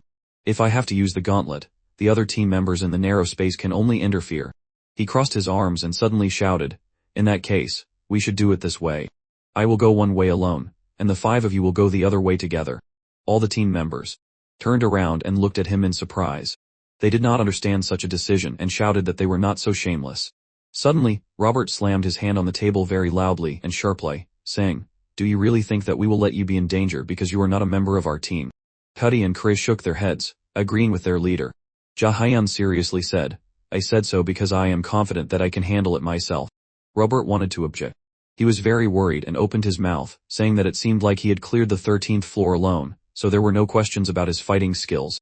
However, we cannot sacrifice you for our own good. The leader was seriously worried. To which Ja Hyun slightly bowed his head, pursed his lips, and thought, unlike the last team, this one is too tormented by conscience. He closed his eyes and turned away from them a little, saying, I will not move an inch until everyone leaves. That is decided. A commentator laughed, saying that he should enjoy the solo trip. Another agreed, saying that Ja Hyun was just shooting in the air. The users also noted this. Everyone immediately seemed to listen to him.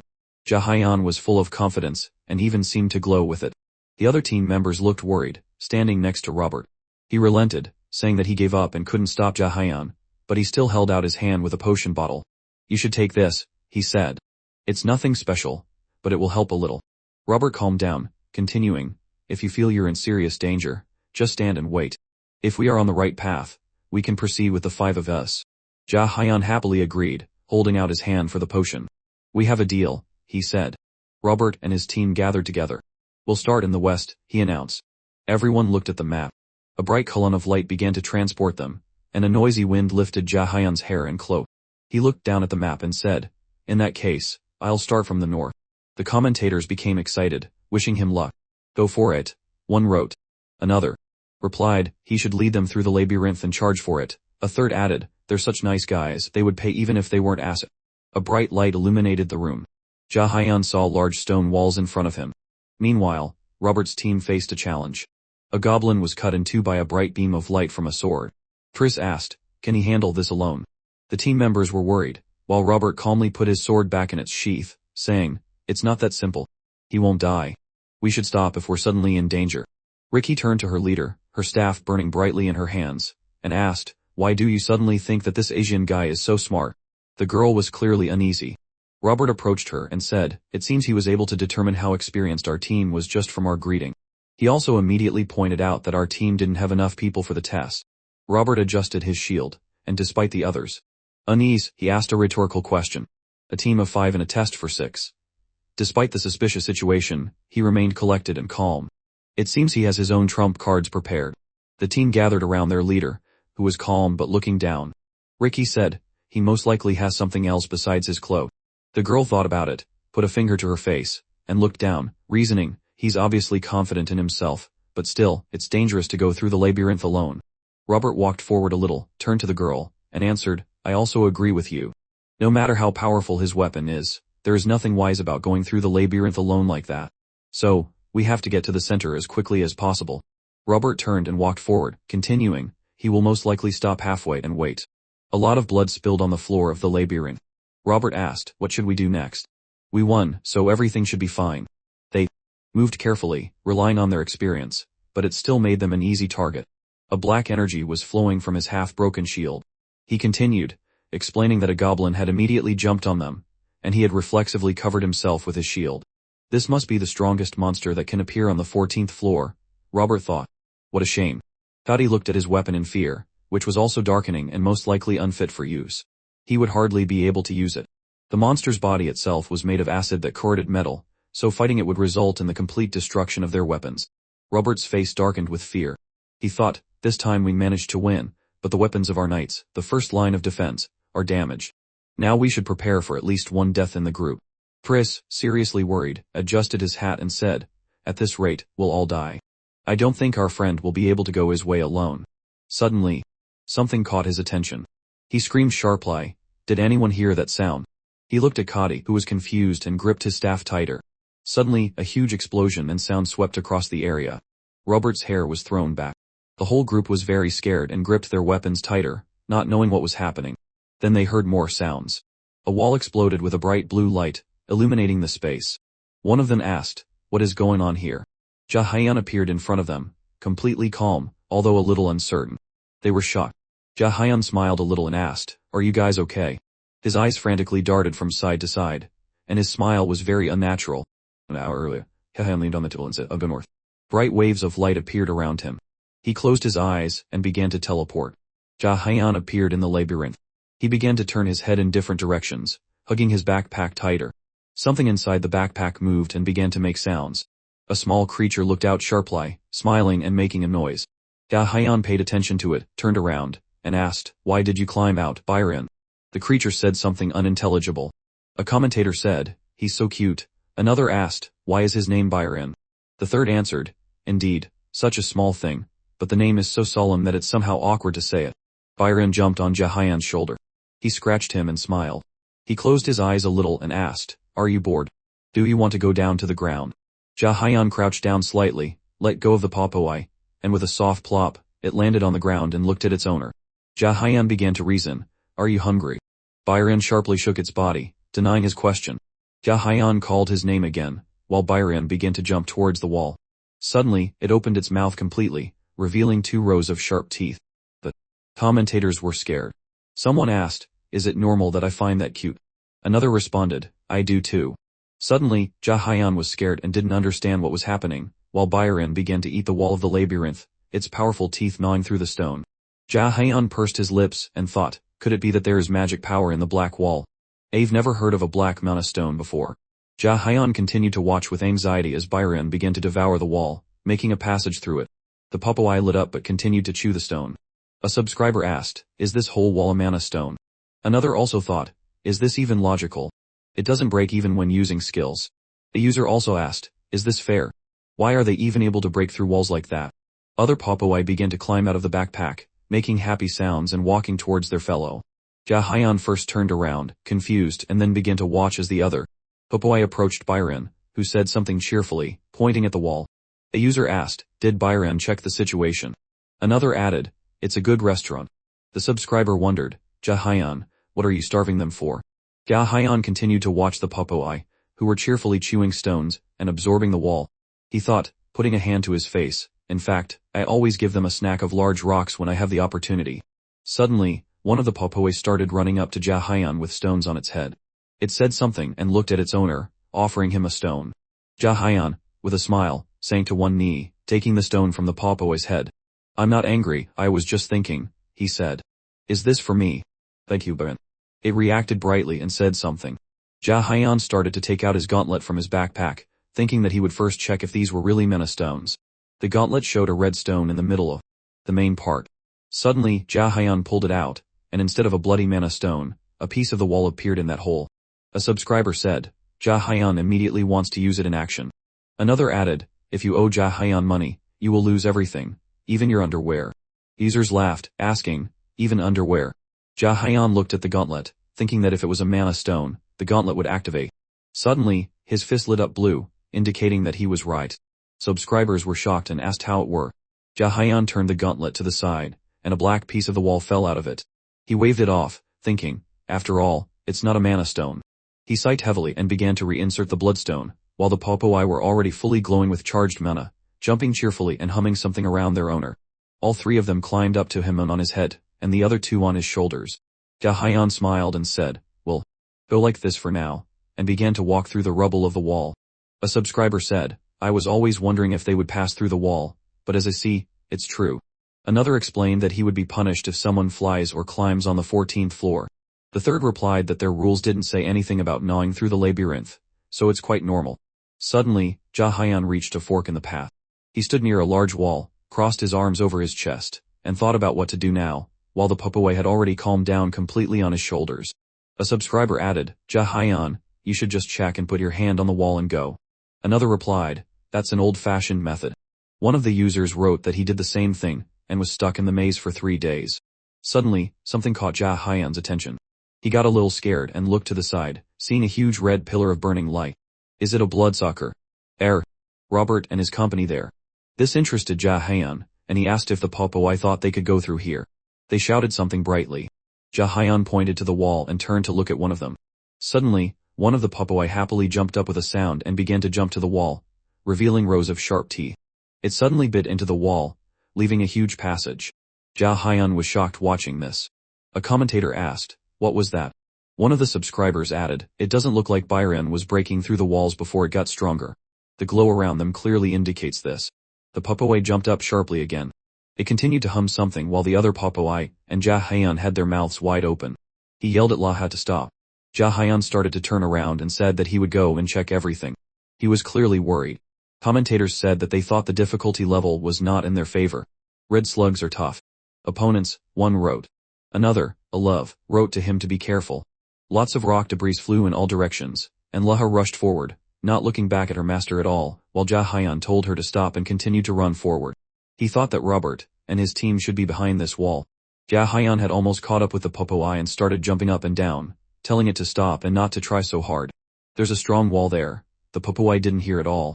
It slammed forward again and drilled a huge hole the size of a man.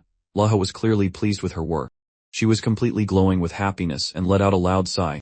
Jia Haiyan was completely shocked, his face reflecting bewilderment and disbelief. The other Popeye were sitting calmly on his shoulders, but they were also in shock. He began to turn around sharply at them, at the same time telling Laha to come to him. He asked if they could be quieter. The Popeye started making sounds as he hid them behind his back. He saw Robert and his team and asked them, is everything okay? The Popeye remained sitting quietly behind him.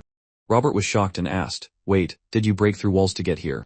Jia Haiyan got very nervous and hesitantly said that it just happened. Anyway, I was worried about the bloodsuckers, but I see that no one was seriously hurt. Robert sighed regretfully and looked at his sword, saying, in fact, no one was hurt, but our weapons are about to break.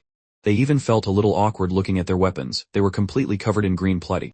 Ricky smiled a little nervously, scratched the back of her head, and asked, you know, right? They're poisonous. Our weapons are in bad condition. Jia Haiyan relaxed a little, looked at them, and said, you should just wait here. It would be dangerous for you to continue on your way with such weapons. Suddenly, the Popeye peeked out from his back. Robert asked, what are you talking about? Well, Jia Haiyan began to nervously move back, hiding the Popeye. He said, we'll see each other again. Robert said with bewilderment as Jia Haiyan left. Furman wanted to object. She looked at her commander and said, before the wall collapsed, I heard the sounds of Popeye. It was coming from Jia Haiyan's direction, right? The girl squeezed her staff harder. Jia Haiyan sighed loudly as the Popeye peered from his back.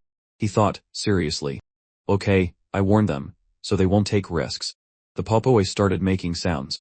Jia Haiyan smiled brightly, put his hands in his pockets, and confidently said, we should go forward. Let's go towards the pillar of light. The Popeye happily agreed. They all glowed with a bright blue light. Many blows and the destruction of walls rained down for a long time. The walls were falling apart. This is the last one, Jia Haiyan thought. 3 Popeye with open mouths jumped forward, destroying the wall, while Jia Haiyan quickly ran after them. A subscriber asked, is this okay? Another said, I was wondering if it would break. And it did. Another remarked, isn't this too much? Punishment is provided for this. The huge wall was destroyed. A huge, bright yellow table appeared in front of Jia Haiyan, while the Popeye were jumping happily and singing their songs. He thought, this is the center of the labyrinth. I just need to touch the pillar to pass the test. His hand almost reached the bright pillar of light when he thought that he should stop first. He needed to hide the Popeye. As soon as he touched the pillar, the others would immediately be called to the center. He began to wave his hand, prepared his backpack, and opened it so that the Popeye began to climb inside one by one. The subscribers said that now this backpack looked more like a cage for the Popeye than a space for a backpack. Another remarked, a den for the Popeye.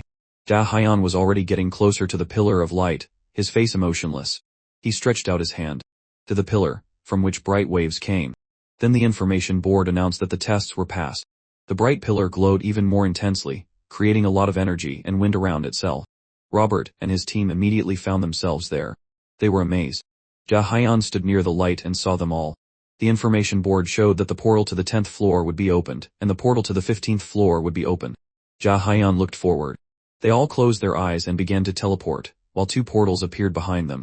Robert's eyes were confident but a little confused. He abruptly walked across the grass towards Jia Haiyan and hugged him with all his might, almost strangling him, saying, you really did it. I am sincerely grateful for this. Jia Haiyan didn't understand what happened, was embarrassed, and didn't make any movements. One of the subscribers said that he would strangle Jia Haiyan, and another tried to parry, saying that he needed to be saved. Jia Haiyan started to lean back, holding Robert by the forearm. His face was worried. He told him not to flatter him. Jia Haiyan thought that this big guy was hugging him with all his knightly strength. If his body was not strengthened by a mana stone, he would have broken his bones. Robert was happy, a smile playing on his face, and he said, I'm very grateful to you for passing the level without losses. I would like to give you coins, but we ourselves are broke. Ricky gave a thumbs up and happily said, I thought we would die when my sword broke. I'm sincerely grateful. Teddy also smiled, closed her eyes, and put her hand on her heart, saying, now all my worries are gone. I'm truly grateful to you. The 3 of them stood near the portal. Robert came closer, extended his hand forward, and said, we will go to the 10th floor, to our friend Furman in the hospital. Jia Haiyan calmly told them not to worry about him, and to keep going. Commentators said that if it weren't for Jia Haiyan, Robert would be perceived as a pretty strong man. Another said that compared to Jia Haiyan, there are no strong men. A subscriber asked, at this point, he should be put against the guys from the 20th floor, right? Chris took off his hat, pressed it to his chest, bowed a little, and said, according to Eastern customs, I should say goodbye in this way. The guy stood in front of the portal, and closed his eyes. A subscriber asked, who knows? The 20th floor is quite difficult. Another added that he first needs to go to 15, where most people get stronger. Another also noted that the administrator is not being clever this time, so he shouldn't have a problem, right? Jia Haiyan stood in an open area, put his hands in his pockets, thought, and lowered his head a little, thinking that the 15th floor is a test in the northern part of Asgard. In this place, you get skilled, complete tasks, and grow. They say that it is easier than the 5th, but only if the administrator does not interfere and poison something. Jia Haiyan thought about it. Doubt and a little fear appeared in his eyes. He continued to reason. the administrator that he saw last time. His face was serious, his lips were tense. He remembered how he was scared of a huge worm with many teeth. He thought, this may not be an illusion at all. Sometime later, a commentator asked, why is Ja Hyun in a daze? Is he worried about the 15th floor? The commentators also asked him to turn around. Ja Hyun shook his head uncertainly, scratched the back of his head, and said with irritation, I was just thinking. I'll go and check the rewards. Then he thought, since the administrator has not interfered since the 10th floor, there will be nothing unexpected on the 15th floor either. He reached out his hand to the information board, pressing the button that he wanted to receive the reward for level 14. A heavy box fell in front of him, this time with a yellow bow. A commentator guessed, the usual reward for the 14th floor. Others laughed and said that there would be nothing interesting in the box. The third answered that you never know. Ja Hyun thought, doubt creeping onto his face, and he said that he would open it. He crouched down in front of the box, grabbed the lid, and began to lift it up. A two-handed sword of an ordinary mage appeared in front of him. The bright sword was illuminated by a purple aura. There was also a bag with 1,000 coins, and a lone mana stone. All three items were presented in front of Ja Hyun. He thought hard, looking ahead. One of the subscribers asked what it was. Another said that the quality of the rewards left much to be desired. And then, laughing, some also added that the administrator slipped them cheap things. The information board suggested that all the rewards were received. Ja Hyun said, I've received the reward, and now I'll go further. Another board appeared in front of him, saying that the user Savage had donated 1,000 coins. One of the subscribers said that he would be that very box with the reward. Others said that he can't stand bad boxes, and should open his pocket even more. It should be a coin rain. Many information boards with donations appeared in front of Ja Hyun. He felt uncomfortable, smiled unnaturally, but still sincerely thanked his subscribers. He put his hand behind his neck, and did not know what to do. At the same time, the commentators said that they should all donate. We can't lose to Ja Hyun, one of them said. Another also asked if he should go straight to the 15th floor. Another advised him to run faster to the 20th floor to spend the donations. Ja Hyun turned around, and walked towards the red portal that was emitting many particles. The commentator said that he would also go straight to the 15th. Another added that there was nothing much to do there anyway, and they all advised him to move forward. Ja Hyun stood in front of the portal, getting ready to enter, saying, I would like to go straight to the 15th floor, but I will return to the 10th. I need to prepare. The commentators went wild, some asking, why? Why? Others said that he needed to stop going back and move on faster. Ja Hyun answered, because I need to take with me what is on the 10th floor. Ja Hyun smiled widely, turned to the camera for his subscribers, and entered the portal. Floor 10, the control center of the Asgard Empire's travelers. A large white and blue building towered over the ground. You want to know where the residence of the Black Scorpion clan is located? The guy at the desk asked. The young man was clearly displeased, and did not express any friendliness at all. Ja Hyun was standing in front of them in a hood. The man continued that Ja Hyun should fill out this form for identification, and also remove the hood. Ja Hyun said, okay, smiled easily, and threw the hood off his head. Then he took a pen and began to sign the papers. The guy was dressed in a hostess suit, and thought that Ja Hyun was dressed like a traveler but acted strangely elegant. Is it possible that this is a nobleman? The guy continued to be racked with doubts while Ja Hyun just said that he had finished everything. The guy took the text in his hands, scratched his head a little, looking at the documents, and saying, okay, give it to me. I'll give the information to confirm your identity. He also asked again, your name is Ja Hyun, right? Ja Hyun was embarrassed, slightly closed his eyes, and uncertainly said that everything was correct. A commentator laughed, why is he still embarrassed by the name Ja Hyun? Another laughed and advised him to change it as soon as possible. The guy looked ahead and gave the paper back to Ja Hyun. They said that his identity has been confirmed. We will simply send it to your address. Do you agree to this? Ja Hyun smiled a little and nodded his head in agreement. He put his hood back on, turned around, and walked away from the reception, thinking that he should move forward. The north entrance of the travel area. So this is located at the end. Ja Hyun walked along a fairly busy street, holding a paper in his hands. A subscriber asked why he even went there. Another asked when he would go to the 15th floor. Users also advised him to hurry up, talk less, and do more. Ja Hyun just sighed loudly and began to look around, thinking that it was tiring to read the same question every time. Even if the same citizen of the empire was in front of him, he did not remember the Change clan. For them, Asgard is the whole world. He remembered the guy who was sitting at the reception desk. So in order to find the residents of the Black Scorpion clan, he would have to repeat the same question on 77 different channels. Ja Hyun looked at the reception desk, his head still hidden by the hood, and asked, is it here? He looked at the dark, gloomy alley that emitted black energy. Thinking that it was perfect for the leader of their clan, an old house appeared in front of Jahayan. He knocked on the door with his fist, making a lot of noise. Then Jahayan could not stand it. He thought that there was no one there and kicked the door sharply, from which a bright light came. One of the users wrote, "Give Jahayan the key to all the locks." Another added that they should have said that this is an automatic door. The third added and laughed that he can write. Perhaps Jahayan walked inside, looking around, thinking that the mana stones were hidden somewhere here. Instead of searching by himself, there was an easier method. He smiled slightly, took off his backpack, and began to open it.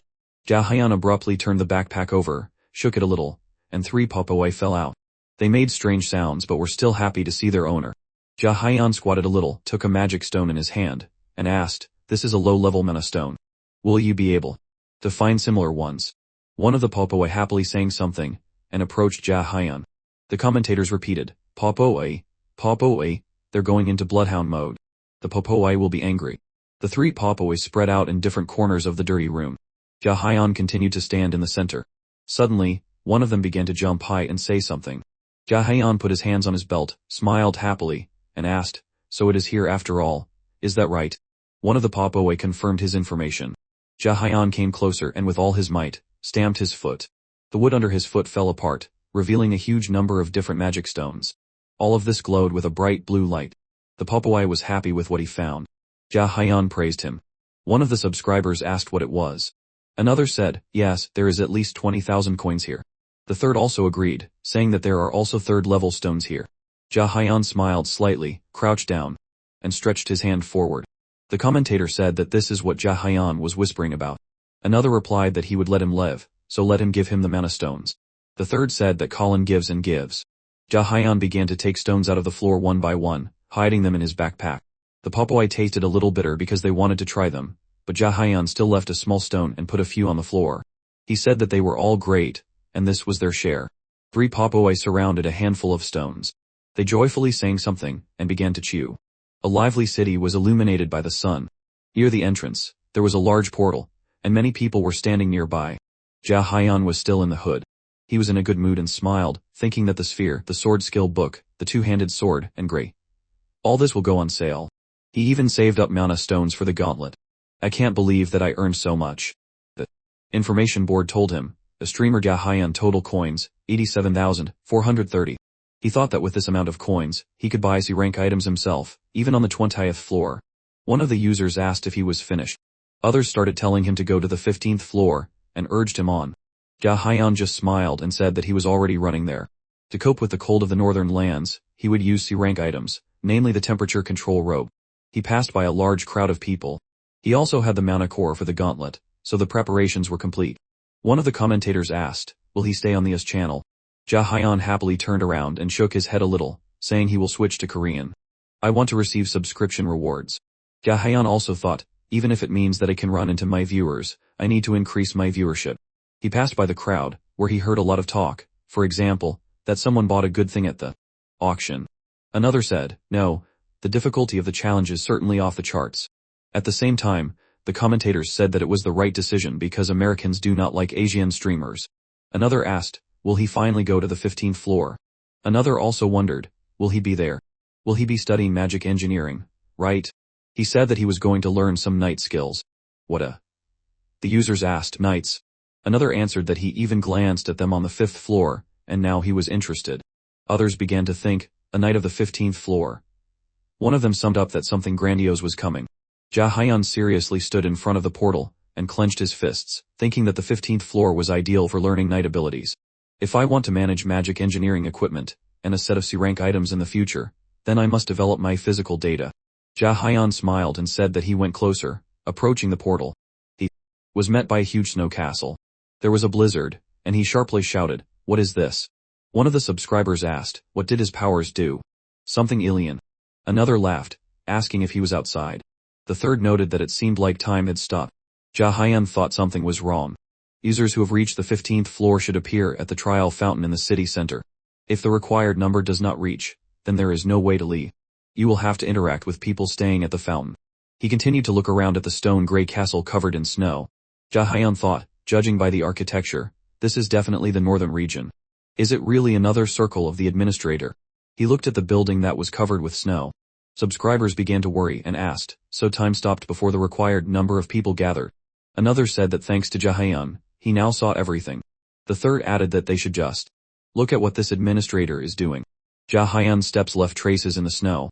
He walked further, and the information board suggested that there were 4,750 users, 4,883 users, 4,891 users, 4,899 users. The total number of participants, 500, has been reached. The required number of participants has been collected. The 15th floor trial is about to begin. The snowstorm continued to bother Jahayan. He began to cough and cover his eyes from the strong wind.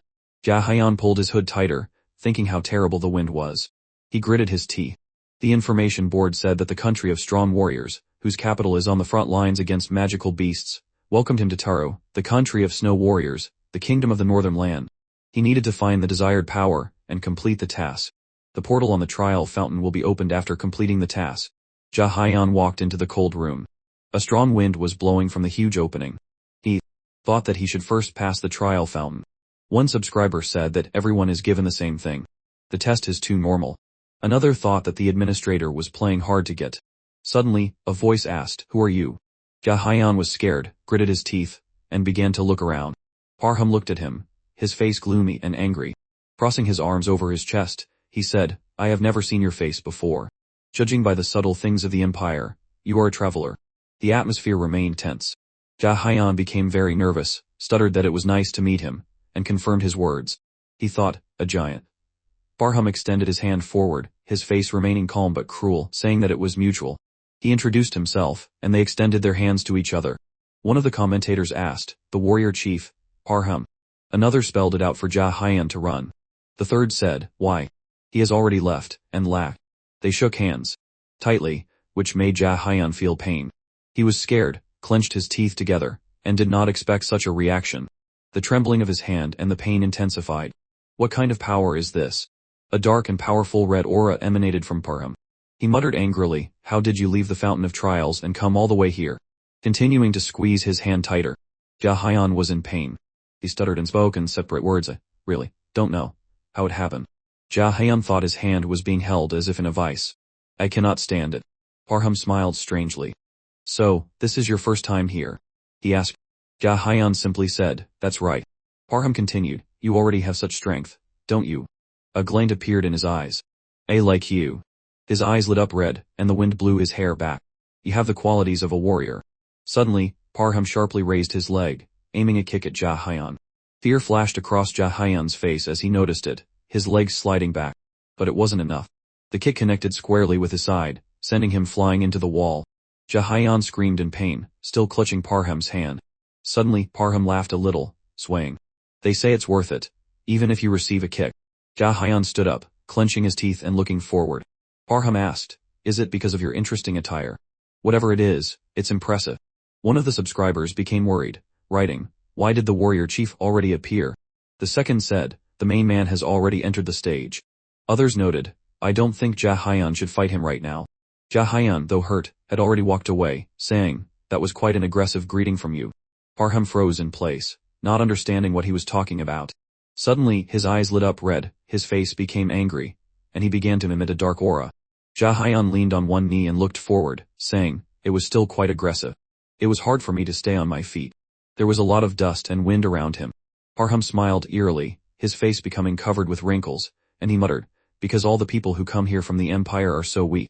Let him consider it a dedication." Jahayan began to object, his face remaining gloomy and serious. "So be it, but you seemed ready to kill me." Parham sighed loudly, saying, "Your tone also reminds me of those disgusting people from the Empire." Jahayan didn't understand what was happening and began to get irritated, but he still continued to look at his opponent as he put his hands on his hips, continuing, "I was already holding back so as not to send you to the next world, so don't complain." Jahayan realized the seriousness of the situation. The effect of the C-rank hunter set was completely neutralized, and he says he was holding back. He thought, we can't deal with him with just talking. This hatred for the Empire, settled deep in Parham's heart, stemmed from the death of his child. He remembered the gloomy-looking man, the dark purple aura, walking forward without looking back. The great strength and the major dispute with the Empire that led to the death of his son, who was in the prime of his life. Parham held his child in his arms and cried, the young man breathless in his arms.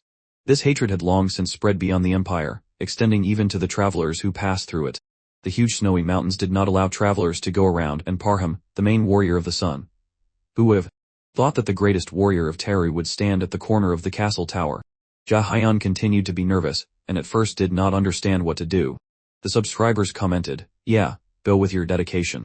Another noted, "One more round of such a dedication and you can order a coffin." The third said, if he really wanted to kill Jaehyun, he would have at least broken his legs. Suddenly, Parham smiled happily.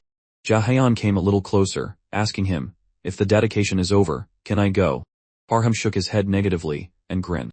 "No." Jaehyun objected, "What do you want from me?" Parham sighed loudly, a glint appearing in his eyes, and he asked again, "If I told you, would you do it?" Jaehyun smiled, relaxed a little, and said, "Of course if it is in my power." Then Parham grinned, becoming angry again. "I like your straightforwardness. I take back my words about you being like people from the Empire." He leaned in front of him and shook his finger a little, saying, "Now, you should repeat after me. You should shout it loudly and confidently. It's not that hard, right?" One of the subscribers said, "I'm sure if he headbutted Parham, his own skull would be the one to get destroyed." Another said, "Head Destroyer is a super name." The third said, "I think he could break his wrists with one finger." Jaehyun was a little shocked and asked, "Is that all?" He didn't understand what was happening. Because of this, Parham cheerfully answered, "You should carefully repeat after me." Jaehyun thought that even though he knew he had the most difficult character to understand among everyone on the 15th floor, Parham began to suck in all the surrounding air and suddenly screamed with all his might. A huge column of air burst through the roof of the stone tower. The scream spread throughout the area. Jaehyun's ears began to hurt, and he tried to cover them with his hands but continued to moan in pain, not understanding what was happening. Subscribers asked, "What was that?" Another asked, "Surank, is this by any chance the Yeti's scream?" Another said, "Those are his vocal cords. Blood could flow from his ears." Parham smiled, started to radiate friendliness, pointed at Jaehyun, and asked, "How do you like it? Can you do the same?" Jaehyun moved his hands away a little, saying that his ears hurt, and at first, he didn't understand what had happened. Parham's expression darkened. "If you did not understand, then I can repeat it." Jaehyun said, "No, I heard everything right away." He began to worry. "I just wonder what it means." Parham became serious, folded his arms across his chest, and said, "There is no need to think about it. I just said that you have to repeat it. You should not act like those people from the Empire." Jaehyun became serious and said, "I do not want to repeat a phrase whose meaning I do not know." Parham exhaled loudly. "You're stubborn." A subscriber asked, "Who will outplay?" Boom.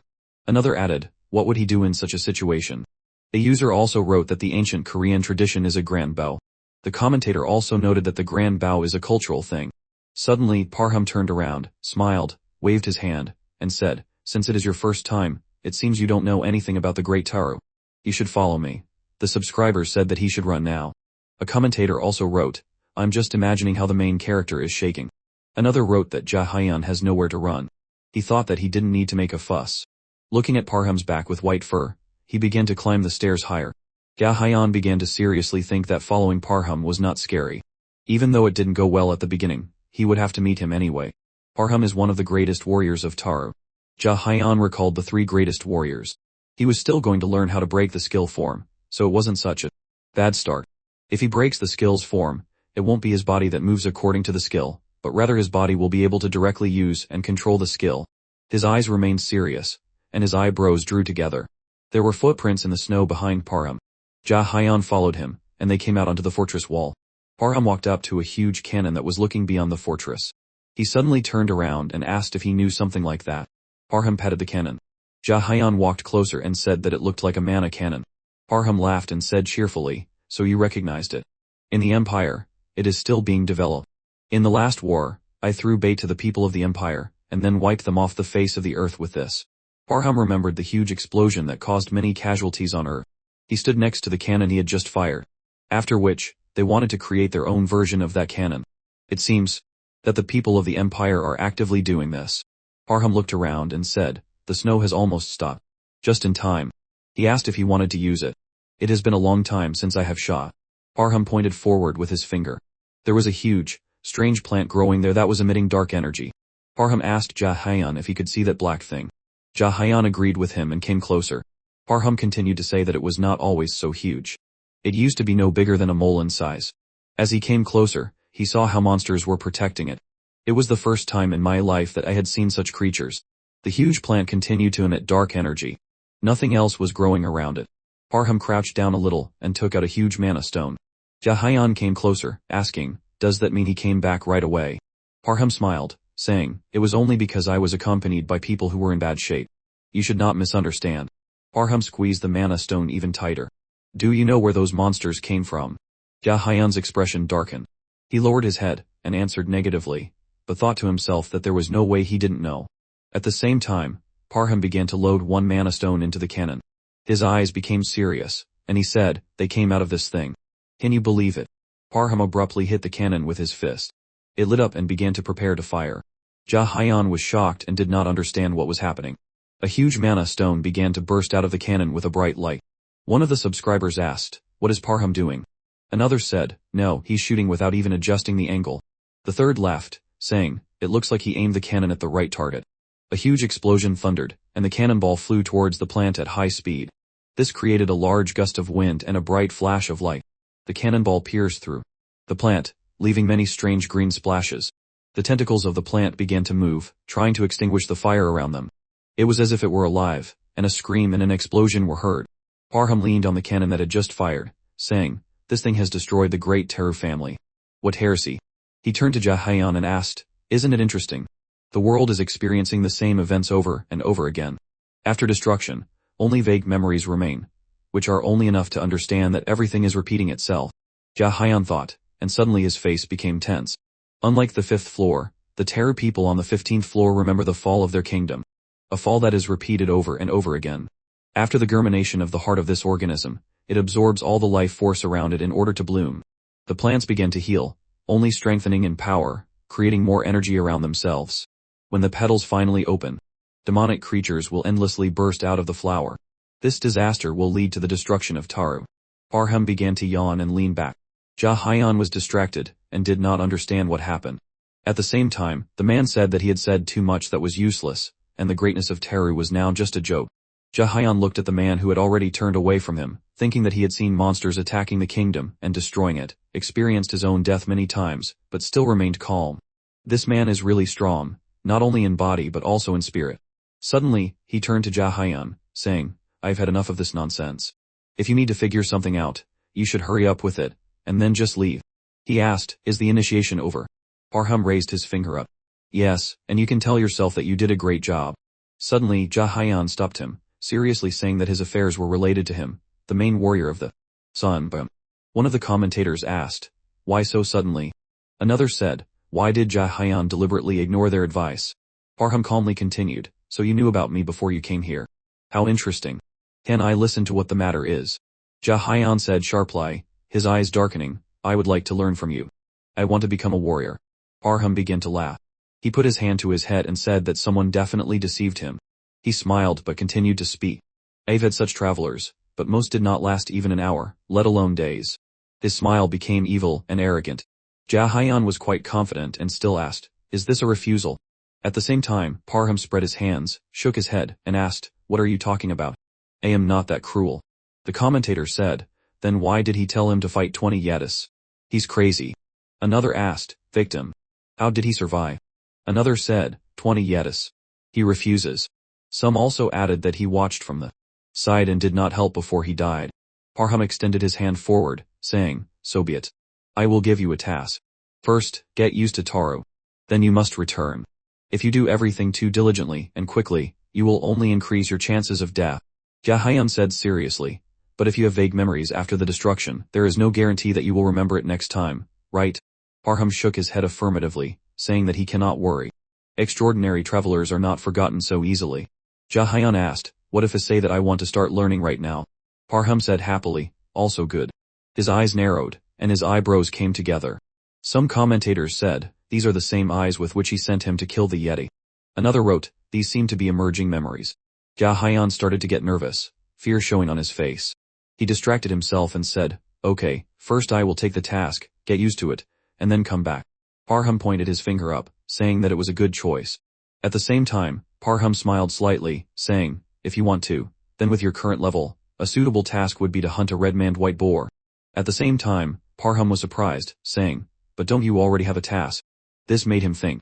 Jahayan didn't understand what had happened, and was a little scared. He looked away, saying that it can't be. "Let me check." An information window appeared in front of him. The panel read, "You have received a quest.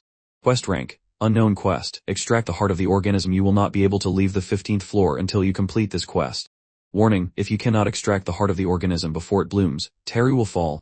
Ja Hyun got scared, his eyes widening, and he thought, what? He got really scared, started to get nervous, and kept looking at the sign, thinking, what the hell is going on here? He was worried and thought that he had gone crazy. He tensed up, sweated, and thought about what had happened a long time ago, then remembered the task again.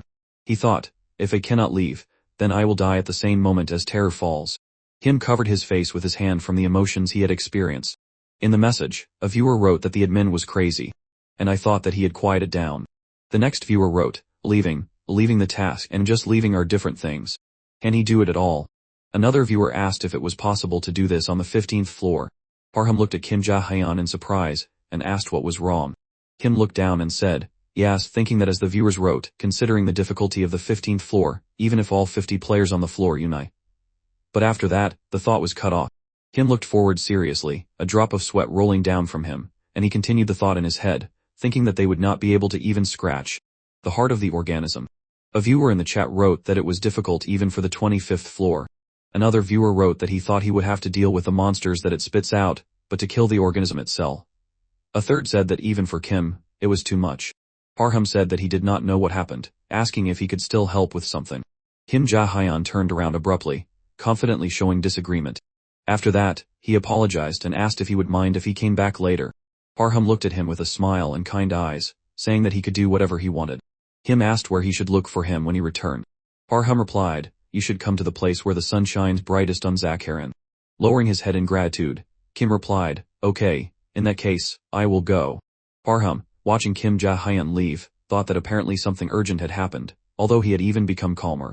Kim was calmly leaving from there. At that time, it was snowing in the city. A viewer wrote in the chat that he had thought about something, and another sent a question mark. The first wrote again that the admin was angry because he was pissed off, asking why he gave such a task. One of the viewers laughed, asking, maybe. Another viewer replied that if you think about it, he is right, and he has gone crazy. At that time, the sneaker of a person walking down the stairs slapped on a step, and a viewer wrote in the chat that it was a cleaning.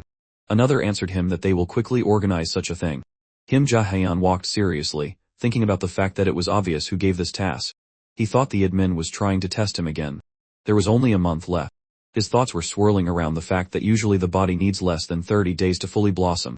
If he did not complete the task by that time, he would die. He again remembered the task screen he had seen. A viewer in the chat asked for a task that was within the bounds of reason. Another answered him that if this was the intention, then he should have given up on the first floor. One of the viewers asked Ja-hyun what he was going to do. Kim at this time understood that he needed to find out if he was the only one. Other users could also have received this task, and if so, then they could unite. He realized that he could find the rest at the Fountain of Trials. With this thought, he walked more confidently along the road. Someone terrifying with red eyes was watching from a window as Kim walked along the road. Suddenly, one of the doors on the road suddenly broke down, and a scared and screaming man flew out. Looking at Kim, he screamed that he was their savior, and suddenly fell to his knees. He began to beg him to prevent the coming of ruin, and loudly screamed with a plea to save them all.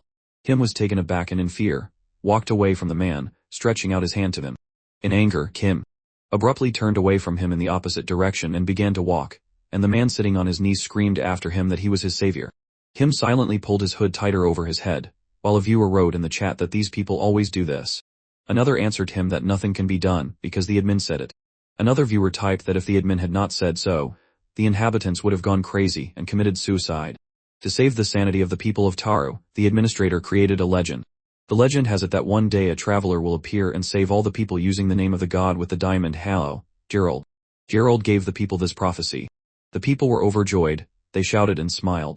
If they waited, users would one day help them escape their hellish fate. This is what they firmly believe in. This hope is the only source of their sanity. Kim wondered if such a user would one day appear. For them, this floor is just another level of the tower that they need to pass through. These people should also understand this. However, they have no other choice because, without hope, only oblivion awaits them.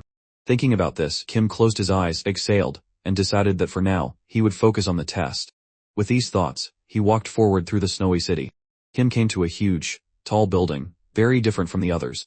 This is the 15th floor's gathering place. A girl, smiling cheerfully, asked, "There should be 50 people here. Why are there only 49? The man standing next to her laughed and said he didn't know. There must have been some mistake. It wasn't as cold as I thought. The girl said she was sure that such a mountain of muscles was warm, but she was cold.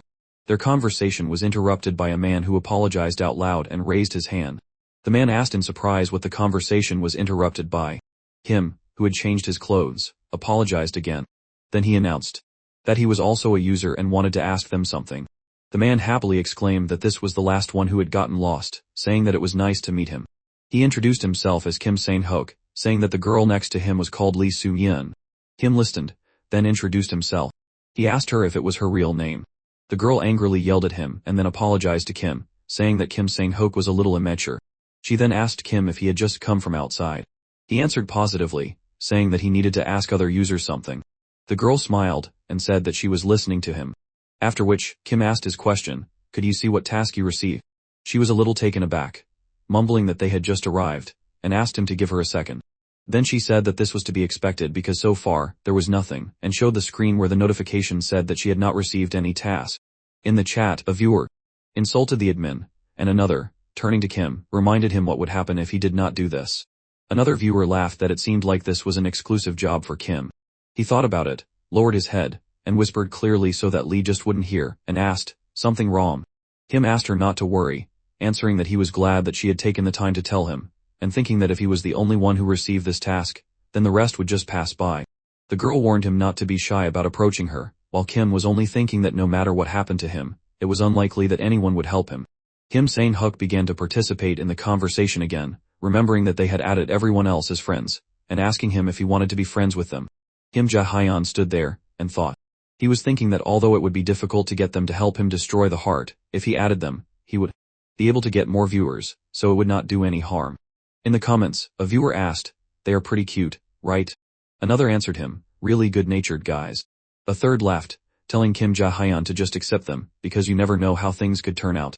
At this moment, Kim Ja-hyun turned to Kim Sang-hook, saying, "Okay," and asking if their usernames were the same as their real ones. Lee Soo-yeon answered, "Yes," with a smile. Kim Sang-hook said that they would look for Kim Ja-hyun's name. After which, he waved his hand in fear and began to babble that he would send the application a little later himself. The viewers in the chat began to laugh, and one of them asked again, "Is he outraged?" Kim Sang-hook was surprised, saying that there was no need to put it off until later. Lee Soo-yeon laughed and then said, "Okay, since he was asking about the task, he must be in a hurry." The viewers in the chat laughed, asking, not Kim Ja-hyun, but Kim Ja-hyun too. Another viewer asked, "What if they decide that someone else is knocking on their door?" Another viewer said that if Kim Ja-hyun continues to behave like this, then he should just change his nickname back. At that moment, a man approached Kim Sang-hook, and kneeling in front of him, began to tell him that he was his savior. Lee Soo-yeon waved from afar to Kim Ja-hyun, who silently looked at her. A viewer wrote in the chat to stop laughing at him. Another answered that they would make him cry, and a third asked what the task was now. Thinking, Kim Ja-hyun realized that he was now in a losing situation, and now he knew he needed to return to Parham. All he could do for now was become stronger. Evening had come, and there was a beautiful orange sunset outside. Kim Ja-hyun approached the tower where the door was open. He saw that there was no one in the castle tower, thinking about how Parham had told him to go to where the sun shines brightest on Zakharan. He realized that he needed to find the place he had talked about. A viewer wrote in the chat that he did not think that even Parham could kill the plants, saying that he was probably looking for him for training. A third viewer asked if he was asking for his torment on purpose, while another one asked Kim Ja-hyun what he had in mind. Kim Ja-hyun stood on the tower and looked ahead at the white, high mountains, blinded by the sun. Covering his eyes with his hand, he thought that this was the brightest place. Parham is probably there. Kim Ja-hyun looked at a large house in the distance on which the sun fell the most. Having decided to go there, Kim Ja-hyun confidently stepped along the road and walked forward. Having reached the house, Kim Ja-hyun boldly stood in front of it, and thought, "It's huge." Suddenly, a dog stared at him from the kennel, starting to bark very loudly, which scared Kim Ja-hyun. In the chat, an observer later wrote that he had not seen this dog for a long time. Another asked what kind of breed it was. Another viewer told him that it looked like a hunting dog, and a fourth one said that it reminded him of his dog who lived with him for 16 years and died before he entered the tower. Kim Ja-hyun looked at the dog in fear, while another viewer answered the previous one, telling him not to cry because he was sure that his dog went to heaven and was living a happy life there. The third viewer asked in surprise what had happened to the owner. Kim Ja-hyun, meanwhile, approached the barking dog and started a conversation, saying that it was a good boy. Suddenly, a man said, What did you think it was? It was Parham. He stood in front of Kim Ja-hyun, smiled widely, and with flashing red eyes, asked him, have you figured out your problem? Parham asked Kim Ja-hyun again if he had figured it out, at this time approaching the dog and greeting it. Kim Ja-hyun answered him, I think it should work somehow. In fact, I came to talk to you about it. Parham interrupted Kim Ja-hyun, asking him, have you eaten? He hesitated and replied that he had not eaten yet. After which, Parham said that it would be better to go inside first. He said that as the ancestors say, food comes first. Kim Ja-hyun walked towards the door and opened it, seeing a spacious room with a large table and a kitchen in front of him. Suddenly, he thought about shoes, asking himself whether he should take them off. He realized that he did not think it was part of their culture, so he walked in with his shoes on, realizing that if he walked like that, his conscience as a Korean would be unclean.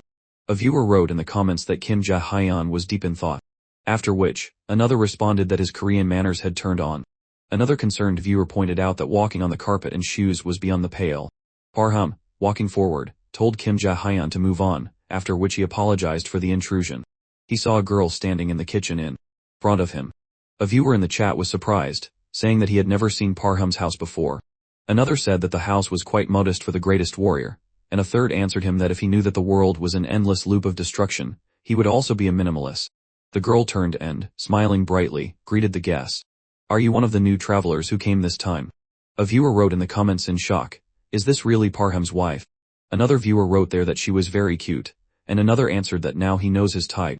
Kim Ja-hyun, taking off his hood, also smiled and said that he was glad to meet her, after which he introduced himself.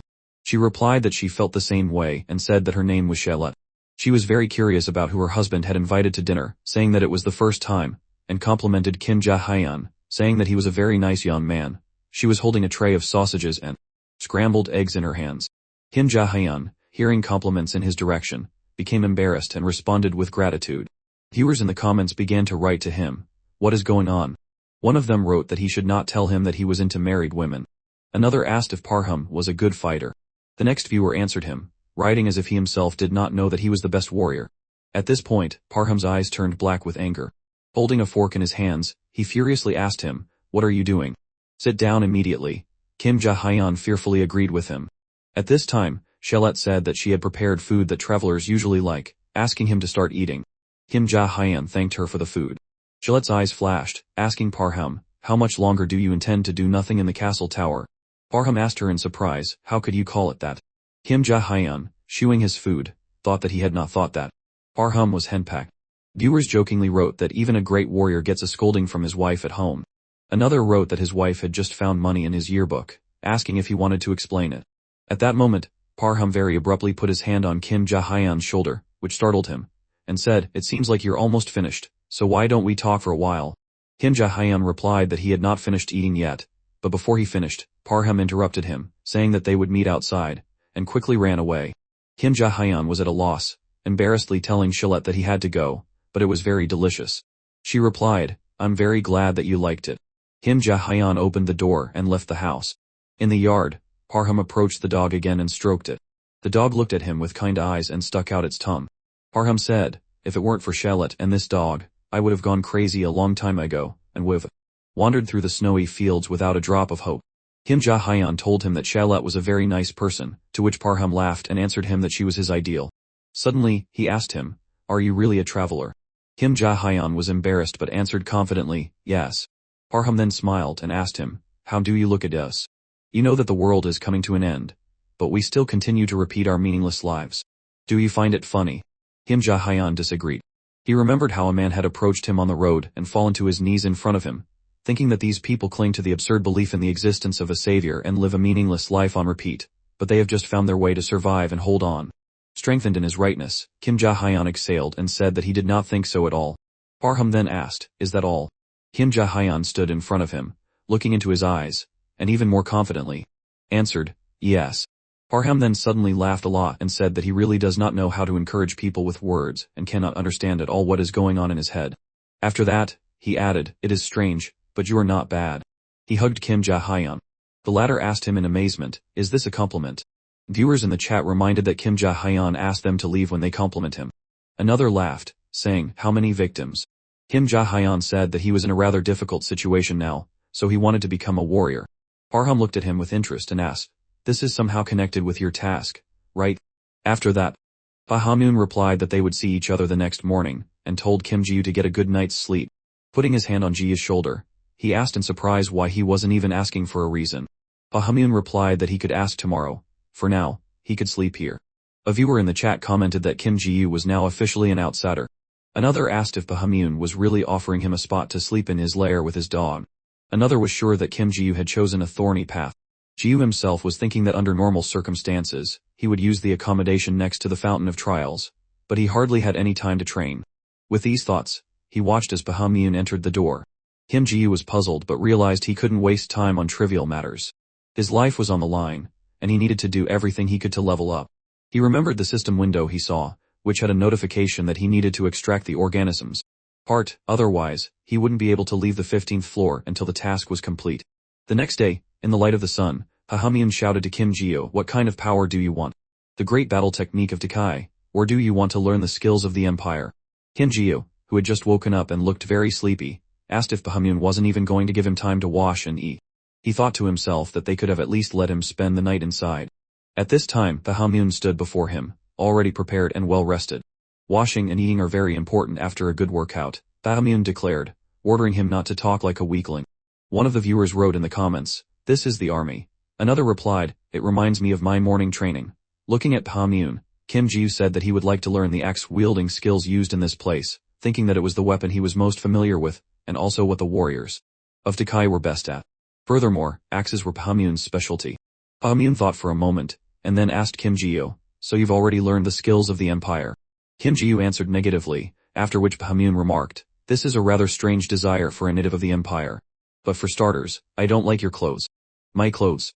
Kim Ji-woo asked again in surprise.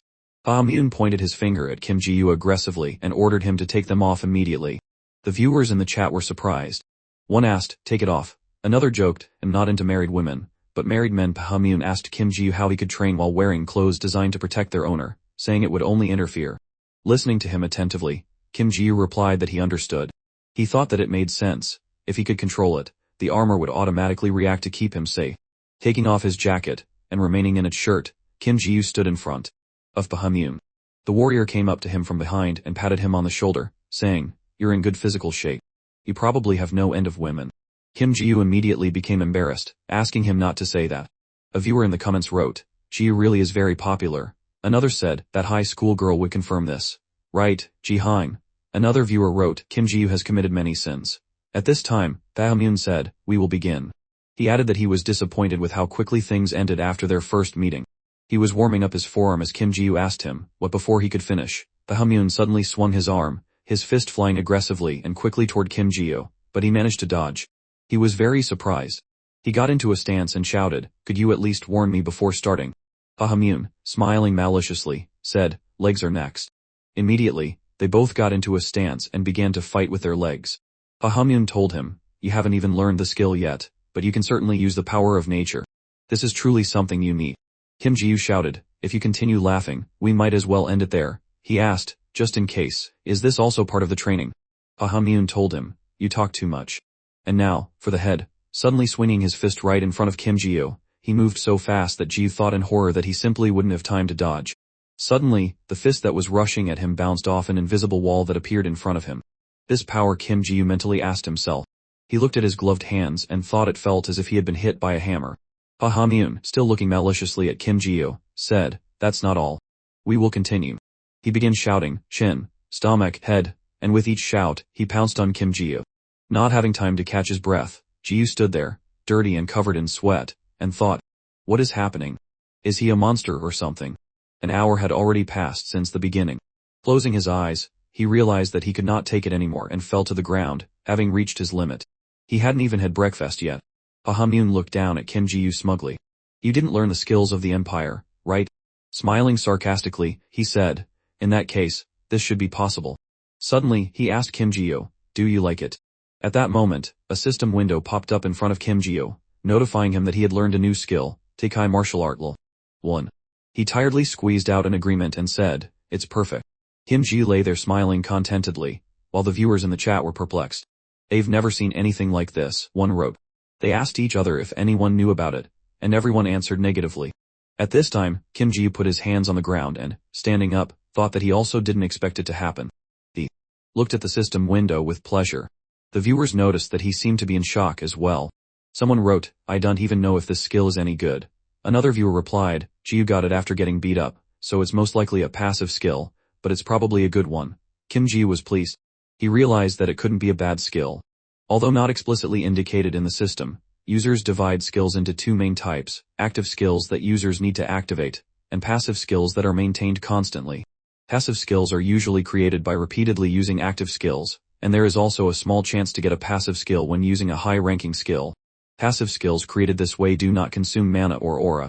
Essentially, passive skills increase the user's abilities, and the more he masters them, the better they become. Bahamut asked him with a smile, "Don't tell me I was wrong." Kim Ji looked at him and asked, "Are you worried that you could be wrong?" Bahamut replied with a smile that he wanted to test him, though Ji thought he was just looking for an excuse to stop beating him up. Kim Ji smiled tightly, took a stance, and asked him, "Do you want to continue?" Bahamut noticed that his eyes suddenly lit up. At that moment, Kim Ji decided to try out this new skill in action.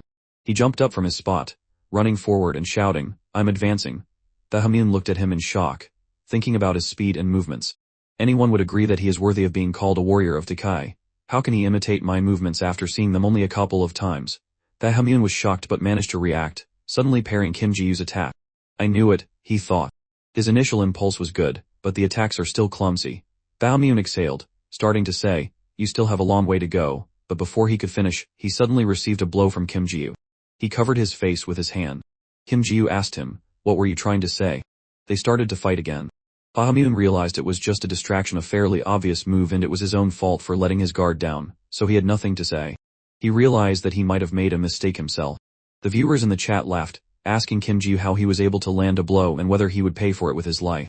Kim Ji thought that at first, he just wanted to test the skill in action, but as soon as he rushed forward, he changed his mind. His body felt so light that it seemed as if he could soar into the sky. For the first time, he felt like he could do anything he wanted. It was such a striking difference that the thought of returning to his previous physical state almost made him sick. This overwhelming confidence gave free rein to the desire to hit Bahamut, but for the warrior, this was probably a shameful omission. "Could you please let go of it?" Kim Ji asked with a grin, holding Bahamut's hand. Bahamut angrily asked, "Could you please let go of my hand?"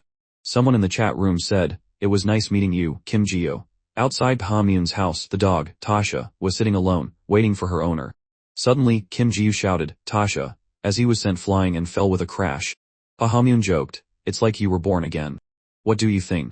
Kim Ji, lying on the ground, replied, "I thought you were going to kill me." Bahamut laughed and told him not to exaggerate because he was holding back. At that moment, Shahi called out from the window, holding a ladle in her hand, and told them to come inside for breakfast. Bahamut, taking Kim Ji by the shoulder, told him to go. At this moment, the system window notified him that Takai martial art has leveled up to level 2. A viewer in the chat asked, "Doesn't it take a month to level up a passive skill to level 2? Another viewer wrote, "This is crazy. Is this martial art just easy to level up?" Another viewer wrote, "Kim Ji is the only one who has the skill, so no one knows." As the viewer said, it wasn't easy to level up a passive skill. Kim Ji thought that Bahamut's fists had become more fiery after his own punch, but he really was a good teacher, and the results proved it. With these thoughts, he looked at the system window. A viewer wrote jokingly, "I'm on the 30th floor, and there's a notice board here that says Takai's martial art is nonsense." Another wrote to him, "You're talking nonsense. I'm sure Kim Ji is the only one who knows this skill." Kim Ji said with a smile, "The sky is very beautiful." The viewers were surprised and thought that Bahamut had broken him. At this time, Kim Ji heard the question of whether they should eat. The viewers joked about how he easily changed the topic. One of them wrote that they were eating while watching, and another shared that the best thing would be to eat fried chicken and watch Kim Ji get beaten. He was standing on the street and turned his head to Bahamut, watching as he sat next to the dog and gave it food, telling it to eat. The dog began to eat, and Kim Ji suddenly thought of Papoy and remembered that he needed to find stones for it. Suddenly, Bahamut turned to him, asking, "How was your breakfast?" This scared Kim Ji very much. He hesitated and said that it was very tasty and Chahi's cooking skill was beyond praise. Bahamut began to say, "I thought that the task he received was related to the destruction of a giant or a demonic beast. Is that so?" Kim Ji was embarrassed and scratched his face, answering that it was. Bahamut told him, "I thought so. That's why you asked to be taught. But something still seems strange to me." "What is it?" Kim Ji asked him. "Considering your abilities and the effect of your strange clothes, you don't really need my lessons, right?" Bahamut told him. Kim Ji looked at him seriously and told him, as I already said in the castle tower, I was going to meet you from the beginning anyway. Pahamyun replied, I no longer have a reason to force you to come here. My plans have failed, and you have received a task you did not want, or it is an impossible task. So what? Kim Ji asked him. Pahamyun pointed at a flower in the distance. Is that it? Is that what you must destroy? The flower looked very scary. Pahamyun asked again, am I right? You must defeat this thing. Kim Ji, looking at him seriously, was silent. Afterward, he clenched his teeth and said, you're right. He understood that there was no point in lying. Pahamyun was only asking to confirm his suspicions. In the chat, viewers were surprised at how accurately he guessed. Another asked, isn't this just a successful guess? Another viewer wrote, with age comes experience. Pahamyun said, sometimes, God plays cruel jokes on us. Kim Ji, raising his head, asked in amazement, do you believe in God? Do I look like an unbeliever? Pahamyun asked him. Kim Ji hesitated and said, partly. He asked, do you think it's pointless to try to destroy that thing? Pahamyun, approaching the fence, said, in this world, there is nothing meaningless. What has no meaning for one can be the most important thing for another. He took hold of the fence with his hand. At that moment, Kim Ji thought about the last phrase said by Pahamyun, and images began to flash in his thoughts. He asked him, in that case, will you be able to help me? Kim Ji looked at Pahamyun's back. He turned around and said with a smile, of course. Let's go. Where? Kim Ji asked him in surprise. Pahamyun pointed his finger at the flower. There, of course. As they say, to defeat the enemy, you need to understand him. Kim Ji was very surprised and asked him, are you serious? He thoughtfully said that he still had not learned combat skills. At that moment, Pahamyun turned away and told him, if you don't want to, then you don't have to. Kim Ji immediately shouted, no, I want to, but if it becomes too dangerous, we will need to leave immediately. He said that he would get ready now, and they would go, asking for a minute. A viewer in the chat asked, did he just agree? Another thought that Pahamyun was just pretending to be upset, and a third was sure that Kim Ji would cope somehow. He understood that there was no choice. He was sure that if he had not accepted Pahamyun's offer to go with him, he would have been upset. A viewer in the chat asked, if they go on reconnaissance, then what's the point? Another wrote, if Pahamyun gets upset, hell turn Ji into a punching bag again. Ji was sitting next to the dog, Tasha. Turning around, he smiled and said, good boy. Suddenly, Popboy jumped out of the bag lying on the ground with a crash. The viewers were puzzled as to why it suddenly jumped out. Popboy sat aggressively, looking at the dog, while the latter studied it in amazement. A viewer asked, is he jealous? Another wrote, he's watching it. A third was sure that only Popboy could be Jiu's partner. He hugged it, while the dog looked at him in surprise. Suddenly, Pahamyun came out of the door. Kim Ji, talking to Popboy, apologized to it because he could not let them out. Pahamyun, very surprised, immediately asked Kim Ji, where did you get these things from? He was scared by Pahamyun's appearance and replied that they just appeared. A viewer wrote, those are simple excuses. Pahamyun could not take his eyes off it and replied, I understand. A viewer in the chat asked, he doesn't care. Another wrote, he has such a calm reaction, maybe because he's the captain of the warriors. Suddenly Kim Ji asked Pahamyun what his dog's name was. He replied that he seemed to have forgotten to introduce it. It's Kanda, but we usually just call it Tasha. The onlookers were surprised by this name, saying that the word had another meaning. Kim Ji said that he understood, adding that the name was very cute. He stood near the fence, looking ahead at the flower, the heart of the organism, the source of destruction that caused the fall of Takai. Kim Ji collected his thoughts. Can I destroy it? He realized that he had to. Since the admin had intervened, he had no other choice. A few hours earlier, in the morning, a man holding a mug said, I heard that the Sun Warrior invited a traveler to his house for dinner. Another said, yes, calling the man Sir Lidu. Lida sat sipping from his mug, a thought occurring to him. What is he thinking? An invitation from the greatest warrior is an honor that is only given to those who have proven their skills. Lida clutched his head and complained of a hangover.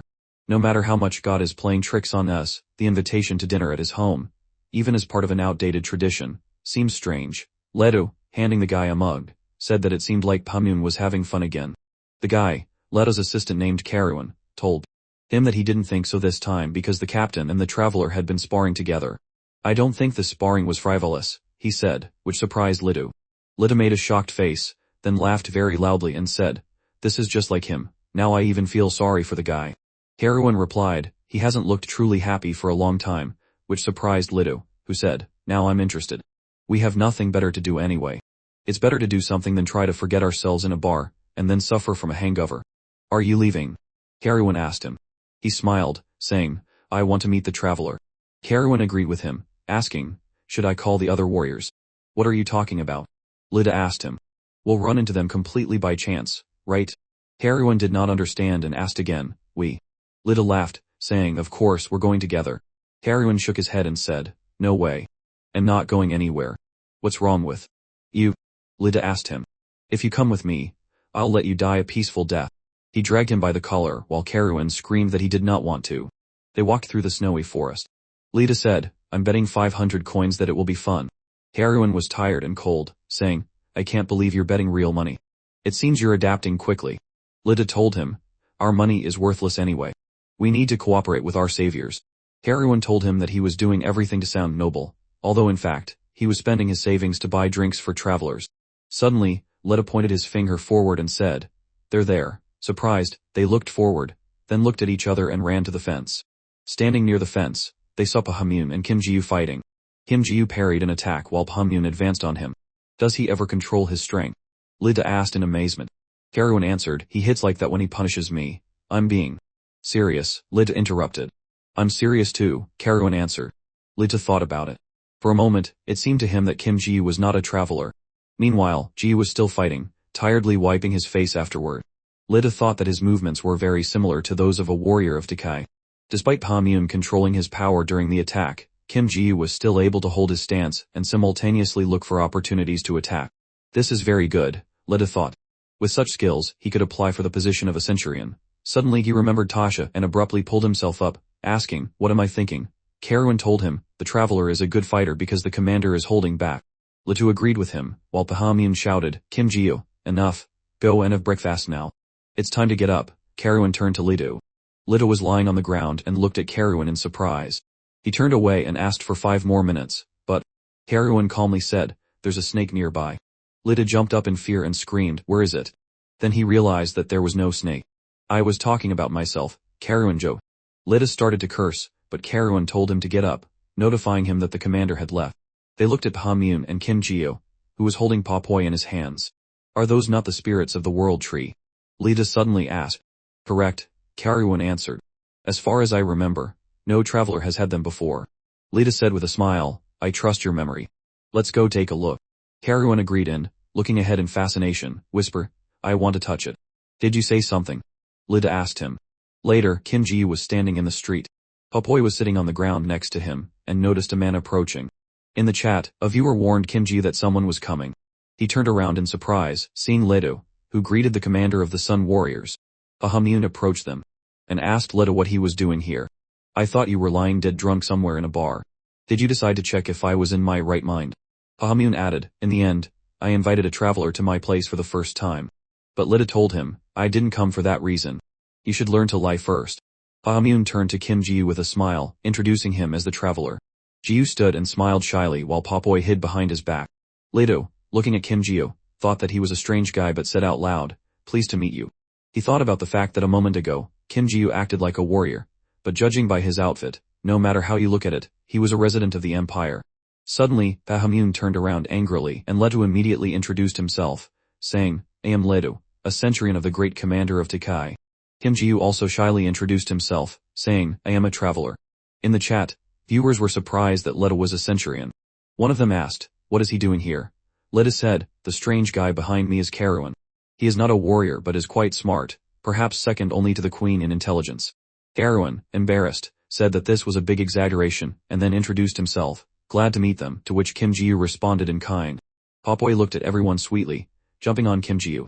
Karawan looked at this and was very touched. He really wanted to touch it. Karawan could not contain his emotions while a viewer in the chat wrote, one new fan of Papoy has appeared.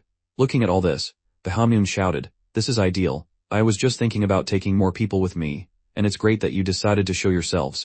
With these words, he clapped his hands, asking Lida what he thought. He told him to let him know right away if he didn't want to. Where are we going? Lida asked. Pahamyun pointed ahead to the snow-capped mountains. Lida, standing in amazement, asked him, are you serious? Pahamyun laughed, telling him to relax because they were just going there for a short while. Lida agreed. Karawan, standing behind him, could not believe his words and very shyly and surprisedly told him that he did not think this was a good idea. At that moment, Lida said, I have one condition. Taking out his weapon, he shouted, this traveler. He pointed the weapon at Kim Ji-yu, who looked at him in amazement. Lita thought that Jiu was very arrogant, saying, I would like to spar with him. He thought to himself that he would show him the greatness of Takai. Karuan, looking at all this in horror, mentally asked Lita to stop. Lita said, if he is going with us, he will be risking his life. Don't you think I have the right to know what he's capable of? At that moment, Kim Jiu thought that he would never have imagined that a centurion would ask to spar with him. The viewers in the chat collectively wrote that Lita was very pompous. One of them wrote, I never thought I would see someone like him on Jia's stream. Jiu thought about the fact that if he could not get Pahamyun's approval, his backup plan was to ask Lita to train him. With that thought, Kim Jiu smirked and told him, of course we can spar if you want. He realized that Lita's approval would not hurt him. The viewers in the chat asked if they thought it was weird. Another warned him, that's a centurion. Be careful. Kim Jiu bent down to lower Papoy to the ground, saying that it could get hurt, so they should stay away for now. Later, Pahamyun asked Kim Jiu if he was going to fight in those clothes. He answered him that since it was a training battle, he didn't mind for now. When Lita suddenly intervened, asking, what are you talking about? Pahamyun replied, the clothes of this traveler are quite special. It moves as if alive. Lita asked him with a smile, are you worried about him because of the moving clothes? He said that if you think about it, then Kim Jiu also needs it. Weapon. Jiu answered him that everything was fine, asking not to worry about it. At that moment, Lita shouted, Karuan, lend me your axe, when suddenly the sound of a snake's hiss screamed. It seemed to him that something rushed by, but then he realized that there was no snake here. What did I hear? He thought to himself. At that moment, he looked ahead in surprise, asking, what is that? Kim Jiu stood at the ready, holding a weapon. What, are you trying to copy us warriors? Lita asked. Kim Jiu answered him, I often use it. This is one of the functions of my clothes. Lita was surprised to hear this. A viewer in the chat asked, does he doubt it? Another wrote, no one would want to copy him. At one end, there was a large blade attached to a long handle. Anyone would agree that this axe looked like a warrior's weapon. How dare this traveler? Lita thought. Is he really making fun of Takai? Smiling wickedly, he replied, it is indeed an interesting outfit. Since this duel is meant to test your abilities, I will not hold back. He thought that Kim Jiu was too arrogant for a small fry. Getting into a stance, he shouted, I'm attacking. A spectator in the chat said, look at his eyes. While another asked if anyone understood why he was so angry. Another spectator advised Kim Jiu to keep his eyes up and listen carefully. Lita ran at high speed towards Kim Jiu, thinking that he would split his head in two. With this thought, he swung the axe and hit with all his might. He said, I believe that what happened during the battle with the commander was not an accident. Kim Jiu stood there, trying to block Lita's attack with his weapon, while Lita couldn't believe that he was able to react to his attack. Kim Jiu held his weapon tightly and swung it, jumping at Lita. Lita managed to quickly jump back, but their weapons crossed in a fight. At that moment, Lita snatched the weapon from Kim Jiu's hands with one movement of his hand. A viewer in the comments asked him, are those gloves just for decoration? Are you going to hide your power like that? Another asked if it was possible to fry him with a magic cannon. A third viewer told him that it was not a bad idea. Kim Jiu thought that because he used the power of the cloak, the warriors of Takai most likely considered him a coward who was unable to do anything on his own. At that moment, Lita looked at him, asking, is this all you can do? For this reason, Kim Jiu had hoped to leave this for the future, but there was no other way. He focused on Lita, who looked at him in surprise when suddenly his hands were tied with black webs. He could not understand what was happening. All his weapons were covered in it. When did he have time? He thought. Kim Jiu stood silently, looking at him as black magic emanated from him. He raised his head, and with glowing eyes, suggested, let's end it here. Lita realized that it seemed he did not imagine it when he heard the snake. He just stopped my attack, but this doesn't mean it's over. Lita tried hard to tear his hands apart, and in the end, having unhooked them, he resolved to teach him a lesson. Kim Jiu exhaled tiredly as Lita rushed at him with a weapon. Jiu calmly said, I don't recommend you move. At that moment, the black magic that enveloped Lita pierced his chest and scratched him. Kim Jiu repeated his offer to end it here. He tried to get out furiously while Kim Jiu looked at him with furious eyes. After which, Lita decided to concede and said, that's enough. At that moment, Pahamyun approached them, saying that in any case, the victory was for the traveler. Lita honestly said that he lost. Kim Jiu tried to calm him down, saying, if it weren't for my equipment, I wouldn't have won. Lita answered him, no matter what, I admit defeat. You can rejoice in your victory. A viewer in the chat wondered why he was saying that now. Another wrote that he had to save his reputation, while another viewer said that he lost so quickly and didn't understand why he should continue to act formally. Kim Jiu thought about the fact that he was telling him to rejoice, but if it weren't for his cloak's strength, he would have lost right away. In addition, since Lita tries to show himself well in front of Pahamyun, he is easily provoked by emotions. The way he treated him was like a little kid who was jealous that his teacher praised someone else. If they fought again, he would definitely be much more careful, and then it would be quite difficult to win. Later, in the city, Pahamyun addressed Kairouan, calling him commander, and said they were going to the very center of the Rattan Mountains. So what is this lug gauge? Two young men stood whispering. One thought, are you sure? The other said, the chat is crazy. Pahamyun said, there's no sleeping bag, not even mats that can be put on the ground. Last time, you said that warriors do not need such things, and then caught a cold from sleeping outside. One of the guys asked the other, who is that in a black cloak? Pahamyun said, I knew it would happen, so I asked Shahi to prepare everything. Kairouan replied that it looked like he had filled his cargo with alcohol again. Pahamyun hit him on the head, saying that he was too noisy. Lita walked by, thinking that it takes a lot of skill to grumble like a commander. A viewer in the chat asked if Kairouan had packed all of Pahamyun's things. Another wrote that it looked like he was doing a lot of things, and had a hard life, so he shouldn't go to town with his boss. Suddenly Pahamyun quickly approached Kim Ji-yu, asking him where his perfume was. Perfume? Ji-yu asked again. The perfume that looked like cotton balls. Then Kim Ji-yu realized what Pahamyun meant, and said that Papoy was in the backpack because he thought it would attract unnecessary attention. Pahamyun told him, I thought it would be awkward being locked up, but it seems to like it. You should treat it better. With that, he put an arm around Ledu, and they walked on. Kim Ji-yu thought to himself, spirits. The audience asked what spirits were.